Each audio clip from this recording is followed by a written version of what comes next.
Next to the spacious open space at the beginning of the forest, which organizes the hunt competition, there was another small forest.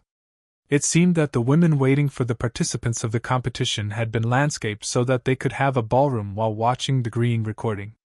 The long table decorated with flowers in the center was mostly full, as the Countess said everybody. The organizer clapped her hands and concentrated.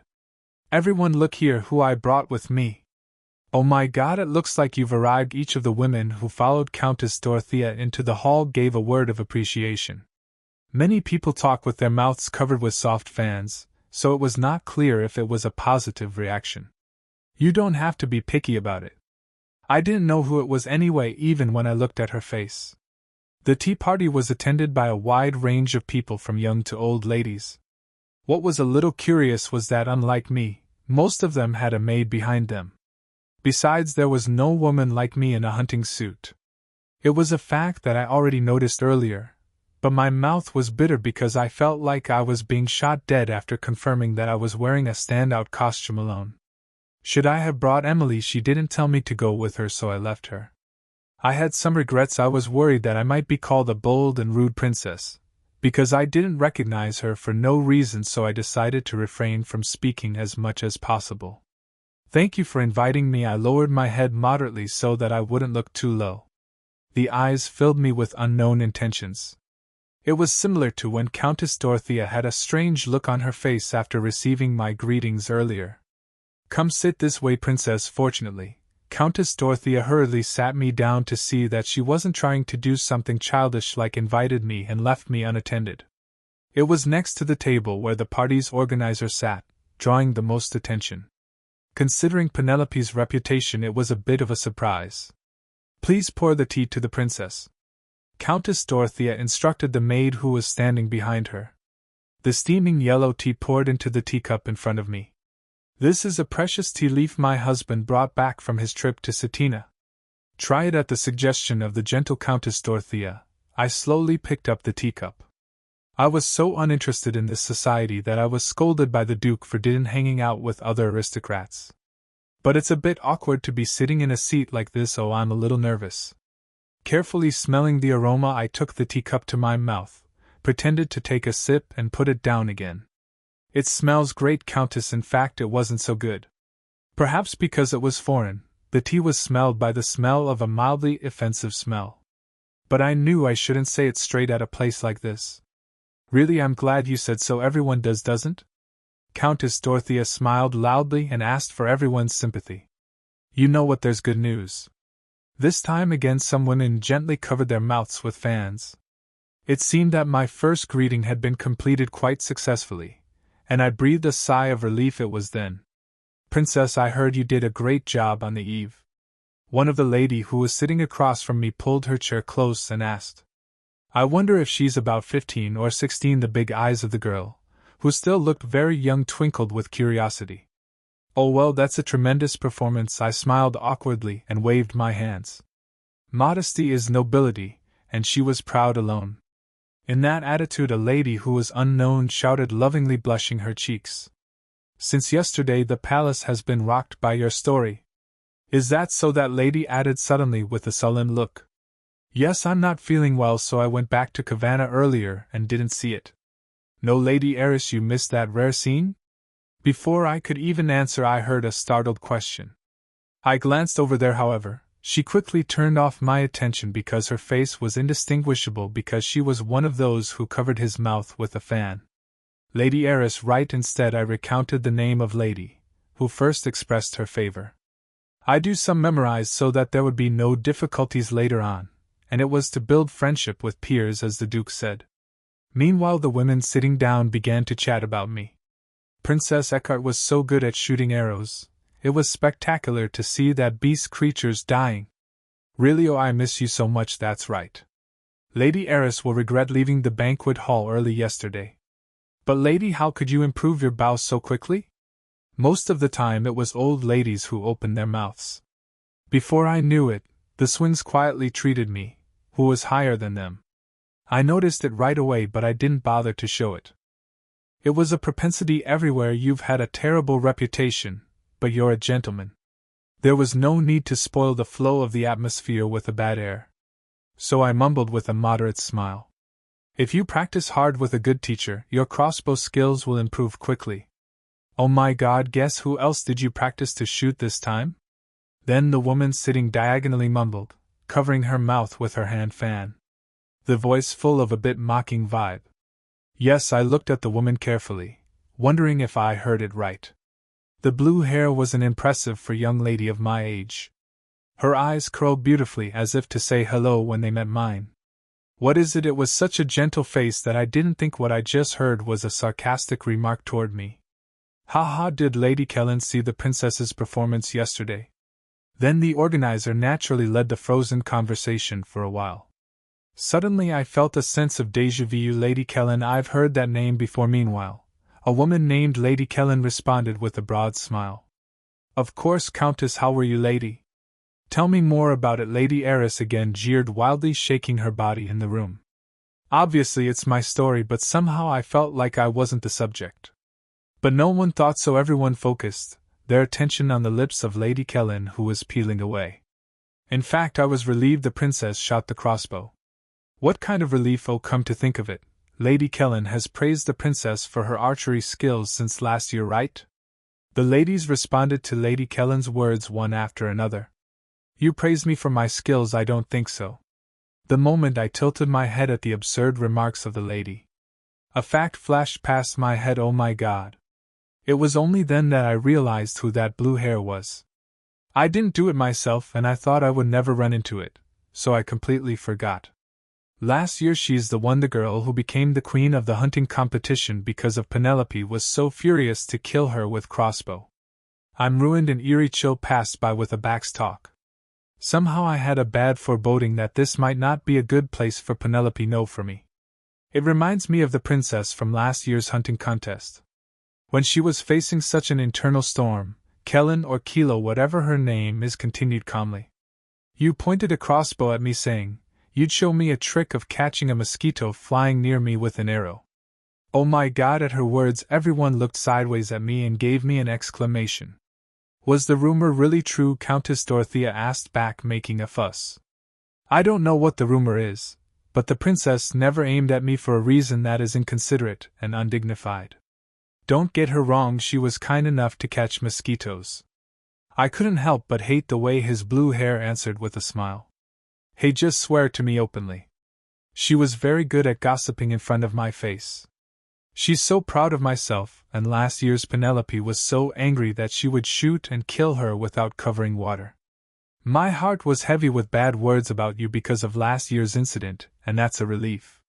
But gossip didn't end there. The blue head looked at me and drove in a wedge. Yesterday you were hitting beast as big as house, not a small mosquito, so you don't have to worry. Mistake people as one. What I want to say is the princess is not blind. In direct translation, it doesn't make sense that you can't hit that big beast unless you're blind. It meant that why can't the anxious premonition be missed even once?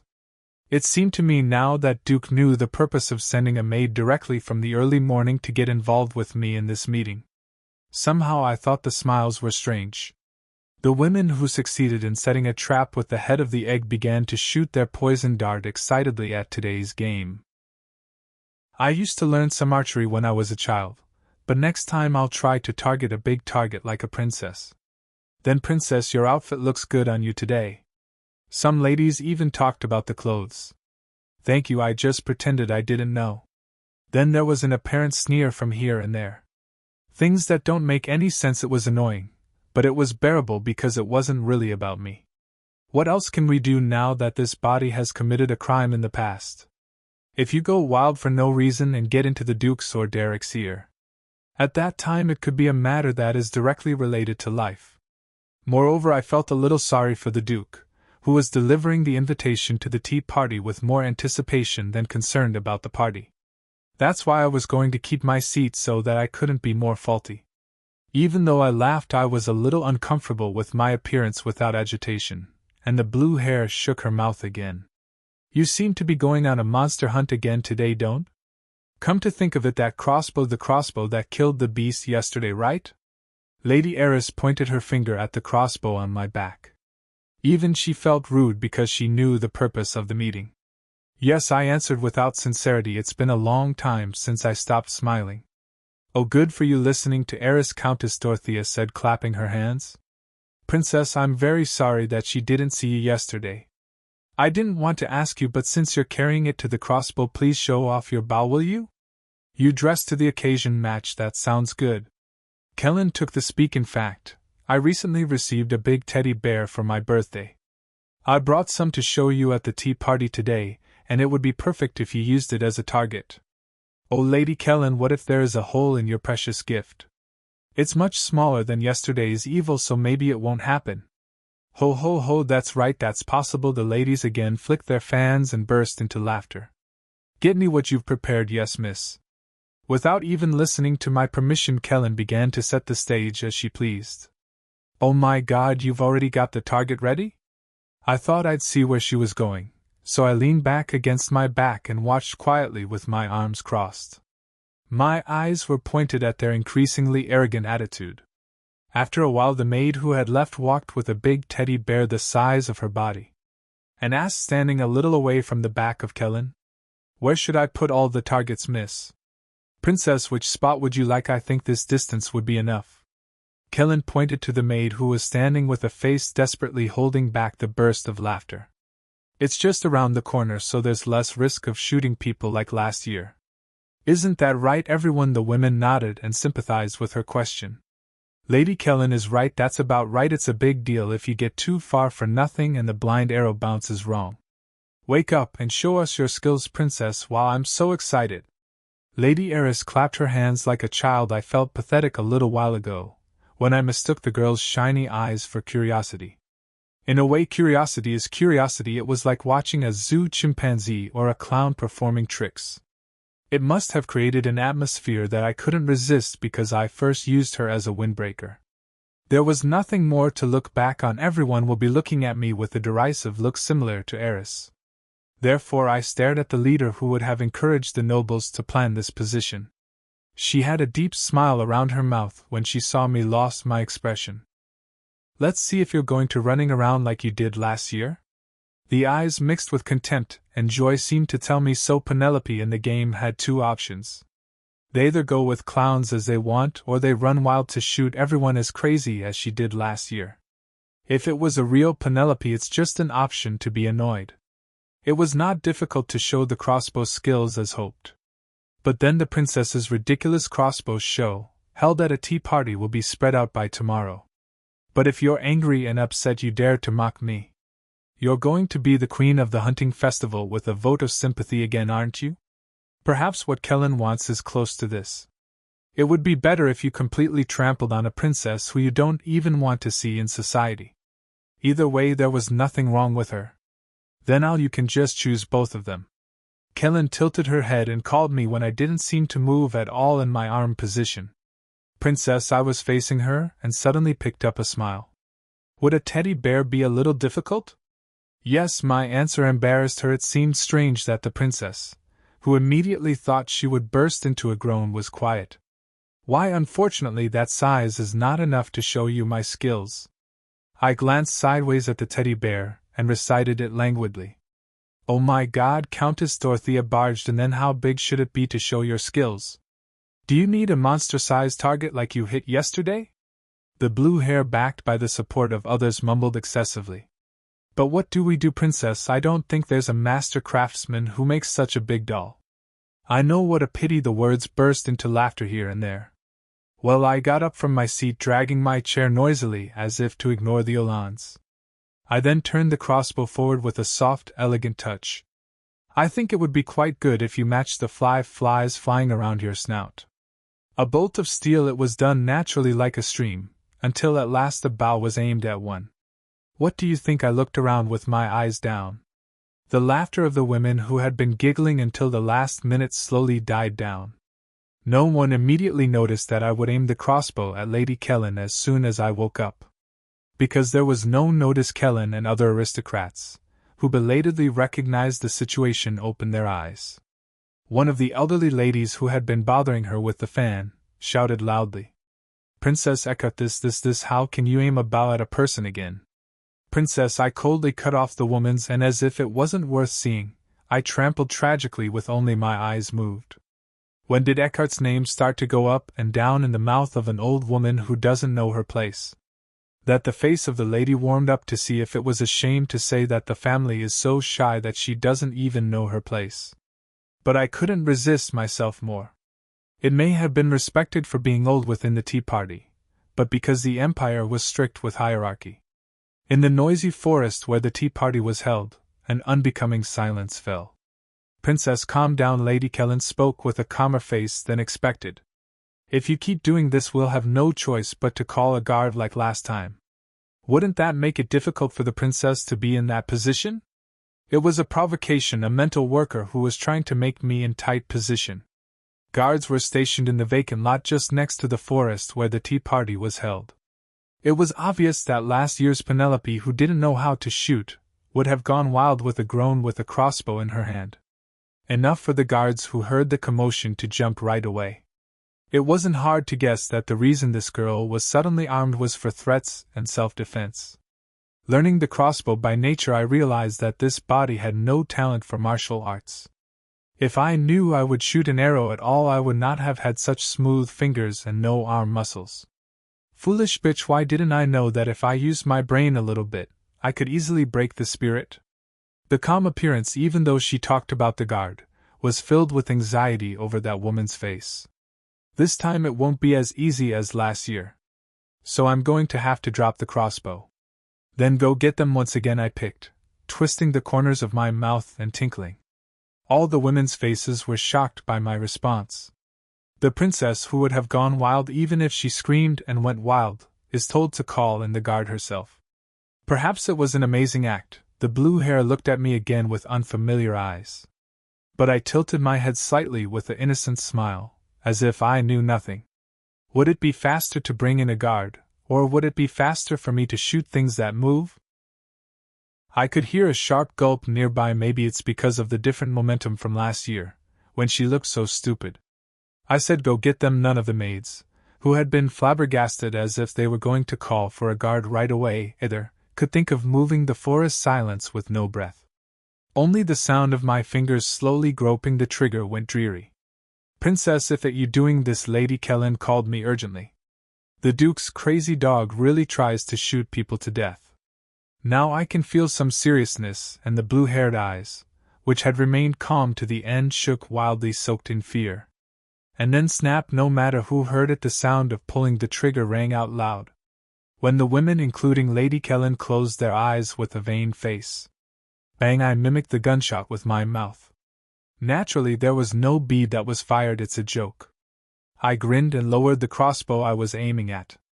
Hiccup! Lady Eris, who was sitting opposite, burst into hiccups. Until just before, faces full of contempt and ridicule had already been eroded by intense fear. I must be a real villain. It was not pitiful, but rather a sight to behold. Why are you so scared? I didn't even load everyone. I held up the crossbow in one hand and pulled the trigger a couple more times. It was just to show that it was safe, and each time the thin shoulders trembled. I set the crossbow around my back again, and I looked around the table and acted as if nothing had happened. Relax your facial expressions. As if a tomboy pouting her lips when the reaction seemed to be poor, after a mischievous prank, she said with a frown. I feel like I'm the villain who came to ruin the tea party. I was invited formally to you. Aren't you Countess Dorothea? As I looked back at the organizer and asked her, she jumped out of place. Well, yes. Princess quickly regained consciousness. She exclaimed hurriedly. Hey, everybody smiled. Princess played such a funny joke to make us laugh. But no one laughed at the prank. I have to go hunting now, so I'll get up first. I got out of the back of the chair. Since the atmosphere is frozen because of me, shouldn't the person who caused the inconvenience avoid the right place?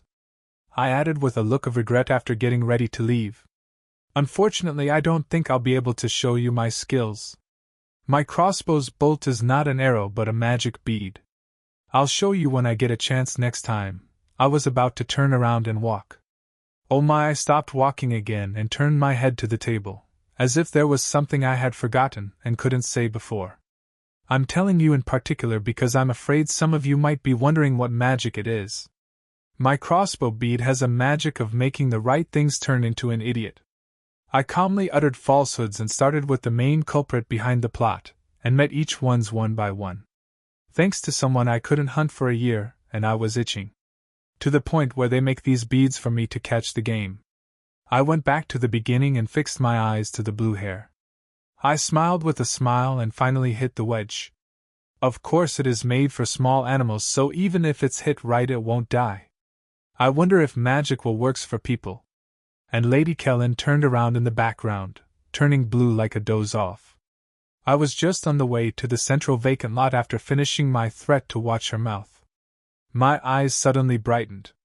Reputation has been reduced to -10 total. 80 I has lost my reputation. I poked my lips for a while, then passed the system window without minding it. It's not like being likable unless it's directly connected to my life. It was none of my business to fall for fame or reputation. Hey, where should I go to the animal hunting zone? I grabbed a guard who was passing by and asked him the way, and after hearing the answer, I took a step toward the main purpose I had thought of in the morning. After the entrance to the hunting ground, there was a way to go, and the right road was my destination. What can I get you? Recalling the inorganic gray eyes, I walked along the forest path with light steps. But on the other side of the road I'd been to, it wasn't the animal hunting ground I imagined. What is this? I gazed at the endless stretch of trees and grass. What I thought was, of course, that the servants would gather only the small animals separately, fence them in a certain area and lock them up, so that beginners can experience it easily. You said it's a place where kids can catch them, and it's just a forest. Yes, it was just a forest. I looked all over the place, but the animals didn't show up at all. It seemed to have been roughly arranged by releasing large and small animals separately from the crossroads. There are few parents who bring their children anyway, and most of the female aristocrats don't participate. Why everything about this game so strange? I trudged along the forest path, complaining. Fortunately, the road was well structured and there was no reason to get lost. But even if I went deeper along the road, I wondered if I could catch, or even find quick animals running freely. Let's just say we're going for a walk since we're here.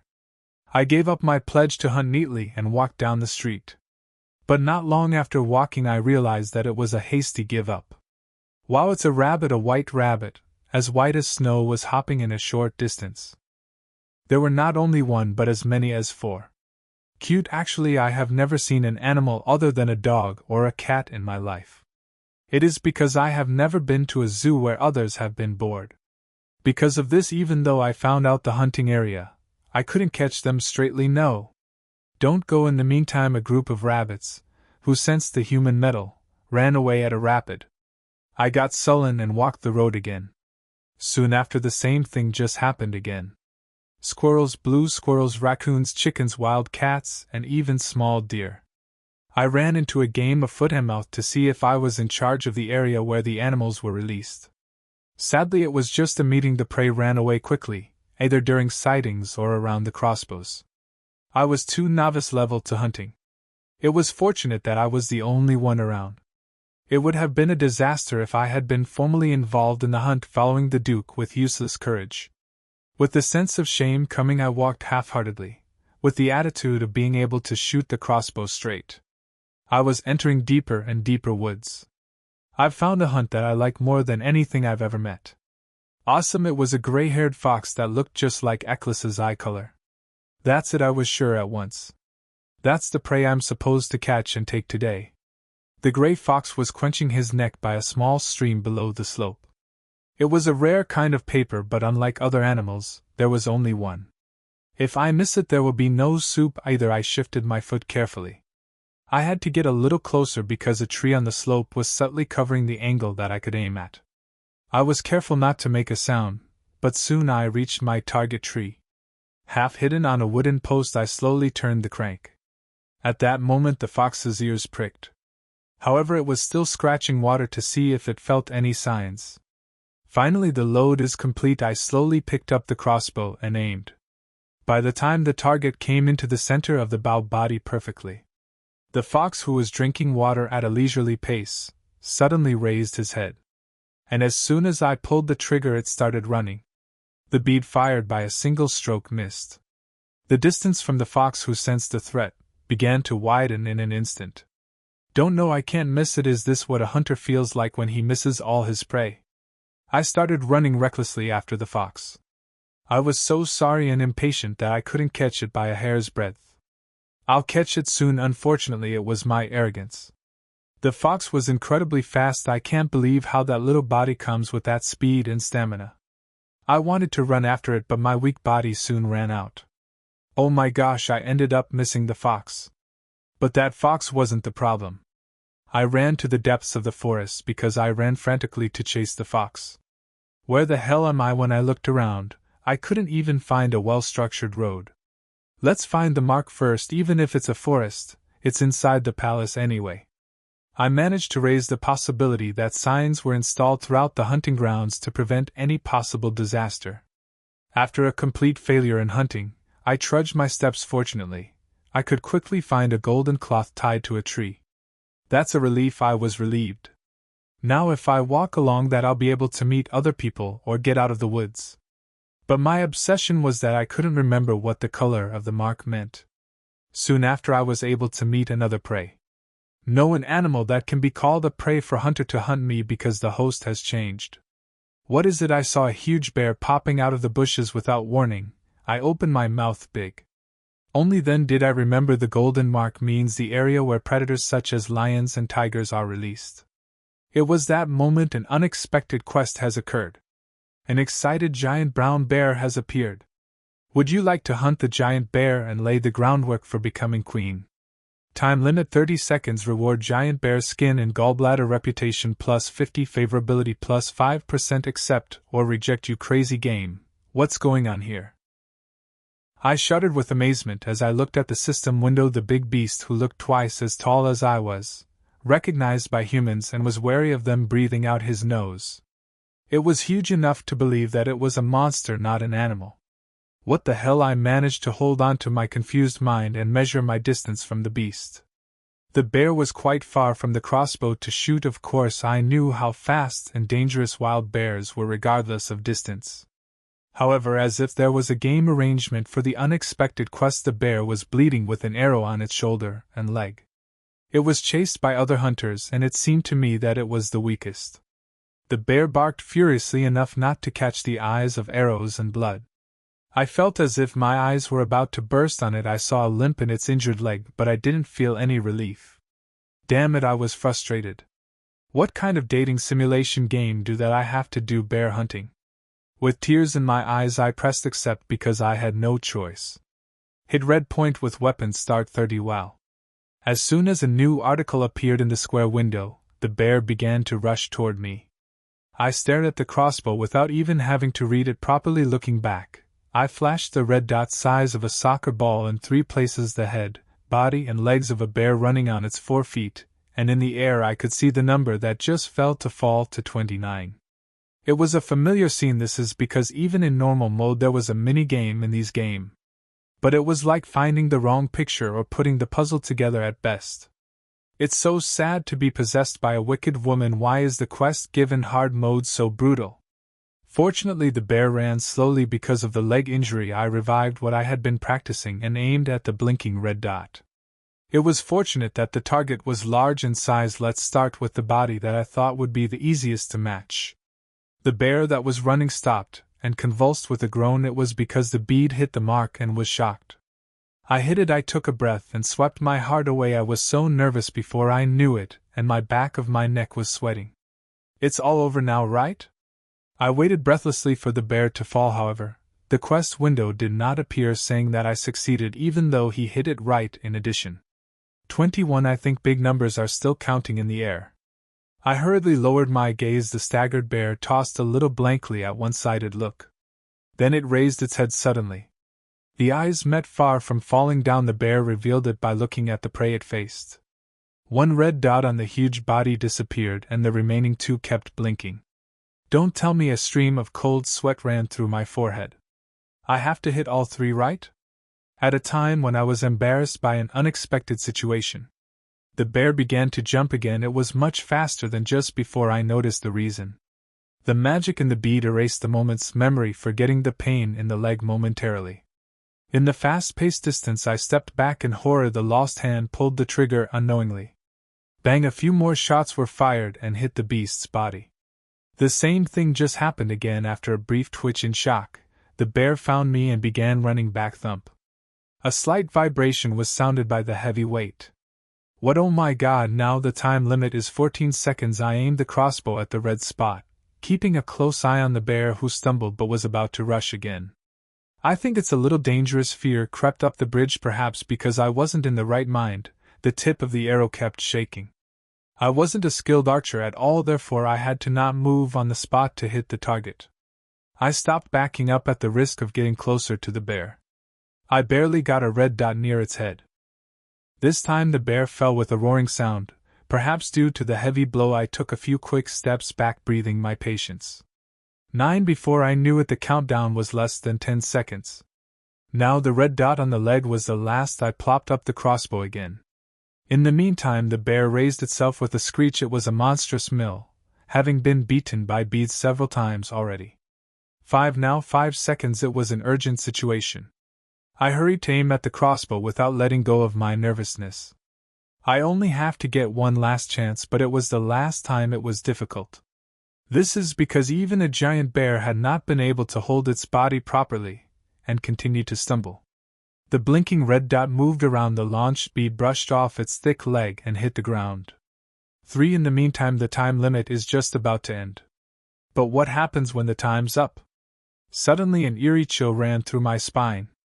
If the game system only has to hit all the bear's weak spot to kill the bear, that damn bear could still be alive after the quest failed. Unlike the system window, this was a reality that I experienced and rolled myself. No matter how many times he was hit by the crossbow, the giant beast did not die. 1. And finally the countdown has been completed. I couldn't concentrate because of that thought occupying my head, and in the end I missed the final blow. Great bear hunting quest failed. Would you like to try again? Limited time 10 seconds. Reward: giant bear skin, gallbladder, fame plus 50, favorability of plus 5%. Accept, reject. The quest failed, and the time limit for the re-challenge was drastically reduced to 10 seconds. I quickly pressed accept without question about it, because the bear was ready to rush to me with his mouth wide open. There was only one last leg point where the blinking red dot was not matched, whether it was following the previous attempt, but it wasn't fortunate at all. If I don't get that right, I'll die. A certain sense of death ate into the throat. I had not been able to widen the distance from the bear because I was concentrating on aiming at the crossbow. I pulled the trigger in a hurry to earn even a little time. But nothing was fired. The bolt-mounted groove was empty. I used up all the beads. I opened my mouth blankly. I brought a cloth with extra beads in my pocket, but I couldn't take it out. Because the giant monster is a step ahead. The front foot of the bear, peaked with sharp claws, was lifted high, its size bigger than my face. I need to get out of here right now, I know from the head. But the body, even if it freezes, I didn't even dream about it.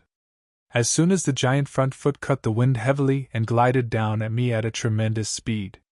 Stay down somewhere. There was a cry of words and a low voice of a man like salvation. The sound made my body move as if I were released myself from hypnosis. I leaned back reflexively, and the bear's front foot brushed past the top of the head with a slight difference. Hair was chilled by the beast's full swing that hit the air. I hear a series of creepy noises that seemed to be poking something. When I came to my senses, everything was already over. A huge new look collapsed with a short death. A heavy tremor that seemed to shake the whole forest rang. It was because the heavy bear's body was scattered on the floor. Blood spreading like water on the ground soaked my shoes and nose. Only then did I slowly raise my head. In the middle of the neck of a giant monster bear, a large long sword was deeply in bloom. What the hell are you doing here? The golden hair glistened in the sunlight that leaked through the leaves. You said you were the Duke's crazy dog, but you're not an ordinary crazy. Were you alone trying to catch this big bear? A man comes to me jumping off a red horse like my eyes. He was the Crown Prince. 2-1 beyond the tall man. The countdown was all over. Due to the timeout, Callisto appeared and killed the giant bear. Great bear hunting quest failed. It's ruined. Was the time limit for ML to appear? I gazed down at the white square window that rose over the crown prince, panting shallowly. What are you looking at so stupidly? At last the crown prince, who had reached a point ahead, opened his mouth when he saw me like that. Then he twisted the corner of his mouth and smiled. Why have you fallen in love again now? Only then did I wake up and frown. That can't be true. I even saved you, but I'm sad, princess, the crown prince recited with a look of no regret. Strangely enough, the sarcastic voice calmed the fast-paced heart. I thought I was really going to die from a bear's blow. The hollow grooves and the giant front paws of the bear that were approaching with a groan. Once again I recalled the moment when my heart was pounding, and my legs trembled and my eyes were dizzy. I breathed slowly, sweeping down my still fluttering chest. Come to think of it, it was more natural not to lead to death just by failing an unexpected quest. It was the same in normal mode as well as in hard mode. Watching the festival with Derek or Leonard quest didn't kill you. Hunting competition would be one of the main episodes of the game, so it was extremely natural to be tied to one of the male hosts in an emergency like failed bear hunting. But why this guy? I hid my crumpled face with my head bowed under the guise of greeting. And I forced myself to express my gratitude. Thank you for saving my life, Your Highness. Thanks to you I was able to escape the crisis. I can't believe you're thinking of going around hunting the beast alone. It's so brave.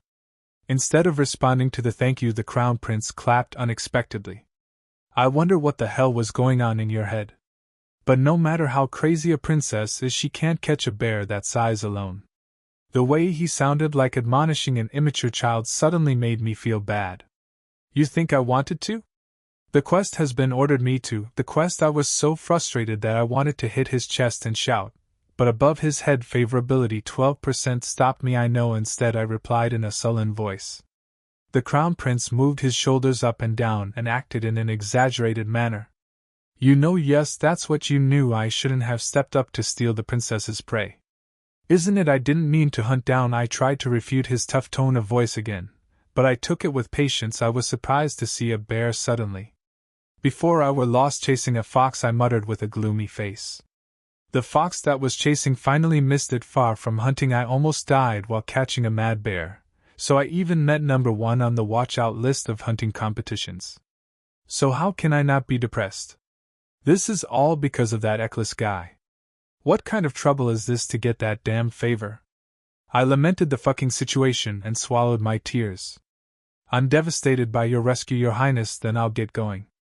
I made a hurried bow. Regardless of the fact that his favorability has gone away from death, there was nothing good to be involved with the crown prince anyway. The moment I hurriedly said hello and turned around. Wait, the crown prince clasped me by the arm. Take that. What? It was time to look back at him with a puzzled look. The prince, who laid down his arms, suddenly strode to the dead bear's body. Then he grabbed the handle of the long sword which had been lodged in the bear's thick neck, and pulled it down with all his might. Wooduck, with the terrible sound of bone breaking, the bear's head was neatly separated from its body some time later. Crazy, I stared vaguely at the tremendous sight with my mouth open. The crown prince shook off a bloody knife once and put it into a sheath, and walked toward me holding the big head of the rolling bear in one hand. The blood that has not yet hardened fell off and drew a dotted line on the soil. Come on, take it. The crown prince suddenly handed me the head of the monster bear he had brought. I looked at what he had given me with shaking eyes. It was suddenly killed by the crown prince, and the head of the bear, who couldn't even close his eyes, seemed to be still alive and staring at me. Is this a dual application that wasn't explained in the game? Otherwise there is no reason to cut off the head of an animal that has been killed. I tried to revive my memory with a short new effort, but I couldn't remember seeing such a scene in the game no matter how hard I thought about it. I opened my mouth in a trembling voice, glancing sideways over the golden crown.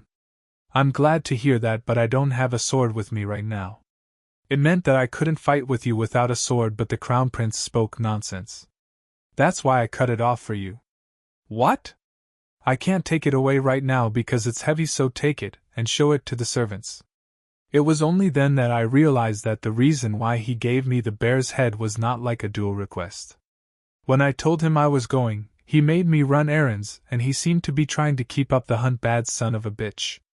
How could you order a skinny lady to do this? I couldn't possibly carry the head of a big bleeding bear. I didn't have to, should I? I asked him, carefully looking at his countenance. What nonsense is that? Then he frowned. Only when you take it can you prove that you caught the bear yourself. Yes? My eyes were wide open enough to.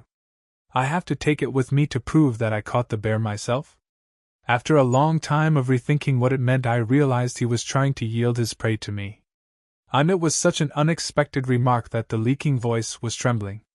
I don't really have to. While I was busy still listening to the chatter on my way, I had no intention of carrying that big head of bear and even making myself notorious as the Duke's crazy chimpanzee who struck the bear alone. In addition, and why is that mine? Your Highness, the Crown Prince has captured it. You've exhausted most of its energy, and I've just stopped its breathing. So there is nothing more than that. This is what the princess has caught. How can this bastard say such a normal thing? I looked at the Crown Prince with newer look more than ever before and politely refused. That's okay, thank you for your kindness, but I really don't need it. I don't think I caught it then, just think as reward for the gift I received earlier. Suddenly I was wondering what you were talking about. I'll personally hunt down for a princess in return for your gift. I remembered what he said while robbing my amulet. I forcibly empowered the reflexive frown. It's really alright, it is much more expensive than a fox. Don't be so stupid and stubborn. Just take it, it's not stupid stubbornness, excuse me, be careful. When I didn't answer, the Crown Prince looked irritated and fierce. And he came a step closer, holding its ears and waving as if he were trying to force it to pass. Blood that had not yet hardened splashed everywhere. I stepped back in a hurry, frowning my face. The blood splashing the clothes, Your Highness, if a hunter has blood on his clothes he should be proud. I don't need that kind of pride. Are you afraid of blood unexpectedly? There was no time to answer that it was not like that. This is because he laughed and shook the head of the body he was holding on purpose. I shrieked away from him despite quick escape. Blood spattered on the shirt inside the jacket. A fishy smell came out. Since then I had been extremely weak. It was not just a matter of blood, but the head of the animal he was holding was horrifying and scary. I looked up at him with a face full of astonishment. What are you doing, Your Highness? Come and take it. Stop it. Again I was frightened and ran away by his crazy behavior that shook the head. By the time I was hiding behind a tree with a wide range of streets, I heard a low laugh from the back. Looking back, there was a smile hanging around the Crown Prince's mouth. At that moment his head glistened. Favorability 15%. The 3% increasing favorability was incredible, so I stared blankly at him and his head alternately. Red eyes bent as I stared at him with the bear's head wide open. Callisto's face was like a demon fresh from hell. Well, is that funny? Yes, I saw Eckhart's crazy dog running away in a fright. That's pretty funny. Do you really have to play with the dead animal carcass? I don't think that's what the man who shot the crossbow to death would say. You're doomed. It was when I was staring at him with my trembling fists clenched. Suddenly a cold drop of water fell on my forehead. The surroundings suddenly became dark. The sky had changed unusually between the prince and the Jade Emperor.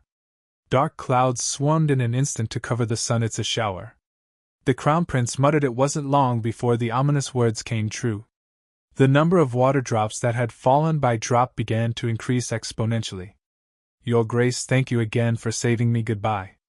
I hurried to greet the Crown Prince. I had to hurry out of the woods before it rained. I didn't want to stay in this fucking hunting ground for another hour. The leg was moving in a hurry over and over. He still grabbed the bear's head and followed me closely like that way. Where are you going? Out of the hunting ground. It's going to rain soon, so I have to get out before it's raining. I answered unkindly. He tilted his head sideways and twisted the corners of his mouth. The princess must have already forgotten that this is in the middle of a deep forest full of predators. I ignored him and just tried to go my way. If a game maker had a conscience, he would have placed this crazy quest only once. It was because of such an idea, but at that moment something flashed up. Compensation: giant bear skin and gallbladder. Reputation plus 50, favorability plus 5%, and the favorability of I stopped walking. Come to think of it, I met the Crown Prince, but his name was not written on the reward. So I never expected him to save me. Then there might be another quest like this until we get out of the woods. This means that unless there is a specific target for compensation, there is a possibility of meeting with another male besides the Crown Prince. Crazy, the idea of meeting them one by one was more terrible than the sudden quest to catch the beast. I literally stopped at the top in my towering seat. I then hurriedly took a cloth containing extra beads out of my pocket, turned the crossbow around and put the beads into the groove. "What are you doing?" The Crown Prince came close to me and asked me, "Turn off your nerves and go your way." I opened my mouth, pressing down on the words that were about to pop out. "As your Highness can see, I am installing bolts." "Why?" "You never know, like you said, there might be another beast on the way." The Crown Prince burst into a laugh as if he were dumbfounded. "You can't deal with big animals with such crude weapons, Princess. Haven't you just experienced it?" "Thank you for your concern, but I'll take care of it, Your Highness." I had no intention of going with him, so I answered with a dull reply. Just follow the quest anyway. Moreover, even the wild beasts of the forest would avoid the rain, so this was only to be prepared. "You seemed to be so proud that you were lucky to catch some evil yesterday." However, the Crown Prince, who was unaware of the situation, seemed to be quite reckless in my actions. "The crossbow is a weapon that can only be eaten by small animals or humans, not even for killing. This time I can really see the scenery of someone becoming a bear food while still alive. Do I have to follow the princess to do that?" He was smiling and arrogantly frowned by the cruel words he added. Suddenly I was a little surprised that he had seen through the crossbow. "How did you know?" "What, my crossbow is not for killing. That's all I can feel, so they could have been allowed to bring in the palace." I was looking at him anew like a lie. The rain began to pour. I looked up at the sky in amazement. Why am I so unlucky? The plan to get out of the forest before it rains heavily has been completely stolen. The heavy rain poured down without a doubt. Looking up into the dark sky, I felt like crying again. I hated being rained on. It was a moment when I was standing in the rain, neither here nor there. Something heavy was covered over the head, where it then come over here. Suddenly I felt warmth in my wrist. This is because the Crown Prince, who caught up with the rest of the steps, gently grabbed my wrist. The Crown Prince led me to where his horse was. The horse was cleverly avoiding the rain under a tree full of branches.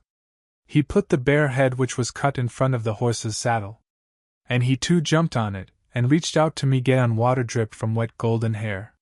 He had already been soaked in rain because he took off his red cape. "If you walk, you'll become prey for the beast. It's a cape with waterproof and cold spells, so let's wear it and go back together." I gazed blankly at the man's big hand that was extended to me. Then I lowered my eyes with his red cape, which was roughly placed on top of me. It felt strange because there was no option in my head to ride a horse around like the Crown Prince. "Can you give me this?" "What about you, Your Highness? Is the rat thinking of a cat? Or if you don't like it, walk with a crossbow." He turned his head and said rudely, "Do you have a bone in your mouth if you recommend it twice?"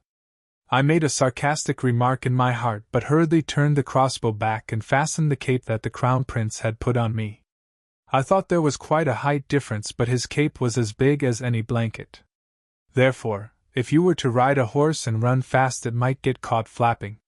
"Thank you." Finally, with his cape tied well under my neck, I raised my head, muttering a small thank you note. The Crown Prince's hand, which was handed out to me, was still unearned. It was the moment when I slowly reached out and tried to hold his big hand together. Somewhere in the forest something flew at a tremendous speed, and it was stuck in the Crown Prince's heart without error. Surprised by the sudden attack, the horse rolled its front feet and cried faintly. The hand that stretched toward me disappeared.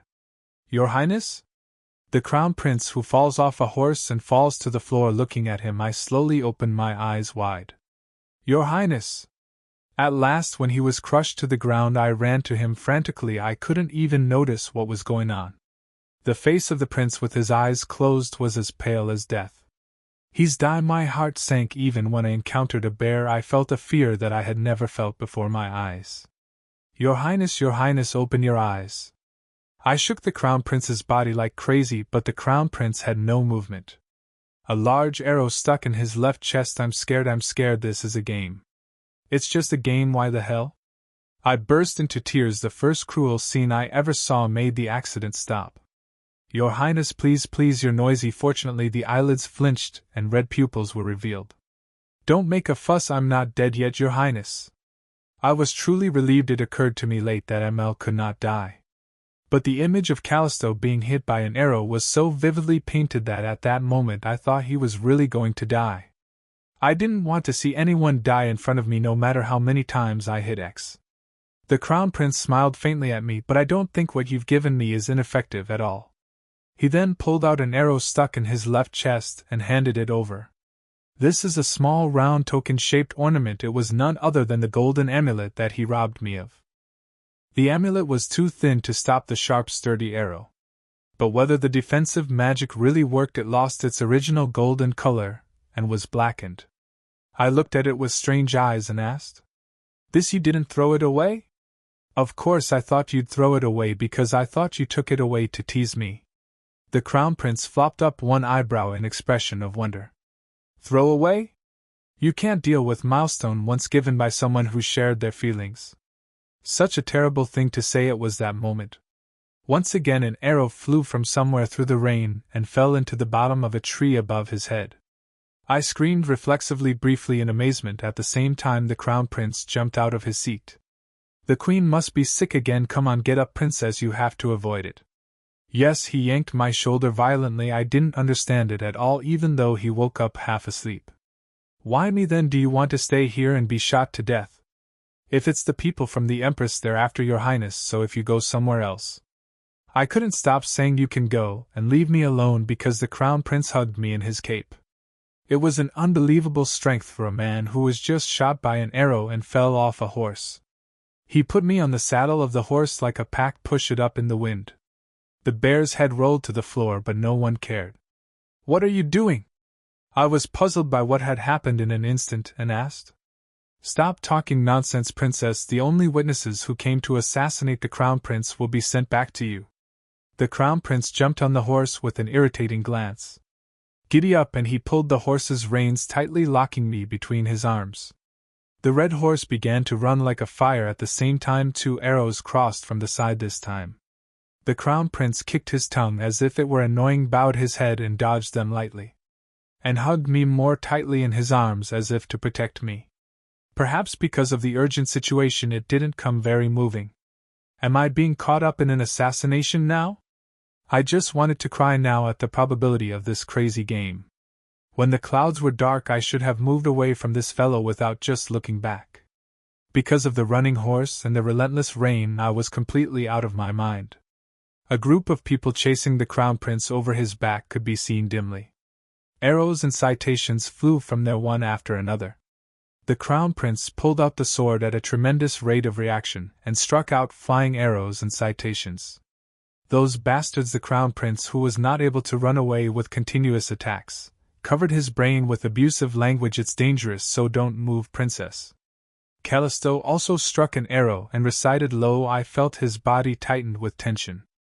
I was nervous too. No matter how much the main character says he won't die, he could have been hurt enough not to die. Besides, this is not a quest without resetting. It is not a game for me, but a reality. Slowly fear began to moisten my toes. A fierce chase took place on the rainy forest road. The distance has narrowed enough to recognize the shape of the unknown assailant. A group of humans dressed in black masks and black robes. It was obviously assassins. The other day I suddenly remembered a shocking scene in which the Crown Prince cut the head of an assassin brought by him during a banquet of the second prince's birthday. Is this what happens often to the Crown Prince? This not show up in normal mode? It was that moment, suddenly my eyes brightened. Second, protect the Crown Prince from the assassin. Will you proceed with the quest? Target 20 assassins. Compensation: symbol of assassination. Callisto's favorability plus 10%, reputation plus 50. Accept, reject. A white square window suddenly appeared behind the Crown Prince's back. I was so stunned I laughed like a bird. Soon after he distorted his face and became angry. I don't want to be a queen. Besides 20 assassins? I wanted to hit refuse countless times right away, but I couldn't. The favorability given as a reward was 10%. In normal mode you can raise it by mixing a few words, but you can't imagine it in hard mode as much as 10%. Main quest accepted automatic in 5 seconds. 5-4. I ended up crying and preparing to shoot the crossbow in front of me with courage. Don't move. Perhaps he was bothered by the wriggling in his arms. The Crown Prince gave me a hard warning, Your Highness. I called him in a gloomy voice. I think I can help you. What? You know that crossbow? I peeked at the hem of the cape, and showed it the crossbow that I had turned. I'll shoot everyone after you, so just cover for me. Princess, what the hell is that? Callisto's lips were slapping to speak to more, but I couldn't find time to hear it. Finally, a 5-second grace period has passed. Quest is automatically accepted 0/20 at the same time as the white letters in the square window turned into numbers. The body, which had been cowering in the prince's arms, sprang up. I then used his broad shoulders as elbow supports and loaded the crank with a mechanical hand gesture. I heard a pulley clinging to the trigger, then I closed one eye and aimed at the assassin. The heavy rain that blocked the view and the movement of the horse were no problem for me or for the system. As soon as an assassin sees me rising up, he tries to aim his bow at me. The index finger on the trigger moved straight away. The assassin who aimed disappeared from the horse. I hit it. The bead hit the mark without error. I could see a man who fell off the horse convulsed with shock. But I couldn't even feel the joy of looking at it, because my body was busy shooting at the other straight away. 7/20. I pulled the trigger and hit the guys who were chasing. In an instant I killed 7 people. The closely chasing men fell from the horse and crawled on the ground. Are the assassins embarrassed by the unexpected counterattack? The arrows began to fly in droves. Arrows brushed past by a hair's breadth, bloomed in the tree. However, the body, which had lost control, did not give in to the pouring arrow but shoot the crossbow. 10/20. As soon as the arrow grazed through the temple, I killed 3 more assassins. Come on, by then I didn't know if this quest really meant to kill the assassin or save me. Suddenly I felt a sense of incompatibility from the side. The system-occupied body turned violently to that side. Maybe the assassins was approaching from all sides in groups, and one fell to the floor from the tree with his death scream at that moment. Princess, the Crown Prince suddenly pulled down my waist and hugged me hard. The Crown Prince groaned low. The arrow hit on his left shoulder. Your Highness, one of the assassins who was approaching the side shot an arrow at the left side of the Crown Prince, who was not holding a knife. After shooting him, I flashed back and aimed at the crossbow. Are you all right, Your Highness? I honestly wanted to faint while shooting at the crossbow. I wanted to look back at his wound, but I couldn't do it by a body that was constantly swayed. What if it's not okay? Quite painful, the Crown Prince said nervously, but he soon added in a subdued voice. Don't be nervous, I'm wearing lightweight armor so I didn't get deeply shot. The Crown Prince answered back with a knife for another flying arrows. I was deeply relieved, and I brushed off a little resentment that got me involved in this fucking situation. Because if he hadn't just embraced me, it might have been my head to get hit by the arrow. Thank you, I mumbled timidly. It was fortunate that I could move my mouth as I please. The Crown Prince talked crookedly. How is that? Isn't this enough for Princess, who fully consistent with the reason for Princess Crush cycle, to answer me? I'm not the only one, that's a pity. He kicked his tongue at the sharp answer. He seemed fine again when I saw him talking nonsense. I feel a relief. Since then I've shot the crossbow frantically under the protection of the Crown Prince. The assassins were quick, different from the big slow-moving beast. However, the power of the game's system was the highest level of shooting the crossbow. The more steadily the number of beads was reduced, the more steadily the number of assassins was reduced. Now there are 4 left, 16/20. Princess, how many do we have left? Asked the Crown Prince unexpectedly. Just getting one more right. I took a short breath. I think there's about 3 left. Why? It's a dead end. At that moment, the horse that had been running ceaselessly stopped suddenly. When I rolled my eyes and checked the surrounding area, it was the end of the narrow cliff. It was hard to say anything. It's going to be hard for them to shoot their bows in close distance anyway, so we'd better get down and get rid of the rest down. The Crown Prince muttered so much that he picked me up and got off the horse. And I jumped off too, as there were no visible assassins. The system was briefly released. But there were still 3 men left, so I held the crossbow close and guarded against all sides. It's dangerous, so stay behind, said the Crown Prince, blocking my way. It was an unexpected remark from ML. However, the quest was protecting the Crown Prince from the assassins. Therefore I came out from behind him and stood next to him on an equal footing. It's all right, I'll take care of my body, so your highness can concentrate on preserving your body. He looked back at me with a face like he heard all sorts of strange noises. I'm the only one who's day after, so I'm always reassured. I felt a little prick, so I just ignored it and looked toward the forest. The forest was still without realizing it. There was no sign of rain except for the sound of a trace of rain. I stared at the white writing floating in the air, taking the baby hairs off my face because of the bite. 17/20. I wanted to get rid of the other 3 quickly and finish this tedious quest. It was then Wick. Several arrows flew from the bushes just in front of the cliff toward the Crown Prince. The Crown Prince has skillfully fished out the flying things. But as soon as he struck them, the 2 popped out of the bushes. The men who had taken out the dagger ran straight to the Crown Prince, who had barely taken all the citations. Your Highness, as soon as I was startled and shouted, the occupied body moved first. A man hit by a bead crumbled and cramped. But the other one and the Crown Prince's sword were met. He was aiming straight ahead to shoot the rest. He overlooked the fact that there was one more person left in the clash that took place in an instant. The last assassin, who was hiding in the bushes as soon as one fell, pulled out a long sword. Dead, you bitch, but it was me, not the Crown Prince. The system was not optimized for all variables. My body, which was aiming at the one who was competing with the Crown Prince, turned toward the grotesque side that struck me a beat late. But it was already late, damn it. Avoid it, princess. At the same time as the Crown Prince's cry comes in, I pulled the trigger. As soon as the beads were shot out, the sword wielded by the assassin was also a step forward. He must have been knocked down by a bead I shot, but the distance was too close. I've already been through it once, but the system will only execute the shooting of the crossbow whether I die or not. Therefore I couldn't avoid a sharp knife that was closing in on the air.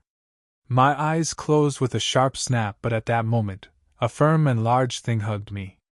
Around the time of being pushed back roughly by strong force and heavy weight. There was a shriek and a low moan. I opened my closed eyes. Blood soaked in rain were seen flying. It belonged to the Crown Prince, who ran away and embraced me after throwing away the sword fight. A knife stuck behind his back and an assassin knocked down by a crossbow I shot. It's over now, and another guy running to the end was seen in turn. The whole process proceeded as slowly as ever. I was unable to support the prince's body, who was unable to control his power in a hurry to hit me. My body was pushed helplessly to the edge of the cliff. Princess, I'm sorry, the Crown Prince, hugging my waist with his hands, whispered in my ears. I think we're on the verge of falling. My hair stood on end the moment I felt empty behind my back. A dizzying sensation swept through my body. Even at the moment of falling down the cliff, my hand holding the crossbow automatically moved and aimed over the Crown Prince's shoulder. 2020 by the time I got rid of the last one. Main quest: let's be the queen of the game. Second, defending the Crown Prince from assassination quest success. Reward: Assassin's Badge, Callisto's Favor plus 10% fame plus 50 gained fame, total 130 crazy. With the white letters set in the background instead of the sky, I and the prince began to fall down to a dark cliff. I heard the firewood burning from somewhere. I opened my eyes vaguely. With a hazy view, there was the first spark to be seen. Since then, strange rock walls have also seen. Where is this place? I strained my arms and raised myself from my slouch. At that moment, the cloth that had been covered over me flowed down, and I felt a cool air on my skin. Unconsciously lowering my head, I opened my eyes to my exposed shoulders. I hurried through the cloth and found myself naked in my underwear. Moreover, the cloth covered over my body was the Crown Prince's red cape. What the hell, are you awake? Then a heavy low-pitched sound rang out over there. As I turned my head reflexively, I opened my mouth wide, a hard chest with scars everywhere, bumpy abs. Yes, the Crown Prince proudly walked this way, naked in his upper body. What are you doing? I was shocked, covering my eyes with both hands. Why are you walking around naked? He dropped the firewood he had brought by a bonfire. Then he flopped down in front of it, and answered casually. Then should I keep walking around in wet clothes? I don't want to do that.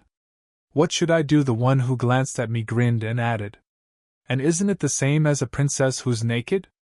You filthy, I don't think that's what the beholder should say with all his fingers open.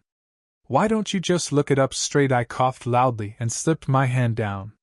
Then he gave a sneering look. I became falsely accused. It's because I'm afraid I'll have a black heart, while blindfolded. I was never meant to see his upper body, never. I stared closely at the prince's cloak and looked at him with a glance. So my clothes, your highness, what he shrugged and confirmed. Thanks to that we've already in relationship who have seen everything. Please stop saying such terrible things. I was fed up with his reply. The crown prince looked back at me as if dumbfounded.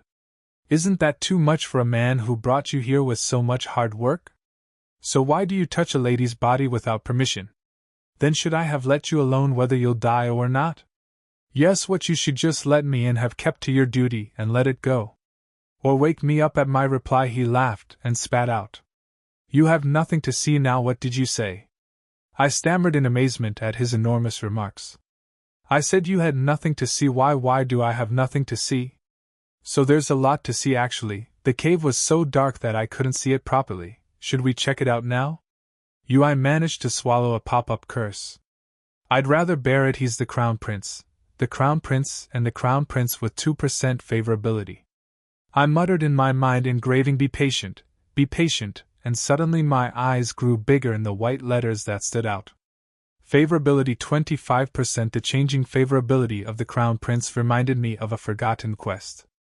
Assassin's badge. Callisto's favor plus 10%, fame plus 50, gained fame, total 130. The crown prince's favorability has become quite far from death. After all, that fucking quest was a success. Looking blankly over Callisto's head, I asked the whole story belatedly. What happened to us? We fell off the cliff. There was a waterfall under the cliff. We could survive without dying because we fell into the river. The crown prince, using a branch as a firecracker, rummaged through the bonfire and answered in an indifferent tone. When I came out carrying you around, I found this cave nearby. Only then did I take a closer look around. We had now set a bonfire not far from the entrance. The rain seemed to have stopped before we knew it, but outside the entrance was dark and I couldn't see an inch ahead. Only the occasional refreshing sound of water proved true that there is a waterfall. I turned my head again and looked inside the cave.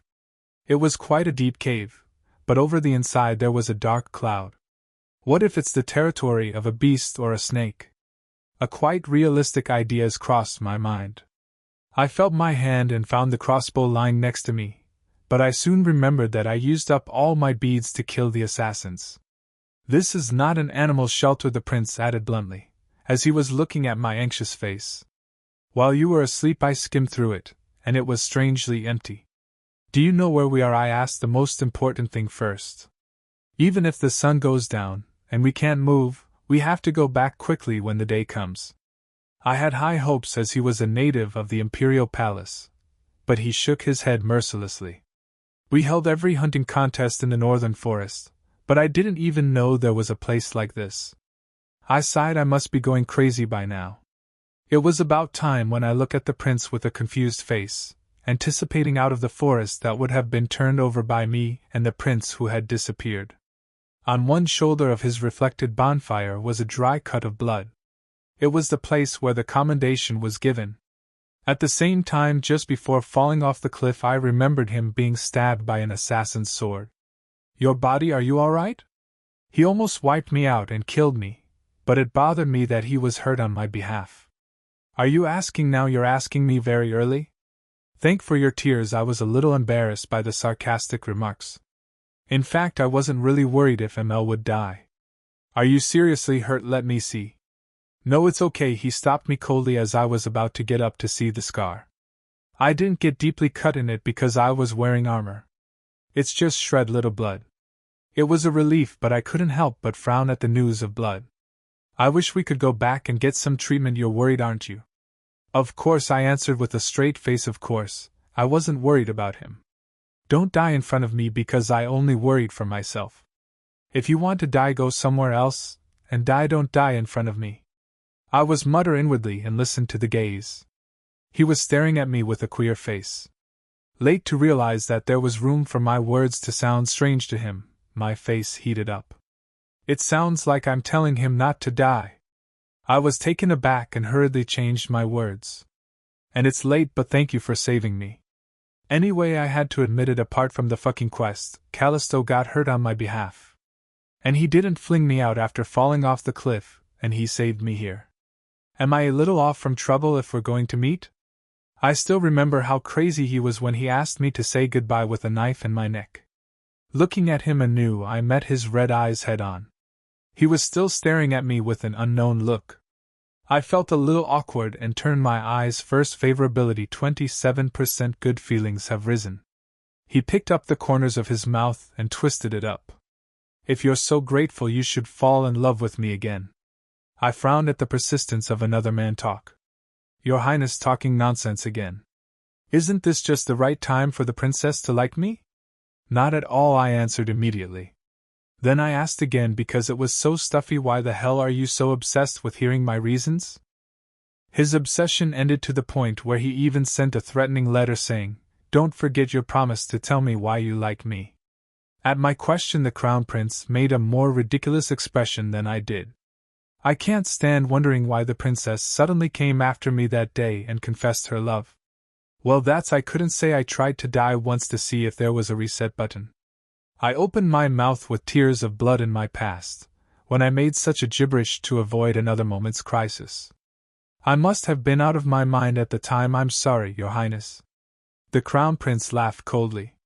I've been waiting for weeks because I want to listen to it, and you suddenly changed in the middle and say hated me, so wouldn't it be unfair if princess were me? There was a burning desire to refute who the iron poison was from. But I didn't want to dwell on that terrible memory of the day anymore. So I corrected his excessive selling. I didn't say I hate you. So you're saying you still like me? No, I changed my words again with a shiver. Then tell me about the reason that I suddenly hated. 'Cause I don't want to talk to you all day long about that reason. However, the Crown Prince grinned like a ghost as he revealed his teeth. It's a perfect topic to talk to alone in the torture chamber of the Imperial Palace's underground prison for defaming the Imperial family. Isn't that right, scary bastard? I shut my mouth in amazement. A cool silence fell in the cave once. It was when I stared blankly at the end of the campfire dancing, wondering how the hell had happened. Why do you hate it? The silent Crown Prince asked abruptly. Yes, why did you suddenly change your mind? You said it was an insult to the Imperial family. I'll let you off this one time, so tell me. I stared at him in a daze and soon crumpled my face.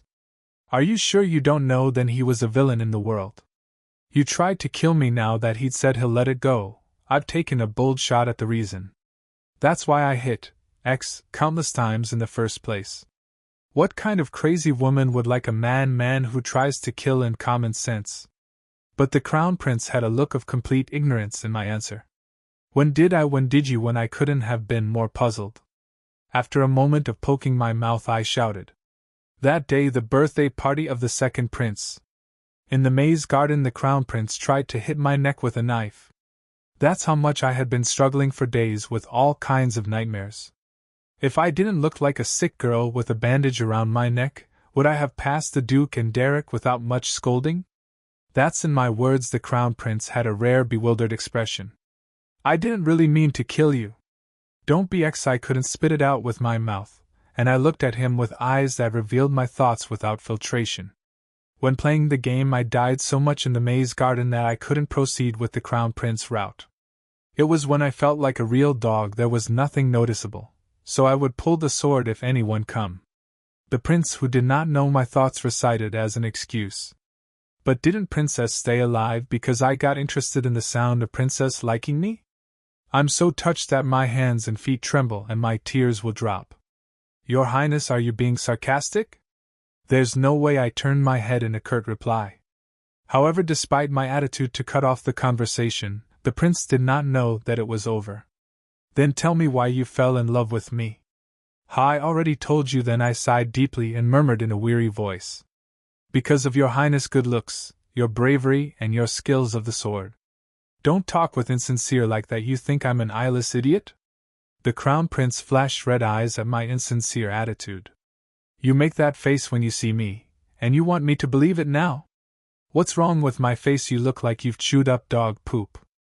He saw it so well that I had nothing to say. Seeing me speechless, the prince persuaded me with a slightly muted voice.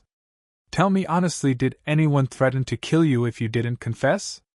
I thought I'd rather do it. I don't know why I said such a rude thing at the time, but if he keep questioning me about the reason, what kind of answer should I say? I looked at the crown prince with eyes that almost shot me to death, and said anything with resignation. I liked your hair color. The crown prince's eyes grew slightly. What? When I saw your highness at the banquet for your highness' return. I managed to change the first meeting so as not to create a sense of incompatibility. Actually, the first time I saw the crown prince was during the second prince's birthday banquet. Therefore the prince of the day was naturally pictured in my head. A tall man who proudly crossed the red carpet with a red cape flying. Your hair is shiny because it's reflected in the chandelier's light. It was like a golden powder floating around. Until I found the assassin he was dragging, I thought he was a real royal figure. The reality of the prince, who was only seen as an illustration, was shockingly noble and overwhelming. I let out the impression I had then. And your highness' eyes looked like they had a ruby in them, so they looked like they were glamour. Glamour? The crown prince asked back with the amazing tone. Is that the reason you fell in love with me at first sight? People like they looked had some money. I didn't really fall in love at all, so instead of being positive, I answered moderately. I like jewelry, gold too, of course. Whether the much-awaited reason was absurd, the crown prince continued to blow in vain.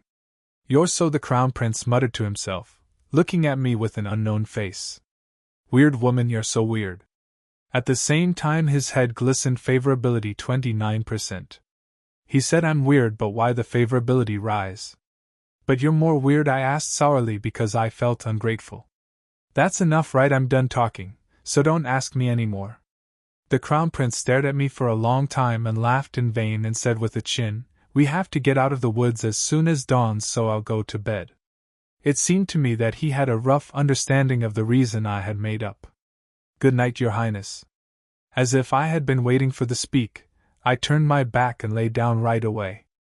I heard him kicking his tongue in the back, but I pretended not to hear it. Finally free, I closed my eyes with a light heart at the thought that I had finally escaped his obsession. As I was covering the crown prince's cloak, it occurred to me that he had to sleep in nothing but his trousers, but I did not care. It's none of my business. Even though I had fainted and woken up, I was very tired and exhausted. Today was really spectacular. How many things have happened since early in the morning. If I played the game this way every day, I thought I would die even before I got a good ending. No, I went to sleep with a torrent of ominous ideas. However, I couldn't sleep even after time passed. I closed my eyes and counted the number, imagining the amount spread out on the meadow. 9, 10, 11, 12. The more sheep I counted, the more I falling into the unconscious world. 11, 10, 9. The sheep that had sprung up on the meadow suddenly began to shrink. Because something huge ate each and every sheep that was farthest away. The sheep that roamed the lawn shrank at a rapid pace, finally eating all the sheep, and something huge came before me dripping with blood. It immediately raised its hand above me. The front paws are coming every minute. It's the one who cries with his mouth wide open to eat me. It was the head of a monster bear. I flapped my body and opened my eyes wide. The monster bear was nowhere to be found, even though it rolled the eye reflexively around. The sound of a burning bonfire. It was still in a dark cave. That's a relief. I rose from my seat with a shallow gasp. Then I made eye contact with a man who was searching for a campfire with a fire. Oh, aren't you sleeping, your highness? The crown prince, sitting in his seat earlier, looked at me with surprise for a moment. Then he answered curtly, it would be nice if we slept together and became a good beast's food. Yes. It was also a great ability to say that he was going to be on a night watch. I was dazed by the reliable appearance of an unexpected man. Then the prince suddenly opened his mouth. You can't sleep? What? Oh yeah, I couldn't bear to say that I had a nightmare and woke up, so I roughly equivocate. Judging from his unchanging posture or dark vision, he seemed to have fallen asleep for a short time. Even though I was completely awake, my head was still numb. It's cold. A chill suddenly struck me. The weak body and the fact that having body weight and fell into the river seemed to have had a very bad effect. I crouched down in front of the campfire with cape tightly folded. It was to enjoy the fire. The prince looked at me and raised one eyebrow and said nothing. But even sitting in front of the fire, the cold didn't go away. What's wrong with this? Far from getting better, my body trembled even when I felt it. I couldn't control myself. It was belatedly recognized that this was not only because of the cold. When I go back, do I have to take a sedative or something? I was originally dull of feeling and the after effects were so late. Just as if I could not control my trembling hands in front of winter after defeating the beasts the day before, the trauma of the situation that I was surprised to the extent that I didn't know, came like a aftermath now. In fact, it was a strange day that none of them were surprising. A bear wielding its front legs, a crown prince falling down by an arrow, and assassins who were closely chasing after him. Is it cold? I thought he wouldn't notice because I was covered in a cloak, but the crown prince immediately noticed my ideal. What? No, I denied. I didn't want to be informed of my condition like this. But the crown prince with a suspicious face has some firewood lying next to him in the bonfire. He put in more branches. The fire is even stronger, but still the tremors did not stop. That's a hassle too. At that moment the crown prince sprang up from his seat.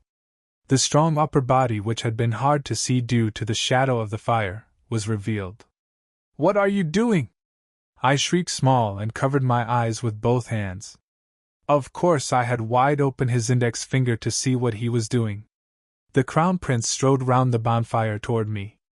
Don't do anything ridiculous, and step aside. I was very embarrassed by his sudden behavior. Why, what's wrong with you? Wouldn't you get out of the way? He flung up his eyebrows and pressed fiercely. But when I didn't intend to move, he flung myself on the floor and pushed my body violently. Your Highness, I jumped up in a panic. It was to run away to the other side, which was originally his seat. But even I couldn't do it because he pulled the end of the cape I was wearing.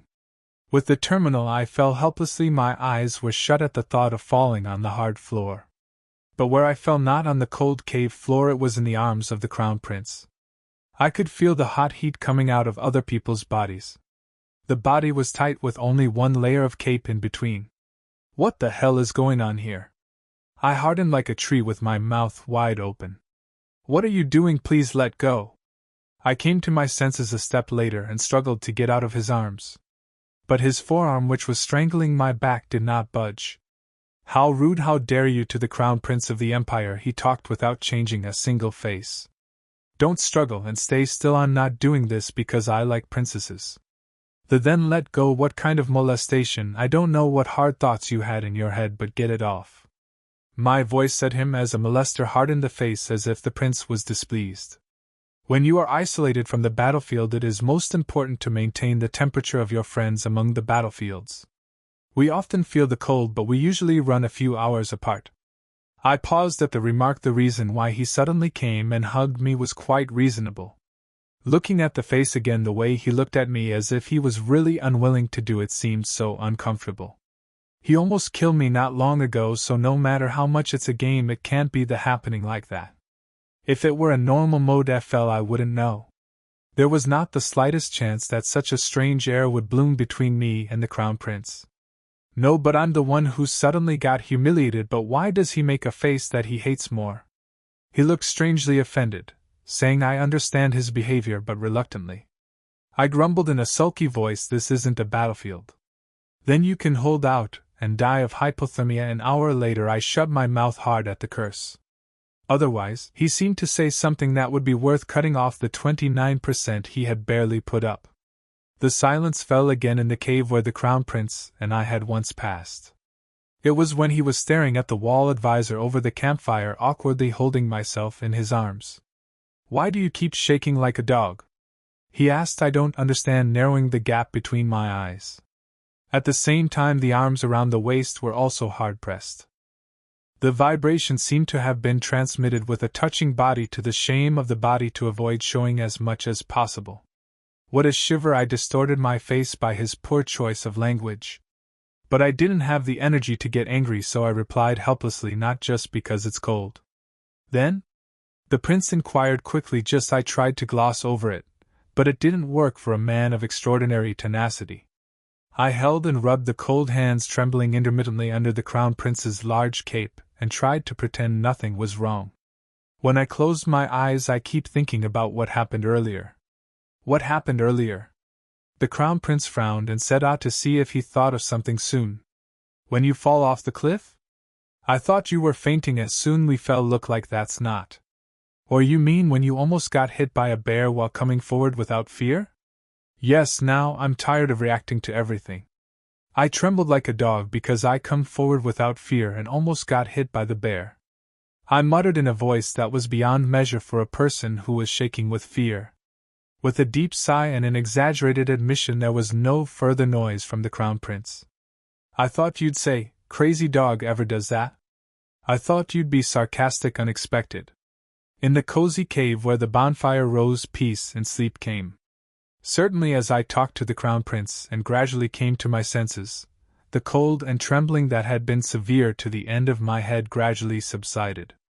However, as if replacing the position, a heavy fatigue came. I leaned my head against the thick forearms around my ears. He hugged me first without my consent, so he should at least play the role of a pillow. It was around the time when only the eyelids were slowly blinking. When I was a kid, suddenly a sigh of voice came from the bedside. I was too lazy to turn my head, so I only turned my eyes and checked. The prince looked down at me with a subtle look and then opened his mouth again. I think I was about 9 or 10. I've encountered a bear about the same size that a princess encountered today in this forest. The bear? Yes, I wondered why he brought up such a story out of the blue, but I heard his story quietly. There was once a time when the second prince's birthday overlapped with a hunting contest. When I first saw my brother, the Crown Prince's eyes became a little dim as he recalled that time. The figure made him feel a little bit human. But it was a snap. Callisto immediately twisted his lips and put on a fierce look. As a kid, I thought I could harm a newborn baby, so I couldn't see a single hair because the queen had been wrapped up for years. All the nobles gathered to attend the hunting competition, but it was only nominal. Gifts for the second prince were lined up throughout the tournament. I was the only one who took part in the position empty-handed. His muttering face suddenly became hollow. Looking back, he looked a little disappointed. I wanted to give my one and only brother a nice present. So in spite of the opposition of the father, I sneaked into the hunting ground with a bow. I was going to catch a little animal like a rabbit and give it to him as a gift. Callisto soon recovered his spirits, as if he had felt despondent. His face, smiling back at me, was so mischievous. I can't believe he had such a naive and sad time. Somehow the fact seemed quite strange. I looked strangely at the Crown Prince, who told me a story. In any case, I was so busy dying that I lacked much information about the ML in his hard mode. In order to survive in the future, it was better to pick up anything and use it. Therefore, I carefully engraved the childhood that Crown Prince confided in me. I did find prey that I liked, but it ran away so quickly that the arrow didn't hit it. I was chasing after the prey and unwittingly came into the deep woods and ran into a bear. I was a little surprised. It was a very similar story to what I had today. The Crown Prince, who noticed my interest, continued his words without a break. I couldn't even shoot an arrow at the bear running, unlike the princess. I was horribly scared. I just managed to escape just before I got hit by its front foot. You ran into it when you was a lot younger than I am now, right? To the self-contradictory tone of Callisto, I blinked my eyes and answered back. Ahead of the coming-of-age ceremony, I'm also shaking because the fear of meeting a bear is still lingering. Only 9-10 years old, what was the fear of the Crown Prince, who would have faced a huge beast at that young age? It happened to be a comforting aspect, but Callisto shook his head firmly. Age doesn't matter to the heir of the throne. The emperor must always be flawless. But in addition, I did not avoid it completely, but stupidly his claws brushed against my arms.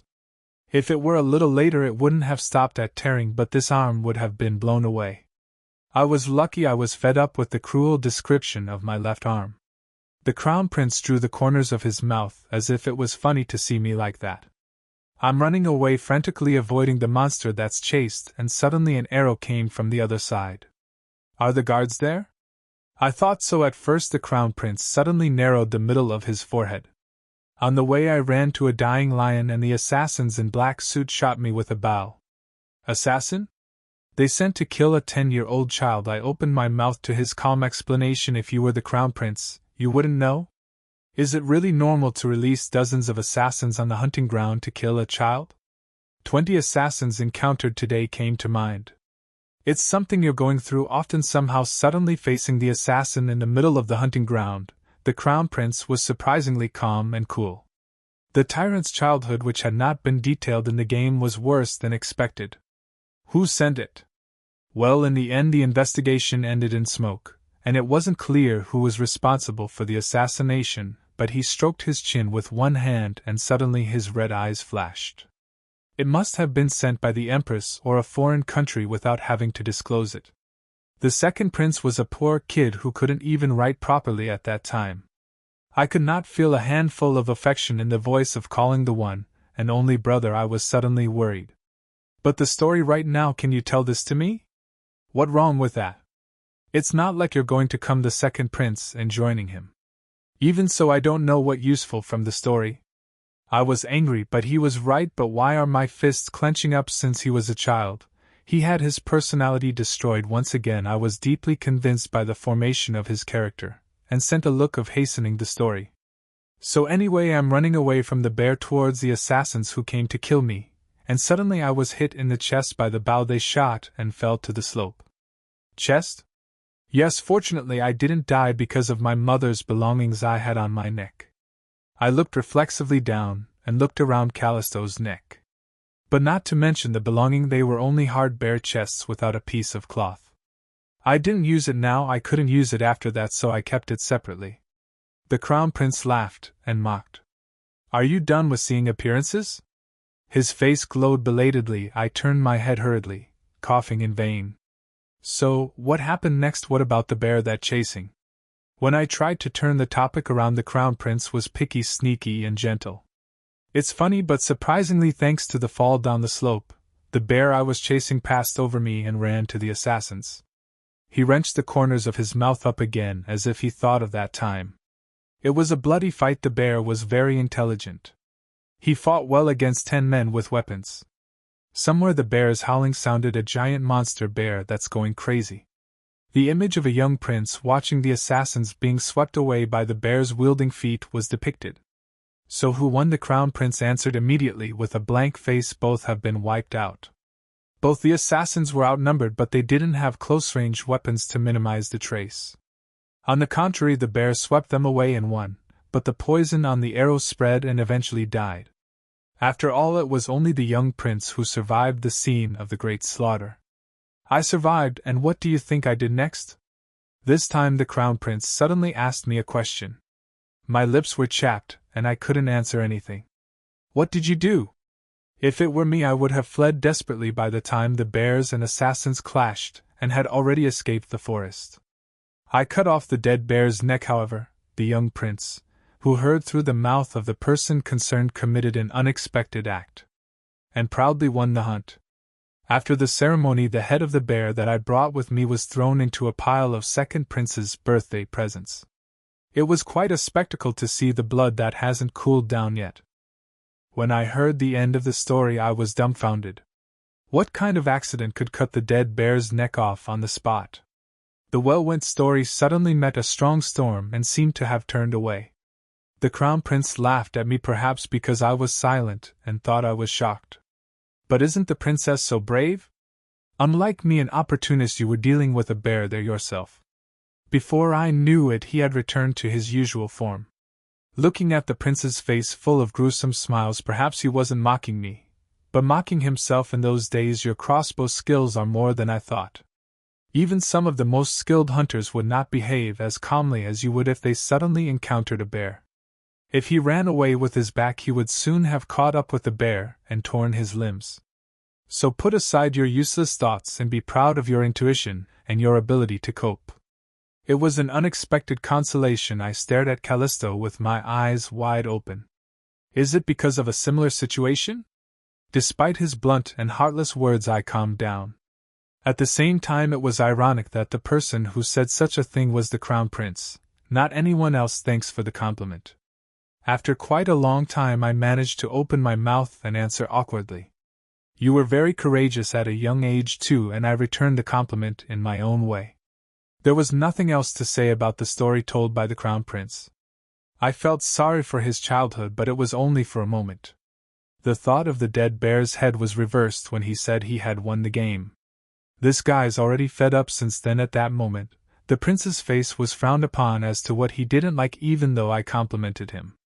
Is that it? What I asked back in bewilderment. The crown prince's brow bone deepened. Your appreciation of my story? Yes, that's it. Didn't princess have any feelings? Yes, I was dumbfounded by the sudden disdain. Then the crown prince glared at me with red eyes and spat out. How can you be so mean? Would I opened my eyes as if I had heard something unfamiliar. Is he in a position to say that to me while I was just poking my lips in amazement? He retorted that I was even more offended. When I told this story to the shivering soldiers on the battlefield, they cried and wept. Doesn't the princess feel pity to me as a child? I just laughed in vain when the man said what he was dissatisfied with. Not pitiful at all. Which part should I pity? I was the most pitiful and pathetic in this fucking game. At least the crown prince won't be servile, fearing that he will lose the favor of a man who hates him.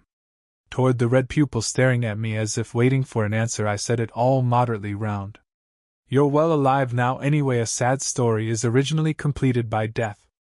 How I'm struggling to avoid that sad ending. This guys, you won't even know if you wake up. At my answer he clicked his tongue and murmured, as it turns out she's a villain with no blood or tears. Who's going to say? Even the rest of the other males couldn't stand this son of bitch. The anger, which was about to burst, was lost right in the enemy's interesting glow of anger. I took a deep breath and engraved my patience. Damn bastard, he was gazing at me with his mouth shut and rehashing his bosom with his eyes. He suddenly let go of his fierce look and blew his wind.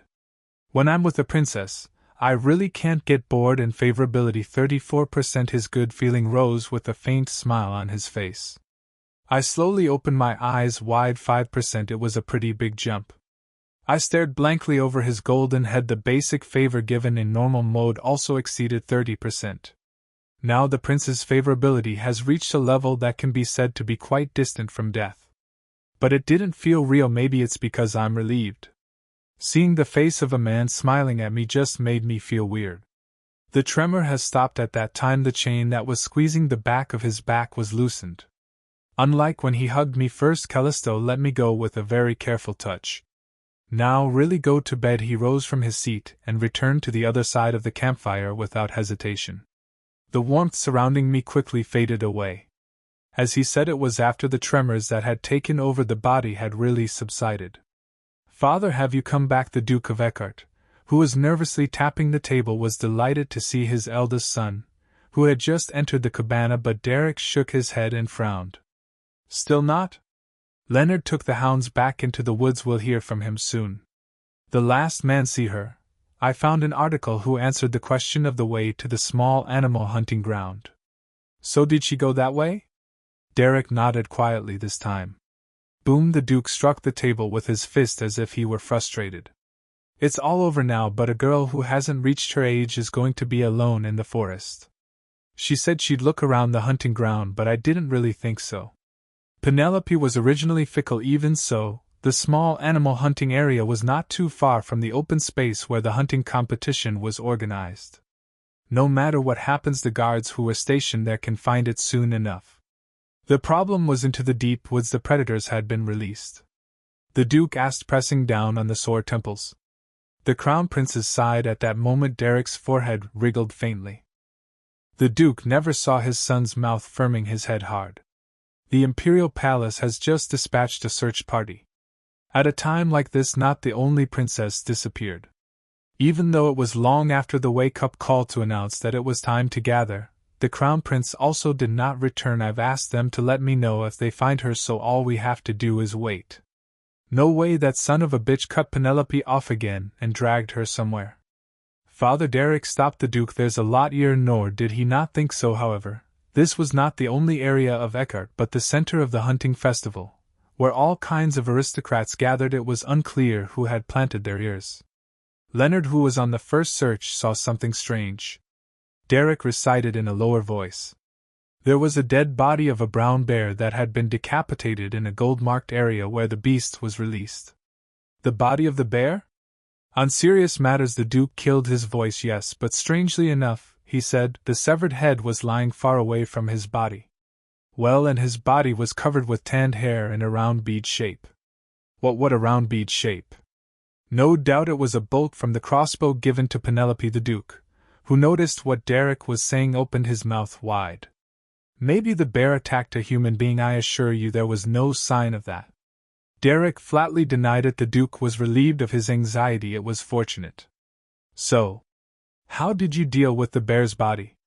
Ellen's servants arrived first and were collecting them, so I had no choice but to back down after checking the body. Eileen Hooper? The Duke's dark eyebrows wriggled over the unexpected name. Then did Marquis Ellen catch the bear? There's no way. I'm sure it's a ferocious improvement on the stench of the Crown Prince. Well, an old man who can't even shoot a bow can't catch a bear. On top of that, I would have brought the cut hair back. But Marquis Ellen only had 2 roe deer, and there was no head of a giant beast anywhere. I have no idea what's going on, the Duke murmured, sighing deeply as if the barrel was in pain. Penelope, why did she go all the way to the area where the beast was released? I shouldn't have given her that crossbow back. Father. Derek, who was listening to his murmur silently, asked abruptly. The crossbow you gave Penelope, what magic did you engrave? What kind of magic did you engrave that made her shoot bears? The Duke turned his head in vain to see if the changed subject was uncomfortable. Derek's eyes faded as he looked at his father. No way is it killing weapon. Did you cheat on the mana? It's not for killing, it's not like that.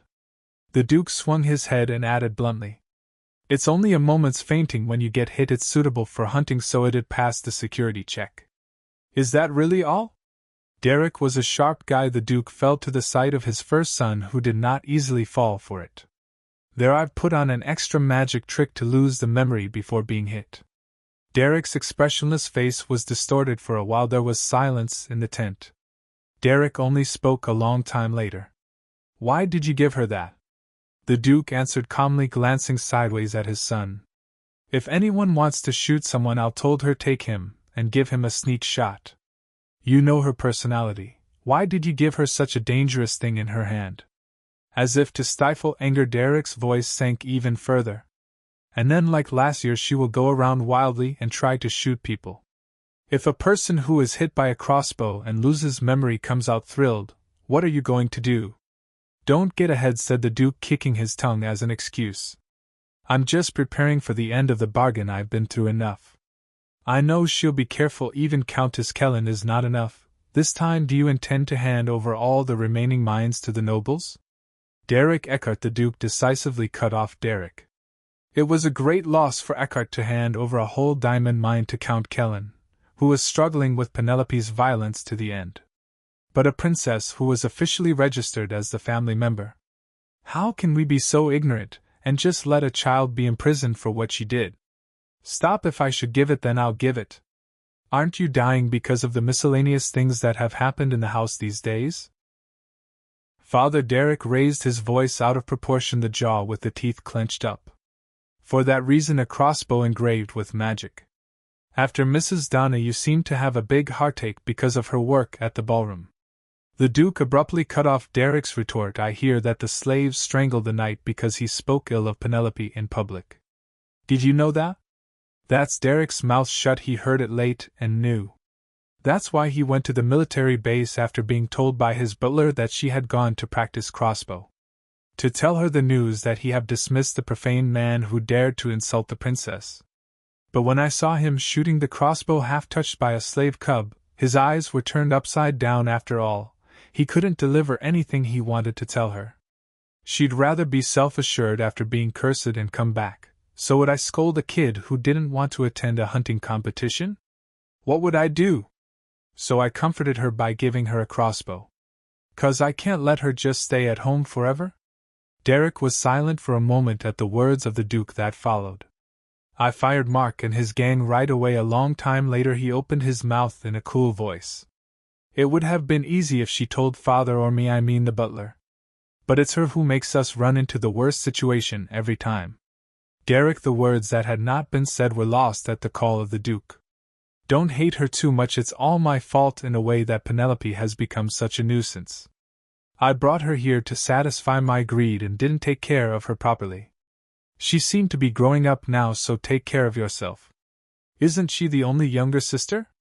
Derek broke the Duke's last word and clenched his fist. I have only Yvonne. The sound of a clenched mouth came through the hard frozen lips. The Duke looked at him like that and sighed and turned his head. Now let go of Yvonne, father. He flipped around the Duke with a face that he couldn't believe what he had just heard. How can you say that? For Yvonne, and it's their biological father, not anyone. It was an inevitable accident to lose the Yvonne, but the Duke did not stop. I haven't stopped looking for it once, but not even the witness showed up. It's time to admit it that she is no longer in this world. Father, it's already been 6 years since Penelope came as a duchess. The Duke's gaze at his distorted son's face filled with anguish. It is true that I have brought her here without asking your opinions, and I have left you alone without caring what has happened to our family. But how long will you let go of the guilt of Yvonne by harassing and hating her? Derek's blue pupil fluttered at the remark. I'd rather have turned off my nerves. Never thought of it. If it were Leonard, he wouldn't be doing something childish to the girl who lost her sister and took her place. Derek answered in a tight voice. I have never hated and harassed Penelope, father. The only reason I hated Penelope was because of her knuckles and frowning behavior. So these days, when she had become so human, there's nothing I can hate.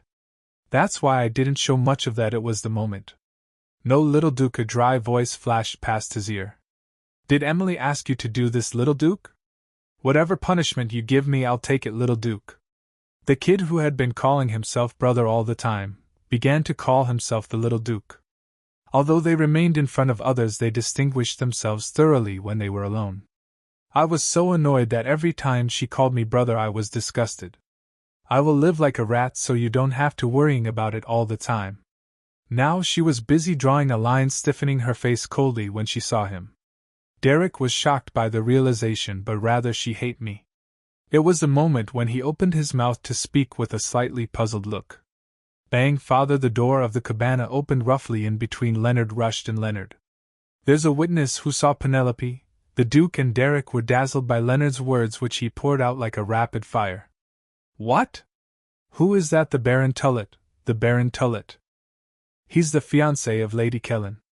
Instead of the Duke, that brought back a faint memory. Derek spewed out quickly. He was such a humble man that the Duke could not easily think of. He managed to win the title by lining up to the Queen by the distant scheme of the Marquis of Ellen. Earlier this year, however, the sudden engagement of the Baron and the Countess was a great sensation in society. Rumors circulated in the daily that the two families, who only have daughters, might have forged a forced union by mobilizing distant relatives for the alliance. Both families made sense because they were allies of the second prince. So Baron Tullet, where the hell did he see Penelope? The Duke urged Leonard in an urgent voice. Said Leonard, hesitating to open his mouth for a moment with a subtle look. He was knocked out in the woods by Penelope's crossbow. What? It is said that he was looking a goddess of hunting from the moment she was discovered, shedding saliva like an idiot, and continuing to wear a crimson hair. The Duke could not speak and opened his mouth, but that wasn't the end. In addition, there are a number of aristocrats who are believed to have lost their minds and woken up. What Derek was worried about happened. I suddenly woke up with a sudden sense of clarity. As if it were early dawn, the cave was filled with green dawns. The bonfire, which had been burning all night, had already been extinguished with only acrid smoke rising.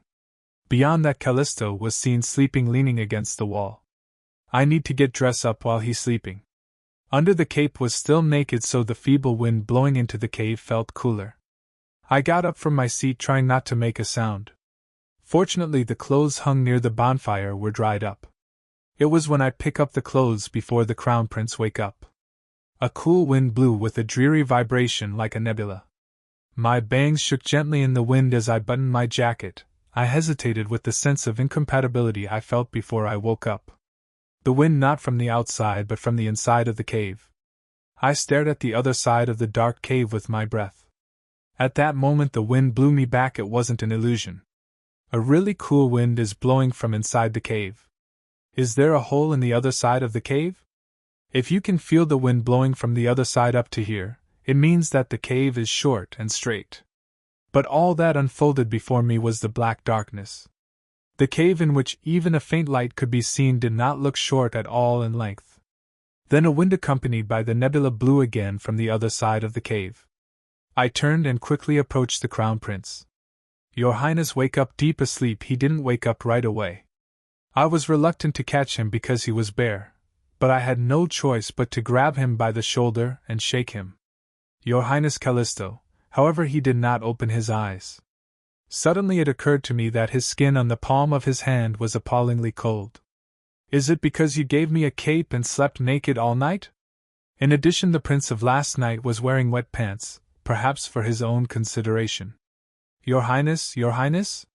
The sight of Callisto, who couldn't open his eyes even after shaking several more times, made me suddenly scared.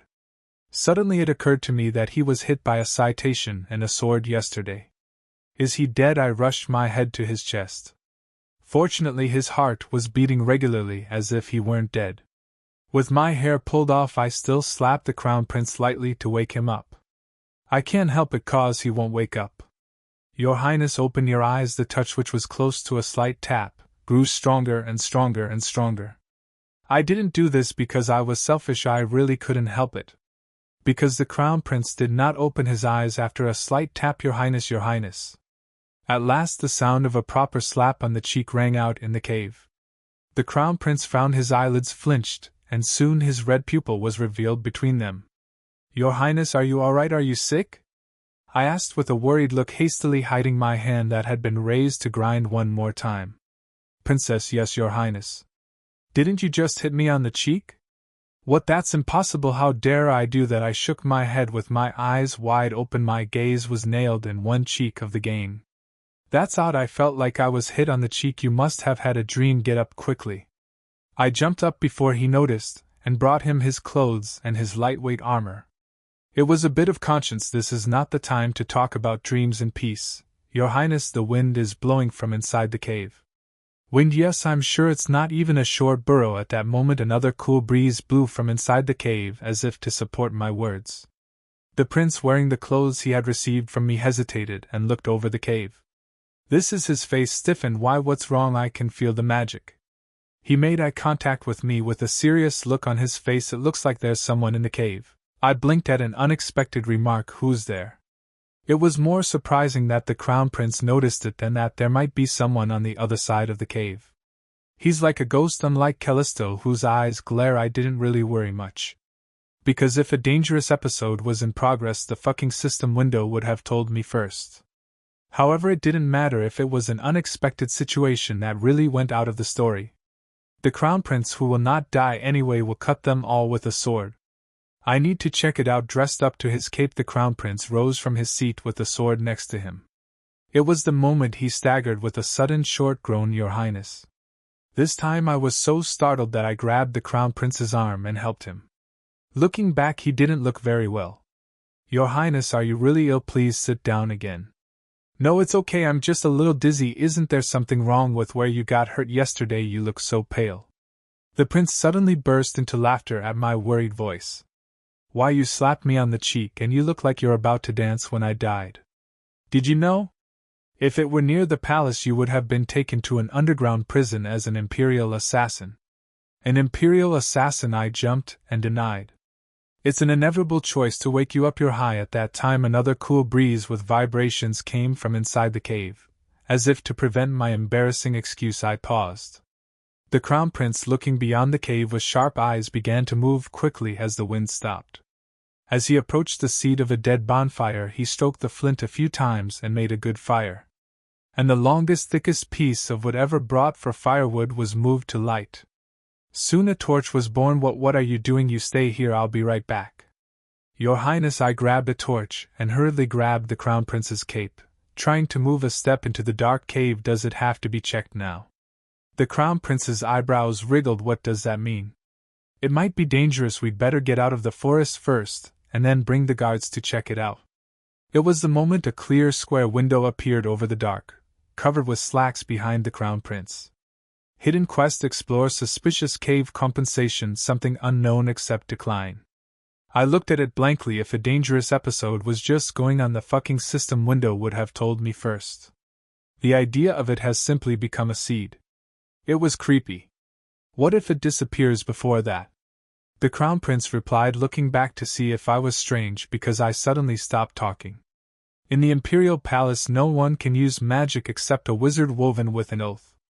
The principle of dissonance is summary disposal. I don't think there's a lot of people given that they don't have much manpower. I'll be right back after I kill them, so wait. He pulled a sword and acted as if he would run right away. I couldn't even think about it. Then I'm coming with you. With tears in my eyes I pressed accept. I want to press refuse, but I couldn't help it. If something happens after spending the Crown Prince alone for no reason, I may have any effect on his favorability. Furthermore, the rewards of the hidden quest which has been completed so far were all helpful. When you look back, you've run out of beads, haven't you, princess? The Crown Prince spoke crookedly as he looked at me, holding up the crossbow that lay on the floor. It sounded as if I had no crossbow. I had nothing. Two are better than alone, isn't it? I think it'll only be a burden. Don't worry now, I don't have a sullen bead, so I'll run away on my own even if I encounter an assassin. I can't say anything about being so grave. Does Eckhart teach such manners to the royal family? The Crown Prince kicked his tongue with a look as if he were looking at a child without a fuss. You started it first, I answered irritably in my mind, and it was when I stretched out my waist to pick up the crossbow. Something glistening suddenly caught my eye. There were strange weapons next to the place where the crossbow was placed. It was a bloody arrows and dagger. This is... I immediately noticed that it was the weapons that were lodged in the Crown Prince's body yesterday. Ironically, however, it was not the day of sharp commendation, but the rough dagger handle. Why is this? As I approached it, as if it wanted me to pick it up, the twinkling speed increased. I picked up the dagger with a puzzled look at the same time. Reward-shaped dagger has been acquired. I was dumbfounded by the sudden rise of the system window. So this is the assassin badge? It was when I was looking down at the dagger with a suspicious face. How long are you going to sit there? If you don't want to go, tell me then, the Crown Prince urged nervously. Go, let's go. You're in a hurry. I hurried up to the Crown Prince with my dagger. Why are you bringing that? I can't use the crossbow, so I'm going to use it for self-defense. Do you know how to do swordsmanship? The Crown Prince gave a look of surprise. Of course, I didn't know I would do it, but I didn't express. Now let's going in now. I went on a suspicious cave quest with the Crown Prince. The more we enter the cave, the narrower it becomes, and the more winding it becomes. And occasionally damp from the water falling from the ceiling. The strength of the wind from somewhere also gradually increased. Another blow shook the torch. With Callisto there must be something. I forced myself to take a reluctant step. The creepy earbuds made my hair stand on end. Every time I had some regrets about accepting the quest, I looked up over the Crown Prince's head with earnest eyes. I hope everything's okay for me. It was more frightening to see a plunge in favor than in the deafening. It was when I walked for a long time along the winding cave path. Suddenly, the prince who was walking ahead stopped walking. Princess, look over there. As I turned my eyes in the direction he pointed, I could see a faint light leaking from a distance. There he is. Mana feels stronger than before. At that moment, surely a stronger wind blew than before. The torch, which was barely hanging, crawled out. The narrow cave was quickly darkened. At the same time as the wind stopped, even the light that had been leaking from afar disappeared. It was a mystery. Go over there, come on. I was in a hurry to break the quest. I wanted to run in a hurry, but no one could outrun the Crown Prince because the cave was so narrow that it was too heavy. I pushed him on the back and urged him violently. What about princesses? The Crown Prince pushed by me, re-walked with a wry voice. Are you really a noble lady? What does that mean? Usually at times like this other young ladies would scream and jump into my arms. I knew what he was talking about, so I snorted, wake up. Unfortunately, the road is too narrow, Your Highness. I won't forget to hug you next time we're on the spacious side of the boulevard. I'm looking forward to it, the Crown Prince replied with a sneer. There's no expectation, and once we get out of the forest I'll never be alone with yourself. I was walking in the footsteps of the Crown Prince with such thoughts. At last we were able to reach the source of the light leaking out. It was a much narrower gap than the width of the cave. The wall is sharp, so be careful not to get swept away. The Crown Prince struggled to squeeze himself into the gap. Smaller than him, I was able to get through easier than I thought. When I came out of the gap, the prince was underneath. Should I jump? He reached out to me in dismay. Hold me. I looked at it for a moment with a feeling of surprise and soon reached out my hand. A strong force supported my weight. With his help I had easily settled on the floor. A sudden burst of intense blue light from the front, and there was an unprecedented gust of wind. I closed my eyes reflexively. The hair tied together flew like it was going to loose. Fortunately the gust quickly died down. I opened my eyes dimly. It was after the blue light had disappeared. The Crown Prince went forward without saying a word. I looked around and followed slowly. It was quite a spacious space, unlike the passage that had just walked. However, as if it were an artificially created space, not a naturally formed cave, a round flat platform rose in the middle of the pavilion as if it were a huge rock. The height was well over the height of most men, so I could not see what was beyond it. The Crown Prince stepped well on the rough rocks, and quickly climbed onto the platform. It was when I struggled to stand beside him, following where he had stepped. I opened my eyes at the sight ahead. This is surprisingly, a skeleton without a lower body stood upright in the center of the flattened rock. There was an unknown large scroll in both hands, as if to hurl a hurrah. At that moment the blue light began to rise around the body. With the blinding blush ahead there was an unparalleled gust of wind. Having managed to climb to the end of the rock along Callisto, I stumbled, unable to hold my balance in a moment in the rush.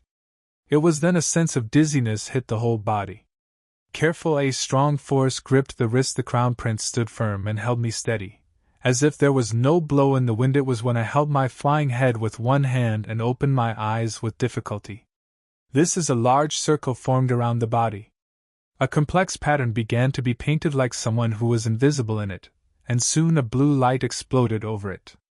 Like a swaying fire, an unknown intangible force swirled frantically around the corpse. Strong gusts seemed to be caused by it. A ragged strip of cloth hung over the remains, fluttered roughly. Magic circle. The Crown Prince, watching silently, spat out its identity. Magic circle. It was when I was looking at a pattern of blank blue at an unfamiliar sound. It was not long before the wind stopped. Even the intangible power gradually reduced the range, and soon disappeared without breeze along with the pattern. The tumultuous cave had subsided again. There was a disturbing element in the imperial palace that used magic without permission. It was already long ago I let go of his wrists that I had held tightly so that the Crown Prince wouldn't be pushed out. As he said, the condition of the remains standing in the middle of the disappeared magic circle seemed to be incredibly old at a glance. Is it magic preserved? The cave was damp inside, so the remains that old as that usually melted and could not maintain shape. Moreover, it was amazing that even a normal person could stand upright like that in a stormy environment. Why is it gone under the waist? Sometimes there were mummies found standing upright, but that was possible because the skin and muscles of the lower body were preserved. But the remains in front of me could not be called mummies at all. The shape of the ribs and the severed vertebrae looked just before they were fused to the rock. Did the stone water impregnate the molten remains? I was observing the remains with interesting eyes. The shape is still maintained because of the remaining mana. What? It looks like he used his body as a sacrifice for the magic circle to tie the spirit to this place. Suddenly the Crown Prince answered with open mouth. Only then did I realize that I mumbled out a question. How many times have you seen a skull gourd? Seeing that you're not surprised. He was staring at me with interesting eyes, observing the remains interestingly. Usually they replace them with animals, but the author seems to have died halfway through the magical cast and couldn't survive. The body half split. I was astonished. A step later Callisto raised his head and answered with a sour look. When you cast a magic team you need to supply strong vitality. Strong vitality? It's the magic team's invocation and vitality, and I don't know a thing like that. What, this didn't come out in normal mode? Besides, I was very embarrassed because it was a completely different answer from the direction I was guessing. It's not some fantasy movie. How the hell do you tie up your soul? But I was convinced right away this is not a reality, but a world of games where magic is practiced in real life.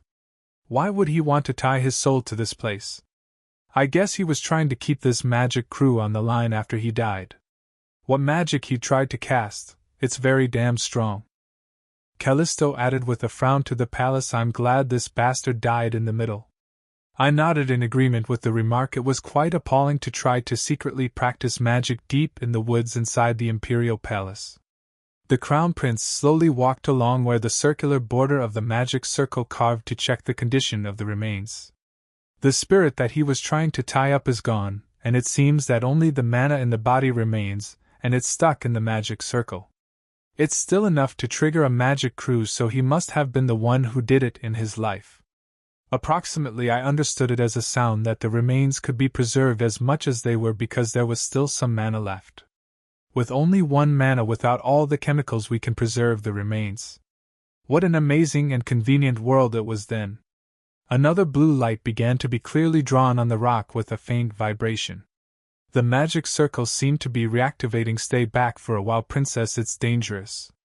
Callisto stretched out his arm at me and ordered me to back off. I stepped back steadily down. The magical power left on the body began to fluctuate by the magic circle. The prince who pulled the sword relentlessly lowered the sword over the intangible vortex. A loud rupture resounded through the cave. The enchanted power and the sword that tried to cut it were smashed, and a lustful blonde blew up without a blow due to the relentless wind. But apparently not bothered at all, the Crown Prince flashed his red eyes toward the air. With his sword in the floor, a blue spark splashed around him. Soon after, cracks began to appear on the rock, as soon as he began to bloom his sword. The fine thread soon became a deep crevice and spread through the entire magic circle. The rough wind gradually died down with him. Frantically, the fluctuating mana and magic circle disappeared at some point. The Crown Prince pulled out the sword from the flower. It was quite a bit of power, and there was a cold sweat on his forehead. Is it done, Your Highness? I asked, lowering my hand, which was closing my ears because of the roar. I completely destroyed it, Callisto answered with an insincere nod. Now let's see what magic he was trying to do. With the sword in his hand, he walked aimlessly across the cracked rock. It was the thin arm of the remains, each holding a thick scroll. After stopping in front of it, and stroking his chin for a moment, he suddenly grabbed the sword he was holding. He was ready to chop up the remains. Only then did I notice what he was going to do, so I cried with my eyes wide open. Your Highness! Callisto paused and looked back at me. I rushed to where he was. What are you doing now? I'll cut the arm. Why? Looking at the scroll will give us a clue as to why he's been trying to carve a magic ring inside the palace. You don't have to take it out while damaging the remains. The Crown Prince wriggled his eyebrows as if he couldn't understand what I said. Then will the princess touch the body and give it to me? Yes, what? I'll get it out. I nodded quickly. That's great. In fact, it was one of the things I wanted to do. Furthermore, the sword wielded by the Crown Prince could not immediately bring the remains to a collapse. The remains were preserved for a long time in an unusual form. Stay back for a moment, Your Highness, especially put that sword away. I slipped a dangerous prince back. The Crown Prince burst out laughing as if he were dumbfounded. But he simply grabbed the sword into the sheath. The crooked look seemed like, let's see what you're doing. I confirmed that he had completely retreated and stood in front of the remains. Then I gathered my hands together and gave a short, silent salute. I'm sorry, can I touch you? Archaeologists have the most tension when excavating human bones or tombs.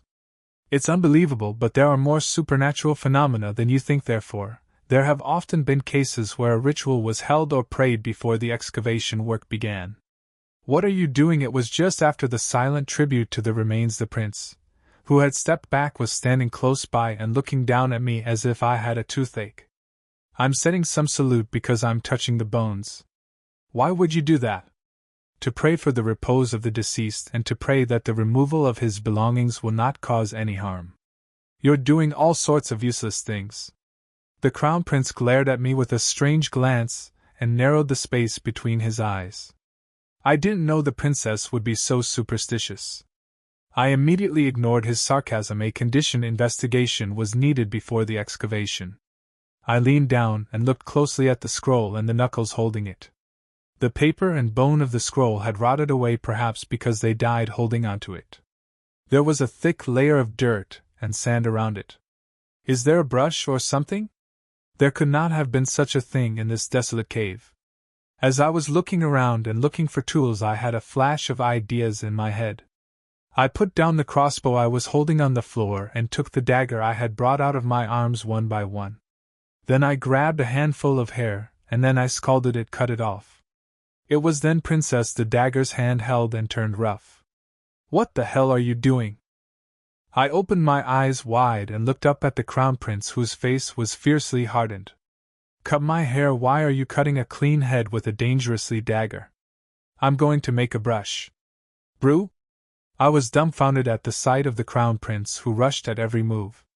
I said I'll take care of it, so I asked you to wait a moment, Your Highness. I forced my hand out of his grasp and gave him a nonchalant reply. I'm busy now, so don't interrupt, and wait by my side. Ungracious, how dare you interrupt the crown prince of the empire? When he pointed his finger at the place where he was supposed to retreat, he spoke with a blunt tongue, but he backed away. I put the dagger back into my arms, then I rolled up a handful of long cut hair in his hand and grabbed it. The crimson hair curled greedily. I wish I had straight hair. I glanced at the crown prince's blonde hair out of regret, but if I didn't want to die, I had to be satisfied with my own. I approached the skull again and gently swept the left finger bone with my hair. Removing foreign substances from a solo dig during a field recovery was a basic part of the basics. My hair was so soft that it was closer to wiping out dirt than to dust it off, but it was much better than before. After a while, though not perfect, the visible foreign substances were removed.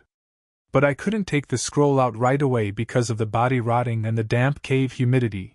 Bone and paper were almost stuck together. What should I do? There was a high possibility that the paper would rip if it was taken out by force. First of all, we need to get rid of the moisture. The tributary cultural properties were very fragile, so they had to be handled carefully. Originally, it was supposed to be embalmed and dried after being moved to an aseptic chamber, but it was nonsense here. Thinking about how to get rid of the scroll, I looked around to see if there was anything useful for removing moisture. Then I found the fallen torch that the crown prince had thrown away. That's it. I brushed the cut hair roughly on the floor and quickly approached it. Then, after picking up the pieces of wood, I will crush the ends on the rocks. The charred part of the fire was easily crushed when the water gathered to a certain extent. I crouched down and scraped together with my hands.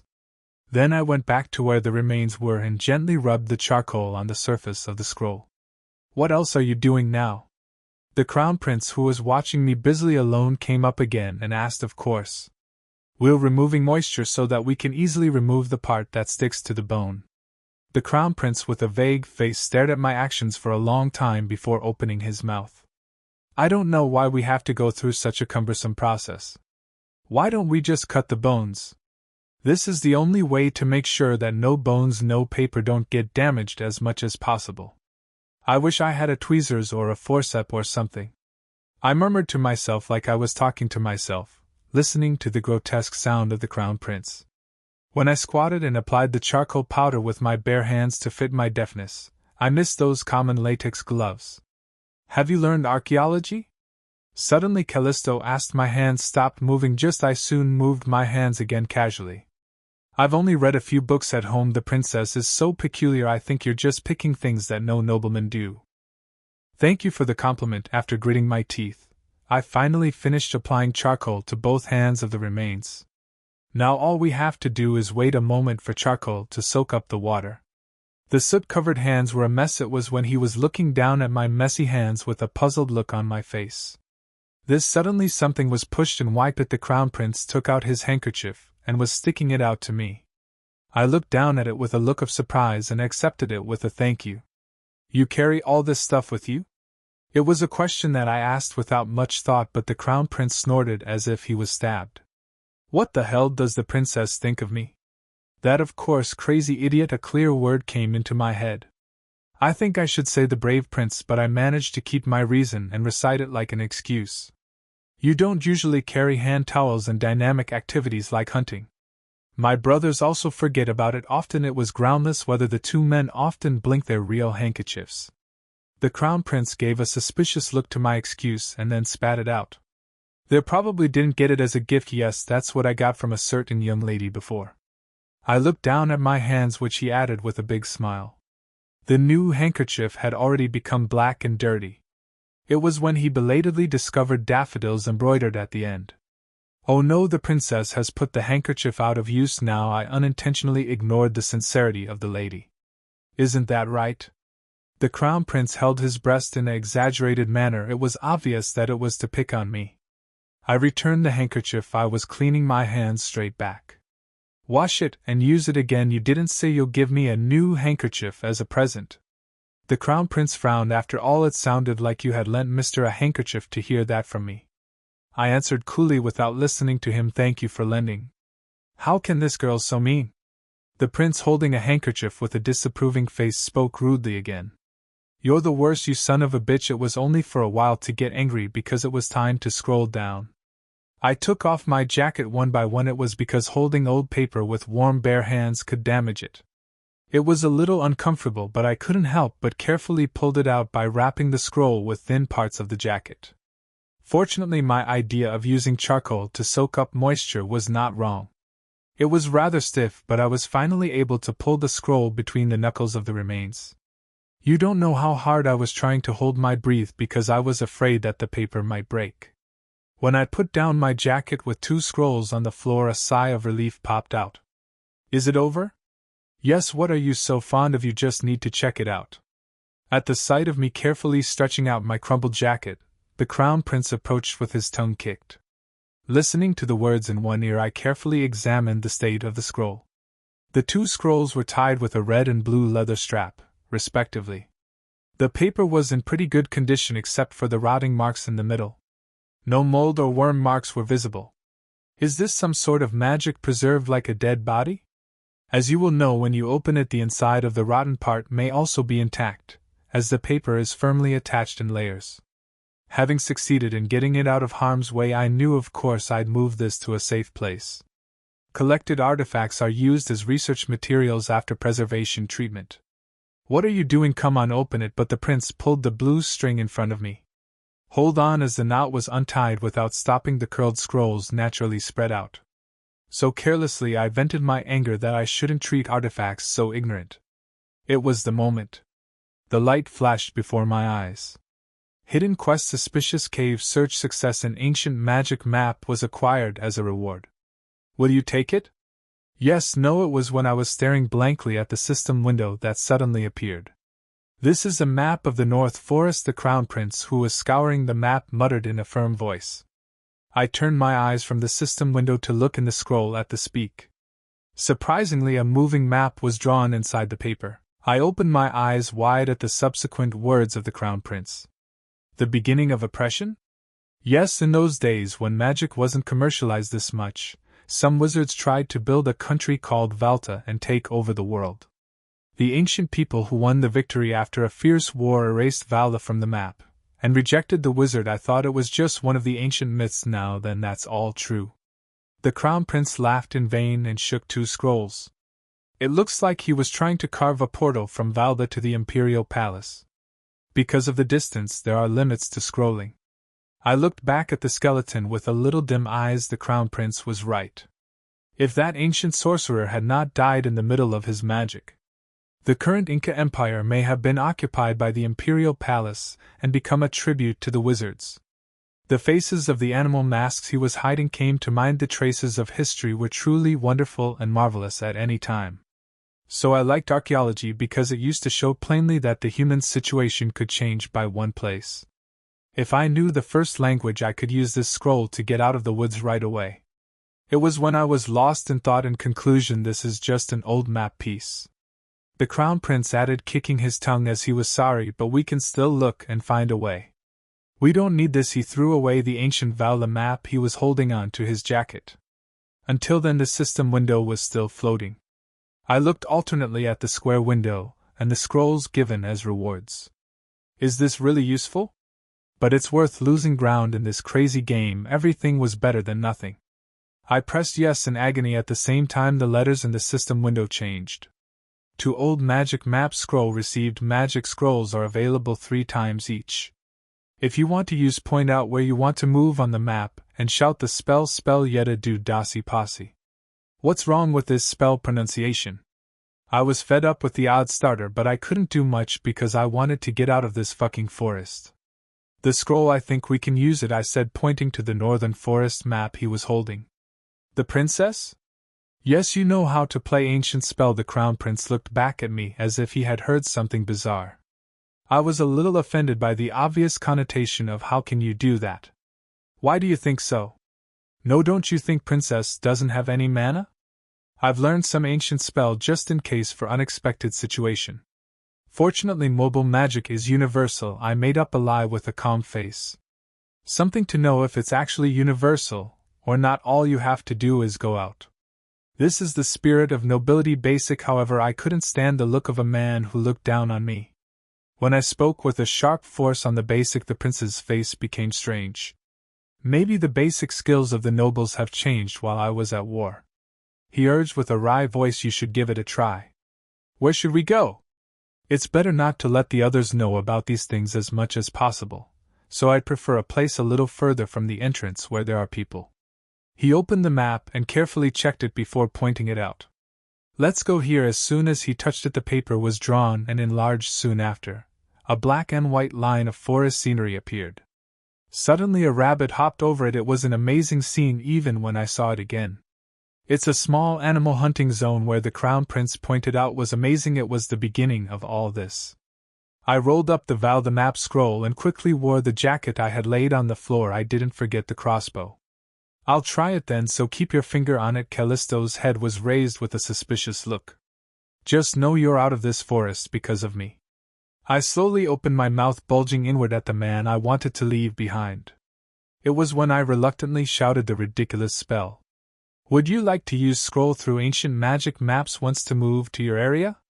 Yes, no. A white square window appeared before my eyes. I pressed yes without hesitation. And at the same time my eyes were blinking. That was true. When I awoke again to the sudden voice, we had already escaped the goddamn cave and sat in the middle of a quiet forest. Scroll through the ancient magic map, North Forest 1/3. I never thought a princess would have such a useful ability. That's quite different from the rumors in the air. The Crown Prince looked at me with a look of real surprise. Favorability 35%. At the same time, favorability rose slightly. Is it a compliment, or a criticize? I wasn't happy at all. I looked with salty eyes over the blondes glistening in the early morning sun. I'll take these because I have to make a formal investigation. The prince himself rolled up the map of the northern forest. Sure, I also passed the map that I was spinning. Even if I had it anyway, I didn't have anything to write about. Looking around, I could see a road across the cattle hunting area where I had been lost. Then let's go back, Your Highness. It was fortunate that I could come back quickly without wandering. I immediately shook my seat and got up. So did the Crown Prince, who packed the scrolls in his arms. But at that moment the Crown Prince, who had just risen, suddenly grabbed his head and stumbled. Your Highness, I was startled and grabbed him by the arm and helped him. The cave was so dark that I could not notice it. The prince's face was blank as he saw it again under the bright sunshine. Your Highness, are you all right? Since when has he been like this? A cold sweat dripped down along the facial line of Callisto, who was tired of white crabs. Unconsciously I reached out and wiped his face dry. His skin on the palm of his hand was appallingly cold. It overlapped with him, who was unable to come to his senses when he woke up at dawn. You're getting hurt is wrong, right? You said not to die in front of you, but you don't want to clean up the body, do you? Are you kidding me? I shouted in a loud voice. The Crown Prince smiled faintly with a pale look. It's all right, I won't die. No, this can't do. Lean on me. Let's go back, Princess. The Crown Prince stopped me, who was dragging him, and hurried him. Don't let her be cold-hearted like a villainess. Just tell someone to go and take me with him. What the hell is that? Or I'll regret when I wake up. It was then the Crown Prince, who had threatened to the end in a feeble voice, fell down like a doll with a broken string. Your Highness, I sat down on the floor with a scream. Your Highness, Your Highness. Callisto's body was shaken hard, but there was no reappearance of the tightly lowered enemy line. I leaned my head against his chest in a panic. Unlike in the morning, the sound of the pulsating was slow and small. I was scared, even though I knew ML wouldn't die. This way can't do. I jumped up from my seat.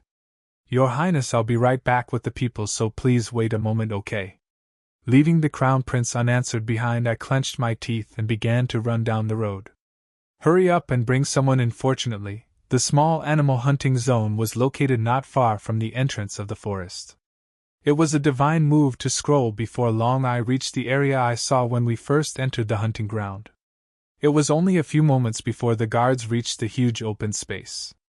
Hey, in the woods, the Crown Prince! I screamed at the two nearest knights, breathing heavily.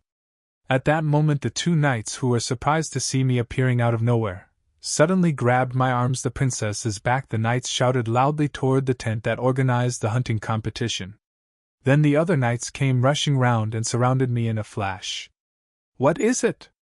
It seems like a sinner is being arrested. An ominous premonition climbed up the end of the bridge.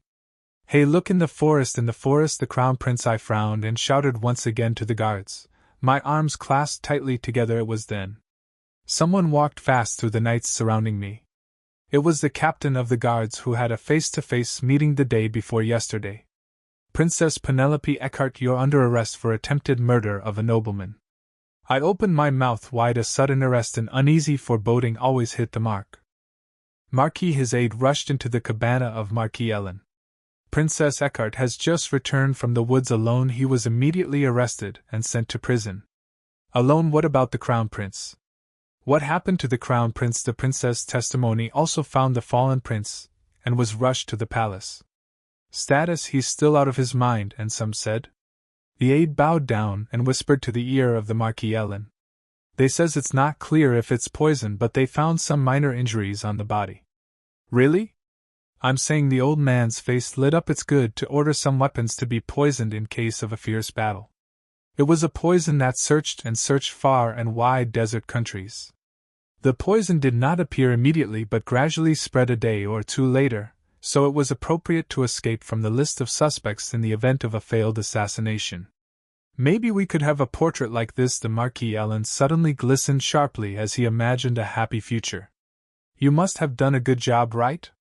You said the trail was cut off from the cliff. Yes, we've searched the woods for all the weapons that have fallen. The Leyland new people hid it well in the basement of the Imperial Palace. Good job. The awakened still don't remember things just before they fall? Yes, the Marquis. Good for us. The Marquis Ellen flashed his eyes. How much effort did you put into this event? Upon returning from the war, the Crown Prince was the first to break ties with the Second Prince and the underground forces. Because of this, we could not hire an assassination team as before. Thus, 6 families, the main forces of the Second Prince faction, were forced to recruit ambitious men. They set the hunting competition as a historical event, transformed them into capital aristocrats, and trained them to assassinate them. One of them was Baron Tullet, a distant collateral of Ellen. However, only 5 or 6 people could not face the Crown Prince. Just in time, the interests of Layla's new country were in sync. The Queen was even mobilized to bring the men who were supposed to support her into the palace. So we sent 20 assassins to the Crown Prince. What, everybody fainted. After hearing from his servants that all the assassins had been found stunned, he felt faint. Fortunately, it was not difficult to find witnesses and assistants who were with the Crown Prince. She threatened everyone to be struck by a crossbow and become an idiot. She must have made the Baron like this. The princess's whereabouts were unknown, along with testimony from Lady Kellen, who shouted angrily at her late fiancé. Besides, the Crown Prince must have slaughtered the assassins with a knife. The failure of the assassination was not enough, and the fact that witnesses existed made the Second Prince feel like the sky was falling apart. But at any time there is a hole that will rise. Now all we have to do is lay the blame on the princess. Marquis Ellen played a trick to put the blame on the princess, the only witness on the contrary. It will be easy to convince people anyway, as the princess is called the Duke's crazy dog, and her reputation is running at the worst of the worst. At first he tried to blur the issue by hitting the player with the harm of noble families, but even the Crown Prince fell into unconsciousness. It was clear that God Layla had helped. I can give that ugly Eckhart a blow. Marquis Ellen giggled with a satisfied face. The most important thing was to get out of the suspect list immediately. That way we can plan for the future. In that sense, the princess, the main culprit behind the assassination failure, was a very good prey. While the eyes are on Eckhart's mad dog, the assassins sent from the new country are released from the palace and had all evidence destroyed. If the Crown Prince, who is lost, dies like this, it would be icing on the cake, but it didn't matter if he didn't die right away. Like all the assassination attempts we've tried so far, without proof the Crown Prince's claim would mean nothing. You'd better put the blame on not only for the murder of the noble, but also for the royal family. When the Crown Prince wakes up again, everything related to the assassination will be neatly done with Princess Eckhart's crime. At the perfect plan, Marquis Ellen laughed again with a look of relief. By the way, on the toilet side, he still hasn't come to his senses. Yes, still that worthless bastard. At the sight of his aide blurring the end of his words, Marquis Ellen kicked his tongue. I got some expensive hemolysis and made him play a role, and somehow he got even more distracted than before. Baron Tullet was originally a late-developed child since an early age. It didn't make sense that he had no one to offer to the event because he was the only son of the Queen. After searching for it, I finally brought along a rather dull but healthy plan. He spent a lot of money to feed him the intelligence medicine made of hemolytic blood with a lot of mana, and to engage Kellen to make him a capital aristocrat. Now that HD been acting like a human being, the Marquis of Ellen, who was unsatisfactory with a disgusting expression, suddenly rise from his seat. Let's go to Baron Tullet for now. Baron Tullet's inside the cabana was still a crucible of chaos. It's a magical side effect. The royal physician who had seen the doctor shook his head with a flutterly. Magic side effects? Well, then what happens? The short-term body's excessive exposure to mana temporarily impaired brain function. He had no choice but to take his time and recover. The palace doctor, who expressed regret that there was nothing he could do right away, left cabana in the forest, saw the goddess of death and hunting. Please wake up, a woman who looked at her drooling mad fiancé screamed nervously. Count Kellen, standing restless, comforted her daughter. Gloria, baby, calm down. What's all this, father? I can't carry my face around because I'm embarrassed. Gloria, so why were you watching that crazy bitch participate in this hunting competition? Gloria couldn't contain her anger, her blue hair ruffled violently. Count Kellen could not confess that the diamond mine he had received from Eckhart from his daughter had the condition no more mention of his daughter. Goddess, meanwhile, Marquis Ellen's nephew drooled and frowned at the sound of his madness. It was then the Count of Keyline A. Stampede entered Baroness Tullet's cabana. Have you come, Marquis? Stay seated. The Marquis Ellen stood up and waved at the two men who were about to say hello. He was here too, that's great. It was noisy outside. What happened? Princess Eckhart is back. At the latter's words, Lady Kellen stood up and shouted. Where is she now?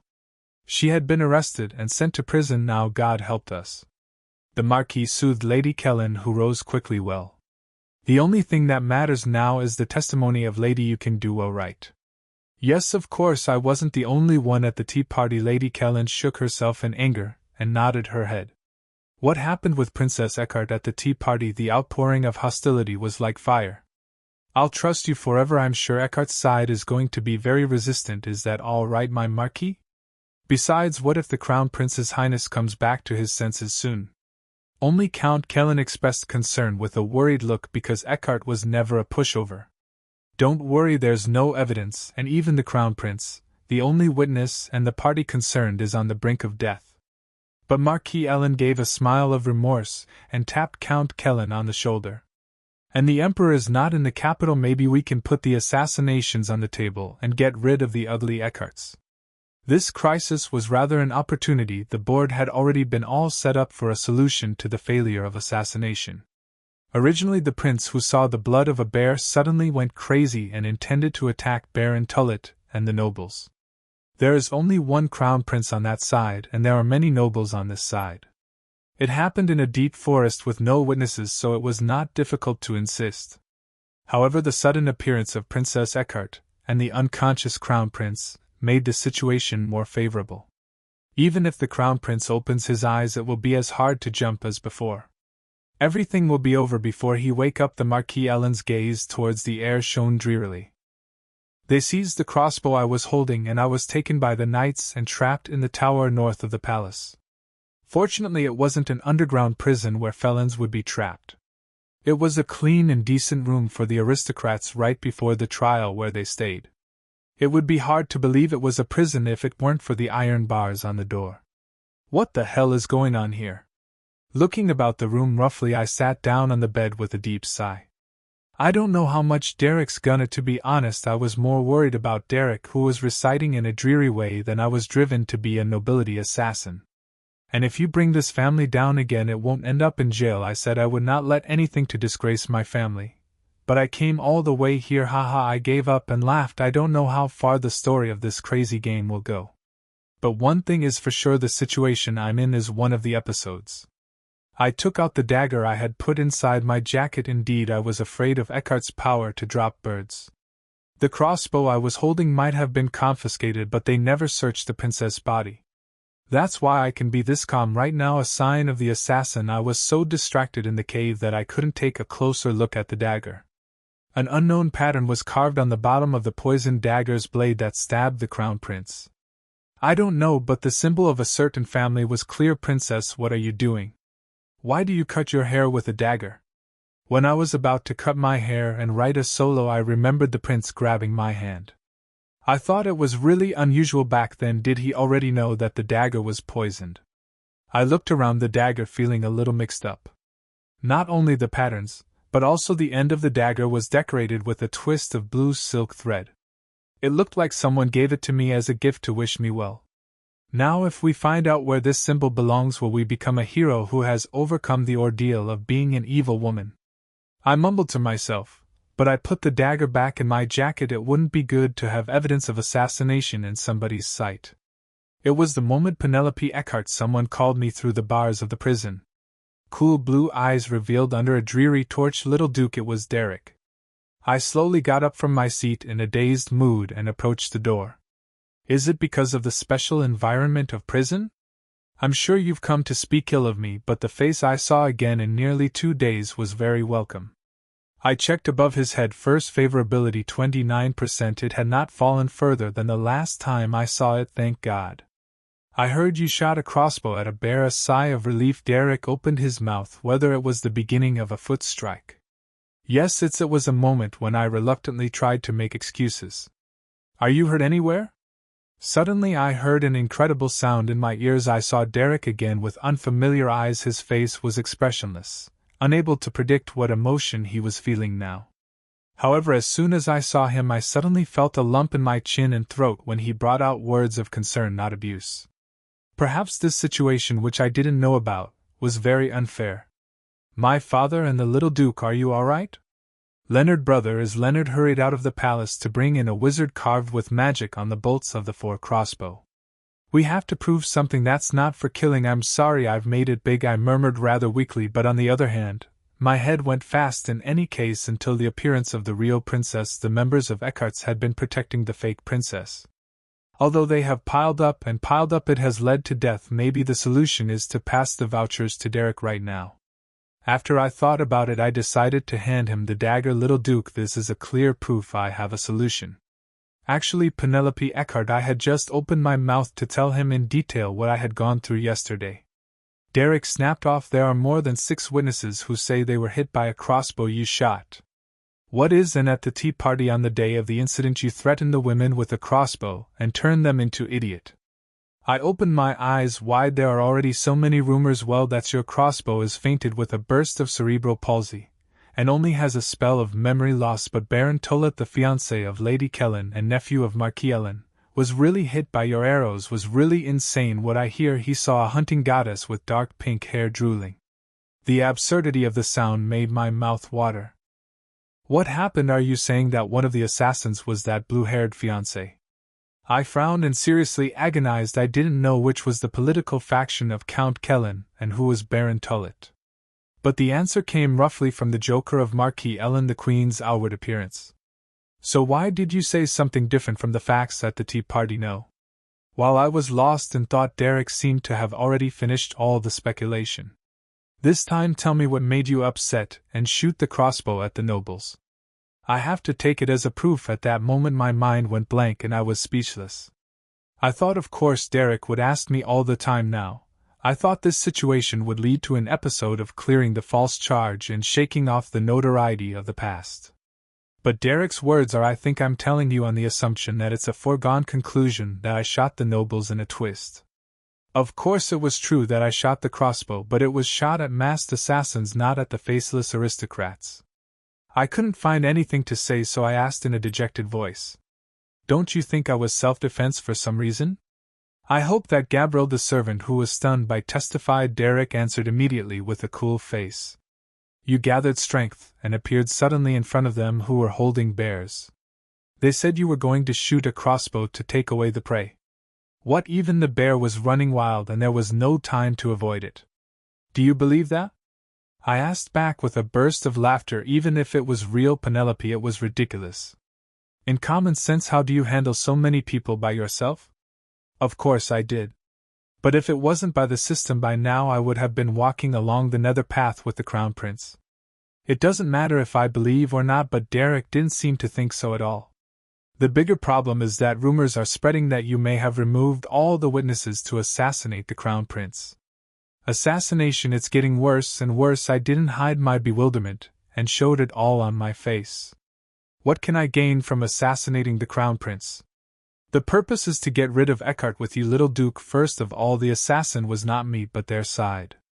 Recognizing that the focus of the conversation with Derek is gradually shifting, I said the truth first. The bear was my prey. The Crown Prince, who was passing by, helped me to cut the bear's throat while I was in a difficult situation. In common sense, how can I bring down so many men by myself? It's amazing that there are people who believe that nonsense. The truth that will come to light when we investigate. The truth. Suddenly Derek cut me off and recited in a low voice. The truth is whether or not you have shot the crossbow at the nobles and bears. I slowly looked at him, lifting the glare that had lodged in his lips. Little Duke. And the truth is that the Crown Prince, the only one who will testify that what you say is true, is now struggling with poison. Poison? I was surprised to learn that the Crown Prince had collapsed due to poison. But more surprising than that, Derek's attitude toward me. The frosty blue eyes that see me without wavering. I realized only then that he didn't have any faith in me in the first place. If it's a mischievous prank from a thunderbolt, it's a line that can be somehow managed. In other words, the award was beyond redemption. A dejected laugh broke out without knowing it. I was so grateful and pleased to see the man who came to the prison without turning a blind eye. I was even thinking of handing over the only evidence. Little Duke, will you believe what I say in the first place? No, you didn't mean to check with me whether what people were saying was true or not. We'd better finish it quickly before the rumors spread further. Derek softened his voice. The look of soothing a sulky little sister seemed quite familiar. So you can get out of there right away if you drag it on for nothing. It's rather be. No, I faced him with a cold, subdued gaze. It would be easier and more convenient to take care of than to have me as an aristocrat. Penelope, don't you know that crazy bitch is a bitch who's always been so mean as to breathe you? You're saying that if you turn me into the world's greatest trash and sprinkle a few pennies on me, everyone's going to say that's why you do it. Watch your mouth. Derek stiffened his chin in a plain tone. Someone's got in trouble, and you talking like that. It's not me, it's you who talk nonsense. I bit my teeth hard and gave it a click. It was half impulsive words and half impulsive. The blue eyes seen through the bars slowly widened, and that moment. Favorability -3%, favorability 26%. Have lost one's favor. I stared at it without any expression. Unlike the fallen likes, he didn't seem to understand me right away. What his late face looked a little dazed. Go back. I gave a blow, but I didn't feel any pleasure at all because I have nothing more to say to you. Penelope Eckhart. The voice for the full name dropped even lower. Favorability -2%, favorability 24%. It was quick to lose favor with him, which was close to 30%. But there was no regret. He was X in the first place. I'm sure I haven't had any expectations. However, it was hard to straighten out the distorted expression. I'll take care of this so you don't have to take care of it. Just leave it as it has been. Die or be put in jail. You what? The Penelope. Derek got angry at my careless tone, but I turned around because I didn't want to hear any more. It was a risky remark, but I had no intention of retracting it now. As long as I don't die, it's no matter if I lose more fucking favor. It was when I sat on the bed nervously with my back against the iron door. Tapping, I heard footsteps moving away after a while. It was amazing. I didn't feel any regret about the way he walked, leaving his nominal sister behind in prison. Yes, this is what you used to be. When I kept my second gift from Derek in a jewelry box, I thought our relationship was actually getting a little better. I didn't really try to get out of my original impression, but I didn't do anything to be called a Thunderbird. Although the relationship between men and women required by the game did not develop, I thought it would be okay for the brother and sister to improve. It'll be easy to hold out until I see the ending. But it was all my own illusion. I can handle it without your help, as if it's a red line. I thought, glaring with cold eyes beyond an empty iron window somewhere I could hear the sound of a string breaking off. After a night in prison I finished a simple meal served early in the morning, and was led to the meeting by knights. For a felon who attacked 7 noblemen for no reason it was quite generous. Is it because it was VIP? The rope around both wrists was very loose. In addition, there was no other search for as I entered the conference room inside the palace. They must have thought I was an immature spirit who could do nothing without a crossbow. The contradictory treatment of the men was a little funny. Princess Penelope Eckhart is entering. The huge door of the conference hall slowly opened with the notification of the servant. The gutter which was buzzing at my appearance as I stepped inside quickly calmed down. All high-ranking aristocrats participating in political affairs had been seated. Passing by with my back erect I found something and my eyes glistened. Because like a plaque the plates inscribed with the patterns of each family were in bloom at each place. Thank God, the higher the rank the more splendid the pattern was. Looking at them frantically with a side glance, I found what I was looking for when I was almost at the end. There it is. There was a pattern that matched the pattern on the dagger. When I identified the man sitting behind it, I was completely relaxed. This is because he was convinced that the story was going well. As I turned my head unconsciously with a sigh of relief, I found those who were sitting on the other side of the table. It was the Duke and his eldest son. The Duke's face was distorted when our eyes met. The scene of her foster daughter who was brought to the conference room with her hands tied seemed to be mixed up. Derek's side, on the other hand, had no change in expression. Favorability 22%. It was 2% less than the last time I saw it. As a result, a total of 7% of favorability has declined. It didn't go as far as the dead end, but that was because it had been quite a long time since I came here. If it was early in the game, it would have been breathtaking. I don't care. I turned my head coolly from his black top of the head. It was more important for me to break down this episode now than just the favor of the X. Be careful, everyone.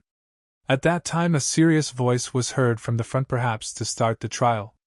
An old man with a white head and beard stood in front of the podium, one step below the top seat where the Emperor's throne was placed. The Emperor's Majesty is on the run, and even the Crown Prince's Majesty is in poison, so I am presiding over the trial in lieu of this law. Raise your hand if you have any objection. No one raised an objection because it had often happened since the Crown Prince went to war. In addition, he was the right person to preside over the trial because he appeared to be a clean and thorough principal to principal in the game. It's no loss to me, Princess Penelope Eckhart. Yes, you will stand on this trial on charges of killing 7 noblemen during this hunting contest. Swear that you will stand trial faithfully on the honor of the Inca Empire. I swear I will stand trial faithfully. I answered in a gentle manner. Then the Attorney General turned his head and called someone. Then let's start with the victim's statements. Self-cultivating work. A man who was sitting at the far end got up and came to my side in a brief salute to the judge. He began his statement without any hesitation. Yesterday 7 people, including me, joined forces to go deep into the gold marker zone to catch the bear. And luckily I was really confronted by a bear. I was on the verge of catching the bear after a frantic struggle. Suddenly Princess Penelope appears and points us at a crossbow, threatening us to turn the prey over. Oh my, look at her, look at her. The sound of tongues kicking came from place to place. The Duke's face, which was briefly checked, was even more hardened than before.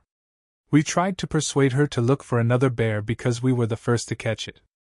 Continue. Then Baron Tullet stepped out to argue with the princess, and at that moment she shot the crossbow without hesitation. Oh my God. Then the Marquis Ellen, sitting on the other side of the Duke, banged his desk and exploded in fury. How can you be so naughty? All the nobles around it nodded violently and agreed. That's right. That's right. Thanks to him, Garble's self-production was even more enthusiastic. The princess shot the crossbow one by one, and we all fainted. When I woke up, I was back at the campsite, and my only friend Baron Tullet, Viscount Gavoil, turned his head, covering his face as if he was about to go crazy because he felt sorry for Baron Tullet. The puzzles that led me to be the prince assassin were being put together one by one. I watched the whole situation like watching a comedy. When the final play was in the climax, it was most effective to overturn the board. It was then I object on behalf of the still party. Someone jumped up from his seat. Favorite 22%. Derek rose from his seat and calmly opened his mouth. Penelope's crossbow is not for killing at all. It was a real surprise for a person who didn't even look back when I told him to turn off yesterday. I stood up suddenly and stared blankly at him. The crossbow is also a simple hunting for small animals, with only fainting magic and losing short-term memory before being hit by a crossbow. But I wonder how he got hit by a Penelope's crossbow, and how he remembers the details of what happened before he got hit. That's don't lie to me, Viscount Gavoyle refuted with a face that earned him. I think it's because he was so hit on the nail. On the other hand, Derek answered without a single change of expression. It's not a lie. We have a wizard standing outside the conference room with his own magic engraved on the crossbow. So let's call him in and check. Little Duke, no matter how much you bend your arms inside, isn't that too much of a perverse? How do we know you bought the wizard? There's a contract I wrote down when I left the request. Derek immediately tried to resist if he wasn't prepared at all. But Viscount Gavoyle himself stopped talking as if he were shouting. And there are witnesses who have heard the princess say it's her own magic to make someone idiot. Judge, please allow me to hear the testimony of the witnesses. The surroundings were agitated. The nobles had the premise that honor was valued, so funnily they trusted the nobility's testimony more than the little duke who could buy it with money.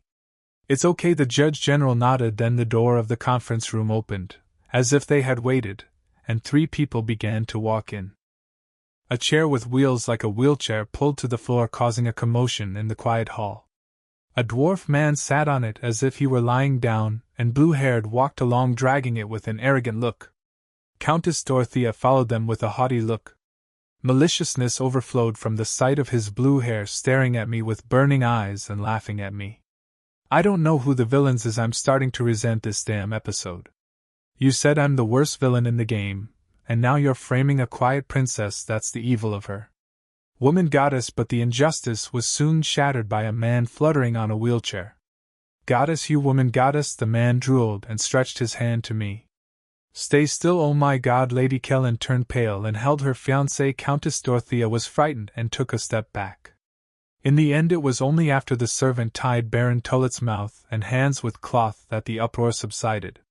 Lady Kellen testified. The Judge General quenched and calmed the buzzing atmosphere. At the tea party, Princess Eckhart pointed a crossbow at us, revealing that she had the magic of becoming an idiot if we were hit. The blue hair stared at me as if it had been waiting and opened its mouth. There were wives and young children from various families, including the host, Countess Dorothea. Right, Countess? Yes, I also hear that. Countess Dorothea answered timidly. Looking at me sensibly, she shook herself and shut her mouth. When my eyes met, I laughed at her like that. Fortunately, I think my threats are still valid. It was a positive response. When the blue-haired testimony was over, the Judge General immediately inquired me. Princess Eckhart, do you have any objection to Lady Kellen's statement? None, I answered briefly. Sure enough, there was a sarcastic voice from the camp of Marquis Ellen immediately.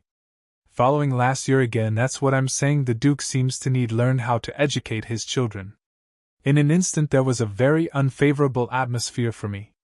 Your Honor, then Derek got up again. He defended me in an urgent tone. In fact, my only sister just woke up from her sickbed. I frowned at his words. It was an excuse that I didn't feel happy about as a normal person. In addition, it's been a day since she went missing and came back. Of course, the ability to discern what is happening now, I'm perfectly sane. I don't think I can listen anymore, so I cut Derek off and stepped forward. When they're done with the testimony, I'd like to make a statement. Penelope, Derek called me harshly, but I looked at the judge in a casual disregard. The Judge General nodded. Permission. Start the princess statement. First of all, except for the testimony of Lady Kellen, it's quite different from what I've been through. She's such a calm down Viscount Gavoyle. My self-criticization was about to contradict me. However, he was quickly silenced by the attention of the Judge General. Thanks to you, I was able to finish my sentence easily. And the circumstances that Lady Kellen testified to were only minor jokes and pranks that usually happen at tea parties. I looked around and shrugged as much as I could to look as cheeky as I could. It's very unfortunate that you've been sold this way. What do you mean sold?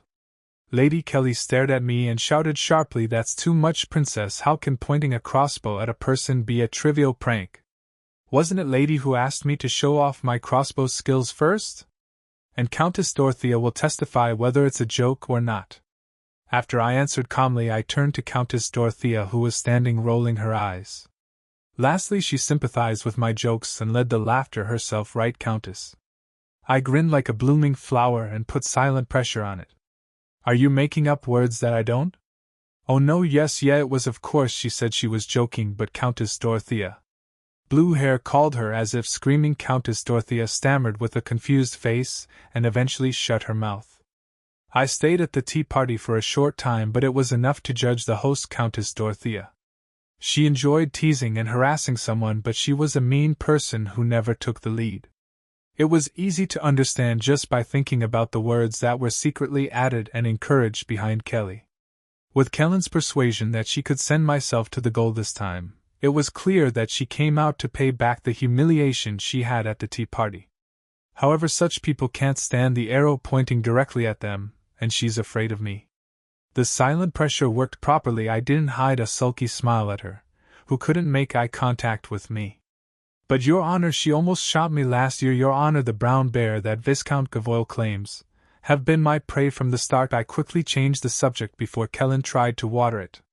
It was a completely contradictory argument. The Judge General immediately glared his eyes and became interested.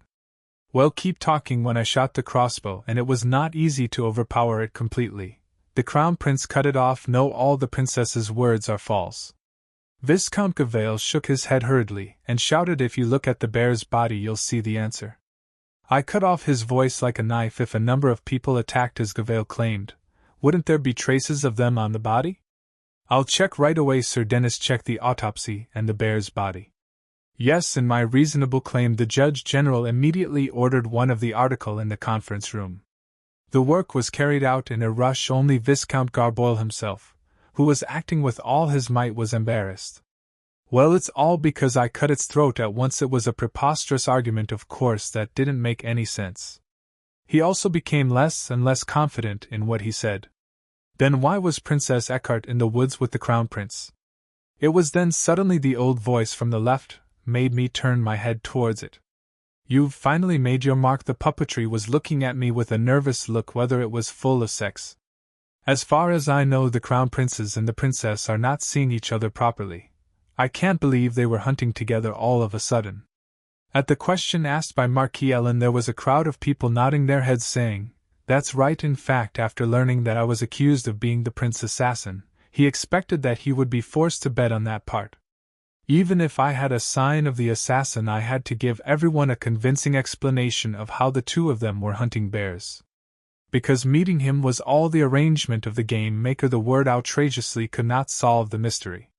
And it only gives the accused some room to be caught. So I, with tears in my eyes, opened my mouth to trample on, leaving no trace of a little doubt. With the Crown Prince we have secret meeting. This is not what I'm saying, it's what the system ordered. I bit my teeth tightly and forced a smile, and used out-of-body narration. I and you in fact have a feeling with each other, but nevertheless my voice trembled. I can't do this. It was a crisis, but it was clear that if I shut up here they'd find it strange. I must break through this crisis at any cost. We have feelings for each other. It was when I managed to clear my throat and finish speaking. What at that moment the table on the right rang with a crash of the desk. The Duke looked at me with his big tearful eyes. Penelope Eckhart, well, what the hell is that? Your Excellency, this is the court, the Judge General warned him when he was about to scream. The Duke managed to shut his mouth with a rough squeak. I could understand the feeling. The youngest daughter, who had been strangled by the Crown Prince, suddenly confessed to having a mutual feeling. I'd be crazy too. The Crown Prince and the Princess, the repercussions of my one word were great. The quiet room of the meeting quickly became noisy. In it I encountered another blue eye, hardened by shock. Derek was staring at me with his fists clenched. You're about to run out, and grabbed me by the collar. The top of his head began to blink dangerously. His spine was sullen by the tremendous momentum that spread from him. It was actually dangerous if it fell further from 22%. It was a time when I was continuously spilling over his head. Quiet, everybody, calm down. Instead, the judge struck the bomb, calming down the tumultuous hall. Princess Eckhart, go on with your statement. But not long ago I told you this to His Highness. I nodded, and used out-of-body speaking again. It's as if I'm talking about someone else. I'm sure some of you at the even saw me arguing with him at the banquet for that. And I guess I saw it on the eve of the hunt. He tilted his head as if he remembered what some had forgotten. Good thing I said loud then. What mattered was the huge scandal of the crown prince and princess. I hurried back to the point. Shortly after the bear hunt we encountered assassins who came to harm the crown prince. That's while being chased by the assassins His Highness was injured in their attack, and fell down the cliff together on the defensive. The aristocracy was all confused and shocked by the statement that was different from Viscount Gavoyle's own writing. I asked, looking back at my own work which was going to be driven. I'm sure I've never shot a crossbow except a bear and an assassin, but I don't know what's wrong with anyone who fainted after being hit by my crossbow. You're lying. Well, I am sure the princess was. Viscount Gavoyle stammered suspiciously. Marquis Ellen was quick to answer with a stiff face. But as the princess said, there's something weird about it. What? Your Highness is now in a coma of unknown cause. The palace doctor said the apparent injury was minor, and there must be another reason. Yes, and? I asked back in a deep voice for a man, as the person claimed to be a lover of the crown prince. If, as the princess claims, you were attacked by an assassin and you were injured and you fell from a cliff, you should not be able to move until the search party finds you. But then His Highness the Crown Prince and the princess walked the next day near the entrance to the forest. Soon after the Crown Prince fell. It's like a Marquis Ellen blurted the end of his words in a meaningful way. It's like you tried to lure him away and poison him on purposely. I had a rough idea of what to say when I didn't finish. The Marquis Ellen seemed firmly convinced that there was no evidence of assassination. Actually, you're right. If the prince had not found an ancient magic map and had fallen, we would not have escaped the cave. At the time of the suffocating silence in the hall, Marquis Ellen, the Duke suddenly threw up his anger by hitting the armrest of the tang chair. You're going too far just to keep your eyes on it. How dare you set me up? So my daughter was trying to undermine the crown prince. It's not necessarily, but your daughter's own dogmatic behavior. You cheeky, you talk too much, sir. I'm just having a valid doubts. Marquis Ellen's grumpy grin at the angry Duke and turned the protest back to me. Princess Eckhart, tell me, why did His Highness lose conscious? His Highness must have been poisoned. I replied with a blank face. He didn't know I'd answer so openly, so the Marquis Ellen's face was completely different. Well, how can a princess be sure of that? Sounds like a princess used poison on him. Well, we'll find out if we look into the evidence I took from the assassin. What? The Marquis, who had stuck to a relaxed attitude, jumped up from his seat at that moment. I can't believe there's been evidence. You mean the princess' statement that she was attacked by an assassin is true? The hall has exploded to the point where it is different from the previous one. A lie, it's all a lie. In the meantime, only the self-criticized Viscount Gavoyle tried to appease people senselessly. Your Honor, as evidence the dagger of the assassin who tried to harm the crown prince. It was the moment when I spoke out, taking out the dagger in my arms with my hands tied wide. It suddenly dawned on me. Main quest: let's be the queen of the hunting competition. Third, discovering assassins. Would you like to proceed with the quest? Compensation: all male main characters. Favorability plus 7%, fame plus 70. Accept, decline. My eyes flashed when I read the system window. All ML's favorites at 7%. It was the most generous reward of all the fucking quests I've ever done. This is main quest, and will be automatically accepted in 5 seconds. 5. I hit accept in a row less than a second later. There was no reason not to accept the generous reward and the ease of the ordeal compared to the damn quests we've done so far. At the same time, the writing inside the square changed. Second, defending the crown prince from assassination. Find the owner of the assassination of the assassin's badge. View Marquis Ellen, Viscount Gavoyle, Baron Tullet, Count Kellen. I was surprised at the sudden multiple choice. Of course, I thought number 1 would be the answer, because the patterns on the dagger matched those of the Marquis Ellen that I had scanned earlier. But this fucking game couldn't have gone so simple. Princess Eckhart, continue what you were trying to say. The judge called me late. He looked rather tired with the silence of the nobles who had been clamoring noisily until a moment ago. It didn't seem to make them feel strange that I stopped talking. I quickly recalled the dagger in my arms. One who wears a dagger bearing the pattern of the Marquis Ellen, and who is foolish enough to attach an ornamental gift made of silk thread to an assassination tool. In addition, the color of silk thread was light blue. It was not difficult to deduce the correct answer.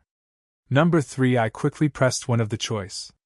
It was none other than Lady Kellen, fiancée, who persistently tried to stab the prince to the end. Correct. Now reveal your power. As soon as the new writing came to mind, I opened my mouth. I submit as evidence the dagger of the assassin who stabbed His Highness Crown Prince.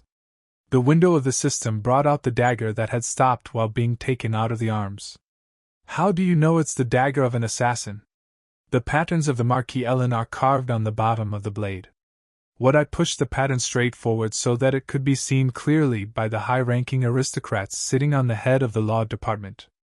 Marquis Ellen opened his mouth wide. In addition, if we trace the owner of the silk thread, we will know the entire force that led to the assassination. The handle of the dagger gently shook as I finished my statement. The blue silk ornament at the end shook with my beckoning. Well, it's a decoration that Lady Kellen recently bragged about making my god. Countess Dorothea, who recognized the silk cord, was inadvertently speaking and hurriedly covered her mouth with her hands. But it was after I had already heard everything. It's a setup.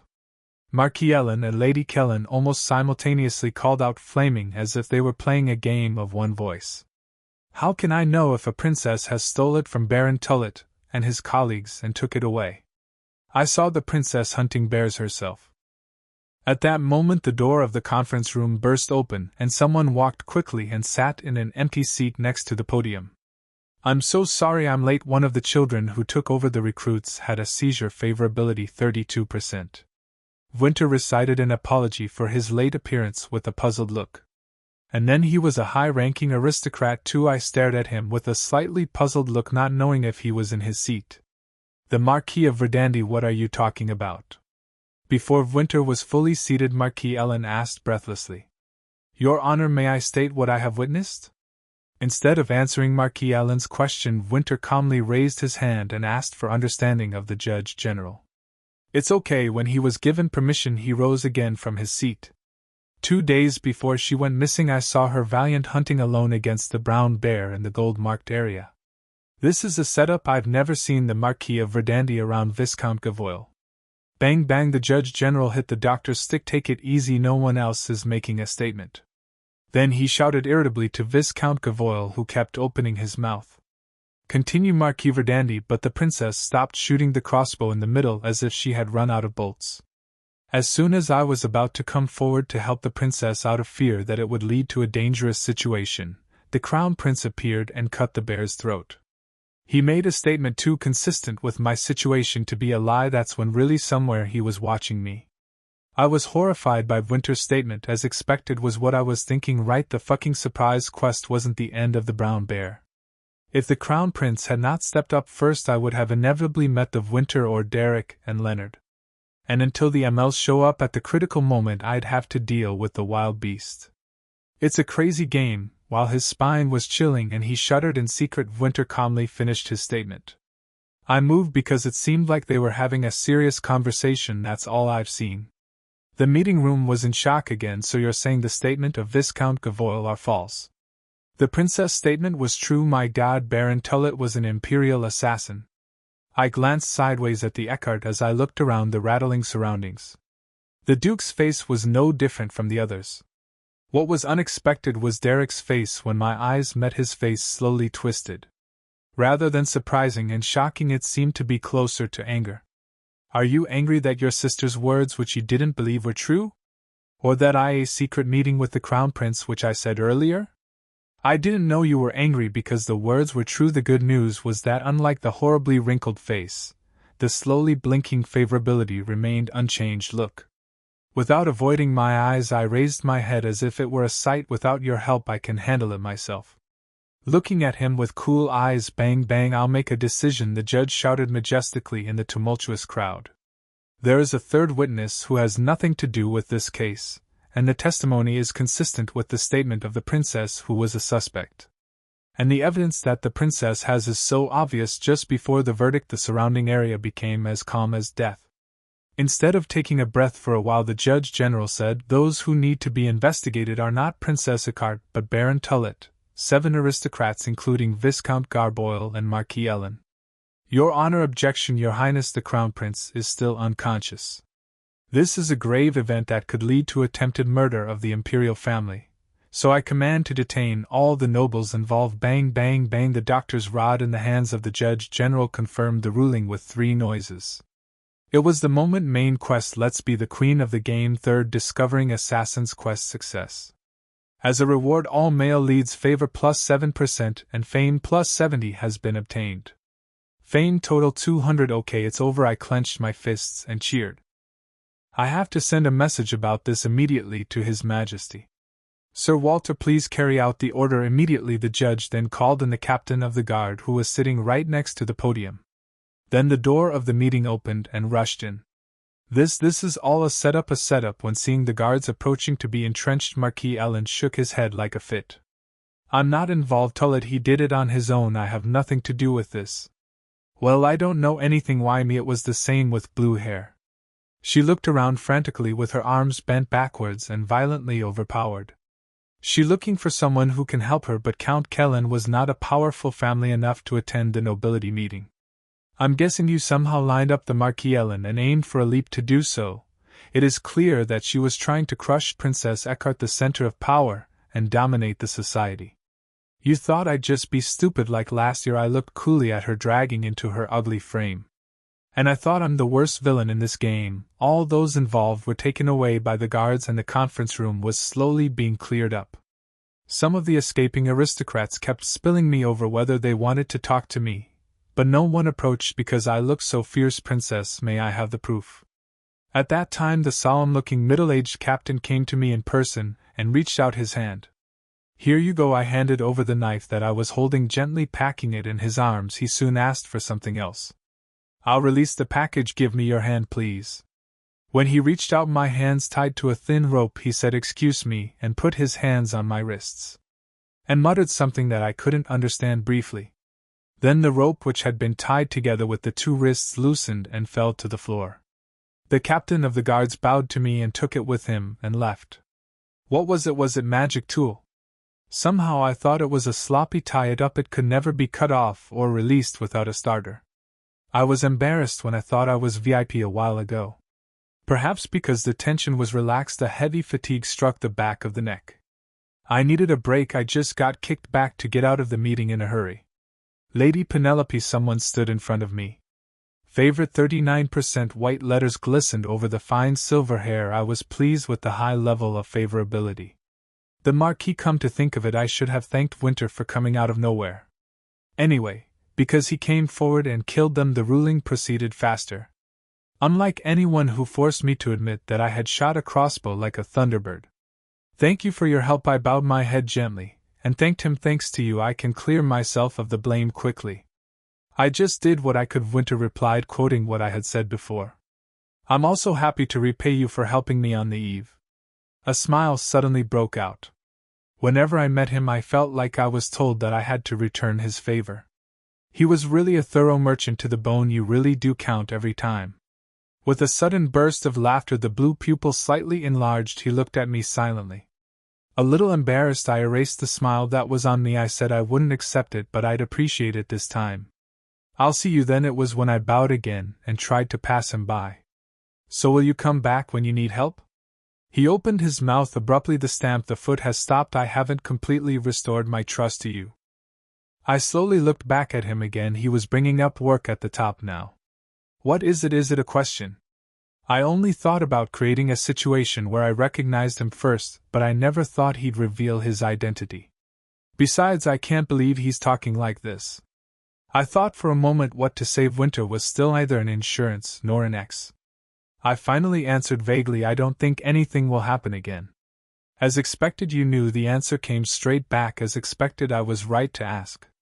I tend to remember people's characteristics. Well, I smiled vaguely and glanced at him. It was an unexpected blow, and a faint groan leaked from it. It was an excuse for the way in which a normal Mod FL bought the favor of Winter at once. The setting that the Marquis and the Wizard are the same person, only bicolor. However, after experiencing it in person, there was a possibility in the world of this game. Proud aristocrats who ignore merchants don't even remember the color of their eyes and masks. If you're worried about mouth care, you can erase the memory of the children. It's not like that, I said without regret that he had roughly guessed about this, who had been glancing at me. Winter shook his head strongly. Not like that. Blurred at the end of his speech, he suddenly stretched his hand toward me. Lady, you seem to be hurt. Every time I encounter you, a long, solid finger brushed against the neck. A stinging pain caused a groan to pop out unknowingly. Winter flinched at my brief groan and raised his hand. This time instead I raised my hand and touched the spot. I felt a chill in my hand. This is where Leonard applied the medicine because I had a scratch. I didn't feel any sensation at that time, but this time the burning pain rose. The same spot seemed to have been swept away without me knowing it. As he stroked the wound, Winter spoke in a solemn tone. "Don't touch it just in case. You can go to the clinic, Penelope." It was then someone called me. The head that was directed at Winter was reflected back. Favorability 29% restored favorability. As before the fall, thanks to quest compensation. Derek was coming with a stiff face. The Duke must have gone first. Looking at the empty side of him, I thought it was a little surprising. "Hello, little Duke of Eckhart." Winter greeted Derek with a slight nod of respectfully. Derek, who was trying to push the business straight to me, hesitated and reluctantly bowed his head to greet each other. "Thank you for your testimony earlier. No, it was the right thing to do. I don't know what you want to talk to my sister, but I'm afraid we have to get together as family for a long time." "I see." Despite Derek's rather rude remarks, Winter simply backed away with a friendly smile. "Lady, then maybe next time I'll tell you what I'll know. You don't have to." It was none other than me who tried to break up the conversation with him, that gently grabbed him by the wrist. "Let's have a conversation, Marquis Penelope Eckhart." Derek called my name in an icy voice. Favorability began to flicker slowly over the dark hair. "What are you doing?" Derek's face when he found my hand holding Winter's wrist turned negligible. Leaving behind the subtle expression of Winter, I looked at Derek with cool eyes. "I told you I had nothing more to talk about. There are a lot of eyes watching." Derek's jaws were inflamed. "Leave that hand and follow me right away." The moment I heard the sound, the first thing that came to my mind was this. Why should I take that order? I really had nothing more to say to him. No harm has been done to the family, and what has been done has been completely solved. When did you distinguish between eyes you see and eyes you don't? I couldn't help but burst out laughing. "Everyone sees me and know I'm a person just a short time after I got up from the hospital. Don't worry." "You," as I sarcastically made fun of what he said, was my defense. Blood veins rose on his neatly turned forehead. Winter was a pretty good shield whether it bothers other people's attention. Derek didn't rush to drag me, and he managed to soften his anger with a big breath. "Yes, I admit what there was a mistake in my opinion. But look back on your behavior so far. Given your reputation and impudence so far, anyone will have no choice but to judge so." Ha! There was a burst of laughter. I was wondering what he had left to say. It was just an excuse and a fault about driving me as a patriot without trusting me to the end, and not even thinking about checking with me whether it's true. Amel, the rational, cold-hearted man I admired when I played the game, was such a mean fellow. It's so easy for little Duke. What, the false charge of the murder of noble families? The charge of driving them to the unwholesome Thunderbirds? If you blame everything on me, it's easy to solve. Derek's eyes glared at my sarcasm. Favorability gauge began to blink dangerously. "What you're saying to me, am I framed for my wrong behavior, or are you just telling me not to blame others?" Penelope Eckhart. Favorability -2%. Favorability 27%. The easy rise and easy fall of favorability impressed me no more. With this feeling of crawling on the floor, it seemed fine to fall down to 110% at a time. His face was horribly distorted. On the other hand, I grinned with a smile on my face. "Don't worry, I know it's my fault. That's why I took care. Of course, was your own arrangement. After all, a disgrace to Eckhart's name, confiscation with the Crown Prince." "You had nothing to say then. What should I have done?" I really couldn't figure it out, so I shrugged. During a struggle with the bear that was met unexpectedly, the Crown Prince, who was passing by, accidentally cut off the bear's head and was chased together by an assassin. Should I have said this? I recited exactly what I told Derek the night before. I'm just telling him the truth. But no one would have believed me if I had said this. That's how Marquis Ellen would have driven me. "So would you feel better if I were an imperial assassin?" "Don't make a leap." He was barely holding back his anger, and Derek kept chewing on it over. The eyes that were shot at me began to show a wretched life. "If I had told you there was evidence earlier, I could have solved it without a scandal that tarnished the reputation of the family." "Who made up such a ridiculous scandal?" I clenched my teeth and answered back, "Did you give me a chance to say that I have evidence?" It was hard to control my facial expression. I knew I was barely lifting the corners of my mouth with a messed up face. I could feel the gaze of Winter from the side. Still, it couldn't stop. You didn't hear anything, no slander, no solution, no hard truth. Penelope, you're the one who didn't hear it. Why you're gonna blame me for this too? Maybe it's because I'm too heated. I couldn't even recall in front of others that I said to the brother. Little Duke, this is a clear slander. I have a solution. Actually, I don't you think I was self-defense for some reason. The Crown Prince, who was passing by, helped me cut the bear's throat while I was in trouble. Crown Prince lover, it was me who most wanted to avoid putting them in the mouth. But I racked my brains all night, but that was my limit. Maybe there was a better way. Had Derek's clear head and Eckhart's name been borrowed, they could have kissed with a much better testimony. To do that, I had apparently decided to hand over the assassin's vouchers to Derek. But it was Derek who ignored them and finally made me take care of themselves. When you're done talking, I'd like to finish talking to the Marquis. You know, we've been talking about the testimony of the trial. There was a lack of dialogue. Derek stopped him and replied rather hastily, as if he was about to leave right now. As you know, the situation was very urgent and the information on our side was extremely limited. They kept driving a cart behind the assassination of the imperial family, and the absurd myth that you trained the crossbow for assassination became a fait accompli. Derek continued with a look of frustration. I felt it was an extension of yesterday. To get you out of jail right away, I just thought it was best to get things done quickly. I don't know what you're trying to say, but I'm fine, little Duke. I answered immediately in a determined tone because I didn't expect even a word of it anyway. At that moment, Derek's face crumpled horribly. The reason was unknown. Rather than anger on his always expressionless face, there was an indescribable feeling. Penelope, he called me in a tight voice, and favorability 32%. Blinking favorability swelled. I looked at it a little surprised. But I quickly shook off the interest I had for a while, and soon I was greeted with a short, silent salute.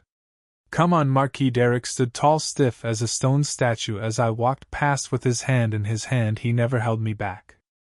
After I left the trial room, I gave up my hand and apologized to Winter only when I reached a quiet place where there were no people. I'm sorry, Marquis, excuse me. I apologized to him for being caught between me and Derek. Winter looks at me. Without saying a word, he took something out of his arms. Then he reached out to me and said something unexpectedly. Don't cry, yes. I tilted my head at an unknown sound and raised my hand to feel my face. Far from getting wet, I only touched my skin that had been strained from sleep for a few days. Of course I'm not crying at all. What are you talking about? I told you that the sadness from the sweet eyes is in return for me. Your eyes are always filled with sadness rather than laughter. Winter's words reminded me of my first meeting with him, which I had forgotten. The moment I heard it, I couldn't stand my face being distorted. It was actually a lie. I expected Derek, who came to prison, to listen to me and help me. Even though I know it's in fucking hard mode, it's a game that's different from reality. There may be dramatic changes regardless of probability. Yes, I laughed weakly and made a pretty late reply. Will there ever be a day when I can smile at ease? Maybe not until I get out of this game. After watching the ending, it was the moment when I just lifted my head, muttering self-help words. A cool wind blew from somewhere. The folded handkerchief, which was placed on the palm of the Winter's hand, floated up along the wind and opened out with a whoa. On the palm of Winter's palm, 1,000 bars folded about, as if someone were playing a prank in the air. Flipping, crumpled, tied up, inflamed, it finally turned into a little rabbit shape. I stared at it blankly with my eyes wide open. A rabbit made of a thin handkerchief fell slowly under the palm of Winter's. The little ears pricked as if greeting. It was a scene that didn't feel real even when I saw it with my eyes. Can you spread your hands? Suddenly Winter said in a request. I slowly raised my hands with a puzzled look. Then the rabbit, which had been placed on the palm of Winter, jumped and landed gently on my palm. It was strange to see his face rubbing against the palm of his sheep's mouth, which even looked like a living creature. Then I suddenly became aware that Winter had used magic in the palace, and in the form of a posthumous writer. But can you just do this? I glanced around with anxious eyes. It was a rare place, but it was just a matter of no one knows. I don't see anyone. What do you think? Winter answered my response with an unusual response. Anyway, it's all been revealed. Are you just go all out? It hasn't been long since you told me your secret. Isn't it too extreme a change in attitude? I looked at him with doubtful eyes. This is the basic level, so I rarely use mana, so I won't get caught, don't worry. Then added Winter with an awkward smile as an excuse. More than that, do you hate animal?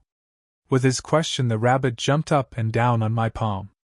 Then he pulled up his belly and acted cute. It was nothing but a fabric-made inanimate object, but the movement was like a baby rabbit that never lived. A smile was built because of the figure. I like it you're smiling now, as I answered gently. Winter said only then did I know why he showed me this. It was to comfort me. My heart was pounding. I looked away from the handkerchief rabbit rolling on my palm and made eye contact with him. And for the first time I gave him a selfless bright smile. Thank you, Marquis. At that moment there was a wave in his pupils. And favorability 44%, 5%. His favorability has gone up quite a bit. I slowly erased the smile on my face as I looked at the gauge bar above his dark silver hair. In normal mode the sorcerer appears like a ghost whenever the FL is sad or in a bad mood, showing off some extraordinary magic. In the midst of this, I'm not entirely enjoying this moment, but I'm thinking of taking him back as an insurance policy. I felt a little despondent. An enormous attempt to assassinate the crown prince took place, but the hunt continued. Only a few high-ranking aristocrats who participated in the trial know the exact inside story. Furthermore, many other countries participated in the event. It's a hunting competition that went ahead with the attack on the eve of the festival, and if the problem breaks out and stops completely, the prestige of the Inca Empire would be ridiculous. Therefore, the hostless hunting contest continued until the winner is selected. It will be all the way forward. For safety, I tell you not to let anyone out of the hunting ground until I come back. Early in the morning after the trial, the servant traveled to the campgrounds of each family and delivered the emperor's order. It was an order to keep all the nobles in the imperial palace until the emperor returned. Why me? I looked at the servant with a look of injustice, and a scroll bearing the sentences of the imperial family. Because I thought I could go home right away, because I cleared myself of the false charge. However, I was relieved at the words that followed immediately. But Princess Eckhart has made a great contribution to supporting the crown prince. He also added that with due respect and consideration for being a lady, you may move to the palace, not to the hunting grounds if you wish. I'll move. I raised my hand and shouted as soon as the servant finished his words. Penelope, the Duke called me in a gloomy voice. Looking back on his face of knowing nothing, he only hardened his dark face and did not dissuade him from doing anything more. No one has easily spoken to me since the trial. It was a pretty good job. Then I'll have a carriage ready. The servant bowed politely to a member of the Duke and returned. I've got to get ready to move. I'll go out first. I also jumped out of my seat as if I had waited because I didn't want to remain in the breathtaking Duke's cabana. Hey, you're really Leonard opened to say a word because of the cold atmosphere. Leonard, the Duke stopped him. He nodded with a deep sigh. Yes, try to do so. The palace is easier to rest than here. Yes, see you later. I left the cabana without hesitation after a brief bow. 3 pairs of blue eyes stuck in the back of my head at the end felt really good. Unlike the spirit of escaping the Duke's cabana, when I came out I lost my strength. I'm sure the first day of the hunt wasn't this bad. I sighed and trudged toward my cabana. Maybe I'm venting my anger for nothing now. All the members of the Duke, who suffered from the evils and accidents that Penelope had done without thinking, understood. Moreover, this time he must have been very upset because I was involved in the assassination of the royal family. For the Duke and Derek, it might have been best to close the case by reducing it to the practical pranks of iron paper. But why should I even understand their situation? Understanding was understanding, and it was another problem that my mood was dirty. If they had asked the whole story first, and put our heads together to come up with a solution. No, if Penelope had told them once that it couldn't have happened, the episode wouldn't have ended so badly. Hey, it was then someone called me out of nowhere, but I couldn't understand immediately after deep thought. Hey, Penelope. It was not until I heard the sound of shouting my name that I stopped walking. I don't want to look back. There was only one person here who called me without a single case like that. I checked with only a glance at my head standing still. Favorability 37% as expected. The fluttering pink hair was coming fast to me. That's not true, right? Leonard, who came before me in a flash, suddenly threw a question to catch a floating cloud. What, that bastard crown prince, and you, Leonard? I exclaimed in amazement at the rising voice of Leonard. You swore at the crown prince in the palace. He wasn't usually a big guy. Fortunately, early in the morning, we were the only 2 humans hanging around the Duke's campsite. Leonard, who had kept his mouth shut as if he had come to his senses, managed to say without giving. Is it true that he and you were in that relationship? What relationship? I'm not in the mood to listen to your prank now. I asked because I really didn't know, but Leonard was so serious and furious. Wherever I go at the hunting ground, people only talking about the crown prince, and you know that. What the hell did you say in the court? Tell me the truth. That's not true, right? Leonard kept his face on end, barely holding back what he wanted to shake me up right away. I answered the truth. Yes, that's not true. Feeling relieved, he sighed deeply and scratched his head.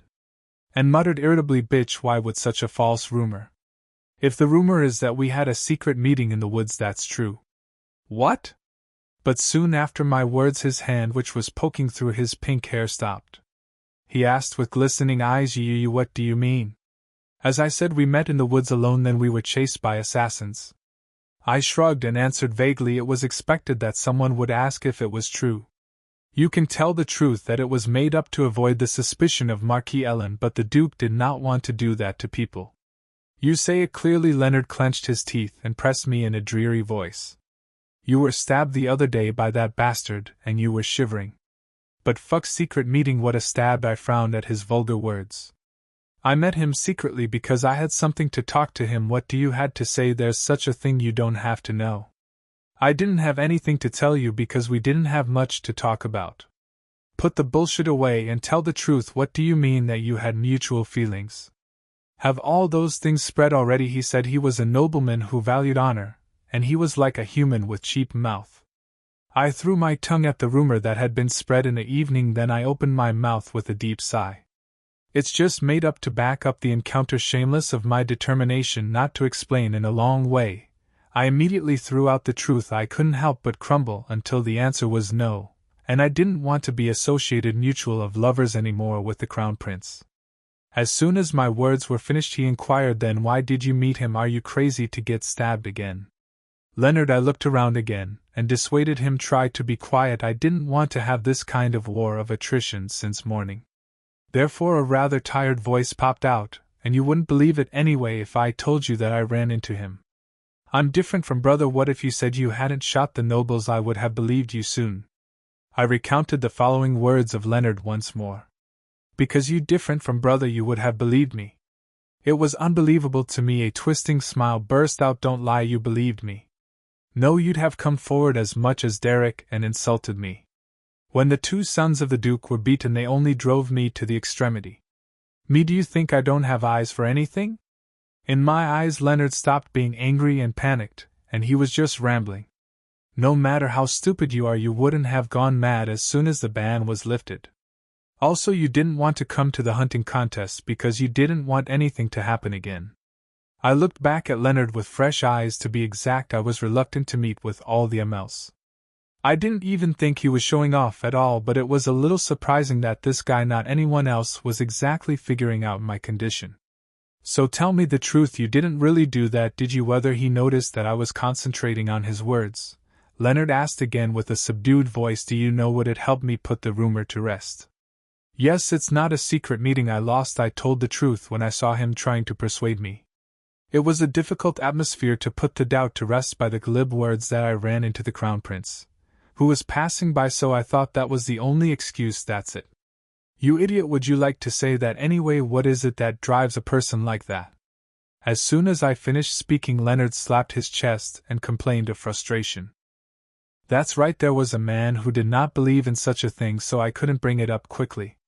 I tried hard to swallow a bitter smile. Yes, you can't do that with him. In the meantime, Leonard mumbled to himself several times with a much relieved look. I asked unevenly, did you just call me only to check this out? Only? Do you know how serious this matter, you little bitch? Leonard shouted with a grimace. I was dumbfounded. It's a serious matter, but does that mean it's a serious one for you too? If the Crown Prince comes to his senses within a short period of time, I will be the only one who dies trying to fix it, and that's not why I called you. As if to sense my eyes filled with discontent, Leonard searched roughly. Come on, take this. He blurted something out and handed it over a small, wide barrel. It was something I saw the other day. What are you doing? Not take it. As soon as I looked down, he waved wildly. I took the medicine he gave me in a daze. The wound's bigger than it was on the eve, you idiot. You don't even know if it hurts because it's dull, right? He kicked his tongue and said rude things yesterday. Winter noticed it at a glance. The wound must have gotten bigger. I felt awkward and stroked around the neck. Is it really bad? Don't touch it, it's getting worse. He frowned and restrained, so he lowered his hand immediately. Damn, don't forget to apply it carefully while you're at the palace. Don't just stand there because it's annoying, and when you have time you'll stop by the clinic, okay? We'll meet again in only a few days. It sounded like a greeting to someone far away, so I laughed. I'll do that. Thank you for caring, Leonard, I said with a gentle nod, and hesitated for a moment, and added, believing me, my brother is the only one who said that I was just telling the truth as it was. But suddenly, Leonard's face turned red. Why would you say that? He flew into a rage and then passed me without saying hello. Come on then, do you speak with you? Body favorability 40%. I poked my lips as I looked at my pink hair disappearing rapidly towards the side of my cabana. There was nothing particularly uncomfortable during my stay in the Imperial Palace. Aside from Emily, the court's users were extremely attentive, and the table was broken at every meal, so the food was served. The most important thing was that no matter what I did, there were no restrictions wherever I went. I think there's a lot more to it than a duke. While I was visiting the library for the third day, I suddenly thought so. There was no one near the library, so it was very quiet and silent. Besides, the huge library was full of the kinds of books I would like. Thanks to it, I was able to read a lot of books about ancient wizards and Valamyths. With the tight embrace of the books I borrowed about our China Islands, I moved diligently. How long has I walked along the road that I has become quite used to? As the guards gently pass through the enclosed entrance, I see a man coming out of the building with a lawmaker. Princess, are you here again today? When the prince's aide saw me just entering, he pretended to be glad to know me. When I was greeted with my head raised, I immediately asked the main point. How is His Highness today? His Highness' breathing is very stable. I think there's a road ahead. That's good. It was good news. In fact, I was heartbroken 2 nights ago when I heard that the Crown Prince was at a critical juncture. But it's not detoxification, so we'll have to wait and see. Yes, would you like see him in? The prince's aide asked stealthily, looking at me, answering in a dull manner. I don't know how the rumors came out, but every time I came to the Crown Prince's palace, the eyes that looked at me were strange. I'll be out in 10 minutes. I didn't express myself and said what I want as always. Of course, the aide opened the way with a vague smile. Contrary to rumors that I have a secret meeting with the Crown Prince, I was going to leave in 10 minutes today. The Crown Prince's bedroom was 3 times as large as my room. And it was very desolate, reflecting his personality, because there was nothing in it but a bed and a table. The empty room reeked of bitter medicine. I hesitated, frowning at the nasty smell, and soon walked across the large room. There was a chair next to the bed. The prince's aide, who had just left, must have been sitting there. But I didn't sit down even though I saw an empty chair. It's because I will go right away anyway. Closing right next to the bed, I looked down at the Crown Prince with my eyes down unceremoniously. The brilliant blonde hair was disheveled on the white pillow. Favorability 42%. The figure of Callisto, lying tight with his eyes closed, was just like a living masterpiece. It's like a real game scene because he's not moving when he opens his mouth. He only chooses terrible words, but he only lies there with his mouth closed. I felt so strange. I guess it's true that there's improvement. Until yesterday, it was so cloudy that it couldn't be distinguished from wax or human blood. But his face has gotten much better in a day. Breathing was also distinctly even. There was no antidote to the poison the Crown Prince suffered. I have no choice but to pray to God, relying solely on his natural healing power and tolerance to poison. I didn't think it was that deep because of the armor he was wearing. A drop of poison from silence was so terrifying. Excuse me. Today also I called the Crown Prince in a small voice, then slowly reached out and put my finger under his nose. The faint wind tickled my fingers. You're really alright, aren't you? Even though I knew ML wouldn't die, of course, I often became impatiently anxious in a corner of my heart when I think about the cruel background behind the game. I sometimes get chills. That must be why I runs here every time to check his breathing. Anyway, because of the guilt that this has been done for me. Although the assassination was inevitable, he was stabbed to save me. In addition, he was willing to give me a cape even though he knew he was in bad shape. If only he hadn't given me his cape that night, whether I caught a cold or not. Maybe the poison spread a little later, maybe he would have been better, maybe. No, it's all done according to the story. I shook my head and shook off my anguish. Don't die, Your Highness, it's because of me more and more. I'm telling you to die trying to save a normal mode hostess, not me. Another small whisper of the third day. I soon put my hand under his nose. It's already been 10 minutes, it was time to go now. It was the moment when I was about to turn away from bed. Something suddenly caught me by the wrist. I was just amazed and turned my head, and his eyes glowed red like a lie. I'm so full that I can't hold it any longer. There was a small crack of laughter. Is it all you say, coming here all 3 days, don't die? It's like you're praying, make no difference. The really sick person was a locked voice with hissing, seemingly right. I just stared blankly at the conscious Callisto. Even with his pale complexion, he laughed bitterly and sarcastically. And to the Crown Prince of the Empire, you dare to said, excuse me. I can't say what you doing. Maybe it's because I've only seen him lying helplessly with his eyes closed all day long. It was hard to believe Callisto, who was conscious, and spoke out. Your Highness, now are you awake? Then do you think I died and became a ghost? I'm sure they said they didn't have a separate antidote, so we have to wait and see for a few more days. So I thought he wouldn't wake up until I went back to my Duchess. Unfortunately, the ritual has been throughout. It's because I don't have the power to open my eyes to decipher it. His answer opened his mouth slightly. ML doesn't die, but isn't it really terrible? Resilience. It felt really strange to face the red pupil staring at me with clear open eyes. At the same time as I felt relieved, my heart was pounding for no reason. Are you feeling well? No, it's not okay. Just as he managed to keep his mouth shut, the Crown Prince answered immediately. It hurts like hell. Blood vessels burn and I feel like I'm cutting a joint of bones with a knife. His words, which narrowed the middle of his forehead, made my heart flutter. I'll get a lawmaker. I turned quickly, however the Crown Prince did not let go of my wrist, and I returned to my original state. It was an incredible force from the patient who just woke up from his sickbed. No, it's okay, but it won't do any good anyway. I'll smoke some detox at best. He shook his head firmly. I think I've got poison that I've never heard of before. It's a pity. If I had buried a little more, I would have gone to heaven. I frowned at the sight of the Crown Prince, who made a lavish mockery of his own life. He burst out laughing at my expression. Take a seat there. Then he turned his head toward the chair next to the bed. I've confirmed you're up, so I think I'll get going. The patient needed rest, so I tried to disappear in a hurry. Then the Crown Prince wriggled his eyebrows and sounded dismay. You can't even do that to a man who survived from death? You are such a wicked woman. You just woke up, so you need to rest. It's all right, sit down. After answering the heavy sell-off, I was forced to sit in the chair by a sudden pulling my wrist. Nothing's going to happen now. The Crown Prince was not to the point of worrying that I would die right away if he were with him. Rather, favorability 42%. The gauge bar on the golden hair was quite full. I belatedly realized that his favorability was over 40%. How many days have passed since we left the cave? The Crown Prince asked as he continued to dart over his head. It's been 4 days. Tomorrow's the end of the hunt. The prince, who had just finished figuring out the situation, suddenly twisted one corner of his mouth toward me. Unexpected, princess, I thought you'd left me and be heartless. I'm still alive because you, of course. I was dumbfounded. Who the hell held me and threatened me until just before I collapsed? 'Cause you said you'll regret it when I wake up. That's because I thought the princess would go to live with me whether I'm died or not. I'm a pacifist. I don't think about killing and saving people in one mood like anyone else.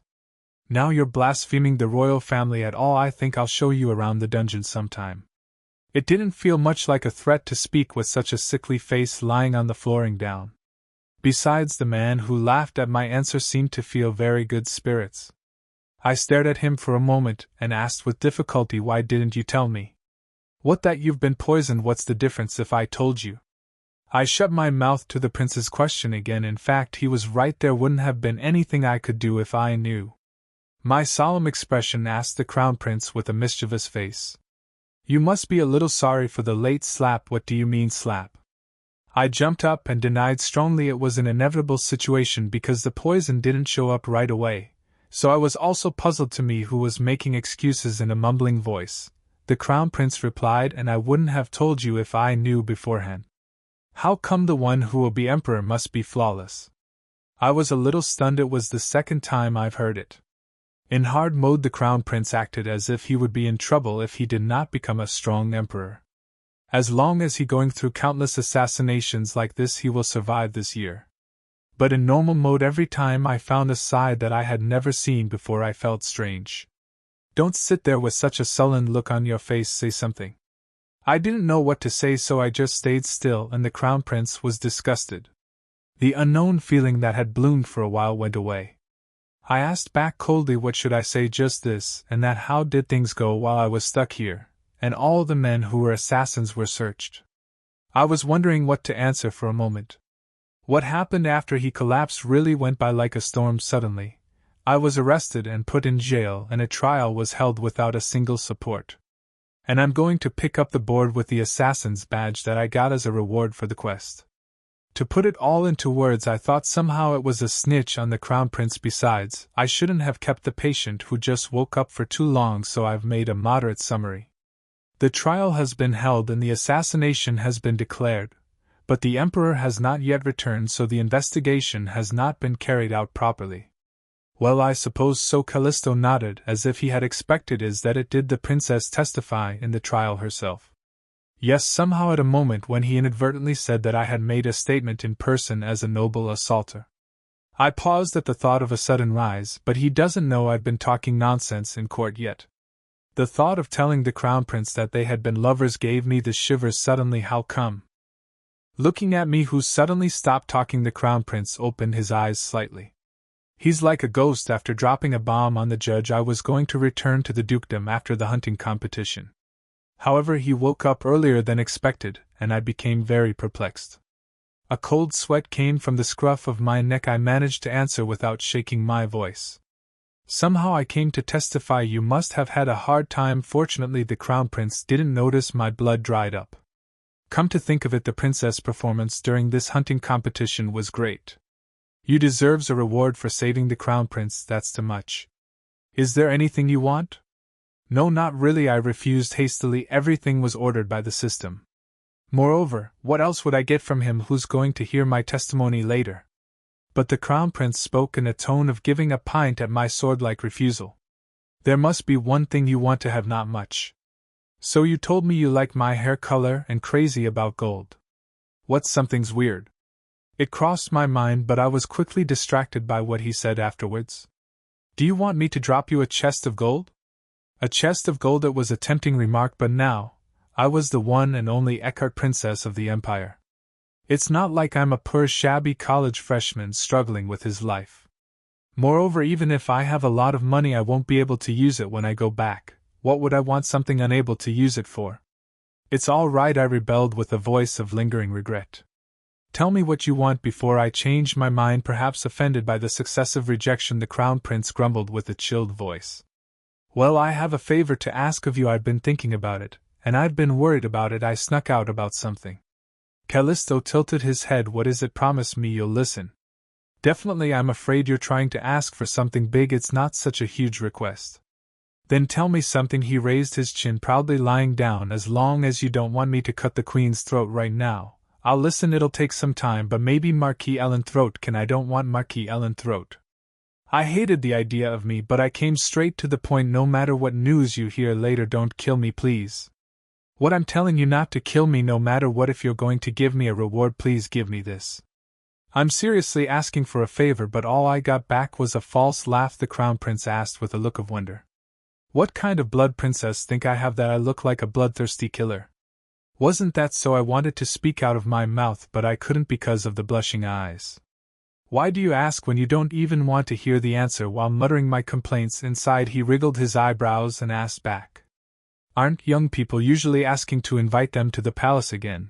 Or to ask for a jewel from the royal family? Why do you choose such useless things that other eternity wouldn't do? You did it before. The Crown Prince's mouth shut when he retorted with aloofness. He gave a moment of thought, and then suddenly opened his eyes with a slight tinge. By any chance did you do anything in the court while I was unconscious? This time my mouth was shut. He's really like a ghost. Hyuk. I managed to swallow my protruding breath. I was horrified by the beastly instincts that seemed to have sensed something. Oh no, what could I have done then? Why are you asking me to do that? I just wanted to prevent what might happen the next time I bumped into you at a banquet. I was really sick then. I stretched out my lower lip and muttered in a bumpy, you said you'd give me a reward first. I told you quickly because you said you'd give it to me, but why are you putting so much effortless? The Crown Prince kicked the tongue with an expression of disapproval, and thought hard for a long time. He replied, I understand. Really, I was delighted, Your Highness, making a promise under Your Highness' name. Understand. All right, when I got a definite answer, the corners of my mouth fluttered. Okay, this could still get us through a couple of bumps. It was the best news I've ever heard here. I felt it while going through this hunting competition.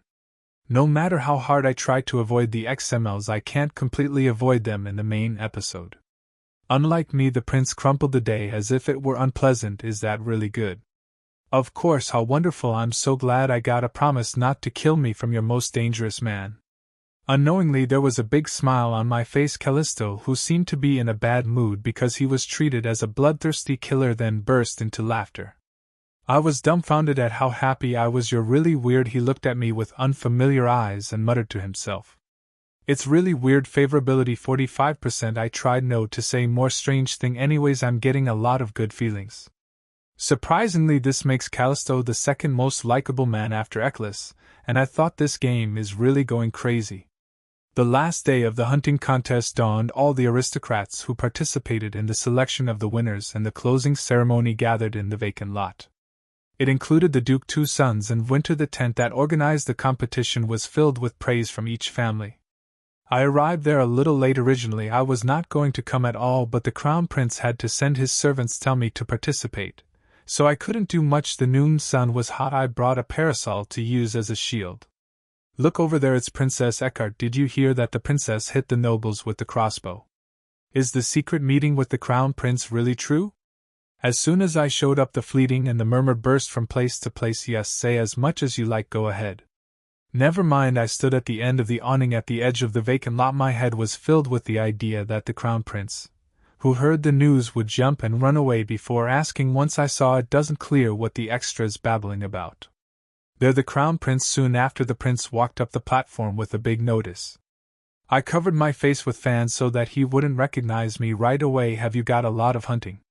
The Crown Prince, who stood tall on everyone's shoulders, opened the closing ceremony with his eyes down and an arrogant look. I was a little surprised to see him over the sun. I'm pretty sure he was sick until yesterday. The prince on the platform could not feel the slightest such sign. This hunting competition has ended without a hitch. I was dumbfounded by the nonchalant recitation, as if nothing had happened. Because the one who will be emperor must be flawless. Callisto was faithfully carrying out his words. He was indeed the prince from blood. Well done, everybody. I wonder who will be the most passionate courtship in this competition.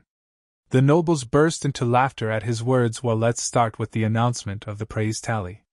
The Crown Prince shook his head down the platform. A servant who had completed the tally brought a large battery with 4 days of results. Soon after, the names of the participants and the number of final praise began to be announced loudly. My prey is dedicated to Lady Julie. My prey is dedicated to Lady Natalie. From time to time, there were cries of young noblemen offering their prey to their lovers. The servants were busy compiling new scores. It's interesting than I thought. The atmosphere quickly heated up thanks to the young people who blushed after hearing their name, and the people around me whistling and cheering. It was understandable why the Crown Prince made a joke. Unlike when I first came, I watched the winner's selection ceremony with exciting eyes. Naturally, the score get higher as it go. Perhaps because of the prize money, a number of people did not give up their prey. Among them were the Duke. After a long time, the MLs were not called as naturally the love simulation game did. The top-ranked MLs all seemed to be trying to monopolize it. After quite a long time, finally Prince Ronald Eckhart, the second son of Eckhart's. My ears flashed on the name I knew well. 2 raccoons, 3 pheasants, 1 boiled, 3 roe deer, 8 rabbits in 5th place. Then there was a burst of exclamation from one side of the awning. My God, Duke Leonard is 5th, how wonderful! Do you think he'll turn his prey over to someone else? Not far from me was some of the young ladies, making a fuss, perhaps because he heard the commotion. Leonard waved his hand with a soft face. Duke, I frowned at the scream that came straight out. What is it? Is it a fan club? I didn't want to see him bragging. I wrote down the parasol so that I wouldn't have eye contact with him. Leonard did not intend to hand the praise over to anyone else, and the next call immediately followed. Fourth, the little Duke Derek Eckhart of Eckhart's 2 wolves, 2 white foxes, 1 flapapinho, a rare animal in the kingdom of Yetta. Reactions similar to that of Leonard were repeated one more time. I thought it was a bit of a surprise. Derek was very proud of himself. I thought he was going to compete with the Crown Prince for the first and second place. Is it because of me? Anyway, it must have been hectic because of me who worked so hard, but it's none of my business. I became more interested in the prey of the unfamiliar name that he caught than his ranking. Rare animals in the kingdom of Yetta? I picked up the parasol that had been lowered and looked at the place where the hunting prey had been piled up. But I could not see well from my side, as for the dead prey had been laid down. Except for the vivid color that glows at first glance among the familiar prey. Next is third place, the Marquis of Verdandi of Winter Verdandi. I wanted to observe more, but my interest shifted to the name being called right away: 3 deer, 2 wild boars, 2 sparrows, and a Capricorn mammoth. Perhaps due to the large number of large animals, the Verdandi area next to the Eckhart district looked full. He's a good one. I thought he was a man who could only do magic, but he was also a tough guy who was good at hunting. It was time to see him again with new side.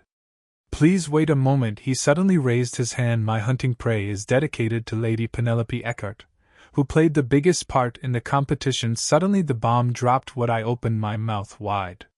My God, the Marquis of Verdandi to the princess. The people around me who recognized me babbled with unknowable exclamations. Thanks to that, my position was quickly revealed. There you are, the man who found me like a ghost pointed a finger at me. When the eyes met, he bent his eyes and smiled. The babble grew louder. I didn't want this kind of attention at all. What's wrong with you? Just keep it because of the fucking favorability. I accepted the main quest almost half forcefully and proceeded with the cry, but I had no desire to be queen. In the midst of a flurry, it was immediately moved to the next call with all his prey in my possession. Number 2, Prince Callisto Legolas, Your Highness the Crown Prince, 1 white tiger. I was stunned by the name, and the prey name that I heard, even though I was distracted by the sudden appearance of the bombed ship. Callisto had no time to hunt because he had been unconscious since the first day of the competition after being chased by an assassin. So I'm sure he caught that tiger half a day before he bumped into me. Scary bastard it was when I was shuddering with goosebumps. Isn't the main character of this hunting competition the princess? The Crown Prince suddenly opened his mouth. I also dedicate my praise to Princess Eckhart. Even if I was running from the crowd, suddenly the prince's red eyes were clearly nailed to me. He grinned at me in astonishment. Are you guys crazy? Come on. All of the people's eyes in the vacant lot as well as the mouse were on me. The murmur grew louder. Then the queen of this hunt is princess. Don't say that we still have first place left. But if the Crown Prince isn't number 1, who the hell is number 1? The vacant lot has become a crucible of chaos. Last year the Duke's crazy dog, which was banned, become the queen of hunting. Quite good is the much-awaited number 1. The much-awaited number 1 spot to satisfy people's curiosity and prevent the princess from winning the championship was immediately called. I didn't remember anything until then. Princess Penelope Eckhart of Eckhart's A brown bear. The fact that I had encountered a brown bear before I was involved in the assassination. When my name was called, silence sank as if it had poured cold water on me. Crazy, I couldn't figure out how that damn bear was handled when I was caught. Well, I'm sure it was the Crown Prince, but more importantly, what I was worried about became a reality. I really became the crazy chimpanzee of the Duke family who beat the bear alone. I had a hunch from the gaze of everyone staring at me with wide eyes. Now the fact that once the nobles have gathered for a while, it's confirmed that my story will make a splash. The winner of this hunt is, with the combined praise of the Marquis of Verdandi and the king of the Crown Prince and the servant, who was calling out my name, made a wedge in my name, Princess Penelope Eckhart. Please come up to the podium to deliver the prize money and the trophy. I wanted to become dust and disappear. But that never happened. I sighed deeply and moved towards the distant platform. Strange glances followed throughout the empty space filled with silence. I finally reached under the podium, folded up a bright light pink parasol, and held on to the hem of my dress. I should have just worn my hunting suit. The light pink dress at the end of the race did not match the title of the winner of the hunting competition. If the 2 mouse didn't dedicated their praise away, I would have won first place with the brown bear. "Congratulations on your victory, Princess." The Crown Prince welcomed me on the podium with a sullen look. The trophy was delivered immediately with the poets supported the cushion. The awards ceremony was nothing. "The prize money is 100 million gold. I'll send it to Eckhart's mansion through the servants." Until the Crown Prince said that 100 million, my ears were wide open. 100 million won is the money I bought Eckles with blank checks. No matter how much I don't need this game money, there was no reason to refuse free money. Looking at me with different eyes, the prince made a funny expression. Then another servant walked over with something on top of the cushion.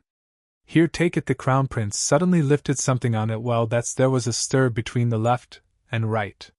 What the Crown Prince gave me was a crossbow that had been confiscated as a crime tool. I have also taken measures to return the princess crossbow, which has made a great contribution to your particular bear hunting. Callisto twisted the corners of his mouth and held out a crossbow to me. He made it a complete public statement that this cleared me of the charge as a noble assaults.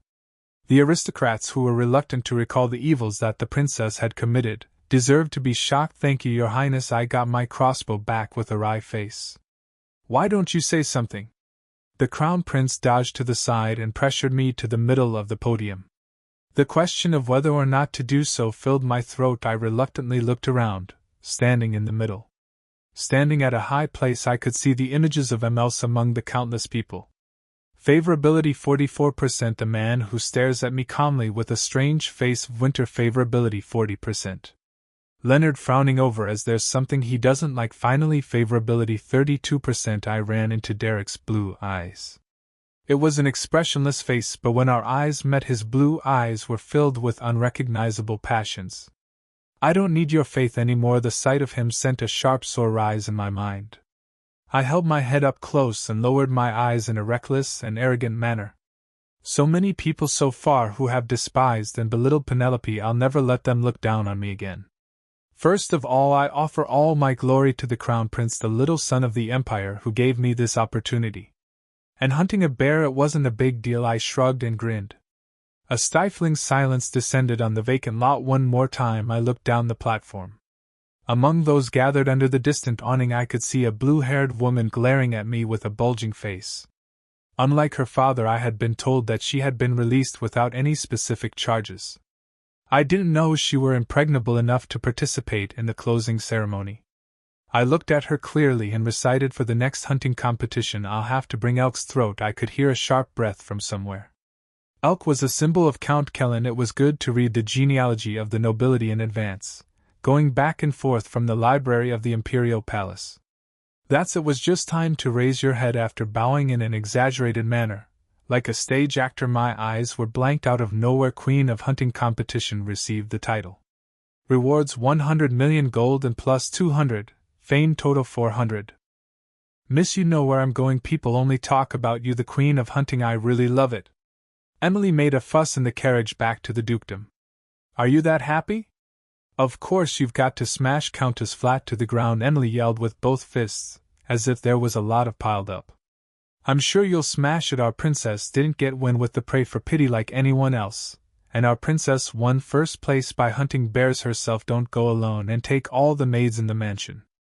"Of course," Emily nodded combatively, her eyes shining brightly. Smiling came from the scene where she liked it more than the person concerned and burned her fighting spirit. In fact, I was disappointed that the reward for being the Queen of Hunting was not as great as I thought. I didn't want to, but the only reward I've had for that trouble was that money and fame. They should have to give me 10% of the favor, but seeing Emily happy, I felt a little better. Well, it wasn't bad. The favorability of ML exceeded 40%, except for one. The performance was pretty good, as it took a long time. Especially the Crown Prince, from only 2% to 45%. In addition, he was 1% ahead of Winter. Now I was worried about who to keep as insurance, but I shook my head straight away. No, even if it's like that, not the Crown Prince. It was a yard where I managed to escape before he found me. If he hear what I've been saying as I speak in court, I might lose his favor. While I was thinking about it, I could feel the carriage slowly stopping. By the time it fully stopped, Emily got up first, opened the door, and stepped down. It must have already arrived. Emily's words, intermittent by wagon that had arrived first, then workers sent from the palace, were dropping numerous hunts in the front yard of the dukedom. What the butlers and employees who seemed to have come to greet them were mesmerized with their mouths wide open. Fortunately, the Duke and the two brothers arrived first and could not see what had entered. Unlike them who started right away from the hunting ground, I was a little late because I had left after the last luncheon in the palace. That's all mine. I got out of the carriage with Emily's help and said, "Lo, miss." The butler approached me with a puzzled look. But they couldn't come right away because the workers put down a big golden box in front of them. The shock snapped the lid of the crate open and shut in the wind. Some of the gold coins that had been piled up in it fell lotting. My God, my lady, gold coins! Emily ran over there instead of me and picked up the gold coins that fell to the ground. "Miss Penelope, this, what's all this money?" The butler came up late with a puzzled look and asked, "What are those animals?" "The Duke and the master's hunts arrived a little while ago." "It's my hunts, butler." What's that? You haven't heard yet?" I looked around at the butler, who was unusually slow to grasp the situation, and all the employees of the dukedom kindly told them I'm the queen of this hunt. All the hunting skins were ordered to be tanned. I was going to make a lot of winter clothes for him, else I thought I'd make them a scarf. At best the scale was bigger than I thought, but I decided to think positively. Because big things aren't good for nothing, I told them to trim the meat for food and send it to the kitchen. At first the butler was excited and moved quickly. In particular, I had to work hard to stop them from making my own medicine with bear's gallbladder. After roughly ordering, I came up to my room and lay flat on my bed. Home sweet home. The sound of Chalgerock followed my rolling motion. What this clear fine sound is? Yes, I pretended not, but I thought I would die because I liked the 100 million gold prize. Enough to instruct Emily to lay a bed full of gold coins to enjoy the wealth. I'm rich now, enough money to sleep on. I grinned and picked up the gold coins that touched my hand and sprinkled them into the air. The golden color reflected in the light was so beautiful and pretty. I'll never dreamed of sleeping in a moldy semi-basement room with a thin blanket. I got excited and picked up the gold coins one more time and sprayed them on the bed. Chalkerack, it was then. My God, you like it that much? An ungrateful sound interjected between the clear and fine sounds. I turned my eyes slightly to see where the sound came from. With his arms crossed, I could see Leonard leaning against the open door. Emily didn't seem to have shut down properly because she was busy organizing her luggage. I opened my mouth with a frown. Why are you here? You're doing all sorts of things. Why don't you just ask me to pour it into the bathtub? He speaks sarcasm with a look of dumbfounded. Shall we? A gold shower sounds good.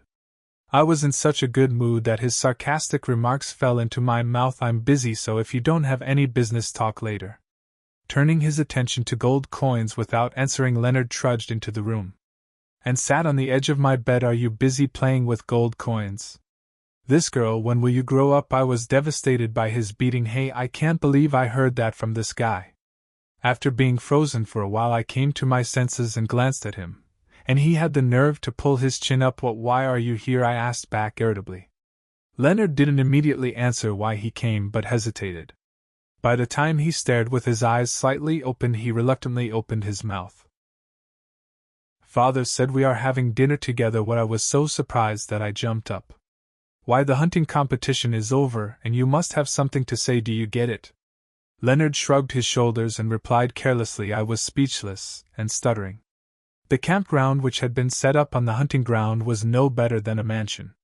In order to save time, breakfast had to be held together in the Duke's cabana, as well as indispensable frequent encounters with the members of the Duke's family.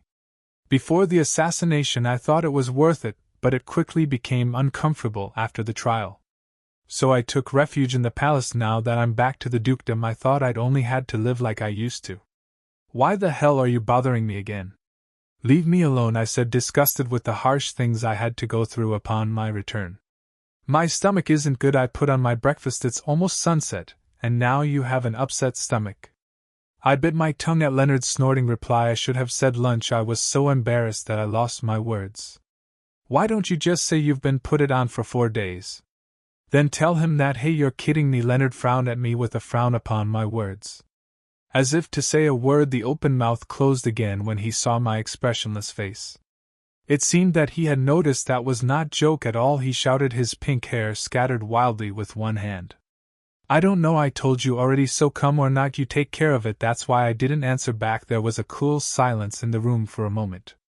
Hey, I'm just saying this just in case you get it wrong. It was Leonard who broke the awkward silence first.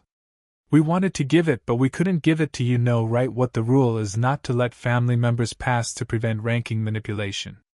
I was dumbfounded by his sudden remark. Why do you explain the rules of a random game? And even if you want to hand it over, you can't hand it over. Thinking of intentions, I suddenly swallowed the sound of a burst. Of course. Now I understand why Leonard is telling me this. They think I'm angry because they didn't dedicated me their hunts. I was speechless for a moment, and then I gave it a few words. I know, actually I didn't know. Leonard asked straight away. What's wrong with the face if you know? What do I do? You look like you're pouting and sulking. It is not because of that, so don't mind that. Hey, I didn't give it to another girl, so don't get me wrong, it wasn't really like that, but he was excited to hear it all by himself. Do you know how hard it is to catch a small animal alive?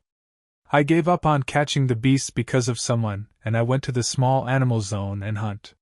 He suddenly shut his mouth in a fit of nervousness, then he is coughing repeatedly with widened face. Don't get upset, tell me if you want anything, I'll give you everything. I couldn't keep up with his emotional changes. He's look fine, but he look a little not in good mind. I was a rich enough man to feel gold coins under my back. But if I didn't answer what I wanted right away, I thought he wouldn't show any signs of leaving. What did he catch? I had no choice but to reflect on the hunts that Leonard had caught: raccoon, pheasant, life roe deer, and rabbit. As soon as the mouth moved, first a scene passed through my head: a rabbit made of a white handkerchief. Come to think of it, I completely forgot about it after I passed on the rabbit that was no longer moving. To Emily. Rabbit, yes, rabbit, I want to see it run around. Just in time, Leonard had caught 8 rabbits. I got it, I'll tell the butler to let it go in the woods. At my words he nodded and finally got out of bed. Somehow he looked a little excited. Okay, now get rid of your sulks. I'm not sulking, come down for dinner if you can. I didn't answer because I had no intention of doing so. As a result, however, the Duke's invitation to dinner was not intentional, and I was unable to participate in an unavoidable situation. After Leonard left, I fell asleep hugging a lot of gold coins. While being stuck in the room for a few days, the work of the praise that I had left behind through the butler was almost finished. Some of the tanned fur was left to a designer specialized in men's clothing to make a gift for the Eclipse. However, it takes quite a long time to make clothes. I had no choice but to give something relatively quick in production. Having received the luxury case from the butler, I went straight to get ready to go out.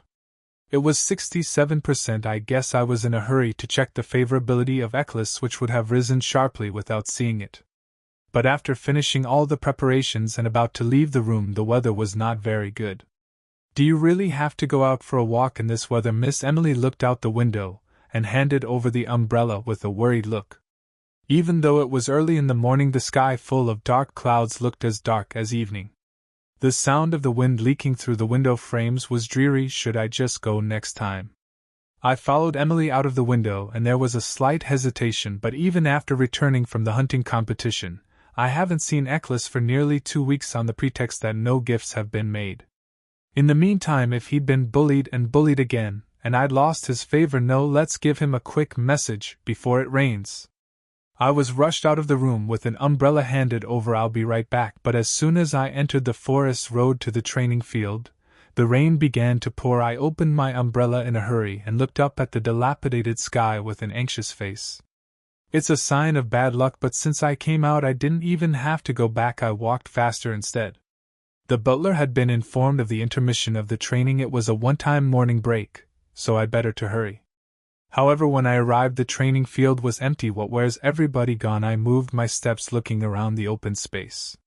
Come to think of it, the training was over early when I happened to meet Eclipse while taking a walk on a rainy day the other day. Has the training finished early because of the rain? I walked slowly along the grass on the edge of the training field. It was to avoid running into any remaining articles. I bet I had walked about half a turn like that. Stroke, there was a sudden sound of sword breaking the wind in the corner of the training field. In the fog, someone was hitting the scarecrow in succession. Eclipse, my eyes widened when I recognized who it was. Last time he stayed alone and trained on a rainy day. It was no different this time. Every time he hit the wooden sword he was holding hard, the straw splashed wildly. A blunt bundle of straw was torn and rolled on the floor.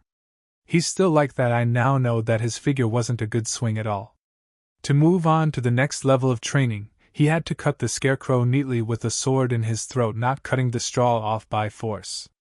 It's been quite a long time since the last time I peeped at training, but Eccles has made only little progress.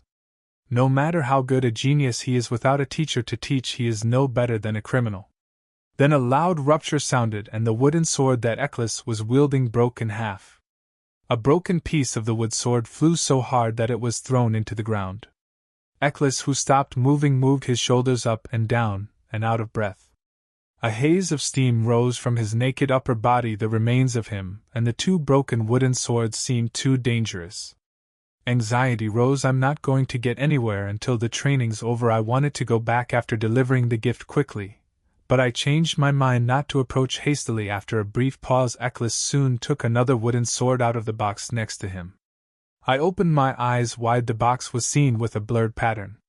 It was a trademark of the weapon shop that I bought more than 600 wooden swords the other day. You must be using it well, though the familiar appearance of taking out the wooden sword relieved some anxiety. I wanted to check my favorability, but I couldn't see well because of the distance. I had no choice but to wait for his training to be over. Eccles worked hard to cut the scarecrow for a long time after that. How long has it been since I peeped at his training, hiding myself among the trees? The third time he broke the wooden sword, he threw the handle he was holding, feeling irritated, and lay flat on the floor, not caring about the wet soil. The cold rain poured down all over his naked body. He's gonna catch a cold. I scoured his surroundings first before I stepped forward immediately, because I didn't want to have another dizzying experience where I almost broke my neck after being hit by a wooden sword he wielded like last time.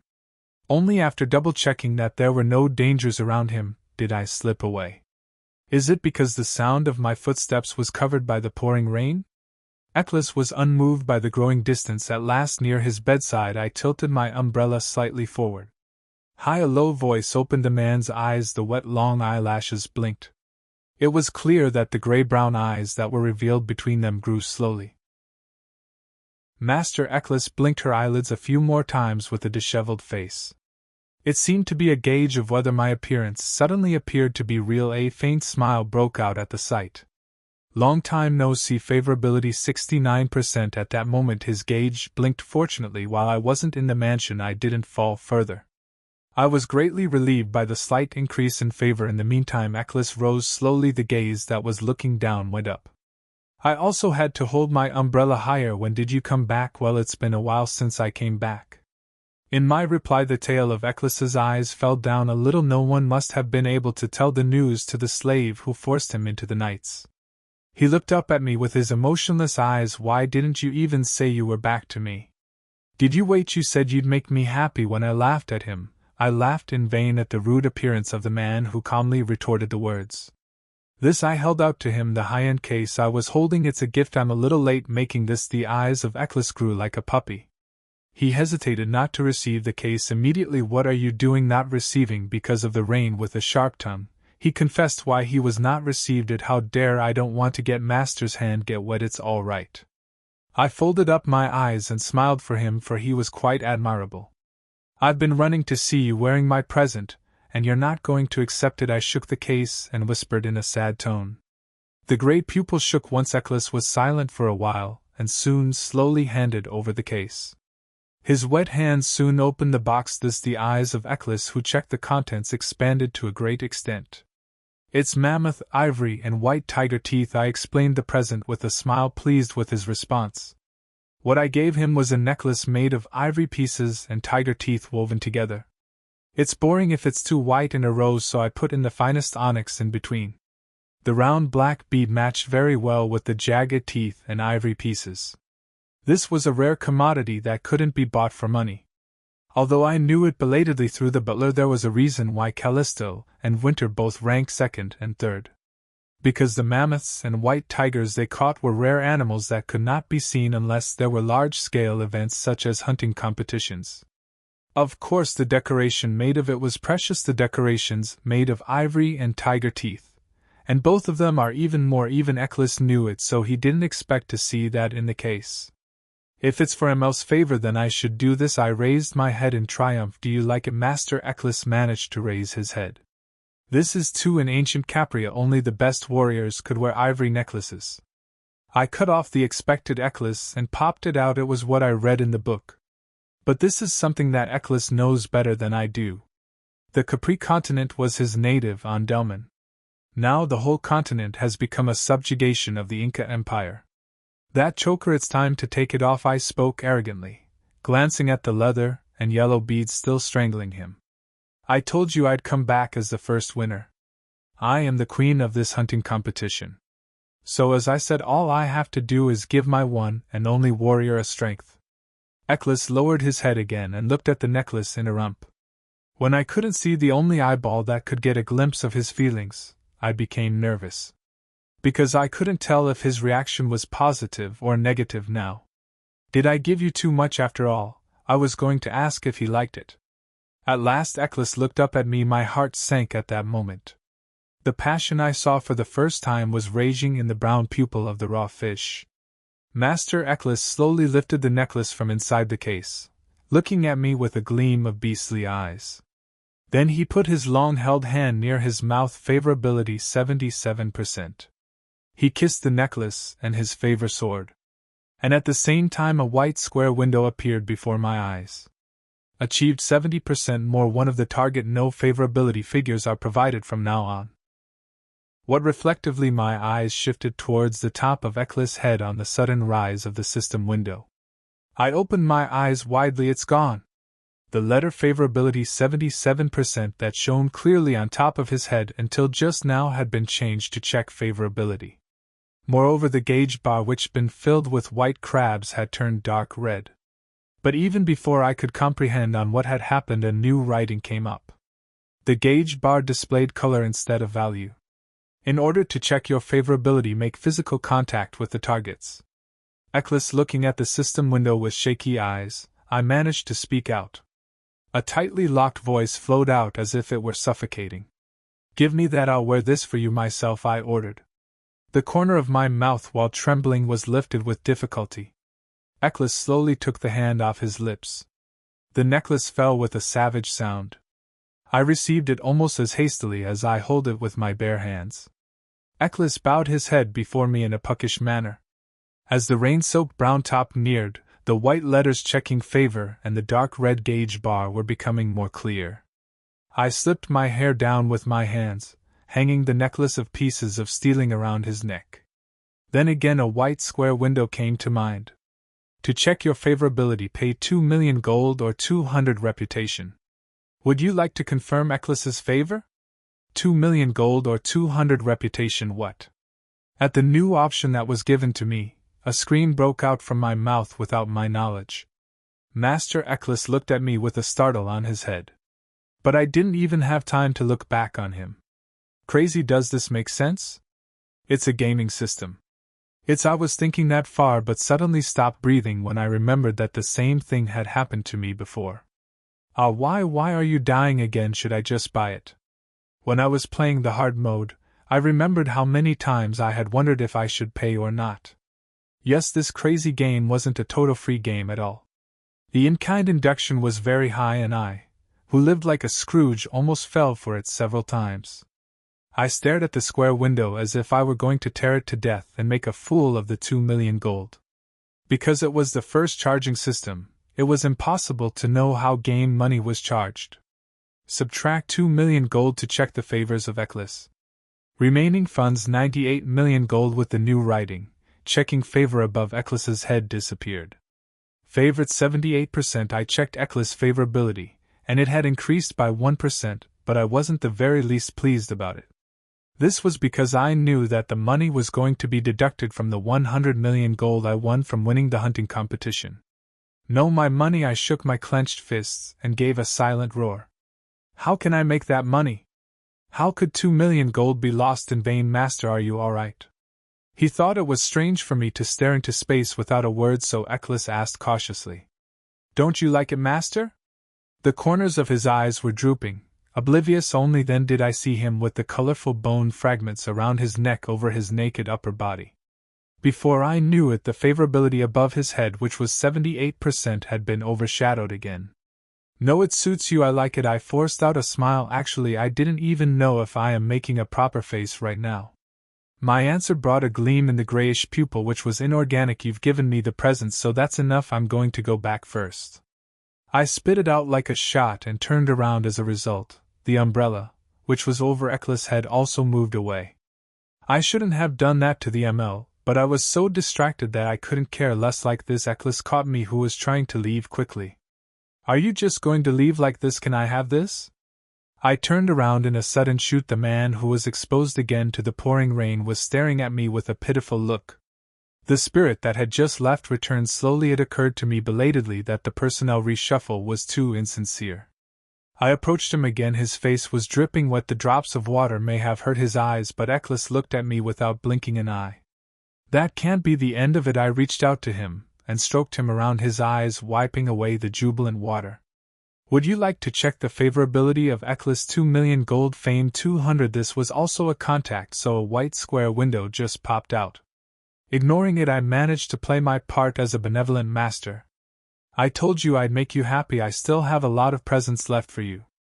I'm not doing this because I want to get a gift. This means that there will be many more days for me to come and find you.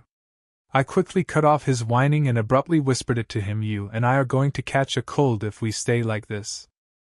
You should stop training now and go back to your quarters. You're gonna do that, right? When I asked for an answer, Eccles finally lowered his eyes, which were staring at me, and answered me gently. Yes, good boy. I smiled fondly, touching his under eyes and slowly sweeping down his cheek with my fingers.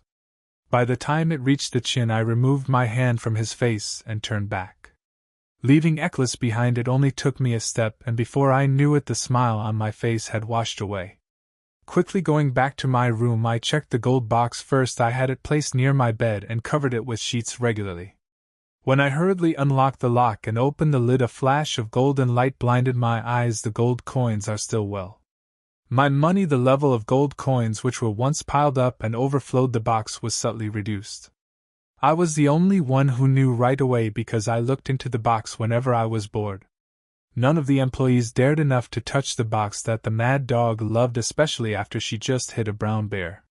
Furthermore, the key to the specially crafted lock with security magic on was only in my hands, so even the Duke could not open it. Then this really meant that the system had automatically paid. Please, I shook my fist over the piled up gold coins.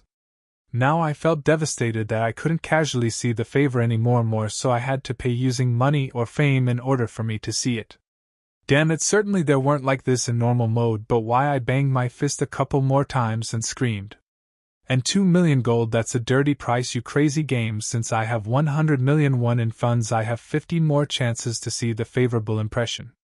No, I had just used it one time for testing before, so 49 chances as of now. However, I cannot afford to use my reputation fame recklessly. It's only 400 fame now, and if I throw them away, my reputation will hit rock bottom again. That fame is used like this in normal mode. Fame was nothing more than a role in helping FL establish herself as a real princess.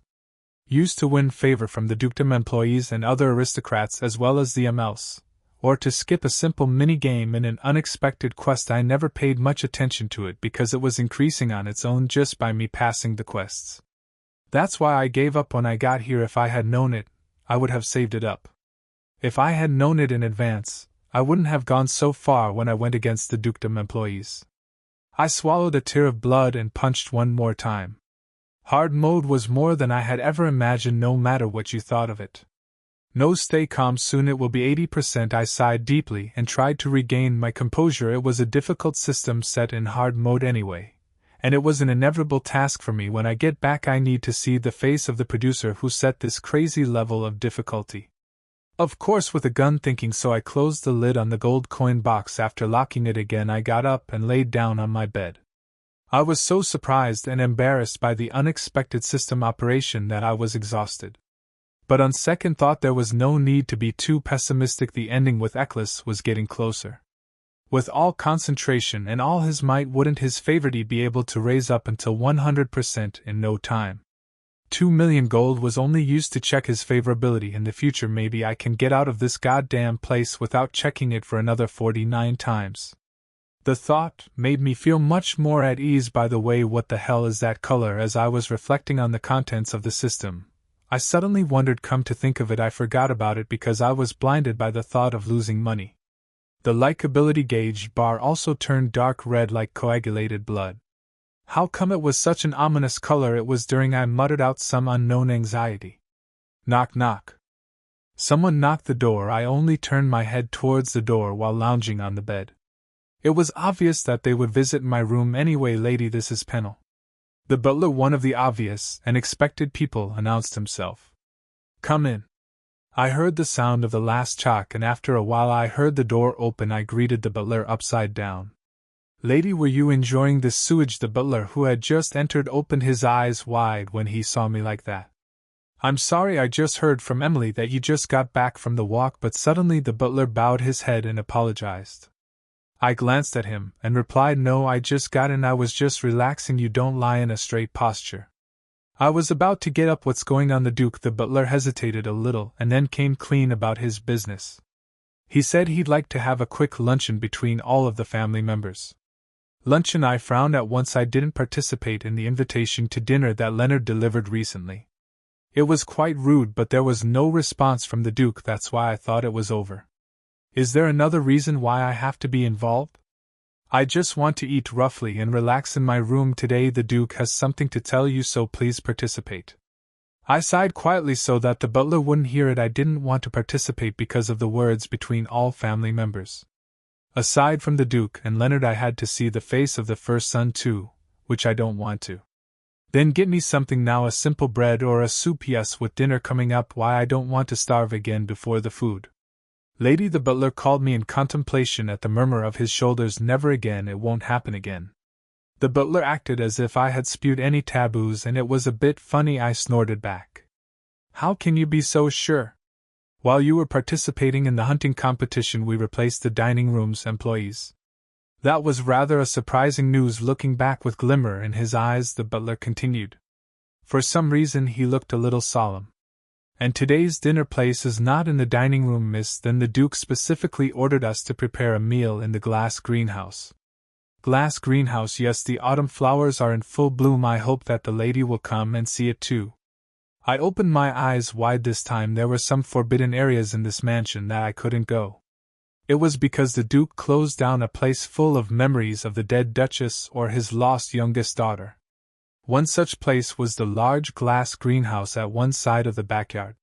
For as long as I had been here, I had never been there before, only acknowledging the existence of it from afar while going back and forth between the backyard several times.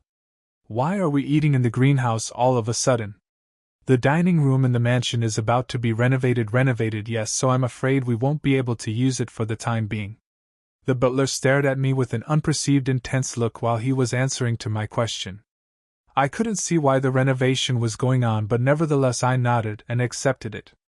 What is it, a good thing for me? If he wanted to eat at the dining room, he might not have gone with all sorts of excuses. Honestly, isn't it unpleasant? I have to force myself to eat in a place full of bad memories, and how could he make me starve again?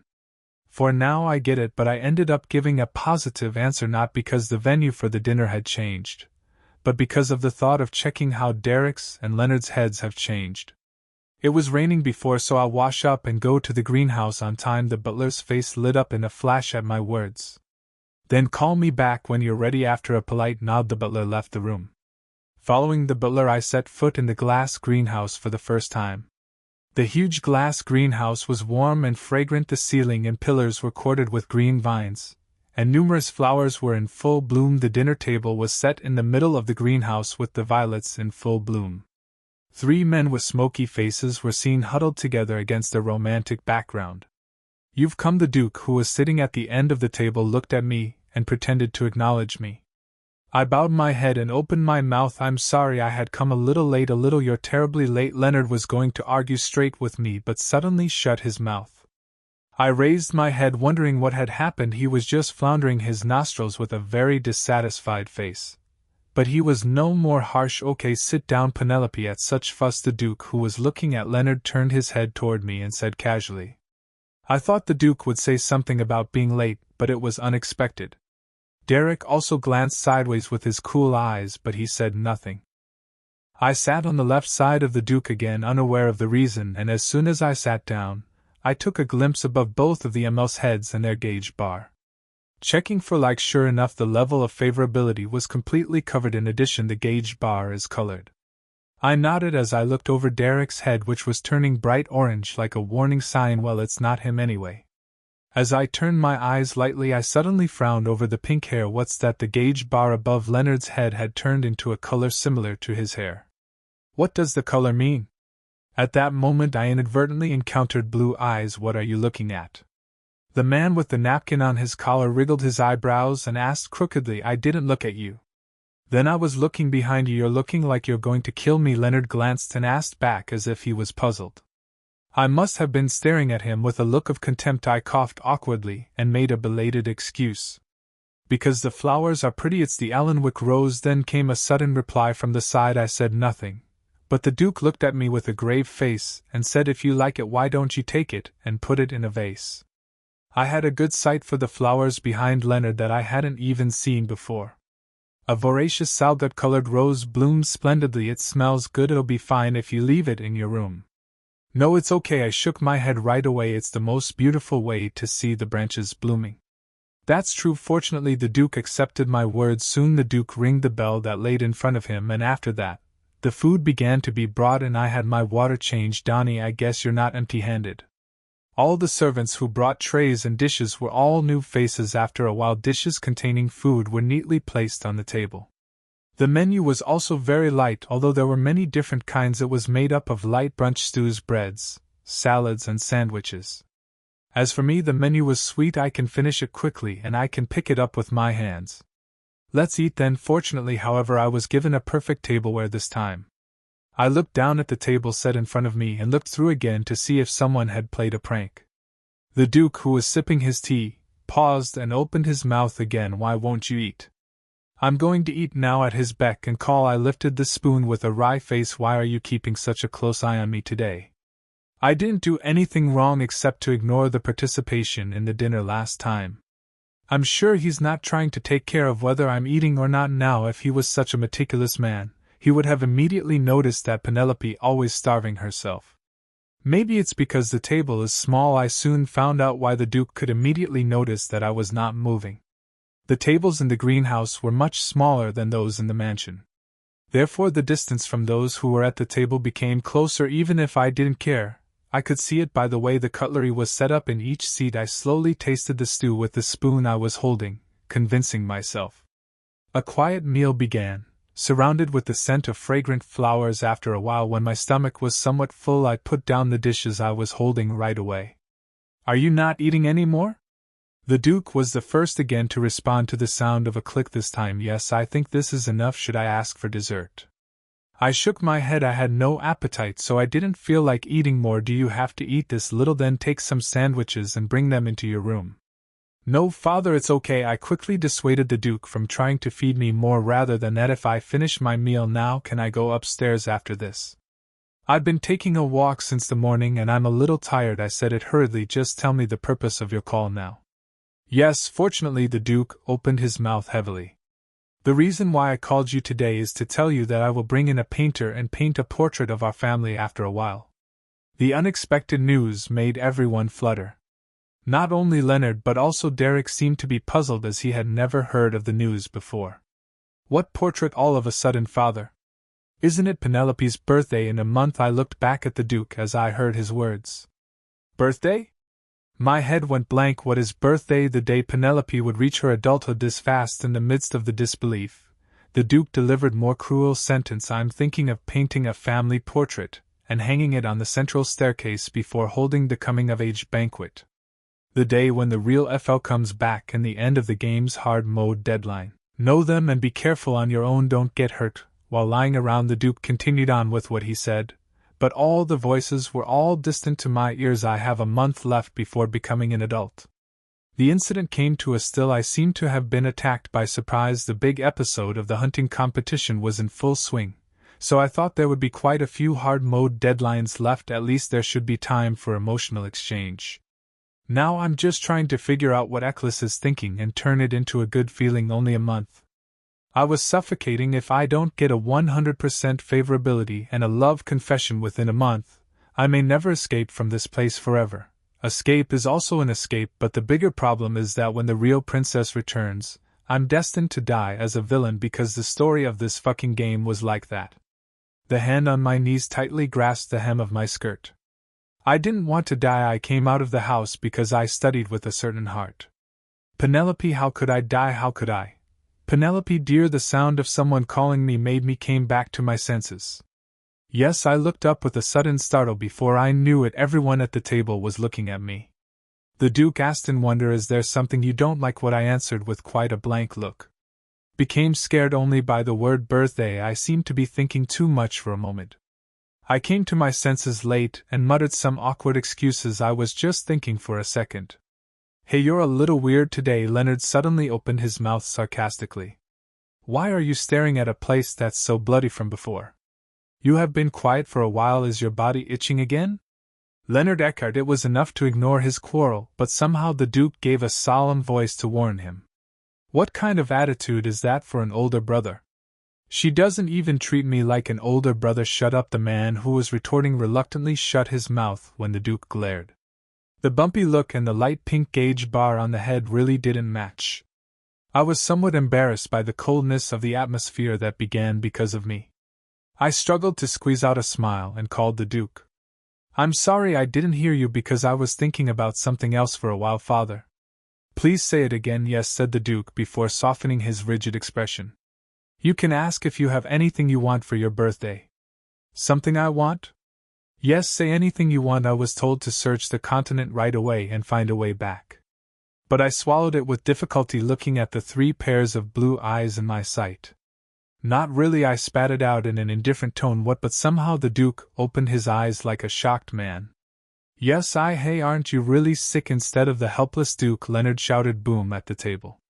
Even Derek, who had only eaten in silence, looked at me with strange eyes.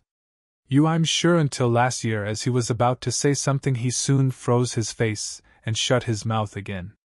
I was just puzzled by the unexpected reactions. The Duke, who had been looking at me for a while, soon confessed. Why? Wasn't there a lot you asked me to buy you this and that until last year? I became silent for a brief. If it was the real Penelope that was extravagant, it would be so. But sadly, I really didn't need anything besides that. Birthday could be my Memorial Day. So talking about what kind of gift am I supposed to have? Just the Duke looked at me as if he were looking at a stranger and encouraged me again. Didn't you want to match the coming-of-age robe from the late Empress Taylor? A coming-of-age robe, yes. This father has specially been invited by the Emperor. The Duke spoke with a fine straight chest, saying proudly. It looked similar to when he handed over the crossbow not long ago. The robes were more useless than jewels, but last year Penelope had been in a swarm, and even in my quivering manner he showed few signs of letting it go easily. So why don't you buy new accessories and shoes that match it? Hasn't it been a while since you called the jeweler? Well, I thought for a moment, and glanced sideways at the guys sitting opposite of me. Orange, light pink. It used to be divided into favorable figures, but now it can be distinguished at a glance by color. No matter how much game money it is, it was a waste to spend my money to check their favorability too. I decided not to refuse the favor of the Duke, who had asked me first. Then if you're going to give me a birthday present, just give me money instead of jewelry. What money? The Duke's mouth was wide open. Come to think of it, I don't have any private property. Please set me a personal budget too, Father. Well, that's the Duke had a puzzled look on my words and couldn't speak. Leonard shot on his behalf. What do you need a personal budget for? That's if you want a dress you can call a designer. If you want jewelry you can call a jeweler. The butler does everything for you, doesn't he? By the way, Father, I heard you gave her a blank check last time. The man who was giving me a hard time suddenly turned the arrow to the Duke. Why are you only giving her? When I asked for it because I needed it, you said that our financial situation was in a difficult position. Some guy, just how it was known that he secretly delivered it through the butler? He pointed at me and cried out. Such a kid! The Duke turned away from him in a hurry while coughing in vain. But all of a sudden, why are you asking for private money? You've never said that before. I've changed my mind. Cash, not accessories. What about the prize? I can't use it because it's such a waste. It's the first money I've earned. I'd like to keep it safe. Well, that's true. The Duke nodded. It was the first money earned by his daughter, who won the first prize in a hunting competition. I added with a momentum. It's to prepare for any unexpected situation. Could you give it to me as a gift? What do you mean by an unexpected situation? What is there to prepare for the one and only Eckhart's princess? Well, maybe we can prepare for a future marriage or a marriage fund or what marriage at that moment 3 men shouted at the same time. My eyes were wide opened and I looked at them alternately. The Duke roared in a disapproving voice. Are you saying that again? A noble lady who hasn't even had a coming-of-age ceremony yet is not getting married. I'm about to reach adulthood, so Penelope Eckart. At the sight of the Duke kicking his tongue, I eventually shut my mouth. No private property then. Derek, who had kept his mouth shut, decisively cut off the last bud with a cold voice. Just taken your allocated spending. And what more money do you need when you're buying your stuff beyond the budget that's always been allocated? You haven't done any business before, so give me a convincing reason why you're going to have a business property. As a part of his work, Derek was deeply involved in the financial situation of the mansion. In fact, I had no other reason to say if it weren't that I just wanted to keep as much cash as possible just in case. I can't exchange jewelry for money every time I check the favorability. It happened that the Duke had a big heart and gave me something, so I just screamed. Yes, no private property, right? No, but the men in the house agreed one after another to Derek's words. If you're going to do this, don't ask then. I smirked. Honestly, I wasn't the only one who didn't have any complaints about not having a personal budget. So far I haven't spoken so much, and I looked like a temporary princess who will be kicked out when a real princess comes back. You can't give me a penny or something like that. After swallowing a sigh and gave no more answer, the Duke persuaded the child once again. This time the best diamond had just came out of the southern mine. I'm going to process it and make you a tiara. No, that's okay. I was rather rude enough to cut the Duke off like that. I'm pretty old enough to covet in that, and I slipped the chair and tried to get up. Penelope, the Duke's voice quickly became cold. I found out that many people in this house have been watching over my insolence these days, and that it was the aftermath of my trial at the hunting competition. However, as long as I had a good feeling on the track, I didn't want to bow my head down anymore. Thank you for the meal. I'll get up first, Penelope. I could hear the Duke calling me in an angry voice, but I didn't care. Upon returning to my room, Emily, who was just finishing up the bedding, opened her eyes widely. Lady, you are here already? Emily, go get the butler right now. I flung myself down at my desk, reciting urgently. Yes, Emily, who had a look of surprise at my sudden orders, quickly left the room. I stared blankly at the desk with my fingers. The reason I asked for the butler was to ask how far the clothes I had previously asked to be made for hunting prey have progressed. I'll have to hurry up and give the remaining gifts soon. That's the only way to raise Eccles's favorability right away. Come to think of it, I was so distracted by the change in favorability system that I forgot to take off the choker and just hung it on the necklace. How long has it been since I patted the desk nervously? Quite a long time past. Butler showed no sign of coming. Why aren't you coming? I mumbled nervously to myself with frowns all over my face.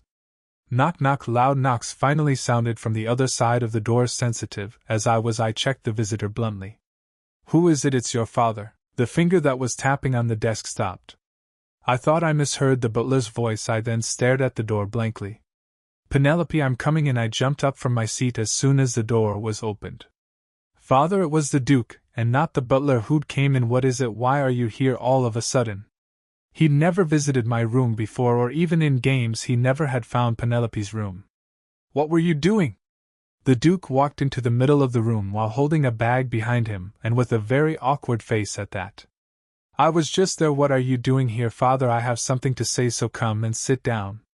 The Duke walked to the table in front of the barrel window. Having to stand in front of my desk while awkwardly staring at him, I stumbled over to where the Duke was. What, did you come here to scold me for being rude at the dinner? My head was filled with questions, but it didn't make sense. The guy who had been calling me to the Oval Office all the time unexpectedly had followed me to my room only to scold me? I sat across from him with an unsettled feeling. The Duke put something on the table.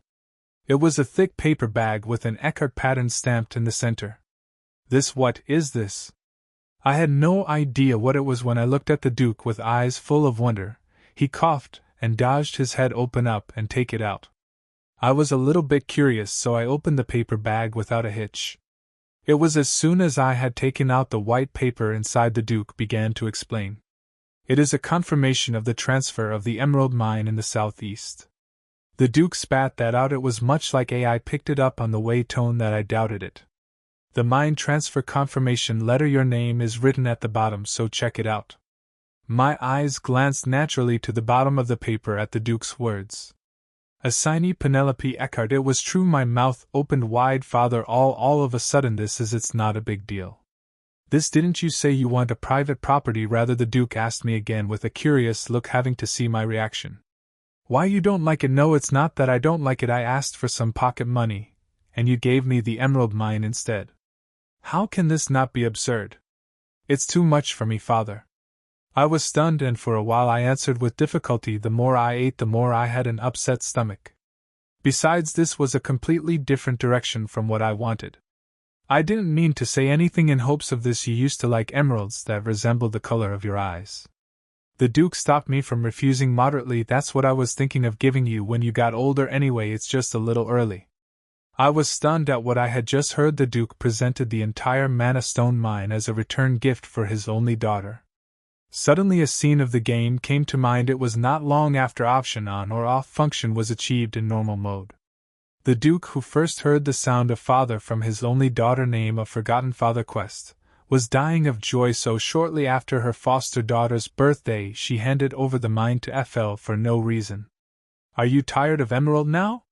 So do you want me to give you a Mana Stone mine? Have you become more interested in magical things these days? Just by staring at the peacock, he asked again with a little embarrassed face. My feelings were indescribable. Managing unnecessary emotions was harder than I thought. You don't have to do this to me, Father. I slipped the paper envelope to the Duke, which was recited politely, and put back the confirmation of the transfer. If the escape was successful anyway, it was all up to the Rio princess. I'll thank you very much, Penelope. The Duke's face was distorted. It was understandable because I had just refused the favor he had given me first. But the mouth tasted bitter. After a while, a cold silence fell in my room. I rather wanted the Duke to leave the room, even if I had to resort on a fit of rage. Let's be arrogant thing, but the Duke has been sitting silently for a long time now. Still, he suddenly broke the silence and made a cautious voice. Are you still angry? Yes, about what happened during the hunting competition. The hunting competition. The sudden subject fazed me. Then the Duke hurriedly added, Penelope, I think you're misunderstanding. What are you? I trusted you. Yes, I trusted you wouldn't have shot the nobleman with crossbows. Suddenly the conversation changed rapidly. I couldn't quite tell why he was bringing up the finished trial again. However, the Duke continued to say that I had misunderstood something firmly. I don't know if there's something wrong with him. At first I thought you might have, but you promised me so many times. Promise? I told you to lure him to a place where no one's around to shoot and kill him. What do you mean by kill, Father? I was bewildered by the content of the promise, which had become quite radical. The Duke, who was so excited that he said anything, also coughed awkwardly several times. Well, anyway, you seem quite mature these days, so I thought you wouldn't do that in front of many people. And with the prince, that nonsense was a momentary wit. The Duke stammered heavily, as if the words shared the mutual feelings could not be said. I had to talk to you in advance myself, but I was in a position where I could not move hastily, as both the Crown Prince and the second prince were checking on me. I'm sorry to sum up, that was the word. He believed that I was falsely accused, but he sent Derek instead because he couldn't come to prison himself. After a long excuse, the most important thing finally came to pass. It was fortunate that the Duke didn't agree with what Derek did to me, but I didn't feel any better. But my first brother didn't think so. I answered in a desolate voice. Wasn't his personality always a little out of character? Then the Duke took down Derek as if he had waited. He got a big scolding right after the trial, so you can relax your heart now. Father, you scolded first brother? Yes, this is also for you. Without him knowing, the Duke slid the paper bag I had returned back towards me again. He's like a new chick who's finally got his hands on the mining business. He was afraid that I would lose money, so many people seem to make a joint investment. But aren't you a decent mine owner as of today? It's way ahead of your brother. The whining was soothing to the child. When I looked at the Duke, who was relentless in his efforts to undermine his eldest son and make me float, I could not help but express a stunning smile. Then the Duke smiled in unison and looked at me with blue eyes full of laughter. He's such a pain, isn't he, that guy? The Duke's playfulness was quite unfamiliar and ridiculous. In the end I laughed off my cold expression. I'm giving it to you secretly, so you shouldn't take it out of your mouth for a while. The Duke was aware that my mood had been lifted, and then he whispered to me more secretly, especially Leonard, you have to keep your mouth shut in front of him. Do you understand? I understand, father. I had no choice but to accept the paper bag he had put out. There was no harm in accepting it, nor was it pointless for him to stretch out to me this far. And thank you, gave me such a generous gift. I bowed gently and politely. I thought hard on how to roll this mine. You were too good for me, Penelope. Suddenly the Duke muttered in a bitter voice, I'm stupid, I didn't know that. I didn't know exactly what his words meant.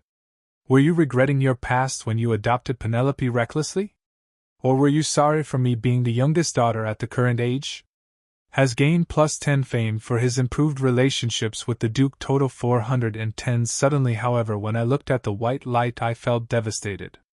The fact that it is not the true Penelope who was listening to this, and the fact that it was something that I have never heard from my real, biological father. Thankfully, I managed to hold down the sudden churning in my stomach.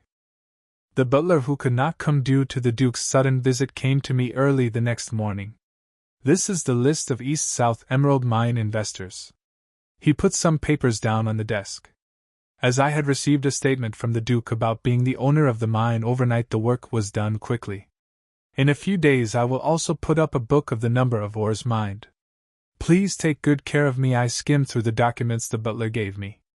Other people were mixed up, so they don't know who was who anyway. All I was interested in was money.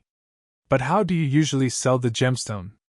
We deliver the inferior goods to the top of the contract. The best items are processed and put on sale at auction. Is the yield good? The butler suddenly lowered his voice to my question. Those who have succeeded in conjuring up magic through wizards in the family are secretly putting them on the black market. Sometimes it's more than 10 times the market price. Really? My ears suddenly perked up with the information given. The Duke had said it before. Recently, emeralds of superior quality were mined in the southeastern mines. But he handed me the mined emerald before it even started being sold. I was going to be a rich man. No harm to favorability and numerical quality with this. I was going to be a rich man. Pressing down on the corners of my mouth, which was twitching excitedly, I said calmly, Sell what the butler used to sell anyway. All you have to do is get the books back on time. By all means, no matter how you sell it, it's fine as long as the money gets into my hands. But the butler said with a subtle look, for the time being it's hard to go through magic work by the wizards in the family, miss. Why, that's because the little Duke doesn't know yet. I took account in the butler's words at once. If he found out about it, Derek would probably go after the Duke and asked him why he gave the mine to me. Therefore, they had promised to keep the mine open until it was stabilized. The Duke has advised me to pick up the top list of the sorcerer's employment, contact him, and sign the contract. Then what shall we do, miss? The butler carefully asked my intentions. Well, after thinking for a while, I answered calmly, it's not urgent, so we don't have to go for the top first. The fact that I was an illegitimate child of a Chable family does not seem to be a mere waste of time. It occurred to me at first sight that I had heard several conversations my father had with the first son of a bitch about his participation in the auction. First, put out a few unprocessed best-of-breed gemstones at the auction house and watch. If anyone recognizes them, they'll compete on their own. Then we can wait and sign with the best terms. The butler gave me a vague exclamation and nodded gently. I will do so, miss. His eyes on me were very strange. It's like, how could you think of that, he said. I can see everything, sir. With a snort, I whispered it in my heart. After that, I asked the butler on the main point I couldn't ask yesterday. And to what extent are Eccles's clothes finished? It's almost done. How much longer does it take? I've been informed that all it needs is some finishing. Are you in a great hurry, miss? Asked the butler in wonder. All the clothes made of hunting hide were winter clothes. People would not be able to wear them in this warm weather anyway. Should I give the tailor more money to hurry? No, it's okay, it's not urgent, but I shook my head. The urgent thing was my heart rather than the clothes. The 1-month expiration date made my mind more nervous than ever. What time does the night's training end today, butler? It's going to rain in the afternoon, so I know that they only have morning training scheduled today. After the training, please tell Eccles to come to where I am.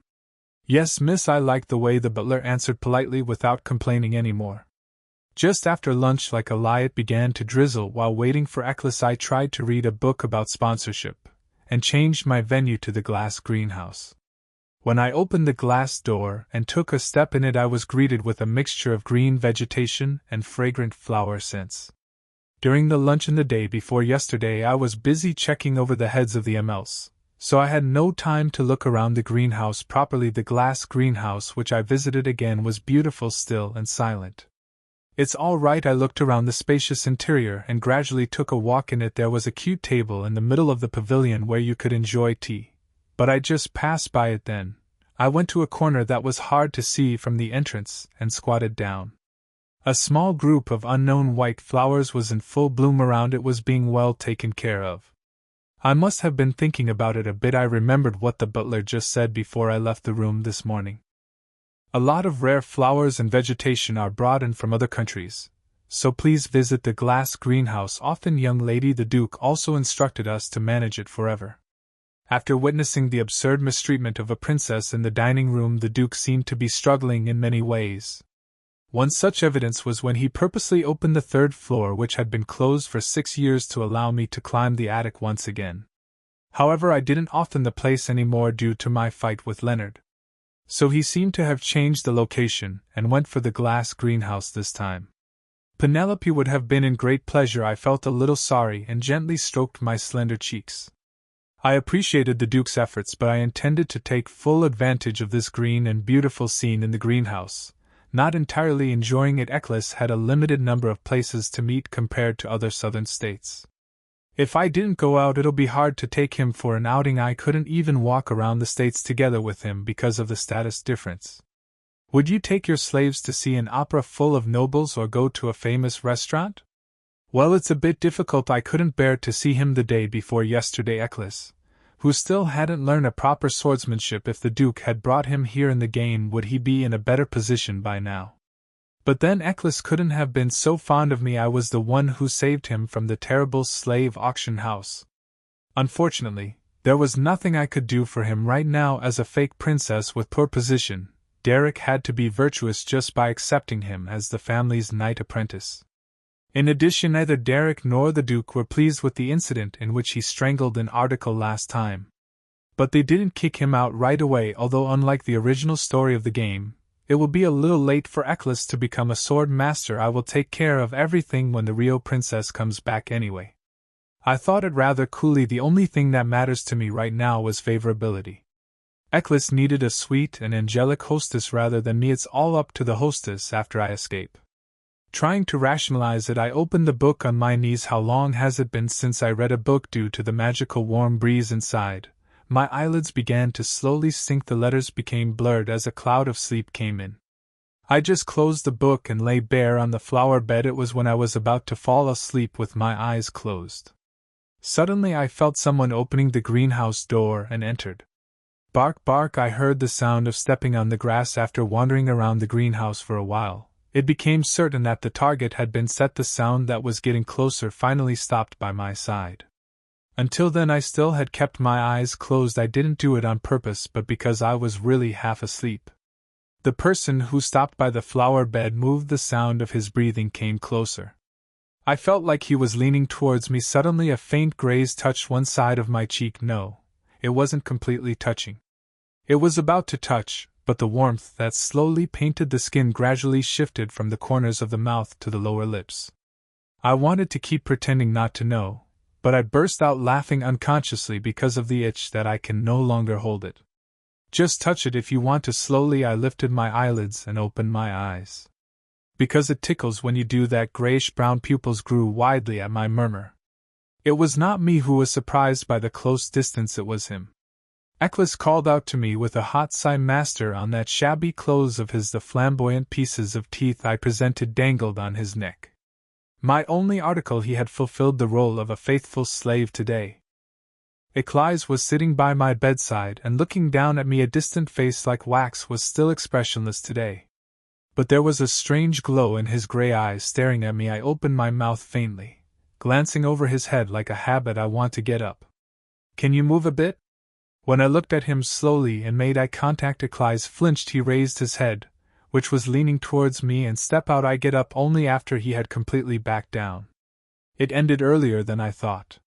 Yes, because it's raining. When I sat up, he laid his eyes down and replied obediently.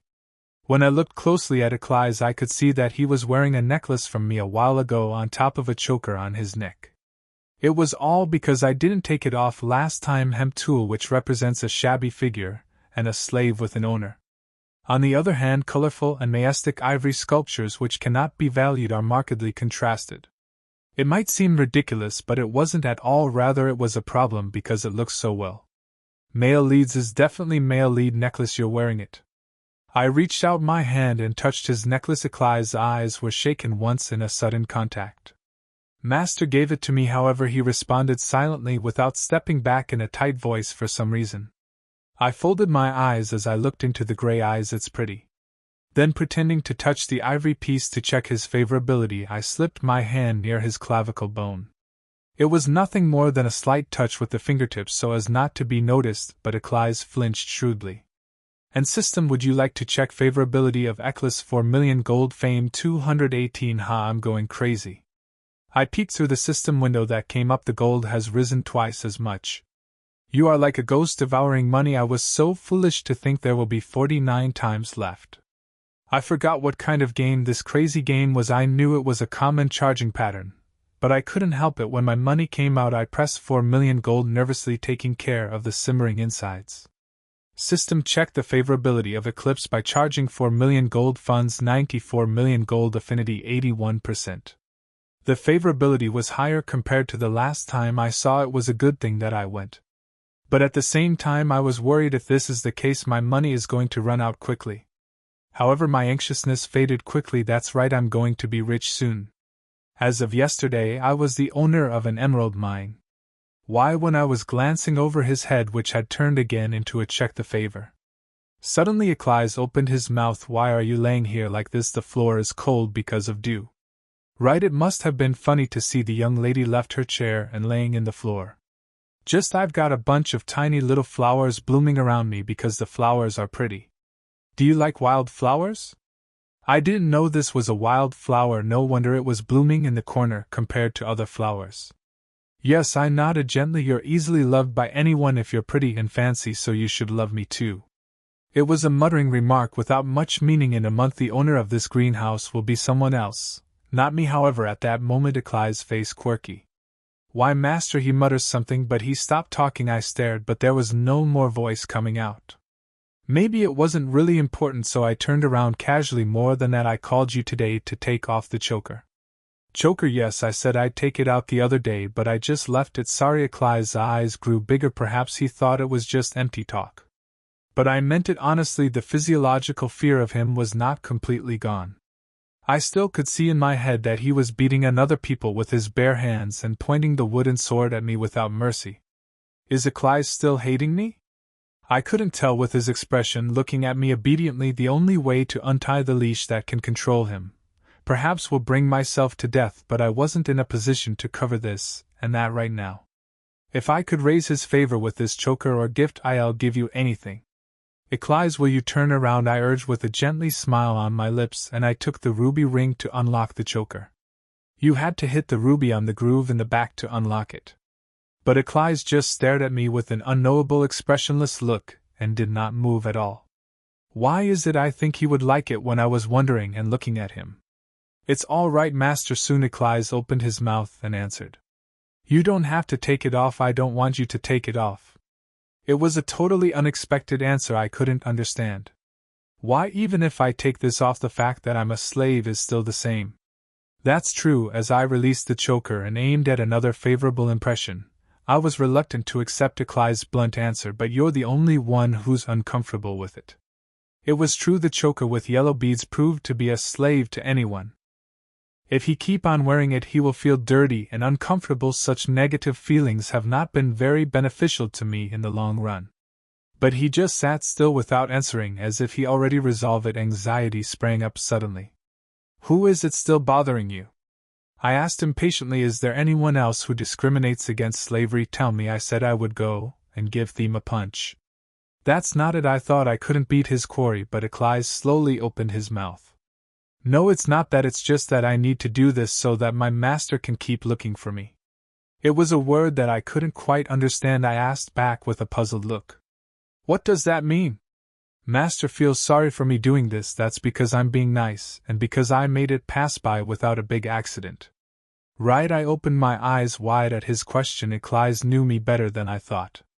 "That's stopping me from making excuses," he spoke calmly. "If what happened last time happened again after taking the choker from me, and if it is misinterpreted that I caused the accident by myself, and the message goes to the master, then master will be relentless in throwing me away." It was a little creepy that he was even thinking about it.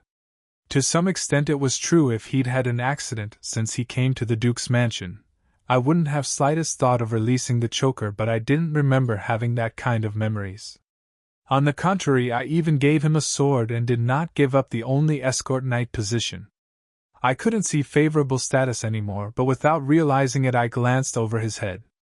"It's not true, Eccles. I'm always on your side." Maybe because of the rather impatient cliché words came out. Eccles was still expressionless. I didn't think he cared about what I said. He raised one hand, touch around his neck, and mutter, "As long as I'm wearing this, my master knows I'm not going to run wild and you are going to keep feeling sorry for me." He tilted his upper body slowly, and put his cheek on my hand, lying on my knees as if I were lying down. His warmth was smudged on the back of my hand. "I'll behave nicely," Eccles whispered quietly so that only I could hear. "So keep my leash on, master." I glanced down at the gray hair that tickles my skin. Judging from his behavior, he seemed to beg to his cold-hearted master not to be beaten. Is he acting or is he serious? Eccles still needed a small protection from the fake princess. But I was still in a poor position in Duke's house. After returning from the hunting competition, the Duke changed quite a bit. All the employees in the kitchen who used to make fun of the old me with Mrs. Donna were all changed.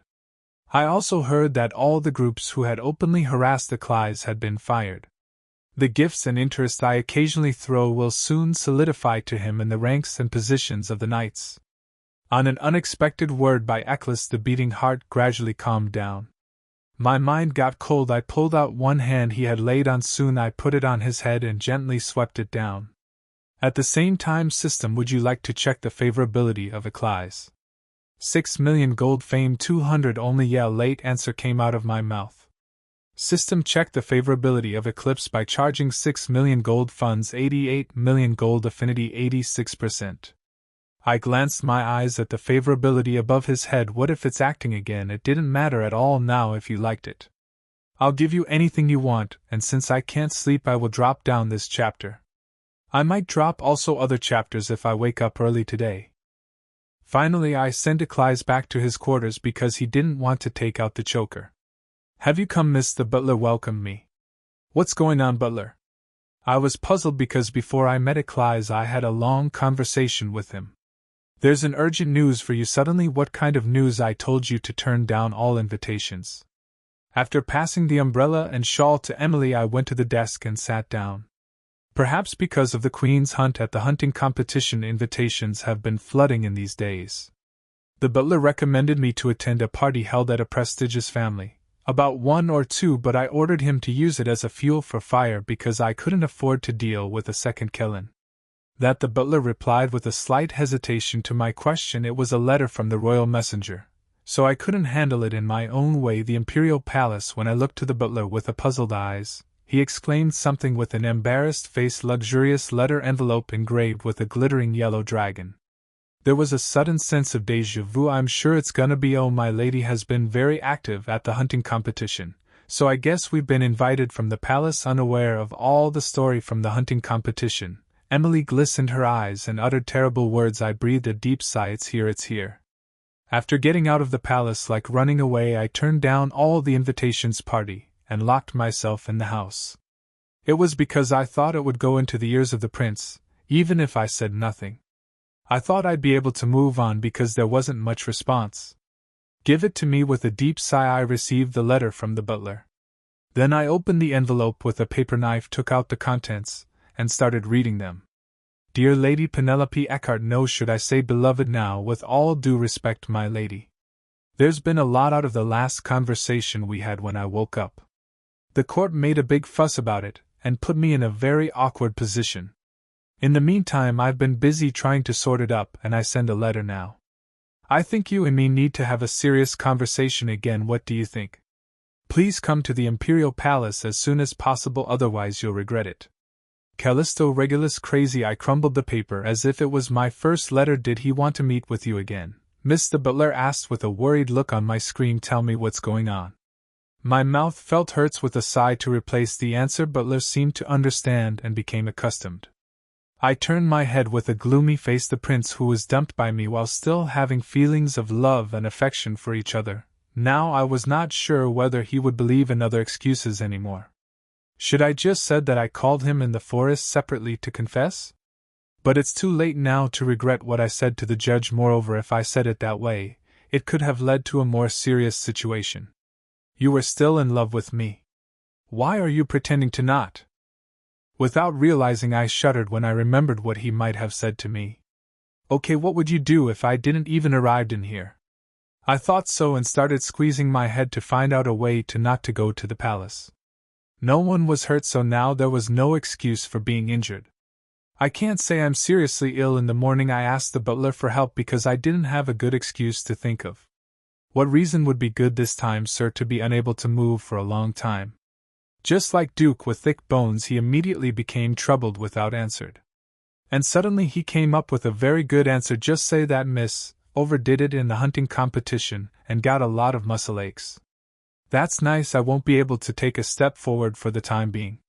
Yes, I'll call the doctor right away, miss. Okay, good work. Thanks to the butler, who hurriedly to take an action.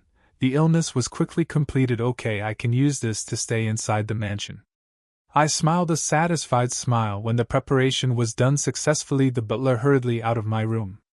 Now I have to send a reply to the Imperial Palace by attaching a letter from a doctor instead of me. Are you sick, miss? Emily, who returned late after cleaning up the shawl, asked with a puzzled look when heard about the doctor. And I nodded without hesitation. Yes, I'm feeling sick from today. A few days later, Eccles's clothes were all done. When I was packing it, the clothes was enough to fill a large box, and I could not bring it myself. I was the one who ordered the butler to deliver it to him in front of all the knights. Miss, suddenly the door opened and Emily burst in.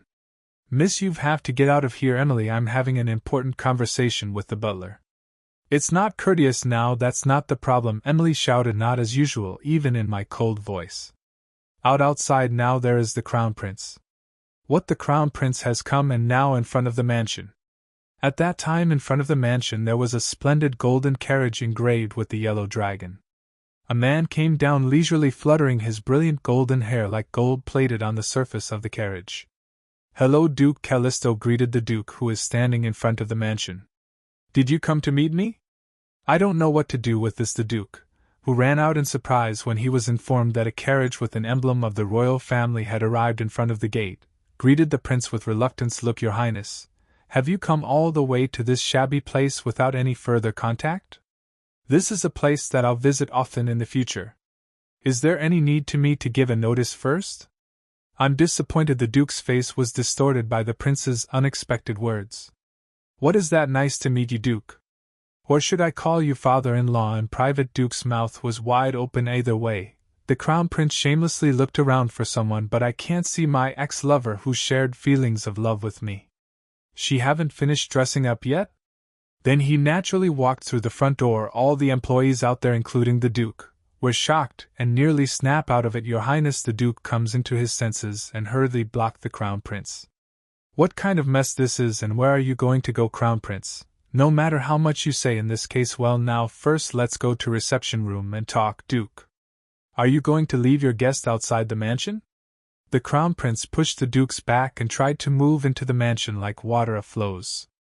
No, what guest? Who is the guest? Unable to use force against the royal family, Duke was holding out his red face. This is a trespassing. If you keep pushing, I have to talk to the Emperor right away. Unauthorized intrusion. You're so mean, Duke. Don't see it like that. Maybe in the future we will become a family, Your Highness, Duke shouted almost like a scream. However, He could not stop the prince from rushing in, that crazy bastard, and up here I was literally shivering as I looked down at it, secretly through the window. Miss the butler who was talking to me a little while ago called me in a regrettable voice. No one knew that man would come to the mansion until I sent him a reply saying that I was sick. Is this what you mean when you say I would regret it?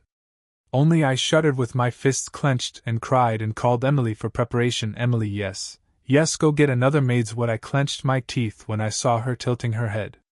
Dress me up like a sick person who's about to fall and die. Of course, even if I didn't, I was already on the verge of fainting by the prince's presence. It's all done, young lady. I made my maids busier around me. In the mirror my face was reflected. How is it? As I looked through the finished appearance, I answered with a satisfying voice.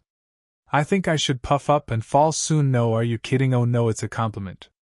It was really, no matter how many layers of paint were applied, her face was floating like a ghost, and her mouth was bloodless. It was like a thin aristocratic baby girl who had a dark black circles hanging over her face.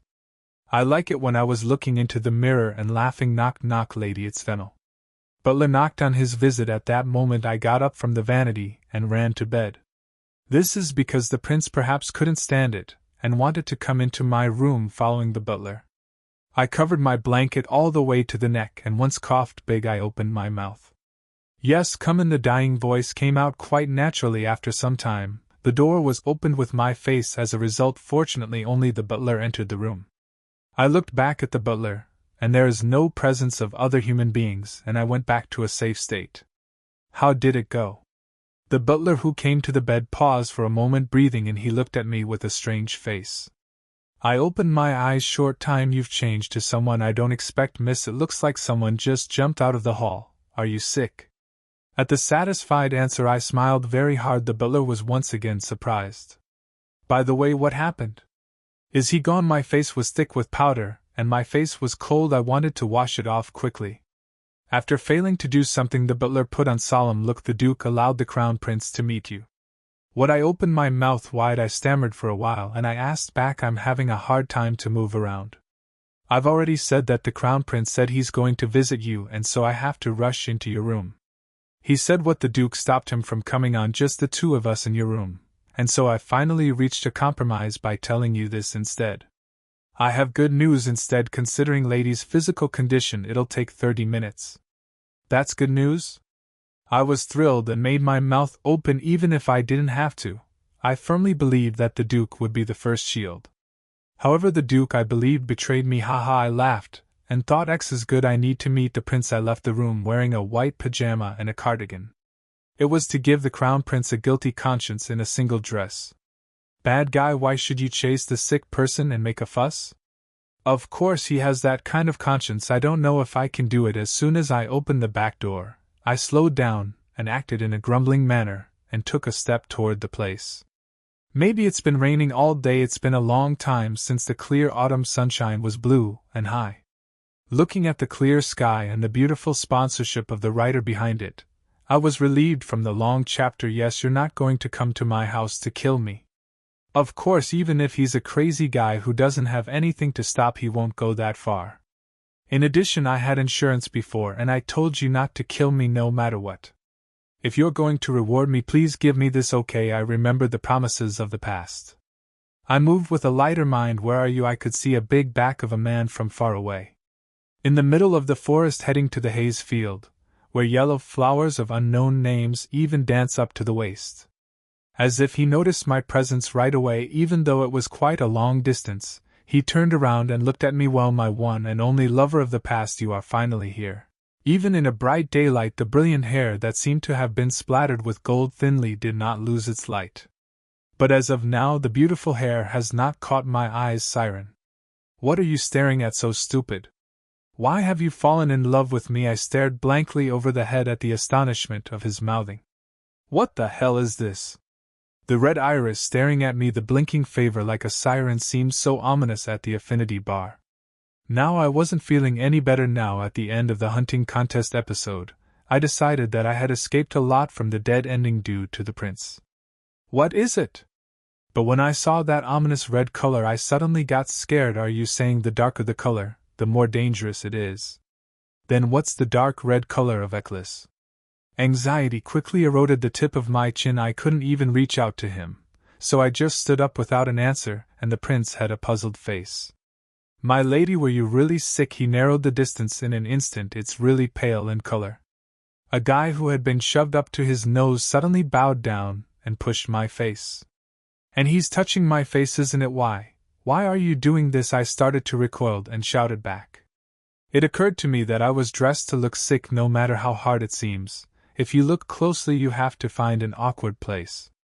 When he stepped back and spread his legs for about 3 steps, the crown prince tilted his head sharply. The appearance looks quite sick. It's not like I'm sick, it's that I'm sick, Your Highness.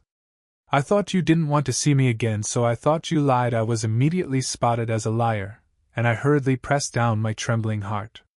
How can I lie about my safety? Why, if you take medicine it will be better soon. You've been sick for months.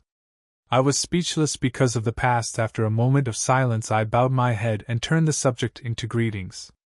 Greeting the little son of the empire, I said. You're doing it so fast, the crown prince twisting his lips in sarcasm. And I know it's too late. I became a little embarrassed. Why did you come all the way here?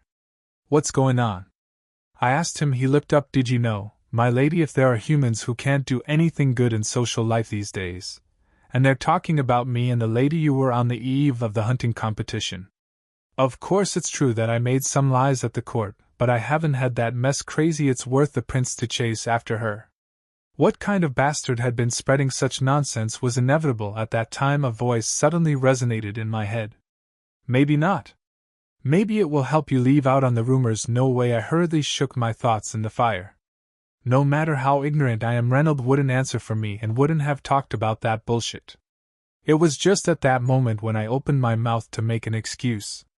In the morning after the eve I was still hung up to the prince just like the other girls, and you've become the most attractive woman in the empire. How do you feel, my lady? Thanks to that, the crown prince, who has lost face, came one step closer to me with a ghostly smile showing his teeth. Above his head a red gauge bar flickers. Why, I heard a siren ringing somewhere. I forgot that I was acting for a sick person, and as soon as he approached I cried back and hurriedly. It's all a rumor, Majesty. I never said that. Really? Well, I don't think it's completely rumored when I think of what a princess had said to me. Didn't you say you quit loving me to change into a better man? What are you talking about? I rushed into the scene of the distortion that took place right in front of me. I don't have any plans to date anyone for the time being. Never. Of course you should. In my confirmation, the crown prince replied with a terrifying air of spirit. I'll be watching you clearly with my 2 eyes. Who's better than me in the great Inca Empire? The red eyes glared eerie at me. Something, sir. I was in a state of disarray. It was because I felt strangely that the conversation deviated from the original topic. But as soon as I was reflecting on what he said, why do you keep faltering like a dumb dog? I'm a dumb dog. I still stepped back to the poor guy's language choices and stepped back. Actually, I was a little scared. I don't know how good he is, and I don't know what he's going to do. I know the peasants' patronage was well organized and there was no risk of falling over and heading in, but there was something called if to prevent any unfortunate tragedy that could happen in this damn game. I'm still keeping a distance from the prince. Was I looking strange again? The crown prince opened his eyes with a look at this. He strode along at a great pace. Before I knew it, I escaped from the garden and ran away as if I had been pushed to the edge of the forest. It was quite bizarre to see a man standing alone in the middle of the garden with red eyes that never rang with the bright yellow and tender flower stems. I shouted in great dismay at the prince's constant narrowing of the distance. Why do you keep coming? Then why do you keep running away? Indeed, he kept coming to me because he noticed me running away and broke up with his work. The persistent guy. I swallowed the curse and put on the most fragile expression I could. I'm sick, Your Highness. Who is it? You haven't forgotten the promise you made with me, have you? What promise? It's a promise in the bedroom, even in the battlefield. There is an unprecedented rate that the elderly don't touch. Do you look like a crazy guy who came to pick up the throat of princess on a rumor?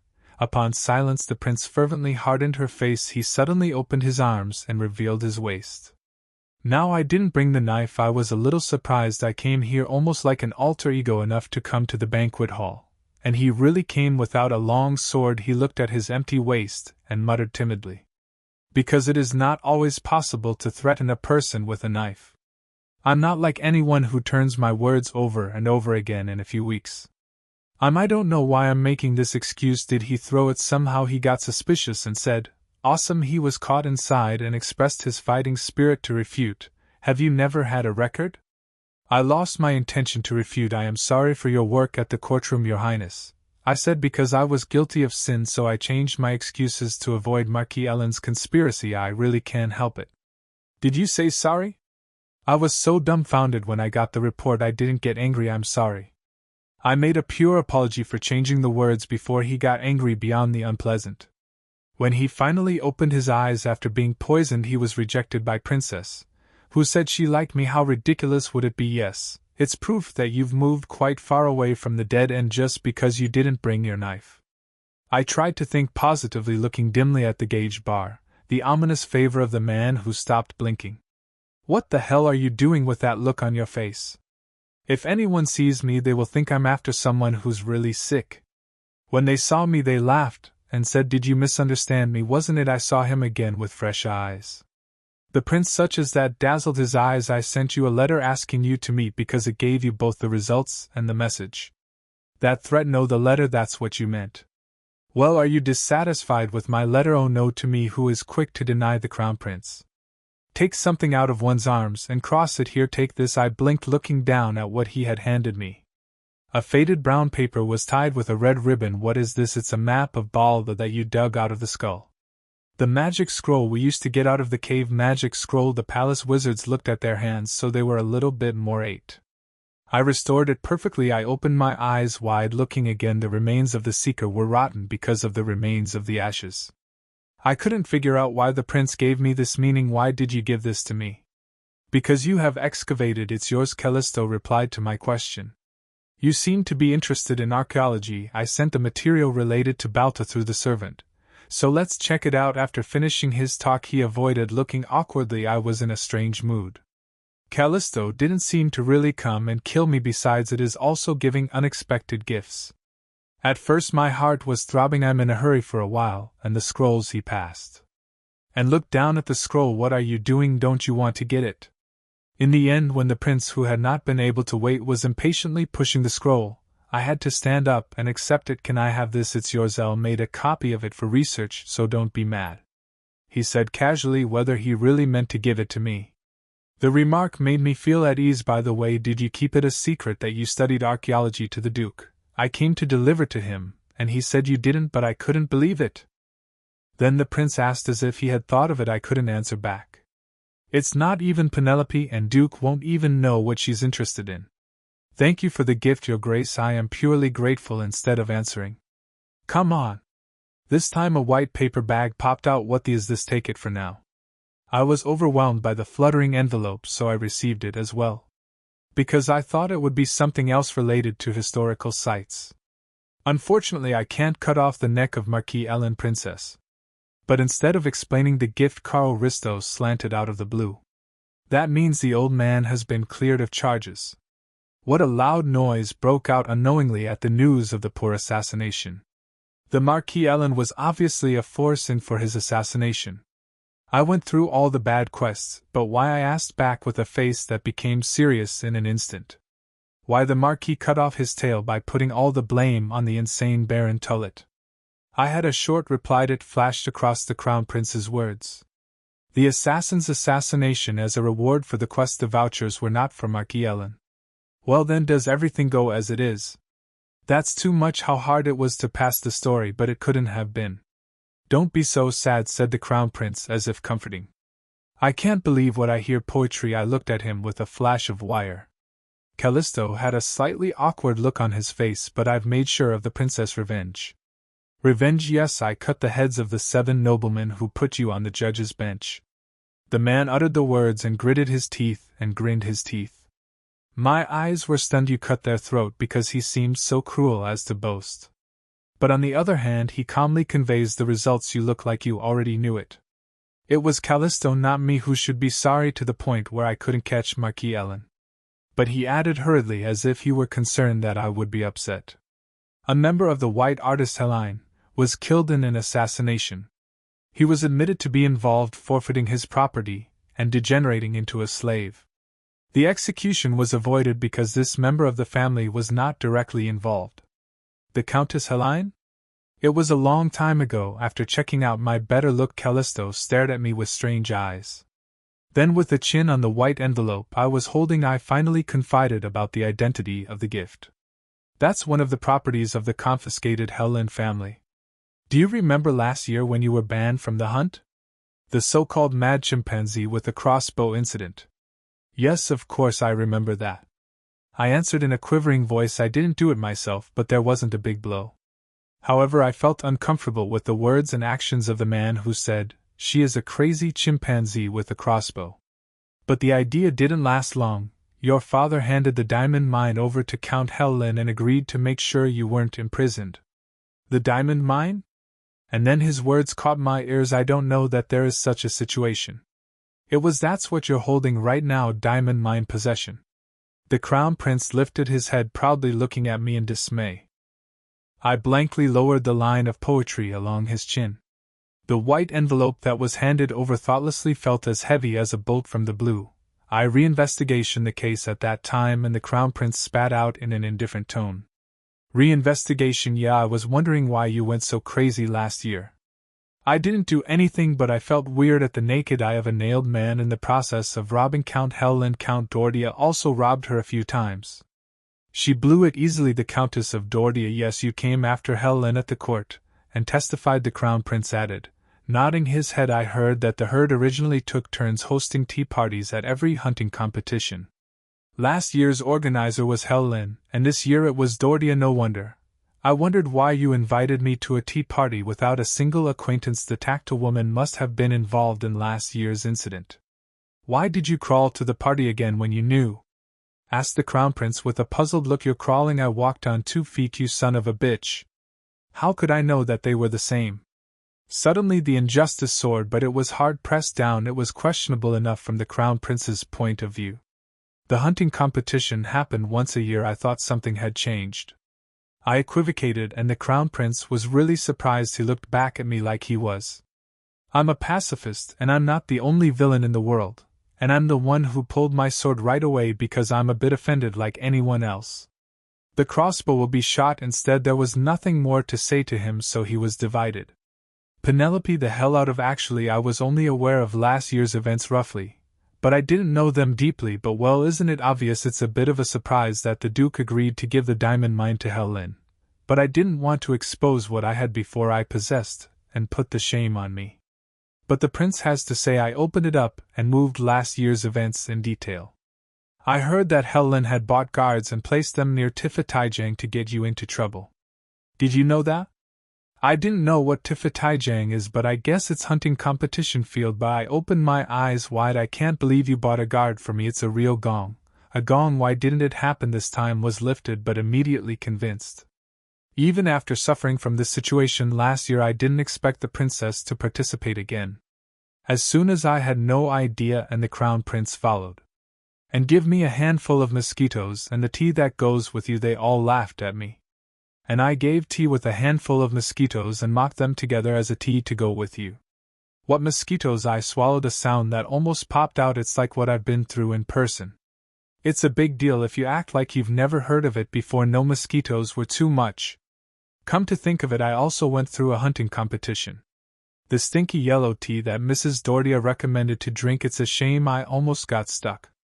Bad girls, that's when it's very random. I should have doing it. I couldn't help but gnash my teeth at the crossbow. Penelope, who is only 17 years old, who was overwhelmed and was in a state of panic. You deserve to be crazy. The Crown Prince looked at me with a look of great fun, since he thought similar to me, but I'll catch mosquitoes flying around and scared them myself. The crossbow in my mouth was so sweet as expected. It's not normal. I frowned. You're making fun of me, aren't you? No way. If you endure it, you will get sick. It's a compliment. It didn't sound like a compliment at all. I felt like I was in the same boat with him for a moment, so I was upset. By the way, didn't you tell the Duke in detail what happened then? The Crown Prince asked abruptly. Then what if I had said I would have given you a handful with mosquitoes? I wouldn't have gone to the diamond mine. Since they are both, I'm sure you'd have given both sides a sapphire.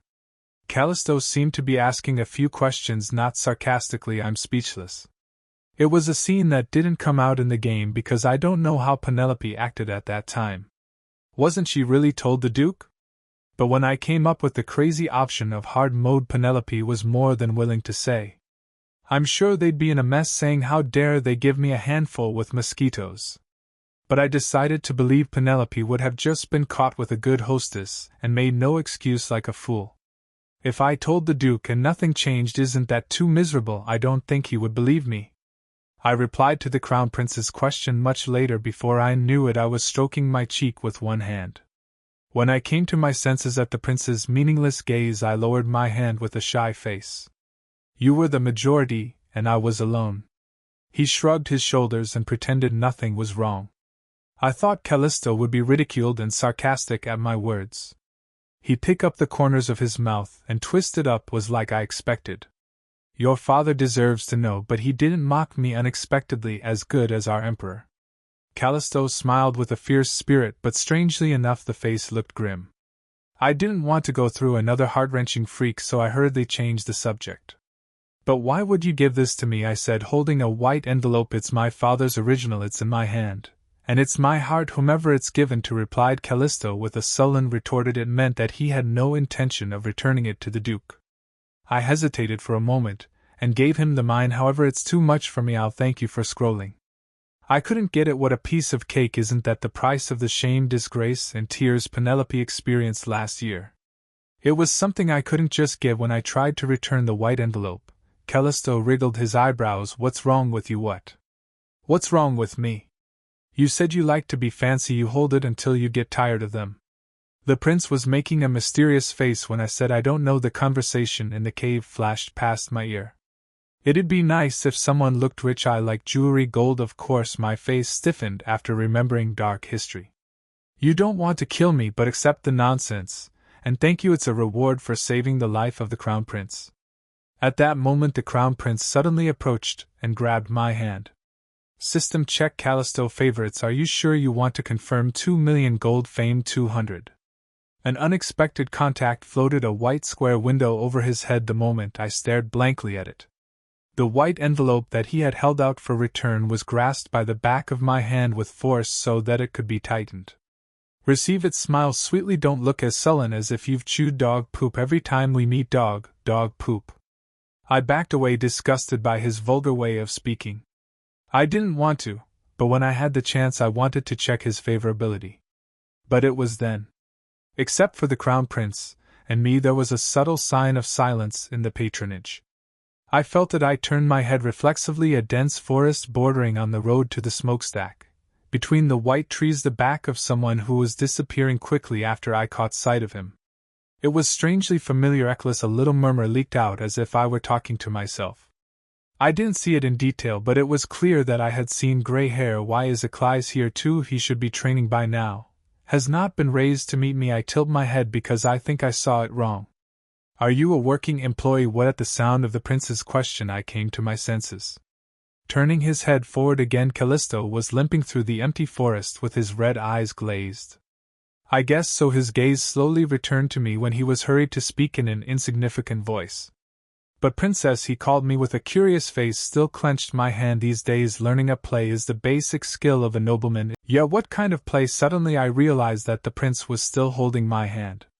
It seemed to have opened the streets as if it were bad, but suddenly a warning sound rang somewhere near the street. I have to go back now. I'll be grateful for the Lord's God's majesty. Hurry. The red gauge bar over his head and hurried away again. As soon as I about to do it, the prince suddenly let go of his hand and grabbed my cheeks. I struggled with surprise. What the hell is this? Why are you doing this? Stay still for a second. At that moment the Crown Prince lowered his head and pushed his face close to me. The red-hot iris was just around the corner. I froze hard. I was about to close my eyes to the face of a man getting closer. The hot air suddenly reached the sides of both eyes. Don't be sick, princess. Callisto looked down at me and made a silent move. If you're sick, it's not worth saving this whole body. As if wiping away tears, a hot thumb darted under my eyes. I gave it a shut. I stopped breathing. My mind went blank. There was no knowing why he was so sudden doing this. Stop going in, he said. After a long time of repeating the meaningless act, he let my face go. It was only after turned around with a proud face and steadily turned aside the blocked breath burst out. All the way back to the room my mind was confused and complicated. Why on earth did he do such a thing? My heart still fluttered, so I had to take a deep breath many times. Like a hot pack on your face during the chilly winter months, still hot under the snow, I felt like the texture was left behind. I felt so strange that I was going to climb the central staircase. Scratching my fingertips around it, I ran into a group of servants who had coming down after cleaning up. They suddenly stopped and tried to say hello to me, and they suddenly saw me and were terrified. Hey, then it may pass quickly. What is it? I tilted my head. However, the servants of this home often looked at me and were scared, so I handed it insignificantly. After climbing the rest of the stairs, I opened the door bulk and stepped inside, and Emily, who was cleaning the bedding, turned her head. Lady, you're here, by the way. Why you screaming at me all of a sudden? I thought there was a bug, so I looked around and shouted. What? Why do you do that? Look at the mirror quickly. Emily approached and pushed me. I went into the bathroom as I was puzzled, and in the mirror I met right away. I saw a zombie as soon as I saw it. What is this? After a short scream of shock, I quickly thrust my face into the mirror. The dark black artificial dark circles on the eyelids were down to the cheeks to create Quahin's skeleton. In addition, several layers of powder to make it look pale had been peeled off. It was gruesome, so it mingled well with the gracious outline that came down to the cheeks. A white pajama dress worn to act as a slender lady with a deep complexion. My reflection in the mirror was really like a resurrected corpse when I was frantically confirming my massive skeleton. A flash of light flashed through my mind, a sudden grab at the cheek, a jig at the edge of one's eye. The prince who rubbed the cheek. Do you think learning a play these days is a noble basic skill? He, that bastard, the man who noticed that I was dressed up, made a mess by biting my face with his hand. I was ashamed after a while, but I couldn't stand it anymore. Callisto Regulus, you crazy man! For a while an unknown roar leaked out of the princess' room. It was a few days later that I recalled again what I had forgotten in the fury of the mad crown prince. What, you don't participate in the training? I visited Eklis early in the morning. I looked at the butler who was reporting the news in a daze. Yes, according to an article using the same room, they haven't been out of the room for days. Why? For the reason the butler blurted out the end of his words. Well, he just got a report, and came to tell me. Why did the first brother know? He don't know yet. It was the biggest concern, but it was fortunate he was in a situation where he had accepted the Akartian order, which he could not even get near as a slave. But if Derek, the chief commander, knew that he had left training without permission, it would not be a problem to be kicked out of the Duke. But really, why? I didn't understand Eklis, who had just been a regular part of the training. I was so proud of you for doing your job faithfully without causing any trouble that you've given me a whole bunch of presents, including a necklace, sword, and then butler, did you deliver Eklis's clothes? Well, Gift reminded me. His winter clothes, which he had recently entrusted to the Foundation, were all completed. Yes, as you told me, I delivered it during the break so that all the knights could see it. Really well done. But the butler hesitated and continued after that, I leaving the box untouched. What a loud noise came out unknowingly. You're not looking at the gift I gave you. It came to me more seriously than without training. What the hell is going on? At that moment there was a scene that flashed across my mind not long ago when I met the crown prince in the back. I saw someone quickly disappearing into the forest. Was it really Eklis? Then I frowned and opened my mouth. The butler, you know where the apprentices used a lodge? Yes, it's near the State of the Union. Please give me some guidance. I hurriedly got out of my seat and added, I'd better go see Eclipse right now. The accommodation used by apprentices was located in a forest near the curb. Perhaps because they were all out of training, the surroundings of the building were empty. Come this way, my lady. The butler did not let me out to the entrance first. As I stepped inside, a neat but narrow corridor and stairs followed. It was not a bad accommodation for apprentices. However, the southern building seemed quite unfamiliar to me, perhaps because I went back and forth with the luxurious Duke house all the time. What floor is it on? It is on the 4th floor. The butler led me back ahead. How long has it been since we climbed the stairs? Wow, fuck, how many are these? We were just trying to climb the remaining stairs. I stopped walking at the sound. You're lucky to be a slave. I heard that crazy dog is so into it that he can't be bothered.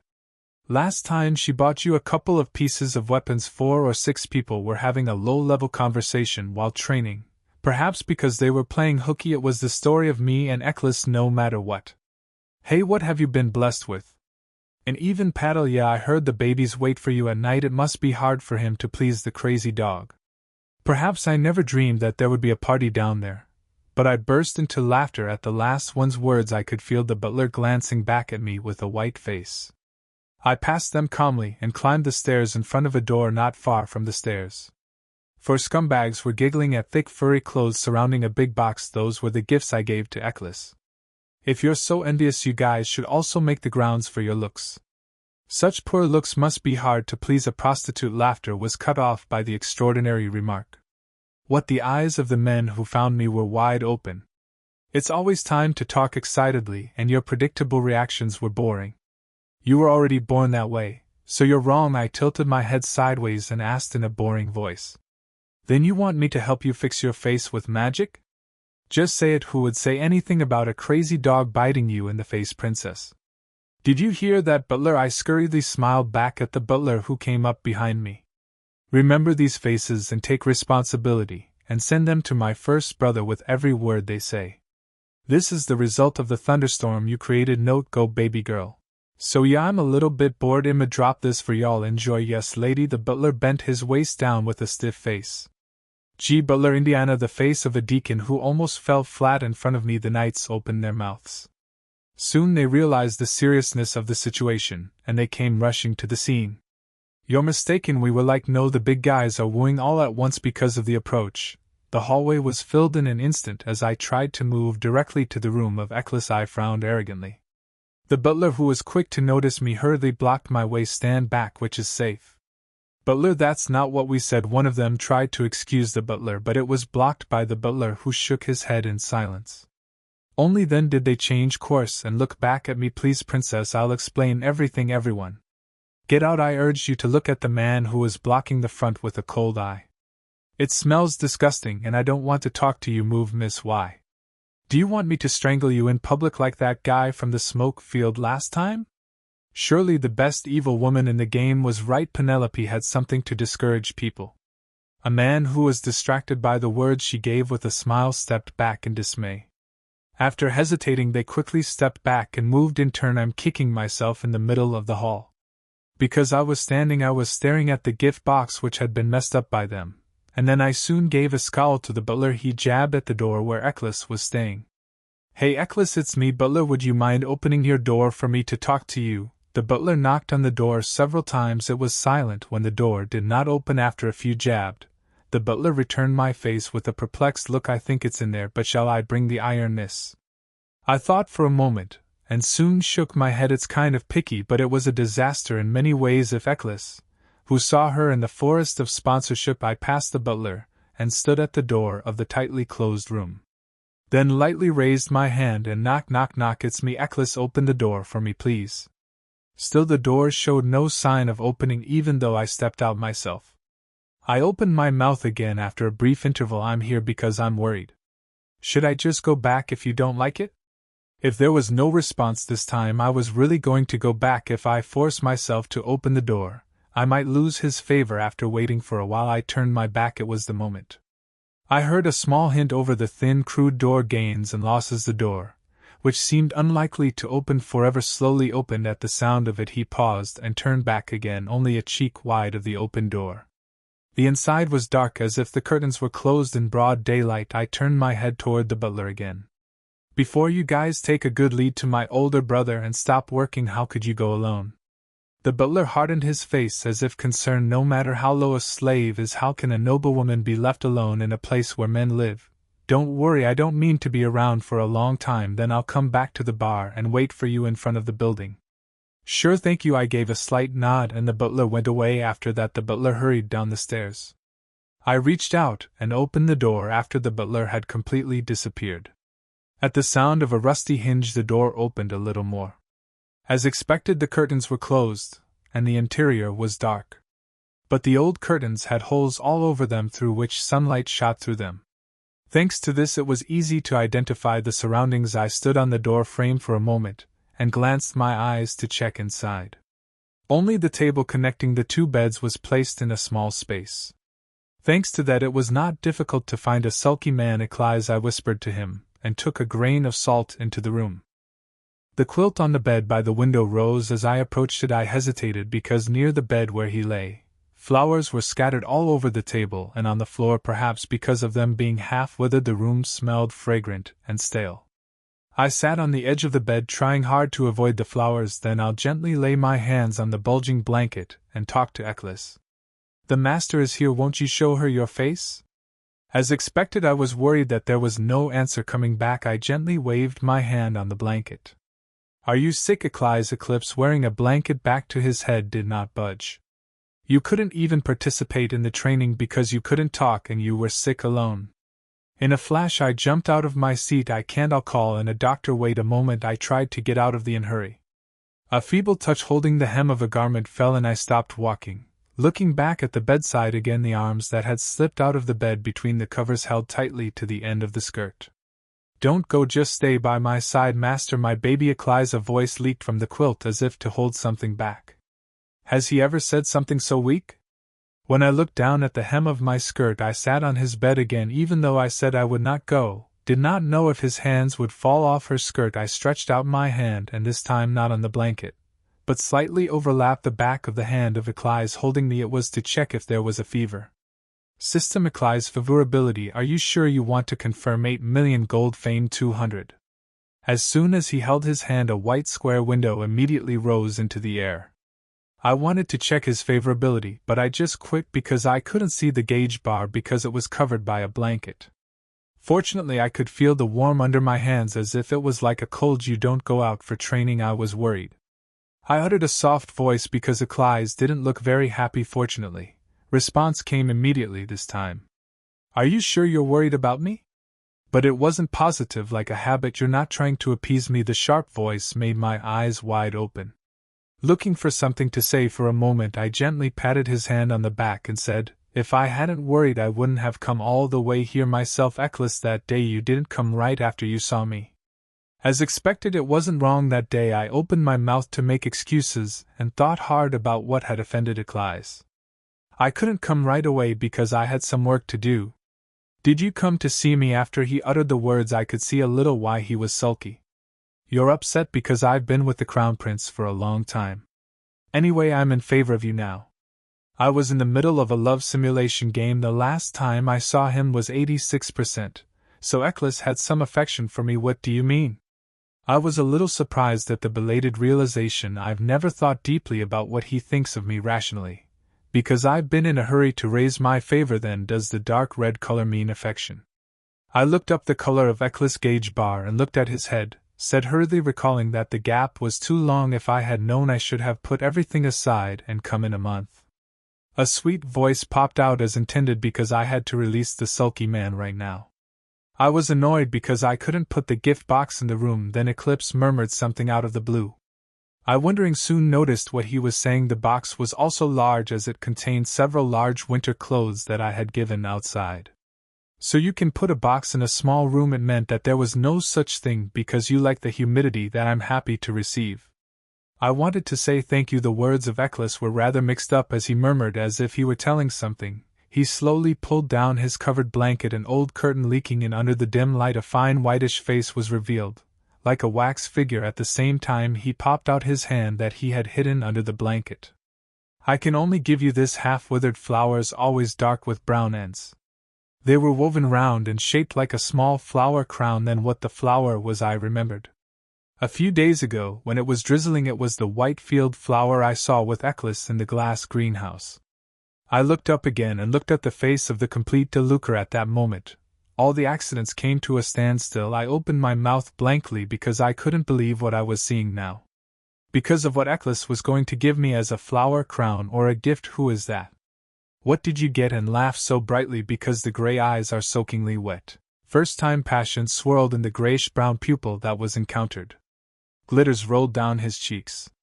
Nevertheless, Eclipse remained as expressionless as ever. Like a man who has no feelings. So I couldn't notice right away the fact that he is crying now, Eklis. Over a doll-like face lying, tears streaming down like. I stared blankly at the desperate figure for a while, and managed to squeeze my voice. Are you crying now? I was trembling as if it contained my incredible feelings.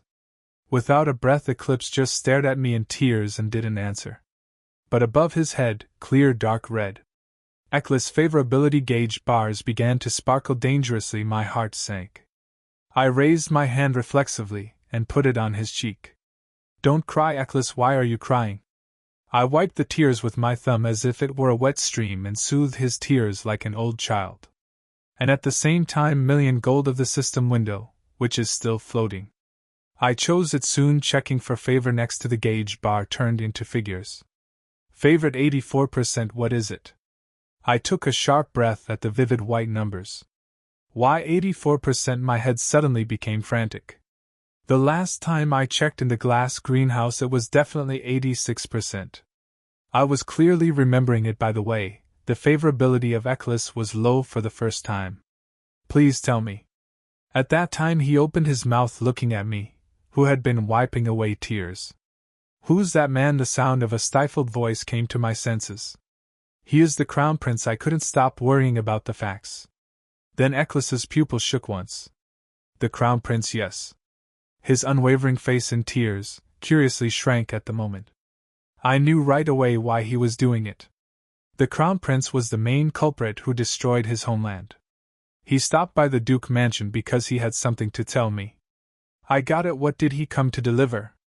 Eclipse asked. As soon as I finished, I received the ancient relics and materials from the palace. I answered mildly, but I hid the fact that I had received a diamond mine.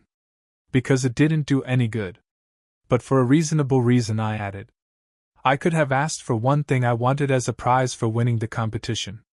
Why don't you let the servant bring it to master directly? But Eclipse seemed not very convinced. In addition, when he knew he was the Crown Prince of the Empire, he was outspoken in his rude remarks. The man. I was stunned to call him. He looked at me through my eyes without even blinking, and somehow I felt a little appalled. Whatever the answer would be, I answered hesitatingly. I was sick. I couldn't think of a better excuse. It was as expected. Surprised, Eclipse's eyes slowly widened. Did you get sick? So I couldn't go to the palace, and he stopped by. I wasn't going to tell you, but that's why I couldn't come to see you right away. At last the persistent question stopped. Eclipse couldn't bring it up easily. As if he didn't know what to answer, he asked, whispering long after. Did it hurt a lot? I'd been overdoing it during the hunting competition and caught a cold. So I couldn't budge a step out of the bed. I couldn't tell how I was looking at him, as if nothing had happened to me. I just feel the lukewarm skin that touches under my hand flinching. Why his cheeks began to feel more and more wet. Why don't you give me a word? Why you don't give me a word every time? Eclipse, you could have sent someone else, butler, to let me know. I was dumbfounded by the expression full of sorrow, contrary to the still dull look. I couldn't say anything when asked so carefully. I guess I came to a conclusion by myself, and I got a rock power in my hand when I grabbed the withered flower crown. I don't deserve to be like that to my master. Don't cry. I comforted him again in a hurry. What would be my honor if I took the first place, and proudly comforted him. And my gift don't crumple. I lowered my hand, which was jubilant with the tears of Eclipse's pouring, and overlapped his hand, which was squeezing the flower crown. You're ruining it. It's already withered and it's nothing but trash. Throw it away. It's my gift, so it's up to me to judge. He pulled his hand out of me and quickly stopped me, who was trying to hold it back.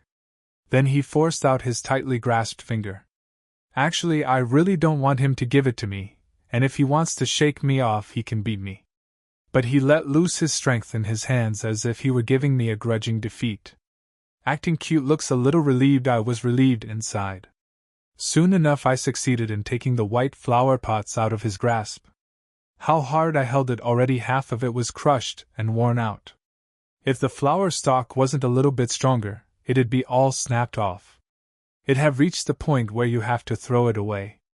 I kicked my tongue and carefully simplified the crown that I couldn't pour any more because it was a flower crown. It soon withered and crumbled up slowly.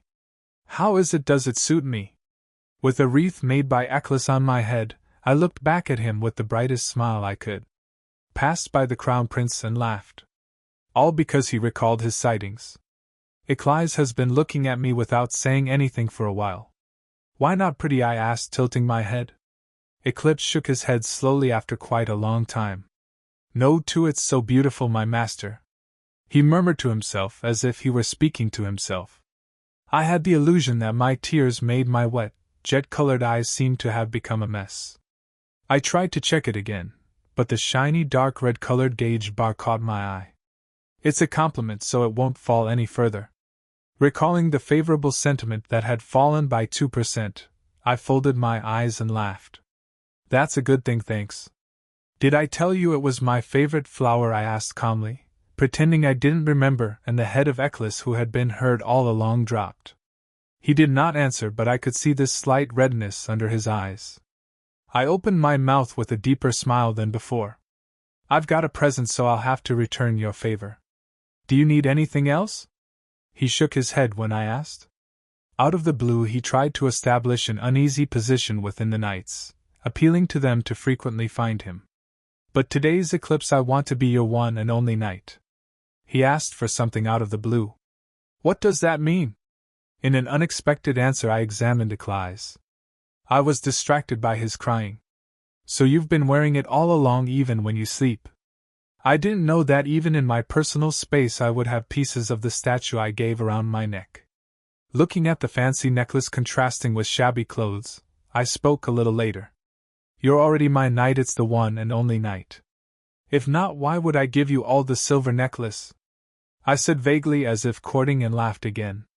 Did he notice what I'm staring at? Eccles glanced down at the necklace he was wearing around her neck and replied.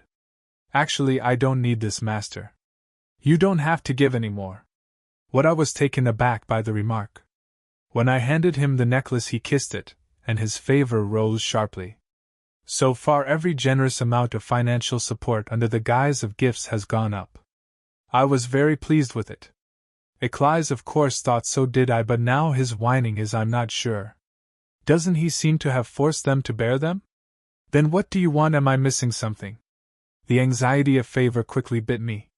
I want. Eclipse hesitated, and soon he opened his mouth, looking at me with a clear gaze. Master, I want to be a sword master. Sword master, I stared blankly at the unexpected request. But you said you didn't need to use a sword. I remembered some time in the past. After learning that he was being ostracized within the knights, it was when I bought him a bunch of wooden swords and training supplies to keep him from being ignored. Master, this is enough for me. I don't think I'll ever use the real sword. A slave cannot be a formal knight. All I need to do is a wooden sword to trainings. Until then, Eclipse seemed not too keen on swordsmanship. It seemed to be bent solely on being attached to the workpiece. If it's for me, just pretend you don't know. It doesn't matter. It was for my own safety that I had to give him the ancient magic. Anxiety resulting from seeming lack of loyalty and affection to me. A low voice awakened me, who was lost in reminiscence. I'm sure you did. I've changed my mind. Eccles made his wet eyes clear. I don't think I'll to keep up with your orders, but I'm afraid I'll keep falling behind in training. I need someone to teach me order? I was confused about what he was saying for a moment ago. I immediately remembered what the order was, and the following words came to mind. I'll work hard and make a little bit of a good sword. Eccles, that's mean. It doesn't matter if you can't get out of your slave status. I stopped myself from opening my mouth to make excuses, and Eclipse begged. I just want to use the sword you gave me. Will you do that for me? He said with a queer twitching look. He looked at me. It felt strange to see him like that. When did it change like this? Eclipse, who always had dry eyes and no expression, has recently begun to hint at some meaningless fragments of emotion. In addition, it came as a shock that he, who had nothing particular to ask for, had asked for something so clearly. I rolled my head fast all the way. His favorability, which had only been on the upward trend, faltered in tone. I had to fix the thought that would come and take care of it. Then you'll be trained well in the future, right? I gave him my pinky finger, reminding him why I visited here. He looked at me with a curious look. I promise. I'll make sure I don't fall out like this. Please stay still you are until I escape. Eclipse glanced down at my pinky. Then he, soon rapping with my fingers together, lowered his eyes and answered shyly. I promise. Eccles's hands were much bigger and longer than mine, twisting fingers as strongly as Ninkle's. With feeling the warmth of others, I nodded heavily. Okay, if that's what you want, then I'm going to listen. I wasn't sure if it's possible, so I bet it. In front of man Derek, whose favorability has declined, the knight was not foolish enough to say that it was beyond my authority. System checked the favorability of Eclipse by deducting 10 million gold. The remaining funds, 70 million golds. I smiled brightly like a blooming flower. So don't cry, okay, favorites 88%, 12% ahead, whatever he wanted. The only answer to me was to listen. It was a time when we slowly left the accommodation building, lost in deep thought. Lady, by the time I reached the entrance, someone called me out of nowhere. Oh, butler, did you have a good talk? Yeah, well. I changed the subject. What about them? I followed your instructions, really well done. Frankly speaking, I told him to fuck it once, but I didn't expect much. Derek didn't see it anyway, so you wouldn't believe me very much. Even if he believed it, you'll be lucky to roll around in the smoke field. I was on my way to the mansion thinking nothing about it. However, in relation to the matter earlier, he said he wanted to see you for a moment. The butler added unexpected words. First, brother, I was wondering for a while, but I thought about it. I haven't finished organizing my thoughts and plans yet. However, it was better to use the iron horns as an excuse when things exploded than when things were not going well. I nodded at the butler. I'm coming right now. Derek's office was located on the west side of the mansion, opposite the one where the Duke's office is located. As I was following the butler's footsteps, I looked around. Come to think of it, I've never been here before, so it's very strange. Soon after, the butler stopped at the door of a large, antique shape. Knock, knock, young Duke, Miss Penelope is here, let her in. The butler's hand opened the door. I stepped inward with light tension. I've seen Derek's office through the game illustration a few times, but it was very strange to see Derek's office in person. As if to show the cold-blooded nature of the owner, the office looked very desolate and restrained. After finishing my appreciation of my wealth at that short moment, I suddenly stopped. What is that? A window frame in front of a barrel of sunshine at noon. There was a beautifully crafted cage that did not go well with the stark atmosphere of the office. And inside it was a colorful bird that I had never seen before. A bird sitting in the sun fluttered its putioke wings as if it were wary of a low tooth, while several feathers fell to the bottom of a cage in the sky. It was as pretty as a azalea. I was surprised by the aesthetic that he had, such a pet, and didn't fit that dirty personality at all. Eyes from a crimson bird in a cage. I was about to take my eyes off and turn my head. The eyes met head-on with cold blue eyes met head to face. The bird's owner was sitting at a desk full of papers, entering and staring at me calmly. So it's my first time seeing it since the hunting competition. The orange gauge bar was clearly visible, but it didn't bother me much. I stopped walking at a certain distance from his desk. There was a chill between him and me for a momentarily. But since the subordinate was me, I bowed my head, suppressing a slight backlash. You called. He turned his head up. It was quite heartless and businesslike to say that brother and sister were greeting each other. Sit for a moment, works are still not done yet, Arthur, let's finish and talk, said Derek, jigging on the back table. It was in front of a cage. He called someone in and said he would work, but I turned around and headed towards him. Because I wanted to see birds, the bird looking at me approaching and was on alert stared to flap his wings. So I get close to the cage instead. I just sat on the sofa in front of it and looked around. The nameless bird was erecting a crimson, curly tail like a foxhole. He was an orphan even though he was an animal. It wasn't just him. Whenever there is movement, the bird's body is shining brightly. What is it? I looked closely, and the beak's claws and eyes are really unique except for the scarlet fur.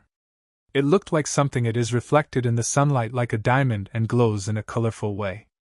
Awesome, it's totally amazing. The most outstanding of them was the brilliant jewel. I was watching the beautiful bird after losing it. Suddenly my arm popped out from the side. Do you want a tea? Someone put the teacup down right in front of me on the telly. When I suddenly looked up, Derek, who had just lifted his upper body, was on his way across the sofa.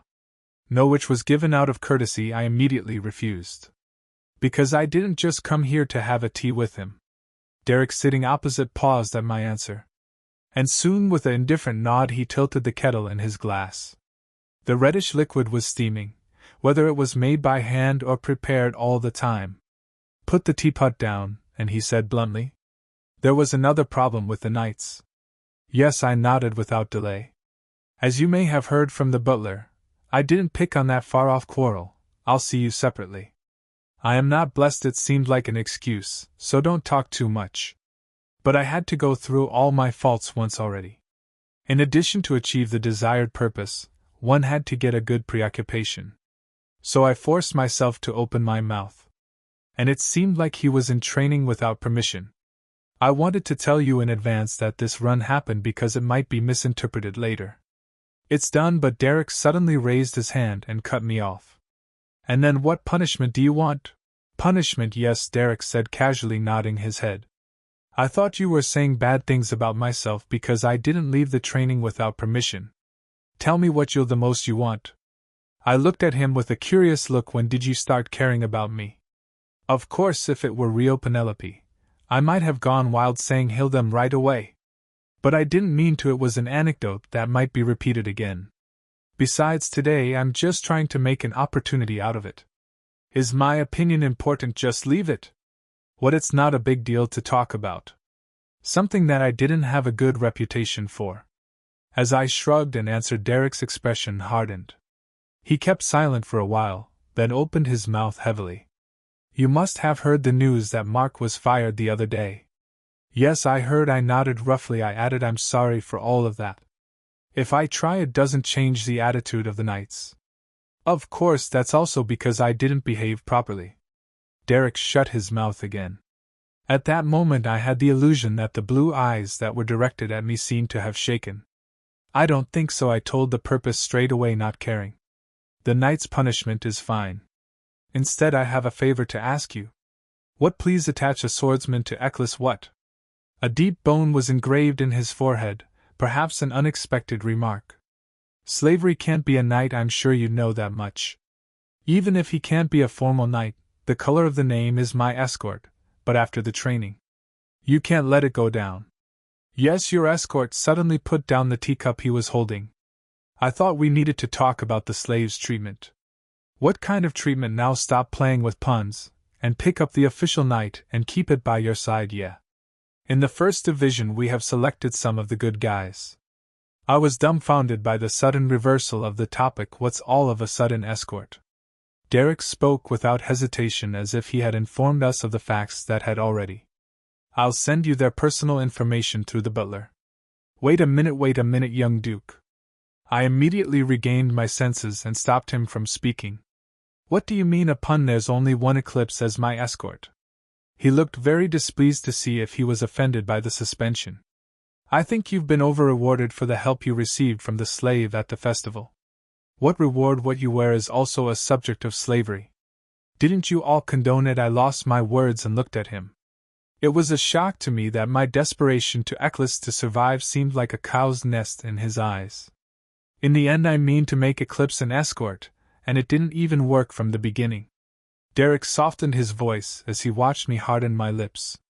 I'm not saying I'm going to kick him out of the mansion. You need distancing yourself from the slave. I don't like the glances and rumors of you and that slave in the Knights. Isn't that what's happening today? No, it's not. Eclipse's treatment in the Knights is poor, so it's like today. This is what happens, young Duke. I briefly dismissed the transfer of his responsibility. Derek paused and stared at me with cold eyes. Slavery is everywhere. But at the same time, he is my only escort, Penelope Eckert. Derek called my name when he sees me talking straight back to him. It was a warning, but I laughed out loud and didn't care. How ridiculous it must look to the princess escort to have no teacher. The owner is naturally considered ridiculous. So you've got a new escort. I said I'd give it to you. Did they say they wanted it? Or did they strike the bottom in the family? Am I not getting the message that you're giving me back my position? How bad was the rumor of a knight and a princess, which meant that he even changed his guard to explain her. Maybe you noticed that Derek's jaw became tight, and he kept his anger under control, or for any other reason his lips were flushed several times.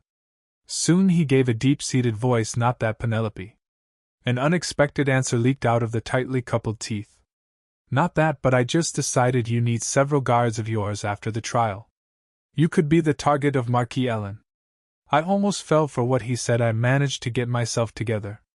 Why do you make such a judgment now and then? When do you call the nobility a thunderbolt that has roamed the crossbow?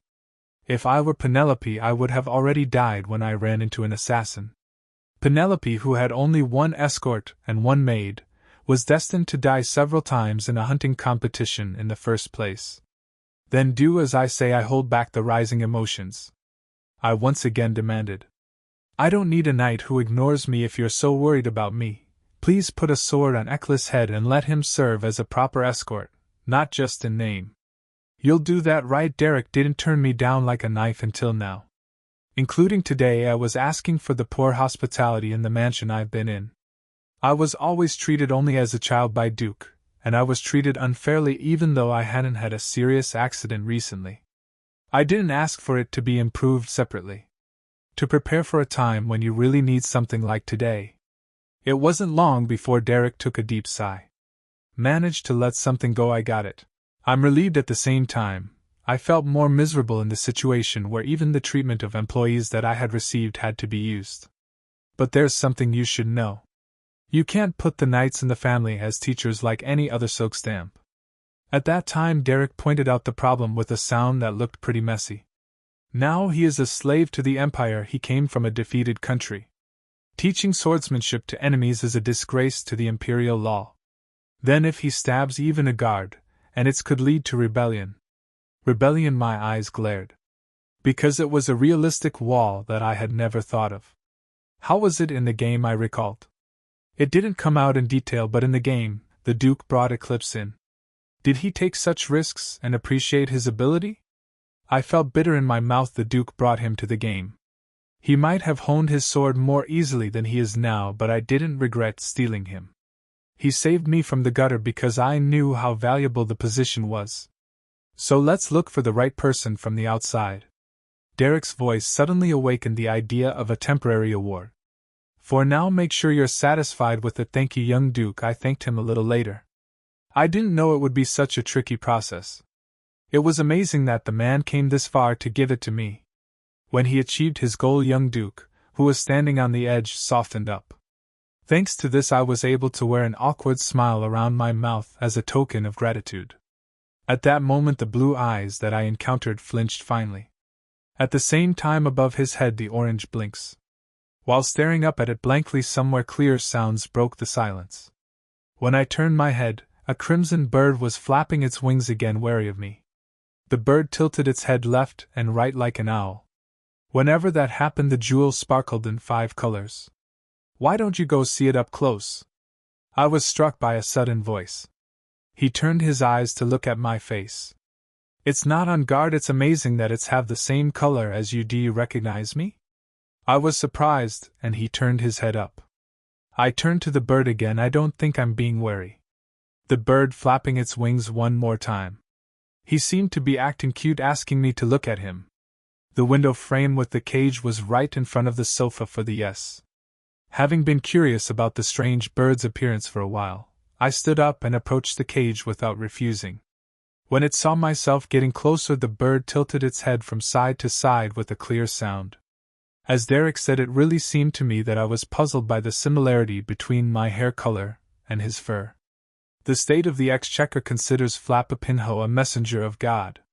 Then a dry voice came from the back of the curtain was heard.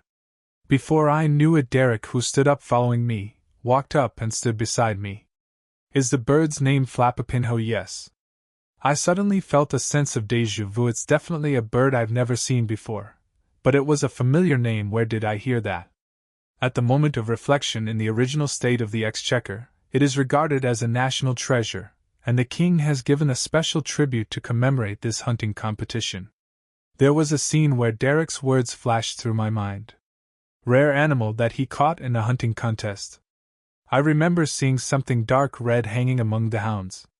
So this is what it is then. This was deserved the top spot. The fact that he had caught something so rare was in the midst of this fresh air. The Flapapinho is a self-inflicted body laying eggs only once during its lifetime. Whether it was cheesy, he silently added an explanation about the bird. The heartless lawn whose offspring have not been born hardens and turns into this eye-like figure. As I looked at his words with a bird's eye, a brilliant beam of light reflected in all directions. It was strange and mysterious, as if it had been embedded with a diamond. Then it becomes a jewel of priceless value. The poppin' diamond you wanted for your last birthday, the gem Penelope asked for the egg that this bird gave birth? I looked at the bird with strange eyes, beeped Gile. When our eyes met, the bird cried again and flapped its wings. You must have known your master. It fluttering as soon as you see it. You can taking it to your room. I was originally going to give it to you. I looked back at Derek with a puzzled look at the sudden noise. He looked at the cage, not at me, and made a careless move. They say they're still unborn, and they'll give birth one day. That means I could have the popping diamond that Penelope wanted last year. I don't understand his feelings at all. What is it a reward for not believing me before the trial? But isn't it too brazen to be without saying a word of apology? Do you want me to take it and fall for it? Maybe he knew the idea of getting crooked, but he just stood stiff and rigid. And then a long time later. Yeah, I didn't like it, and suddenly, he straightened his face. There was a gold-losing smile. You're always looking for a reason from me. Actually, I don't know. It was me who was embarrassed by the answer. Looking at him blankly, he opened his mouth silently. I was just walking and found this, and I remembered what you said you wanted. There's only one rare species. I guess I didn't want to be taken away by none. I think he meant the magician who made a mess at hunting competition. Now does that explain why? Nothing was explained. I was amazed by that. So, why did you think of something I wanted last year? I wanted to ask more, but I tried hard to hold it in. That wasn't really important anyway. You've been holding him for me. Thank you, but I don't want it. I spoke in a calm tone. The blue eyes was immediately looked with wonder. How come? I don't think I'll be responsible until it lay eggs. I looked carefully at him, even though I spoke. My heart was pounding because I was afraid that a twisted man like last time would say the same thing, like throw it away or kill a bird. Surprisingly, Derek agreed with me with a nod. Then I'll keep taking care of him. What the hell's wrong with him? After seeing him again with wide eyes, I was soon convinced. A bird that produces expensive jewelry, it cannot be killed. Come lookin' sometimes instead. I'm not sure if I'll ever find it again because it's rare. The bird cried once as if to answer his words. I replied obediently because I like the fine bird very much. Of course, he didn't say it was only when you weren't there. An awkward silence fell in the office for some time after the reply. Watching birds cry intermittently, it was time to think about the time to say goodbye. When my father retires in a few years, I'll be taking over the dukedom. Derek suddenly broke the silence. You're so prepared, but you're bound to have a vulnerability in the process. The enemies will not let the gap slip through somehow and undermine Eckhart. You'll get into it. Was very out of the blue. He continued his words without hesitation, even though my eyes was bewildered.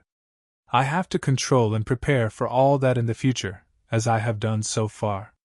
It's a family I have to protect and take responsibility for. It also includes you, Penelope Eckhart. All of a sudden he looks me in the eye. I stared straight at him. In the cold, sober, arrogant form of aristocrats, he said with every word of mind. It's not a big deal to lose some weight to block things that harm Eckhart's reputation. I didn't mean to pin on you, I immediately realized. He's making excuses for the conversation he had in prison the day before the trial. I wouldn't say I was right, but even if I go back, I will repeat the same choice again.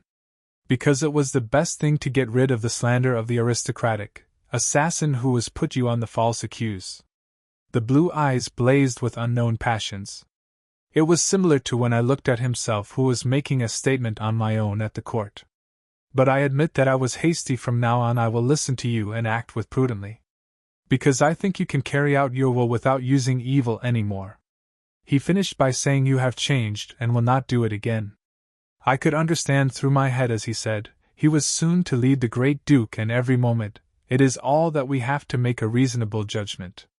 Even though it's actually driving my brother to the abyss. There was not a word of apology, but I knew this was Derek's way of apologizing, which was raised by a thorough aristocracy. However, there was no way to stop the mind from getting crooked. You won't do that anymore, piss off. I laughed cynically. What's the use of all that now? The real Penelope that uses evil has disappears. I'm not the same as I said before. Words of no need were filled to the top of my neck, but I swallowed them until the end. The last time I saw him was only 32%. Penelope, he called me in an impatient voice. I want to be responsible for what I've done in the future. I don't expect it. I stopped him, took a deep breath and smiled. I told you. His face was queer with my words. The orange-colored favorability above the head began to sparkle. I can't see the number, so it's flushing. I didn't know if it was a sign or a negative. My heart was in a hurry. I'll leave you alone. Thank you for catching the bird. I turned around in a hurry, as it was likely to cause another plunge. And it was the moment I was about to head for the office door. When it comes to mining, an unexpected remark caught my attention. Always put the butler on his behalf. I looked back at him in a quaint mood. He still gave me advice with a distorted face. If it is known that young princess is the owner, there will be people who ignore it and shameless people who stick to you. You can use the wizard in the family if you want. He's already know about the emerald mine. Surprised at the fact that he knew, I couldn't say anything for a while. So what's the status of a man's favor that's no longer visible? A few days later, early in the morning, the butler came to tell me about the mine. As instructed by Nis, I've put out 3 unprocessed, high-end gemstones at the auction house. And all 3 gems from one top, we were awarded a bid at a price that was 10 times the last auction price. What I was startled because I created a random competition to set the top for distribution, but this was meaningless. As it turns out, it doesn't seem to be the top of the original jewelry. The butler also replied with a face that he did not know the language. You've heard of the top of the White Rabbit. When I opened my mouth wide, it was the top run by Vinter Vernandi. What the hell's wrong with him? I thought I'd touch $1 billion, but I was really embarrassed by the unexpected development. I don't even think it's an episode of the game. It was unclear. It was just too much to think that my gemstone was coveted. If that is the case, there was no reason to sweep away everything by winning the last auction price 10 times. How did he know I was the owner of the mine and bought the gemstone? The butler carefully asked me if I knew him, like in an instant. Do you know the place, miss? No way, I quickly denied it. Then shall we contact him? For now, put it on hold for a moment. Hold it, I have to think about it. The butler tilted his head in wonder. But with 100% favor in front of the male lead, and another male lead is the only one. I had to be careful about what I did. Besides, when it comes to mining, he was like my V. It's a big deal if the butler finds out that I secretly meet him. No, I hurriedly wrapped up the conversation. That's all you have to say? And the butler added that he still had something to say. Do you remember the 4 men you ran into at the apprentices' quarters a while ago? The butler was extremely reticent as to whether he was going to recall. Not to mention it, I answered him, yeah, why? In the evening they were dismissed from the night. Dismissed? It was unexpected news. I have told to leave it alone, but they were forced to kick it out. Well, that's great. I twisting the corners of my mouth and laughed. I was surprised to see how fast it progressed, but it was not unexpected. It was time to feel sorry for not being able to see their faces when they were kicked out. Also, the Duke has put them on trial for contempt of the nobility. The following words indeed were unexpected. Also, the young Duke has put them on trial for contempt of the nobility. I was in a strange mood in an instant. I couldn't figure out what Derek was thinking when he told me to tell him what punishment I wanted. What happens if I win the trial? They will be sentenced to prison. Prison, yes, or they have to pay a large amount of compensation, but they can't afford it. The thought that it was too much for a bad mouthful flashed through my mind. But I decided to turn it off soon, regardless of the intention of yesterday's matter. It was done by Derek. And Mr. Butler suddenly lowered his voice and became depressed. I've done the job for Eclise. I was delighted. Really, who is it? Sir Spencer, who was the deputy head of the Imperial Knights Division, who retired 2 years ago. After retirement he went missing, and he was teaching riding and swords to children in a town where the commoner of the capital lived. It felt like a hidden expert in sword. As if to support my idea, the butler added. He was well known for his great swordsmanship in his days of active service. I paused for a moment ago because there was a wish that the possible Eclise would be the sight of the sword master after I escaped. In normal mode he hides his skills and eventually betrayed Penelope. Well, it doesn't matter, but I put down the thought I have for a momentarily. He came out and saved the master. I wish I had been a plus to your favorability, but it's not going to fall off unexpectedly. In addition, he is a genius from heaven, and in less than a month he will be in the position of sword master. A little later I'm going to lead him along the way to Sir Spencer. We have a wagon at the back door behind us. Then please call Eclise and first I'll be ready and out soon. My lady, the butler looked surprised. Yes, it's the first day, so I have to send him off. I nodded and smiled, and now it's been over 3 weeks, until the coming-of-age ceremony where the real hostess appears. To escape from this fucking place and return to the original world, I decided to try everything I could. While the butler was picking up Eclise first in the dormitory, I washed my face and changed my clothes. And I took out a dark red dress that was close to black with a thin material and wore it. The other day, when I attended the eve of a hunting competition, I saw myself dressed in a blood-red and colorful dress. This is the door when you think of a slight increase in sensitivity. It was good looking in the mirror and smiling contentedly. I left the room straight away and headed to the back door of the mansion to go to the back garden. As I quietly opened the door, the meeting that I had recently faced the crown prince unfolded immediately. Thoroughly managed flower stems were gently shaken by the blowing wind. As I was about to walk towards the back door, I paused at something that caught my eye. In front of the garden, unknown light green flowers were in full bloom. I came up to it and picked one of the most blooming flowers. It's cliché, but it's similar to the color of my eyes. A few days ago I returned the dried seed flower crown, and I took it seriously and turned around again. I walked after a while. When I got to the back gate, I found Eclise and the butler had already arrived. Far away, dark red gauge bars shone clearly. I quickly moved my steps, hiding the flowers behind me. Eclise master, his eyes were round like a puppy, as if he had not expected me to come. How do you get here? It's your first time going, but I'm the one who nervous. He dropped his eyes at my words, but not at all nervousness. I didn't care and smiled and bid, how do you feel? It's done how you wanted. Eclise's eyes flinched finally. He was so expressionless that it was hard to tell by his face. But for a long time he opened his mouth and let out his innermost thoughts. Good, that's a good thing. That was a satisfying answer. Only then did I pull out what I had hidden behind my back. Come on. The reaction shook the light green flower with a tongue and a slight slap on the Eclise nose. It was not a break, but a sweet scent of flowers spread among us in the air. Gray eyes slowly grew bigger. This on the way I thought of you, so I plucked it. I slowly brought my hand with the flowers close to his face. After passing the flower that had flowed down the ring finger and the pinky down to the ear, I gently inserted flowers into his ears. I wondered what to do if you hit my hand right away, but luckily he didn't budge until I moved my hand. The color doesn't go well with a dry face, rough gray hair, so I was half joking and half trying to relax you. The appearance of this clutch with flowers next to the garden itself is it was amazingly bright and well matched. I stared at him for a while and soon threw up all my feelings. You're pretty. It was pure appreciation. At that moment the pupils of Eclise's eyes were shaking to the point. He soon dropped his head as if to hide at the tips of the ears with flowers in place of the face. I could see this burning redness. This is definitely a plus. Looking at the shiny dark red gauge bar on him alternately, I opened my mouth, covering a smile of remorse. I did my best to find your teacher, so do your best in thinking of me. I raised my head in a haughty way and bragged about it. The hidden gin that Derek saved me. Actually, he didn't have to know, all right? Okay, Eclise replied in a submissive manner.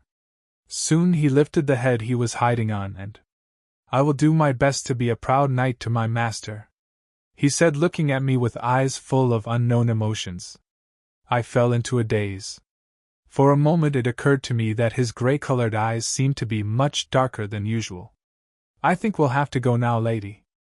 At that time the butler came up and woke me up.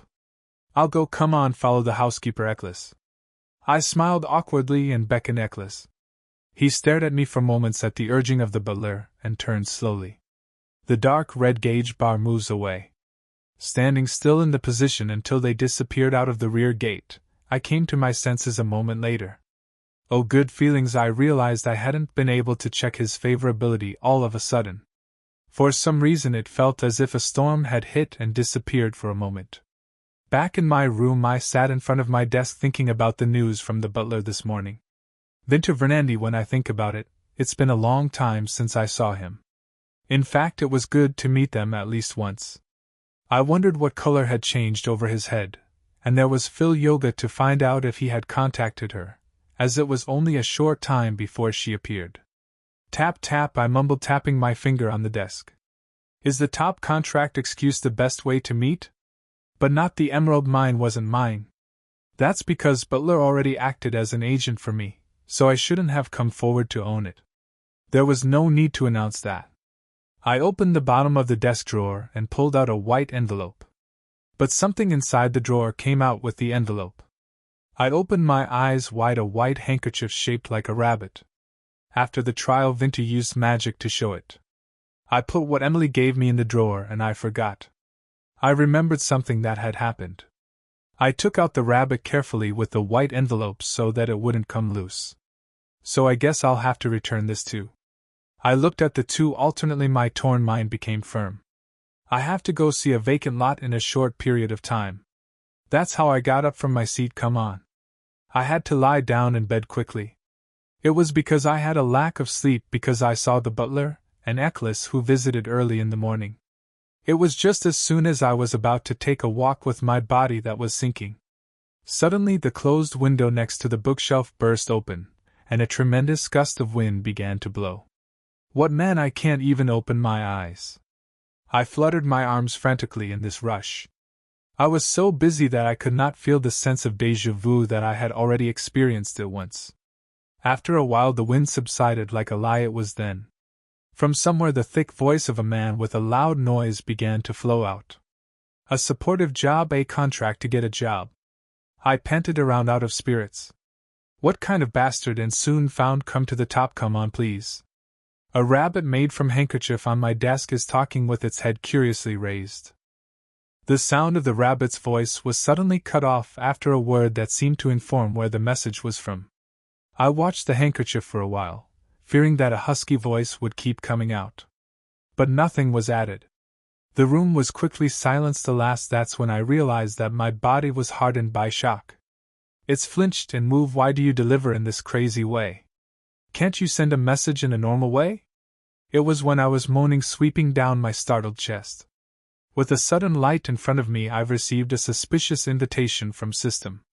Wizard Vinter Verdandi, do you want to go directly to the top? Yes or no? What is it? My mind went blank in the moment. Why does the system window pop up? The system window usually marked the beginning of a new episode. It meant that this was also one of the many routes of the game. It was something I've already experienced in the last hidden quest. But the fact that I don't realize was moving on to the game story made me forget everything. No, that means I'm getting through the game. I tried to take it positively. It was very uncomfortable to tell the butler and get ready to go out anyway, but that's great. Wait for me, System, you don't understand me, but I'm spouting as if I'm giving you an order. I moved fast. I take out the lobes and masks hidden in the closet. Oh, I stopped abruptly. Come to think of it, I shouldn't wear mask. Because I was confiscated by Derek last time. I lost in thought. Do I really need to cover my face like last time? In fact, it was meaningless because we know each other's identity already. But if you're meeting at the top, Vinter must be wearing a mask. I'm going to pretend to be the top state in a mask, but isn't it kind of uncomfortable to face me with no status or face? Anyway, it doesn't help Derek, who had seized the mask. While thinking, there was one thing that suddenly crossed my mind. I hurried over to the desk. And suddenly I opened the second drawer. Inside, there was a bracelet on a platinum string that Derek had given me after confiscating the mask. The jewels were enchanted with magic. Put it on. It worked as protection magic, and appearance change magic will be activated. The wizard said, in the eyes of others you'll look like a boy your age. There was something in my ear that he said back then. It's called cosmetic change magic. I quickly pulled the bracelet out of the drawer and put it on my wrist. Then a flash of light came into the purple jewels. I looked at it with a curious eye and then I hurried to the dressing table. Awesome, it's true, when I looked in the mirror, my true self disappeared. Instead, a pretty boy with short curly hair was seen. All I could tell was my blue-green eyes, and my hair color and length had changed. There's a little bit of my face left. It was long, but it looked much more natural. That's amazing. Alas, does your voice change too? I stuttered out my words. A thin voice for a man, but a little husky voice came out than my original voice. It sounded like the voice of a boy whose voice had not come around. Hello, mic test. I'd been repeating myself and I'd been completely acclimated to my voice, and I'd been muttering to myself. But I'm still going to need you to be a helpful debunk. When I saw his dark hair, I remembered Derek, who gave me a magic bracelet. I couldn't imagine his face when he was young, because he was so sharp and mature in appearance that I couldn't imagine his face at all when he was young.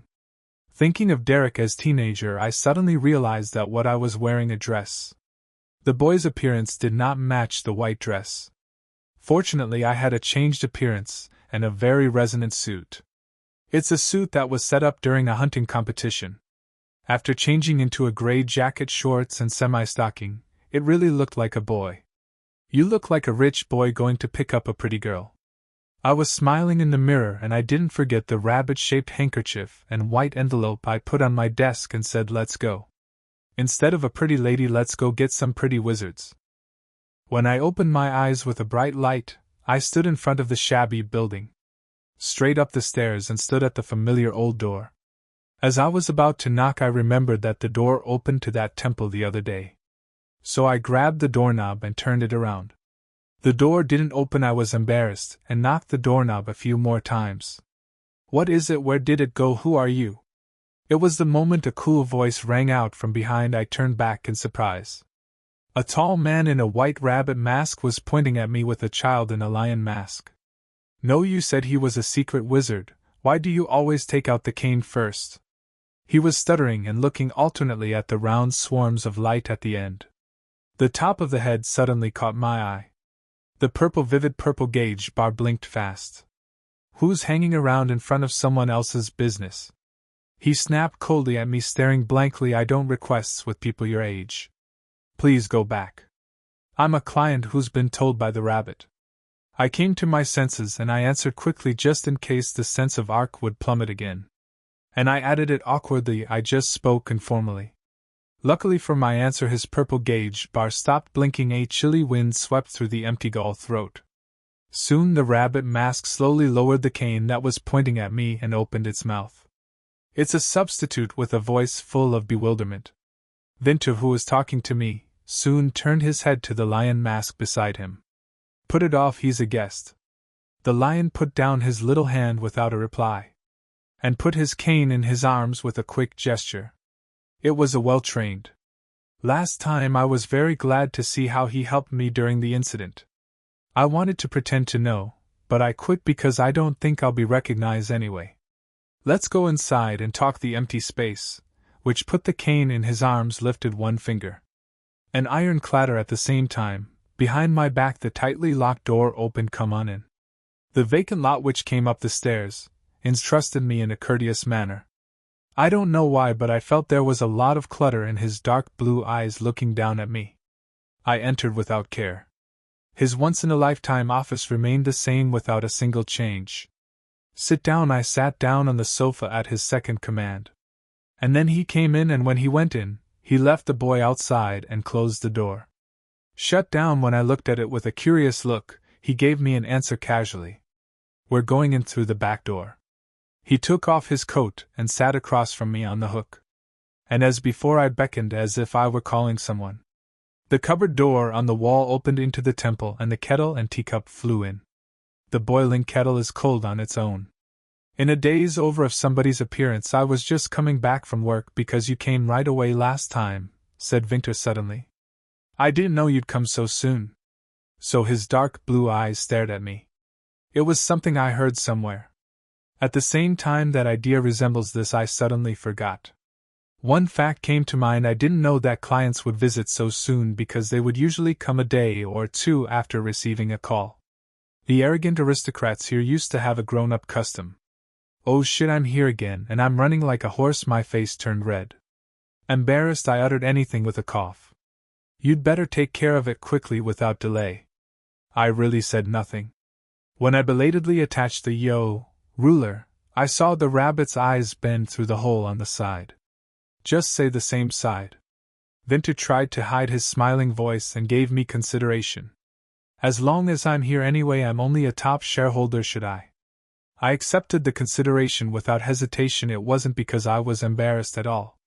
But is it a bracelet with the magic of change in appearance? Suddenly the gaze of his was on my hand. Still emitting a magnetic glow, I could see the bracelet Derek gave me. To sneak out, I'm glad you understood what I meant, so Vinter nodded and added. I also thought a lot about how to send a message. What's your problem? I tilted my head. Let's do it. He went straight to the topic. I tried to send the rabbit away like last time. I'm so freaked out at the man's words I opened my mouth wide. You've been watching it all? My face is hotter than ever. At the same time, the sudden gust of stone wind and the husky voice from the piece of cloth floated up the astonishment of the earlier. Well, today, animal communion magic is possible because I can also feel the 5 senses of animals in a strange way. But inanimate objects are impossible. Anyway, when he first sent the rabbit, it showed all the reactions. I couldn't tell whether to laugh or cry at his words. I was thinking about how to give it to you less surprised, and then I came up with a towel that was magic. I'm counting on the remaining mana, but I'm glad it was delivered well. There was only one bizarre thing about a handkerchief that lifted its head and made the sound of a man's throat. But if I take it out of my mouth, it's like I'm confessing with my own mouth that I'm terribly surprised and screaming a pack. I became solemn for a while and soon said, So by the way, I'm going to giving this back. I carefully took out a rabbit-shaped handkerchief. Fortunately, the shape was not disturbed or pressed because of the instantaneous movement. As I slipped out onto the table, Winter remained silent for a while. He only looked down at the handkerchief. I was a little surprised to see him like that's what he looked like. I said without hesitation, I hope to keep in touch with you through correspondence as much as possible. If you keep in touch like this every time, my heart will be burst. Winter, who heard me, slowly raised his head. The dark blue eyes, which was revealed again, shook shallowly. That's what I'm saying. You're thinking of signing a contract with me. Can I take it? I was puzzled by his words. Then you're here to sign a contract. Why would I come here myself? Ask point blank before you talk about the contract. I talked straight to the point. How did you know I was the owner of an emerald mine? When I asked my direct question, eyes slowly expanded through the visible gap. Suspicion was a bit of an example, but no matter how much I thought about it, I was reluctant. By any chance, have you been prying after me? Or I don't think I've been bugging you with this. I guess it's you, right? Do you mean eavesdropping? Winter stammered to the fact, and showed this bewilderment that had never seen before. I was like, is that too much? But I had better get this straight. My God, lady, said Winter, but with a lamentable sigh he touched my forehead. There's no magic left here for the delicate magic of eavesdropping. Look, he said, tapping the rabbit in the ring of his hand. And then just a moment ago it stays in shape. The rabbit fell like a lie and turned into a crumpled handkerchief. Today's message was barely delivered using the wave of mana. Didn't you hear a lot of noise when I was delivering? I heard. I was silent. In addition, eavesdropping is a criminal act. If you have any doubts, go back. You can go back and check with the family wizard. The blistering blister looked really unfair. The setting of a suspicious and eccentric wizard seemed to be not that crazy. It's okay if it's not, I replied with a slightly embarrassed look. Then this time, beyond the rabbit mask, the man's eyes became limp. Since last time you seem to think this place is connected to some dark magic. It's just a plain information, lady. I didn't do anything wrong. I felt so transparently caught in my stomach that I was in a hurry to calm myself down with a cough. Ladies, mine is about half a shot. Instead of me staring at a distant, Winter calmly opened his mouth to solve my curiosity. When I met your father at the hunting competition, he was proud to hear that the gemstones of high quality poured out of the emerald mine in the southeastern part of the country. I frowned to that remark the Duke. In retrospect, the Duke and the Winter were in a friendly manner at the hunt ceremony. It occurred to me that they were having a conversation. Are they close? Winter tilted his head and Winter calmly continued. Of course I thought it would be processed through the wizards in the family, but after a while, I came back and forth from the auction house and saw one of the household butler who seemed to be looking for the top, and I assumed that the owner had changed. If you were a father or any of your brothers, I won't put others first. He said he saw the butler who was working as my agent and was aware of it. I was purely astonished at his eye-stabbing. It should be a high-ranking aristocrat who has ties with the Duke enough to know the face of the butler. It was information that was never known at the top. At the same time as the late master, it's either the widow who runs the reward, or the possible pendulum. At his credible answer I nodded and asked the next question. But why me? I wonder why you're signing a contract with my mine, because it doesn't handle jewelry either. Actually, this was what I was really curious about. Why not me, but rather leave it first? Are you looking for it? He sweetened his lip. I think the return ended with one exchange. I was also surprised by his usual excuse, so I quickly blocked him. At that moment, from beyond the mask, a small laugh that seemed to be smiling and blow away came out. Lady, you're really slow at figures. I slowly opened my eyes wide at his words. The Marquis is really good at figures every time. Because it was what I said to him the other day while he was giving me a reply. Maybe it's because we've been talking half-hidden each time. Every time Winter and I seem to quote each other properly, and return each other's words. But it didn't feel very unpleasant. As the realization ran through my head, I felt really strange. I don't know if he'll come and kill me, but when I met him, there was an open alarm about him. Is Vince also treating me with a very fat attitude? My head got complicated. I'm going to look at the rabbit mask and think about it. Around the time may I speak to you bluntly then? Suddenly he stared straight at me. Because I'm interested in you. I understood that word a step later. What kind of person you are, what kinds of thoughts and what values do I have? I was wondering what kind of you would look like if you acted like this. But all I could use to make contact with Lady is a contract with the award board. When he finished speaking neatly, my eyes had already taken off his navy blue eyes and headed over the top of his head. A vivid purple gauge bar. What is it? Is purple the color of love? I was dull of dating, but it was not to the point that I could not tell that a crush on a Clyde with a dark red color or a pale pink-colored muzzle. But even though I don't know what color means, isn't it too much to say purple is love? Or just pervert? A chilling thought struck me, so I groped back. Well, that's why. Are you curious? I'm a person who collects information, buys and sells it. Winter answered without hesitation, as if he were preparing. I thought you knew a lot about people, but I still don't know what kind of person you are. The more I heard his answer, the more I only added to the confusion. Because I couldn't tell what kind of man he was.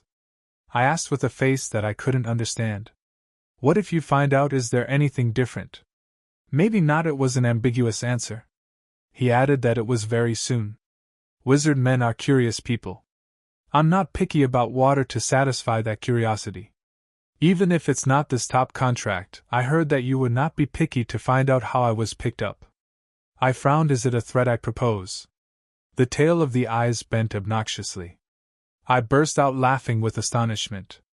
Fortunately, he returned to the main subject after a ridiculous excuse. I didn't touch the jewels because they could easily occupy the market. There is no sorcerer in the Empire who can carve magic as powerful as I can on the gemstone to be sure that there was little chance of failure during the processing. It was a great confidence. I looked back at him with astonishment. The more pure minerals, the more difficult it becomes to carve magic. This is because there was a high probability that minerals would be denatured or broken during processing. So even if the wizard finds the top to which it belongs and signs a contract, it does not immediately lead to the start of sales. It's a shortcut to bankruptcy if all the stones that were mined are broken. But as if I didn't know such a thing, Winter spoke out in a very dignified manner. If you leave the raw stone processing and distribution to me, you'll get the best return in a short period of time, faster than any other top. So leave it to me, lady. There was an unknown light on the navy blue iris staring at me. I'm the one who came to persuade him to sign a secret contract after much consideration. From the look of it now, I heard Rum begging you to sign this contract. Why, I was once again wrapped up in meaningless emotion. With a ridiculous curiosity of his that really wants to know who I am, I couldn't believe it was because of it. I glanced at him with thin eyes. You already met me and asked when it would be good to return it to you. Even so, there was nothing I could do right away. Whatever the blanks, it hasn't changed that this is one of countless routes. Besides, I need a contract with him, so was I. I'll go ahead with the contract for the emerald mine.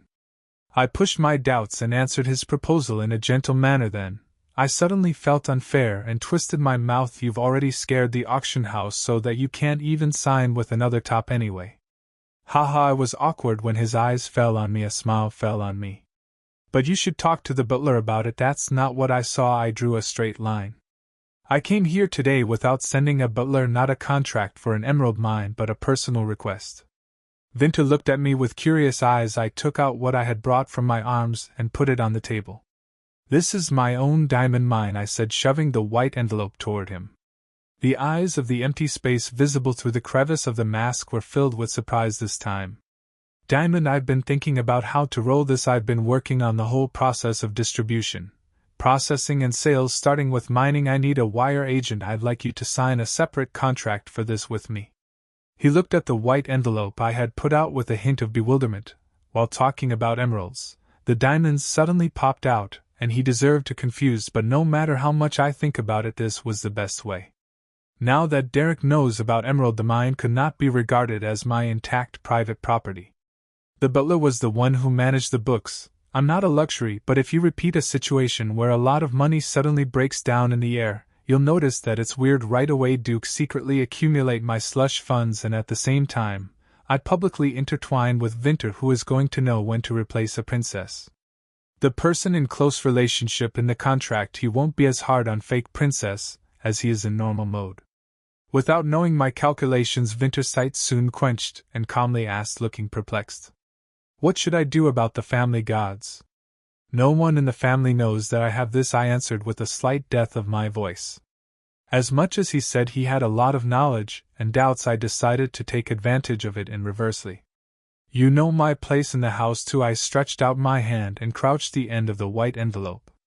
"This is my slush fund, my life-saving guy. In fact, it's just to be a billionaire and open up his favor. But wouldn't it work better to look like the sad foot-dragging of a ball of only name than an ambitious aristocrat?" He looked up and looked at the blank space. He was wearing a mask, so I had no idea what he was thinking. However, his eyes did not miss the moment when he heard the word "live for life." To me, not only the diamond mining business, Vinter, but also the person who will keep and manage the money from it. "It's a requirement. You're the one who'll sign it. I'll pay you 60% of the total revenue instead." It was an unconventional offer. The nobleman took more than 6 or more, but he did not give them to the top, who was only a servant. That was good. Perfect. When I saw the eyes of the empty space swaying endlessly, I foretold that my appeal had worked. As he listened to my story without a word, he opened his mouth. "Lady," said to me, "are you afraid to trust me completely now?" It wasn't a word of permission, it was a draft. I fell into a dazed trust. "Why are you suddenly talking about it?" Looking at the empty space. "I'm happy to pay back what I owe." "Lady, trust definitely restored. So are you going to find me again?" "We are going to meet again. Will there be?" I remembered the conversation I had with him before. At that time I acted as if I would never see him again, and it was acceptable for him to come here for a personal request.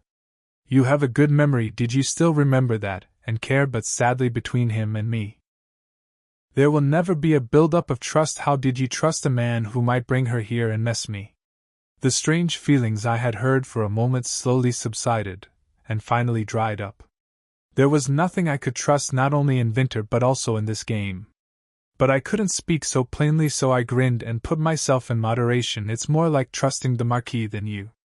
I got slush funds and his identity. We had each other's weaknesses and we trusted it." The shaking eyes of Vinter stopped. "There is a condition." "What are the conditions?" "I'd like to make a few meetings a requirement to satisfy my curiosity." "Meeting?" I asked back as if I had heard something strange. Winter nodded firmly. "Yes, instead I'll take only 30% of it, not 60%. I thought for a short time. He kept pushing me to meet him, but it wasn't a good condition for me. Anyway, I'm also going to find out what he's thinking. In contact with the hostess, there was a need. Alright, I nodded my head when I finished my judgment quickly, then out of nowhere I reached out my one hand. Please take good care of my money, Mr. White Rabbit. I looked at him with a smile. The contract was signed, so let's shake hands, but Winter did not readily join hands. Winter that looked down at my hand turned a little too thick. What, it's a bit awkward to shake hands with a man. I remembered myself disguised as magic. As soon as I was about to withdraw my hand, Winter held my hand rather hastily. In a moment my hands were tightly trapped in the warmth that was much larger and hotter than mine. I look forward to working with you, lady. Holding my hands together, he murmured. It was a more subdued voice. It was then, would you like to check the favorability system? Winter, 2 million gold, fame 200. My eyes brightened and I had a chance to check his favorability. I chose 2 million gold without hesitation. By deducting system 2 million gold, I checked the favorability of Winter. Reserved funds 68 million golds, and my funds were still only the prize money of the hunting competition, as the jewelry business had not yet begun in earnest. But I couldn't care less about it. Favorite 52%. There's been a sharp rise in the favorability of Winter. Lastly, was at 44%. Now that it's over half, it's a new feeling, and at the same time there's a lot of vanity.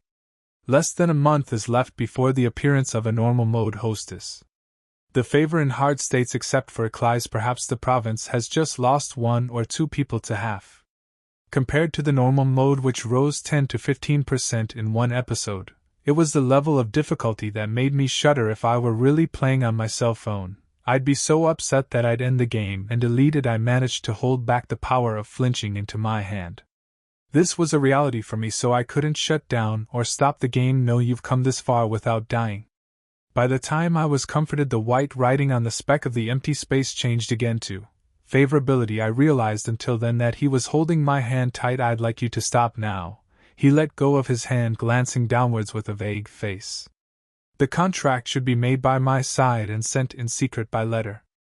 I'll do it, thank you. I'd better get going. I'm ready to go back. After a rough answer, Winter got up and saw me off. When I reached the entrance to the exit, he suddenly asked what I had forgotten. By the way, did you bring your carriage with you today? A carriage to ride back? I asked back with a silly face. Winter nodded. Yes, I saw you had come alone. There was a silence. Fucking teleport. It's been so long since I've been here that I forgot again.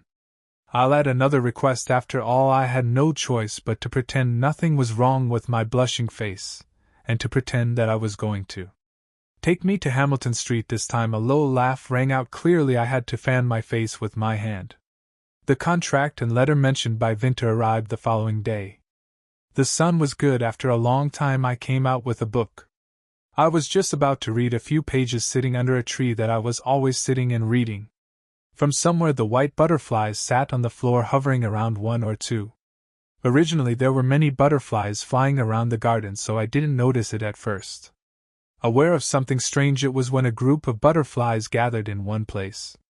They spread their wings at a speed as if asking to look at them, and my eyes naturally turned to the humidity of repeatedly folding. When I looked in the book, I was embarrassed to see butterflies arranged squarely in rectangular shapes. They who had been flapping their wings until my eyes reached finally achieved their desired purpose, began to shine. What's wrong with butterflies? I stared at the process with my eyes wide open. And after a while the square butterflies disappeared and a white envelope appeared on the spot. It was an incredible sight for my own eyes. Looking blankly at the envelope, I soon found something engraved on it. Was a white rabbit pattern. Winter, I will write the contract on my side and send it secretly through a letter. I remembered what he said yesterday. I told him to contact me through the letter.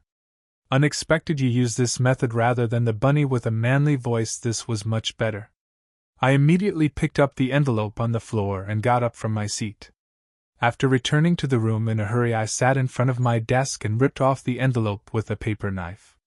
Inside were a diamond gemstone processing and distribution contract, an asset management agency contract, and a brief memo. And I'll pick you up at Hamilton Street tomorrow at 10 p.m. to fulfill the contract.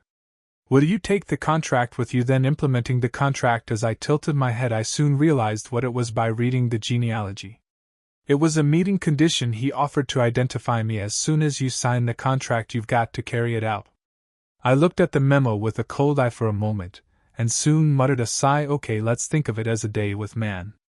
It's a love simulation game, but I was in a hurry to survive without a date. Now there must be some romantic episode. One tried hard to put down the creeping anxiety. Early morning the following day I called Emily into the room and asked her to dress up. Are you going out, miss? I called more talented servants. I'm going out secretly. Secretly, her eyes were as big as a glass of paint. There was no particular reason why I decided to sneak out. Wouldn't it be annoying to tell the butler that it will definitely go into the ears of the Duke or Derek, and that he is going to meet a stranger? I mean, until I get back, don't let anyone get in my room. However, she looked uneasy at my words. Just give an excuse. I'm not feeling well today. Well, you'll be back in a minute, will you? I'll be back by the end of the day. Well, I said casually with her curly touch of makeup. After roughly putting on makeup and getting my hair done, I changed into a sky blue dress of knee length. Perhaps because of the complementary color effect, it matched well with the dark red hair. The embroidery of the dress, which was pointed in dark blue in between, was delicate. I chose it considering the color of my eyes. You have to prepare this for a date with man. I'm looking in the mirror and I'm satisfied with my smile and gave a nod. How is it pretty? I turned and asked Emily, and she covered her mouth with both hands and poured out like an exclamation. You are so beautiful. You're like a goddess just sticking out of a mural carved in the temple. I had my eyes on Emily's goosebumps, but I felt good inside. Now get out there and get a man in the hall. Look out for Danina. Now that all the decorations are done, it was time for a full-fledged escape. Fortunately, early morning's workmen were busy doing their jobs and few people were walking around. I easily got out of the back door of the mansion and got on the way to the smoke field. I was thinking of using the hole. I was afraid I'd run into some of the train knights nearby, so I couldn't help but dragged out Emily. It was to look like a walk when caught. Fortunately, all of them were in training, and there was no one near the hole. Emily was shocked to see me familiarly pushing the bushes aside. My God, miss, when did you find this place? Put it back when I left. Okay. I don't think you should go out like this. I rolled up my dress and put my bare knee on the floor without answering. I spent a lot of time dressing up and walking, so I was in a hurry because it was already close to 10 o'clock. While I was crawling on the floor, lying on my stomach and crawling out of the dog hole, Emily continued to sigh. My God, soon out. I snapped my knee off the dirt and waved my hand in the hole. I'll be back. You're really not going to tell me when you'll be back? I'll be back before dark. Well, he won't hold me up late at night. To satisfy his curiosity. Leaving the worried maid behind, I hurried away. Soon after I came out to the main street. I went straight to the corner of the deserted alley where Winter was taking me. It was a little late too, and I could see a big tall figure already in the alley. I waited a long time. I was going to pretend to know, but suddenly I stopped because it wasn't just Winter in the alley. On the other hand, Bon the lion stood behind him and looked at me. Why are you bring him? I feel weird for a moment with a child's eyes like they're looking at me. I lost. Doesn't it seem like you're dating a man with a child? As I looked alternately at the two, my eyes met with Winter. I could see the navy blue eyes growing faintly.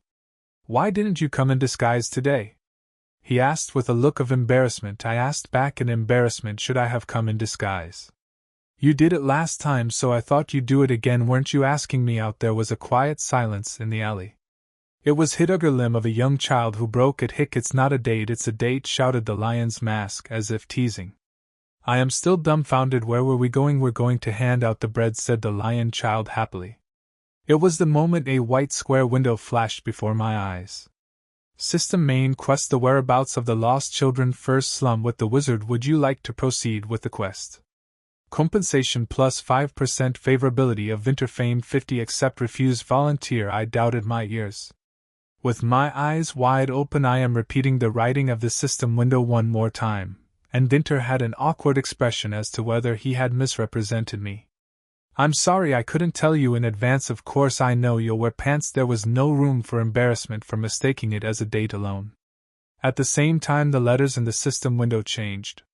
System main quest and will be automatically accepted in 5 seconds. System 5 system for this crazy game. I pressed accept with trembling hands. Then a new square window appeared. System. Would you like to move to Trot and the place of quest with the help of a magician? Yes, no. When I chose yes, Winter extended his hand to me. We're going to Trot and it won't be inconvenient for you to move with the horse. It was the way I had experienced once before, but I didn't really want to hold his hand. I didn't even know where Trotan was. It's been a long time since I was possessed by this game, but it was the first name I've heard of. The tide is not good. Lady hesitating, I was puzzled by the blank. Perhaps because I have been twisted since I saw the word volunteer activity, I felt like a tacit pressure to fulfill the contract. Yeah, you're not going to go to the mountain to do volunteer work. There are so many slums around the capital. I cried and beat him in the hand, pressing down on the creepy creak. I hold him in the midst of a little wish.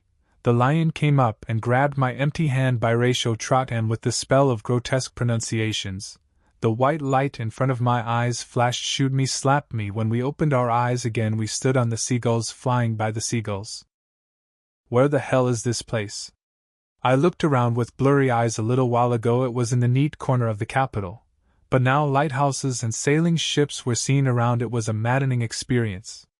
It's a trait and it's a port city, Vinter replied kindly to myself, saying words, a port city not near the capital.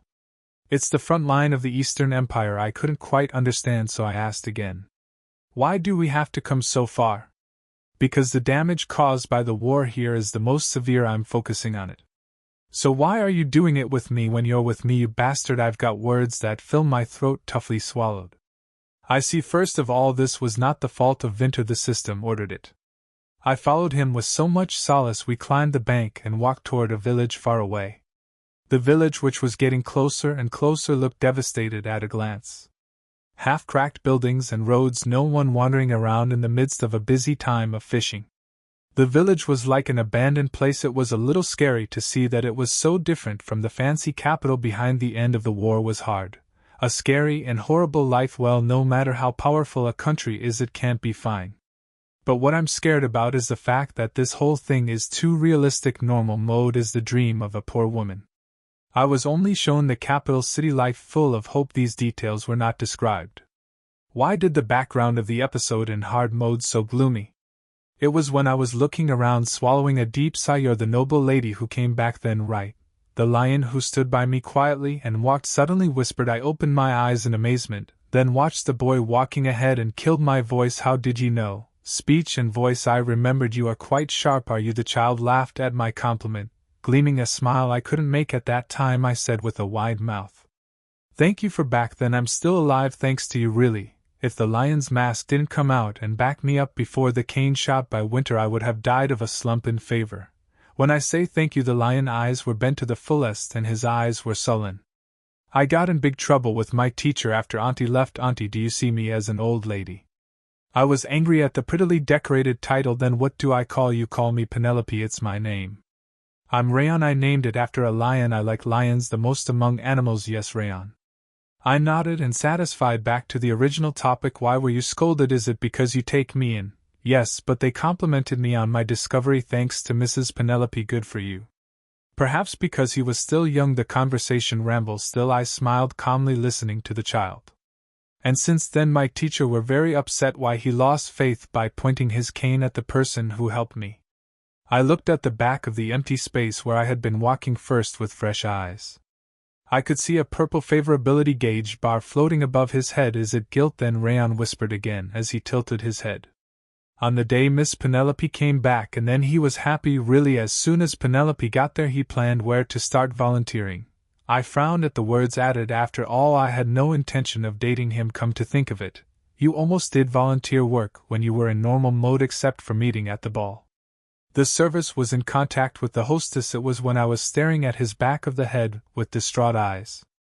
Before we knew it, we were walking up the hill and reaching the village. At the entrance of the village, the shabby-looking Linolds raised their eyes wide at the sight of his wife, who appeared while playing. A noble lady in a dress and two masked men. That's worth seeing. I smiled a self-contradictory smile at our reflection. Vinter moved into a quiet place where there were no people. When he reached the vacant lot on one side of the village, he stopped walking and he took a black pocket out of his arms. Rayon, check if there are people around us. The lion's mask, said Turitakan, calling out the strange spell. It was like magic to check a man's presence. None. When Rayon replied as if it had been confirmed, Vinter immediately took action. He untied the knot in his pocket and took something small out of it and threw it into the bar. There's something fell on the floor, suddenly turned into a huge table. What? I stared at it with my eyes wide open. He then took out something short from his pocket one after another. After a while a huge awning screened several simple chairs and tables, and a large tin can containing soup, a basket of bread, and a bowl of salad were listed on the table in turn. In an instant a temporary restaurant-like wetland was formed in the vacant lot. It's a magic shrinkage. Vinter looked back at me in astonishment, and replied awkwardly at that time. The sea breeze with a fishy scent blew once, dangling, a clear bell rang out. As I turned my head along the sound, the bell hung at the end of the tent was swaying in the wind. Now people are coming. Rayon approached me and told me nicely indeed. Some time later, the people who heard the bell crept in. It was all a ragged streak. I'll give them the soup. And will you give some bread? Vinter encouraged me. It wasn't difficult, so I went to the back of the bread basket, nodding my head. Soon the food distribution began. Thank you. The people bowed their heads to the Vinter as they took the food. As time passed, more and more people gathered. Then I suddenly thought it was strange. Most of the people who came for free food were young children. It wasn't adults, but the number of children was overwhelming.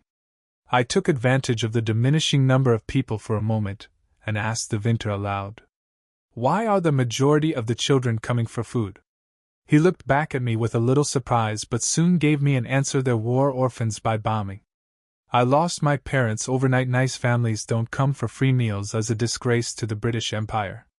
I understood why Vince was so far away from the front line. He was particularly weak with young children. It reminds me of a long time ago when I was complaining about why I came so far. My heart grew a little solemn. Yes, I answered quietly, and then I devoted myself to giving out the bread silently. Fortunately, there was plenty of food. When it was almost ran out, the Vinter quietly went behind the tent and took out new food. It was when the busy surroundings became somewhat quiet that something a little absurd happened. A black-haired child who did not go even after eating his share of the food stood in line again. Was he hungry? But the child disappeared without eating, and soon after he came again and lined up again. The mass mortuary must have been scary, ignoring Rayon and taking the bread straight from me. It wasn't just him. On and over again I saw some kids picking up bread pretending it was their first time. When I gave out the bread without saying anything, the line became bolder. If you give it to them like that, I'm afraid it's never end. Fifth, when I was about to give bread to the black-hair, Vinter blocked me. He didn't even say anything to me, but the child got scared and ran away quickly. Looking at the child's distant back, I soon turned my head toward the Vinter. Didn't you prepare enough? Of course I prepared enough food to spare, but it's not always enough, lady. He explained it softly, as if he taught me. Children who are fed several times are probably hiding it at home and coming back for it. Or you're paying the orphans. I know that much, I retorted coyly. You know, but you didn't care. It turned the dark blue eyes to embarrassment. I felt that I gave me bread even though I knew he was being playful. Will you feel like an immature young lady for the first time in volunteer work? I opened my mouth, upsetting the mind of Vinter looking at me. How about you then? I would have starved to death today watching if there was no piece of bread on the street until you came here. Thinking of a distant past, he laughed bitterly. Can't you just let a few of them pile up anyway? They going to save it for a few days and starve? I could see the blue pupils slowly bulging large.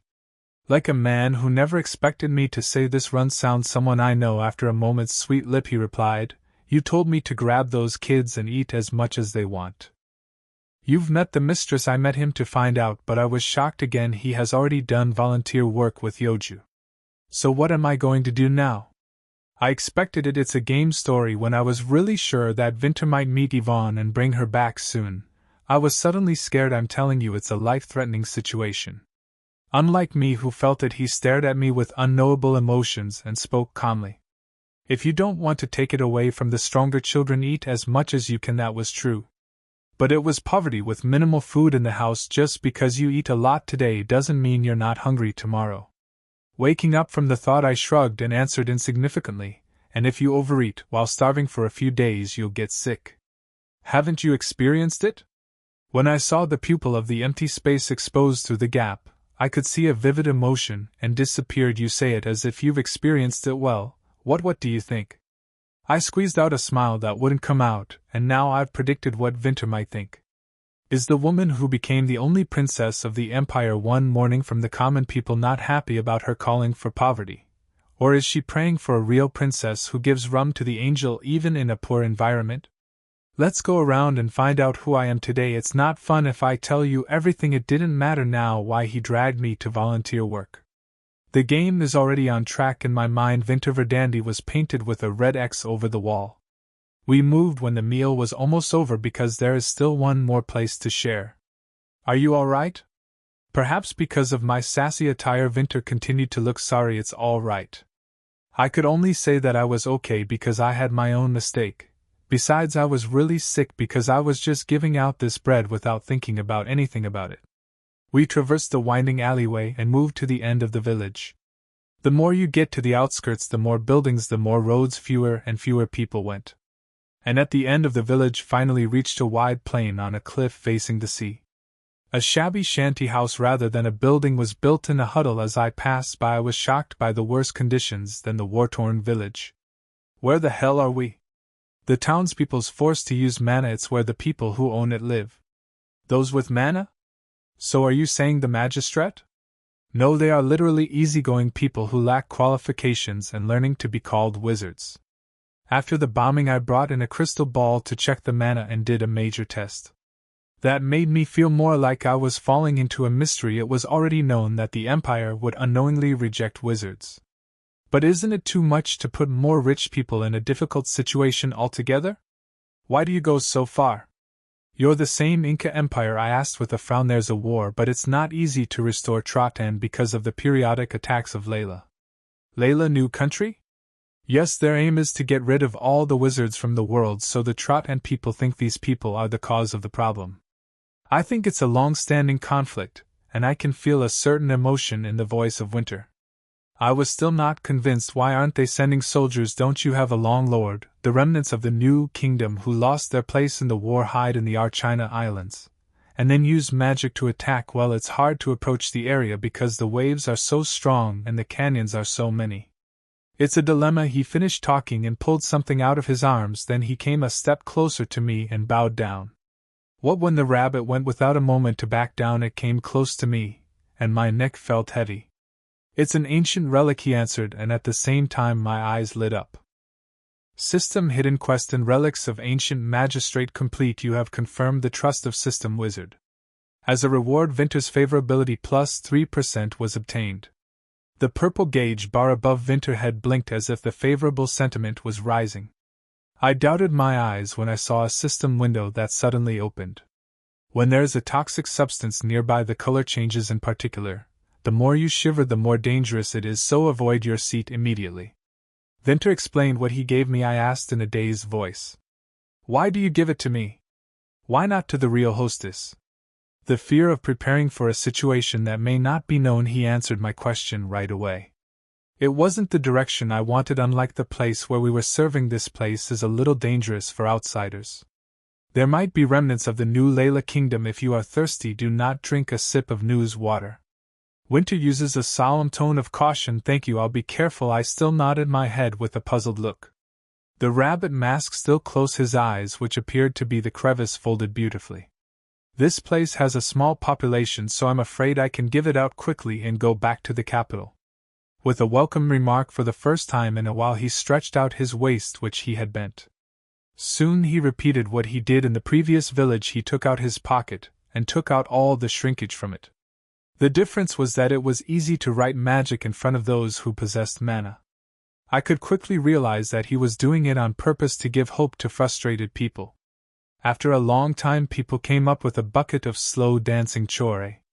Since then it has been a repeat of the same distribution as before, perhaps because of the small number. The rum line for the shelter of the empty space was quickly finished. It looks like it's over, so please sit down and take a break, lady. Suddenly Winter brought me a chair and recommended it to me. When I looked at him with curious eyes, he said his business. I'd like to see the chief here for a moment, cousin. He's a wizard. It was amazing that there was a wizard who was the leader of the shantytown. I told him to do so without showing off. Make yourself at home. Thank you. Winter gave me a short bow and hurried down the slope. It's great because I've been suffering from stiffness in my legs. Oh, my leg! I sank down with a sound of my will and stomach. Just in time, a cool sea breeze blew away the heat generated by labor. I sat down and pulled the chair a little more to the edge of the wall. It was ridiculous for me to do things out of the blue, not on a date. However, seeing the sea through the open sea, I was only offended. Well, sometimes it's not bad to be nice. The endless blue sea, red sunset. It was a picturesque scene that didn't go well with the shantytown right behind it. Looked blurry over the distant horizon. If that's the China Islands, it was closer than I thought. If it was right, it was when I thought I'd ask when the blanks came. With the laughter of the children who say Penelope, someone in the back yelled at me, turned around. Rayon waved at me, surrounded by the children. The cane held in his other hand spewed out late drops. Is it because you're with your friends in the same situation? Rayon, who didn't thoroughly use magic earlier, seemed very comfortable with him holding a bread. Rayon shouted at me with a bright face, "Can I go to the beach under the cliff with my friends for a moment?" "No, I cut it like a knife," he asked back with sign of disappointment. "Why ask your teacher?" "I'm getting permission from Penelope because my teacher wasn't here." It sounded right. I was worried if I should allow it, but soon I shook my head firmly. "I'm going to go to the capital soon if winter comes anyway. Anyway, it's dangerous play around here only." "Okay." It was the moment I turned my head again, leaving Rayon, who was making an excited sound behind the sun, suddenly brightened up against the backdrop of a red sunset. System main quest: the whereabouts of the lost children. First serving the slum with the wizard. The quest is complete. As a reward for system, you got plus 5% of winter and 50 of fame, total 460. Is it over now? It was a very fruitful day. I'm going to look at the system window, and I'm going to force a smile. It was when I was resting. Suddenly there was a sense of strange calm around me. I turned my head to the back of the stroke in a sense of incompatibility. Rain, apparently the place where the children had been crowded before, was empty with a clear laugh. I slowly got up and looked around, but there was no Rayon anywhere. "Rayon, don't fool around." I came down the cliff and called my teeth, but not only Rayon but also the children that surrounded the area was not seen. Rayon, the shantytown where the dusk felt quaintly still. It was originally a small number of people, but suddenly everyone gone. Scariness flowed through the spine. Just a few seconds into the system window. The footstep sounds going down the cliff became faster and faster. "Rain, don't play games and get out of here." I ran frantically between the shanty towns and called Rayon. "I'm sure I'll play hide and seek with the kids." I tried hard to think positively, checking the back of dozens of huts, but there was no Rayon anywhere. No matter where, I had no choice but to go through the details of other people's household. Rayon. The shanty shack, made of wooden boards and fabric, was mostly empty. Even if someone is there, Rayon is not. "Hey, what are you doing?" "Sorry, I'm sorry. Did you happen to see the kid with the lion mask that I was sharing earlier?" "I don't know." "Get out right now." The shantytowners coldly kicked me out even though they heard my voice, who was obviously anxiously searching for a kid. The vigilance and fear of outsiders seemed strong. I scoured the shanty houses, but I couldn't find Rayon. In the end, Winter, who was going to meet the chief, did return yet. I looked at the shantytown, which was shaking endlessly at the entrance of the cliff on the slope. Where the hell did he go? The sunset was about to fall. Maybe they were taken away by someone who did it. Perhaps it is because I have been warned by the vacant lot that it is a place where outsiders are in danger. All sorts of bad forebears are beginning to come into my head. What if my favorability fall again? At this moment, when Rayon disappeared, it was the fear of a liberal rock that preceded my worry about my child. I knew well that I was selfish and mean, but I still had nightmares when I first met the white rabbit, the masked Vintet. A cane that shoots light at me and a bad feeling that falls off without a hand. He felt terrible about the children who had been saved enough to be angry just to enter the secret space. But if he know me who didn't see the kid properly, that make worse matters hit the worst. If it's sweet, what's the point of liking someone who barely passed half? When I thought so far, my eyes quickly became feverish and breathing became rough. Think, what should I do? I tried to think coolly, pressing down on the surging emotions. As a desperate enemy to break this situation, I had to think rationally. It was the moment. Penelope, can I follow my friends to the beach below the cliff for a moment? And Rayon's clear voice passed through my ears. I was so embarrassed that I completely forgot the conversation I just had with Rayon. He can use magic, so he can ignore the possibility of a momentary shift. I turned straight and ran down the slope fast under the cliff. It was difficult to climb down the huge rocks that were piled up naturally, not artificially created. It's even more monotonous. I eventually lifted my dress and jumped from the rock with my shoes off. Fine sand particles touching the soles of the feet. At one point the sun was completely down rayon. I searched for Leon again everywhere, however. The sandy beach was so wide and dark that it was not easy to see the small body of a young child right away. Nevertheless, I ran barefoot on the vast beach. How long have you been running, walking, and looking around? Finally moving far away, I could see the men rayon. I ran wildly toward the child's name at the top of my voice. But something was a bit strange. Perhaps they recognized me, but soon they began to move toward the sea in a hurry. I clenched my teeth and ran. It was when the distance was so narrow that the shapes of the shadows could be seen. I lost. Because of that, the people who were not able to see well because it was dark were clearly revealed. 6 people in black robes stood in a circle, and in the midst of it I could see the trapped children leaning against each other's backs. Whatever they did, they all seemed to have lost their minds. A group of Layla's new kingdom. I opened my eyes. The reality hit. Concerned, stop. I clenched my teeth and ran. Unless you're an idiot, you wouldn't have known they were trying to use magic to move.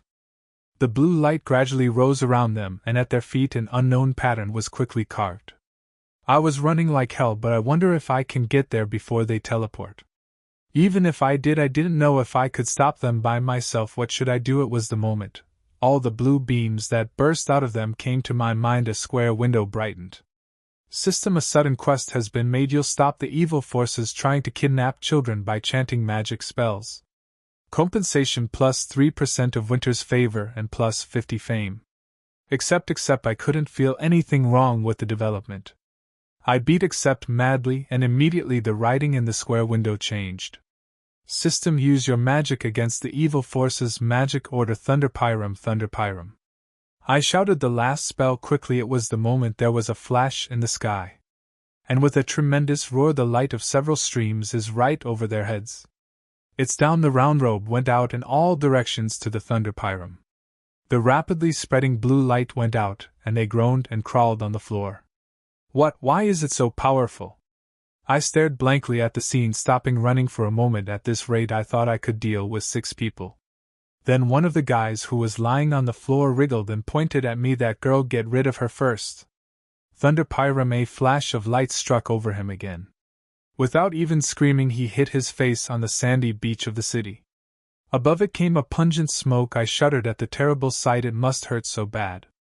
But I couldn't leave the men still in their minds after the attack. Thunder Pyram, Thunder Pyram, Thunder Pyram. Huang Guang Quang Chui Ches Ian. Thunder hit the 3 wriggling bastards. In an instant they were like the first one and knock out with this smoke as they knock out everywhere. I hurried to the children's side. Of course the lion mask was among the unconscious children. Rayon. I hugged his little body. I shook it gently, but Rayon didn't budge. When I was thinking for a moment whether I should take off his mask and check the child's condition, or if I should leave with him, or not, the body in my arms flinched. Rayon then opened his eyes with a faint groan. Rayon, do you come to your senses? Penelope. Oh no. I'm really sorry to the other kids, but I'll take Rayon and leave first. So I met a beggar who didn't know where he went, and told him I don't know if he was going to bring the rest of them or not. And I jumped up from my seat, and as soon as I was about to take a step, a little hand grabbed the hem of my dress. Back. There was a sudden eerie sensation in the back. Dead. I felt it was too late when I turned my back on him. Before I knew it, there was a black robe coming close behind me. There was a forever that something with a sharp glow came over me. I opened my mouth. I knew it was too late to avoid even if I shouted the spell, but it was to protect Rayon Paratio. A small whisper was delivered from my arms 1 step ahead of me. My eyes flashed white.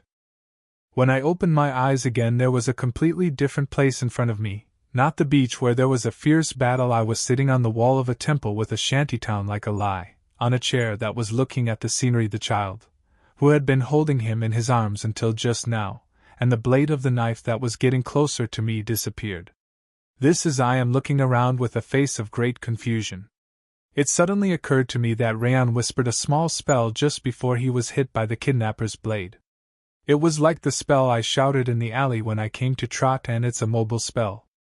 I opened my eyes at the crucial moment. Rayon memorized the spell and moved me to a safe place. I jumped out of my seat and ran to the edge of the cliff. It was to see the beach. But I couldn't see well because it was far away and visibility was dark. But at that moment I could see a blue burst out of the distance. The kidnappers were clear rayon. I felt terrible that all I could do right away was the only spell provided by the system. However, I had no choice but to open my mouth and hurriedly thunder Pyram, it's dangerous lady. It was then someone's arm blocked me from standing near the edge of the cliff. I turned my head sharply. The purple gauge bar was the first to be seen, after that the familiar rabbit mask finally. Where the hell have you been and just got here? When I saw him the hot things went up in a flash, but I bit my teeth hard and pressed it down. That's not what matters right now. Rayon's been kidnapped. I breathed heavily and told the present thread. When I found out that Rayon had disappeared a little while ago, I was afraid that his favorability would plummet. But when something that I was worried about came up, there was no time to worry about such a thing. I said hurriedly, pointing my finger at the far side of the cliff where the blue had burst. You have to stop it quickly, Rayon. The kidnappers here. They're calm down, lady. But Vinter was bizarrely calm. I thought he'd be resentful with the flash of a favorable gauge bar right now. But he was worried about me. Is there any injury? I'm fine, so come on, Rayon, you'll be fine. What, it's very late, I'll get you back. I couldn't quite understand what he was saying. It was then white light came out behind Vinter. System children has been kidnapped, distracting evil forces. I couldn't believe what was going on, so I stared blankly into the air. That's how the blanks hasten me. That's enough, he's been kidnapped. Where are you going? I'd been training dozens of times for this. He cut me off with a single stroke. We've got a bunch of safeguards in place, so something dangerous enough to worry about won't happen. He mean I'll take care of it on my own, even if you don't worry. Ironically, the words of the one who draws the line came to me. A cold head. It's gone. I stared at him with a cold look and said, was this your intention from the start? You want to use a child as bait and test how I look? No, it's not like that, lady. So how am I supposed to take this? Should I just dismiss all this as a coincidence and go back and pretend there was no contract? Is that what you want? There was no answer to my aggressive question. After quite a long silence, he sighed before long and asked me, I'd like to ask lady about this situation. How did you use alternative magic? It was me who was speechless this time. The lightning magic is an offensive magic that is difficult to handle and so destructive that even wizards don't use it well. But you now attack the enemy perfectly without making any mistakes. He then pointed his finger at me. Following him, I lowered my head. Under the collarbone, the magic necklace that Vint had hung earlier was in place. The necklace is not only toxic but also mana. There is a change in the nature of the force, he said, revealing another function hidden in his necklace. A color-changing bead embedded in the middle of a colorful star-shaped ornament. The beads in my eyes were still as white as the first. Look, right after magic there's no color change. It's proof that you don't have any mana. But I just felt a lot of magic from you on the eve of the hunt. Isn't that strange? I felt like someone was hitting the back of my head with a hammer. I never imagined that some people thought the movement by the system was strange. Besides, what are mana and magic? I raised my head again. I couldn't tell what Vince was looking at now because he was covered in a mask. What's for sure, volunteer work was an excuse. Indeed, this episode is just that. Dating wasn't the whole story. I was trying to test if you had anything to do with Layla. I had to check, Vinter added urgently. Magic children are being kidnapped by them every month. A little bit of can't easily get past the centripetal. He who was fidgeting like an excuse suddenly stopped talking when he saw my face. I'm sorry if I offended you, lady. Without further excuses, he bowed his head to me and apologized. I was just dumbfounded. Be brazen to the end now. I couldn't get angry with him. For him who has noticed something beyond me, because it was a reasonable doubt. You spoke of trust so much to me that you did not trust me at all. A dejected smile came out. Slowly raising his head, his eyes went blank. At a moment his pupils were shaking shallowly. So what, have I been cleared of my charges now? I still don't know how you use magic. I don't know. I answered in a dry voice. It was just a spell in my head and I just spit it out. I don't care if you don't believe it, I do. Vinter answered me with a moderate mixture of lies. At least I knew you wasn't the one to hurt the kids. There was no sarcasm of good luck. Looking at me, who was silent, Vince stopped the situation. I've got to get you out of here. Any further delay could cut off Roan's signal. It was the moment. System main quest: the whereabouts of the lost children. Second with the Wizard of Rayon. Will you proceed with the quest? Compensation plus 5% favorability of Vinter 50 fame decline penalty minus 10% favorability of Vinter accept refuse. Again the crazy system window opened. I opened my eyes to the first penalty I saw. Please, you crazy game. Apart from the unfortunate circumstances of the children's abduction, I didn't want to be with Winter anymore. But minus 10% were too big. Should I just say no? System main quest will be automatically accepted in 5 seconds. System 5, System 4, but the fucking system didn't even give me a chance to worry. I said with tears in my eyes, after all, I'm coming with you. He looked back at me with a whimsical look, as he heard that like I was not going to hear. What are you saying now? Looking for the kids? Let's go together. This is my calling as a wizard. That would be my calling then, now that I'm using magic, lady, he called me in a cool voice in my reply. But the main quest had already begun, and I had nowhere to retreat. If I go home in this mood, I'll be able to sleep with my feet out. If you didn't want to take responsibility for me, go. You shouldn't have dragged me in first, as I retorted coldly. He lost his words. In any case, it is unfair for my current position, which has been cleared of the false charge. We're going to their base. We don't know how many people are gathered or how dangerous. Winter kept trying to stop him from taking me with him. It's all right, I said emphatically. It wasn't okay at all, actually. In case of emergency, magic spells will pop up again. In case of emergency, the system window will be activated again, and 2 are better than 1. You don't have time? He eventually reached out his hand reluctantly. When I pressed him, when I held the hand, a square window came up again before my eyes. System go to solo for the main quest. When we closed our eyes to the piercing white light and opened again, we stood by the side of the surf sun. Where is this place? I looked around at a strange place and said, it was certainly not Trotan. It's a small island called Soleil near the Archina Islands. It's quite far from Trotan, and they use it as an intermediate stop when they can't move at once. So are we going back to the Archina Islands? No, rayon signal is coming from there. It's stuck. Winter turned from the sea and pointed to one place with its hands. Turning his head along with him, I immediately frowned. Under a large cliff not far from the beach, a dreary cave that seemed to say you'll have a hard time if you go in. I really didn't want to go in, but I had to move ahead, get in there fast. Wait a minute, Winter stopped me like that. For a moment I looked back at him with a curious look. Put these on. He suddenly took off his shoes in front of me. Things are going too fast. I forgot that I was barefoot. I stared at the big shoes of Winter and soon turned them down. It's okay. It's already as dirty as it gets. There may be sharp stones on the bottom of the cave. It's too big for me anyway, so if I walk it'll come off. And when I put these on, what about you? It's adjusted to fit the size of the wearer's foot. It has magic on it. It's okay because I put a tonic on my foot, he said in a tough tone to me, who was going to refuse again. If you want to enter the cave with me, wear it. It sounded like you would not let me in unless I wore it today. I felt like I was looking at many aspects of him. Okay, I reluctantly put on the shoes. He gave me the shoes, which had been said to be big enough to fall loose, gradually shrank to fit the size of the inner foot. Rabbit's mask robe, barefoot, blunt enough to point out that he was a man. Winter said, let's go. We went straight to the cave. Indeed, the cave looked sinister and suspicious from the outside, and the cave had stairs to go underground, not ordinary caves. Then Winter took his cane out of his arms. A small mass of light rose from the end with a chirp, be careful as it may be slippery. He stepped up the stairs first, then I followed carefully along the stairs. Stomped down. I don't know if it led to the bottom of the sea, but cold and salty drops of water fell from the ceiling of the cave. Frowning at the water, I asked, looking up at Winter, silently revealing the way.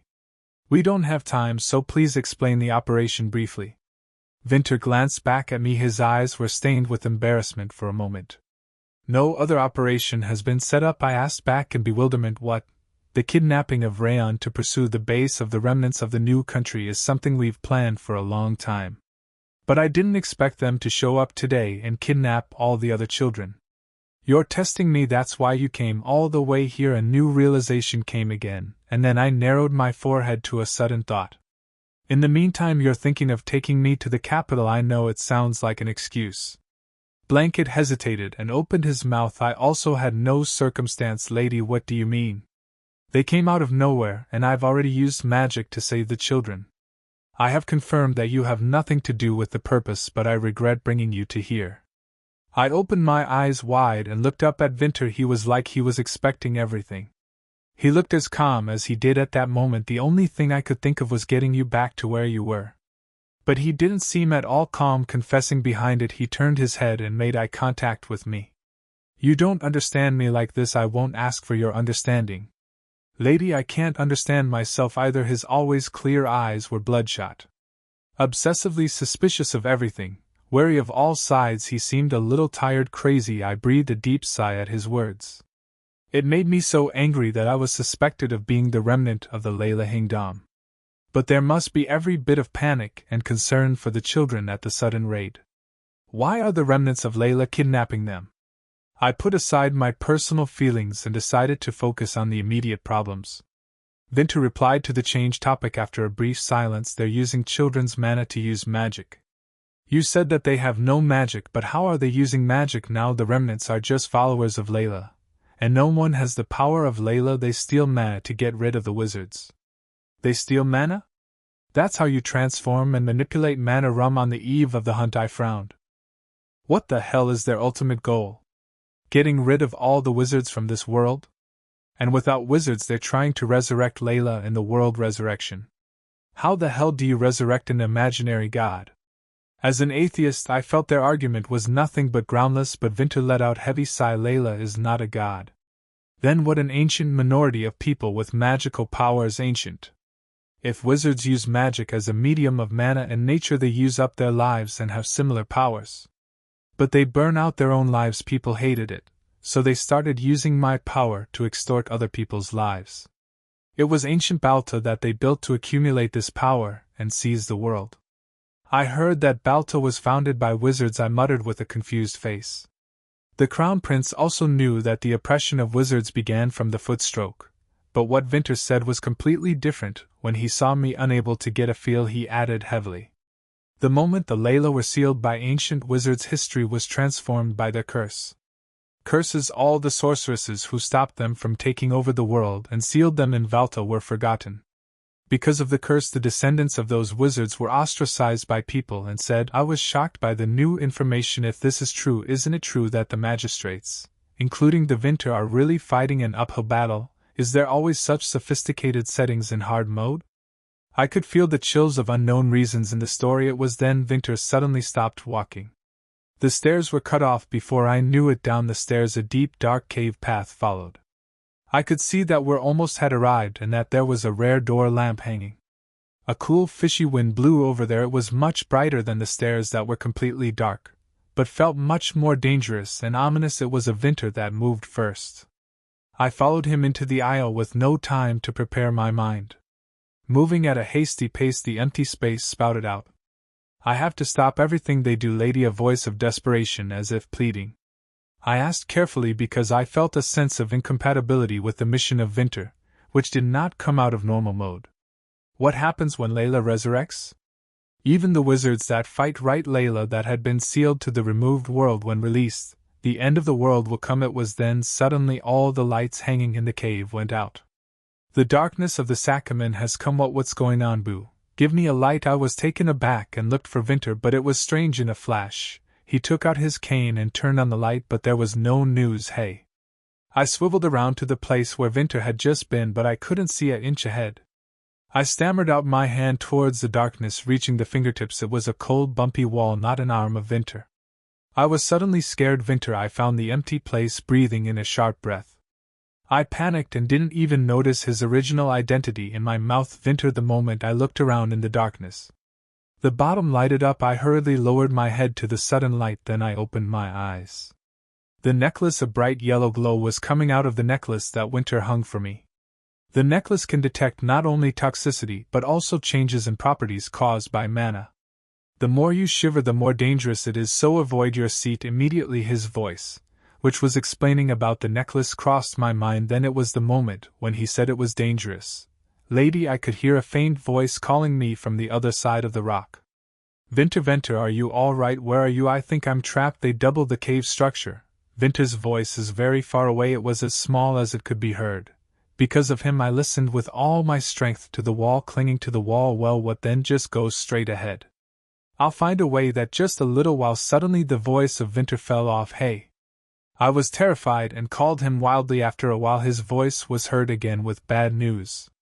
One-eyed, the devil is coming in. What's the situation there? It's still okay here. I turned my head suddenly to the foreign sound of piercing my ears.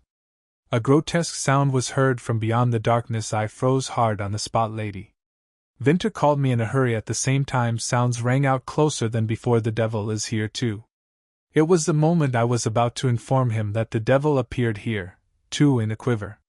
With a sudden light in front of one's eyes. System, a sudden quest has been made. An agitated swarm of mana has appeared. Would you like to recite the magic spell Kill Mimo and go find Rayon? Compensation for vulnerability plus 5%. Leon's whereabouts accept refuse.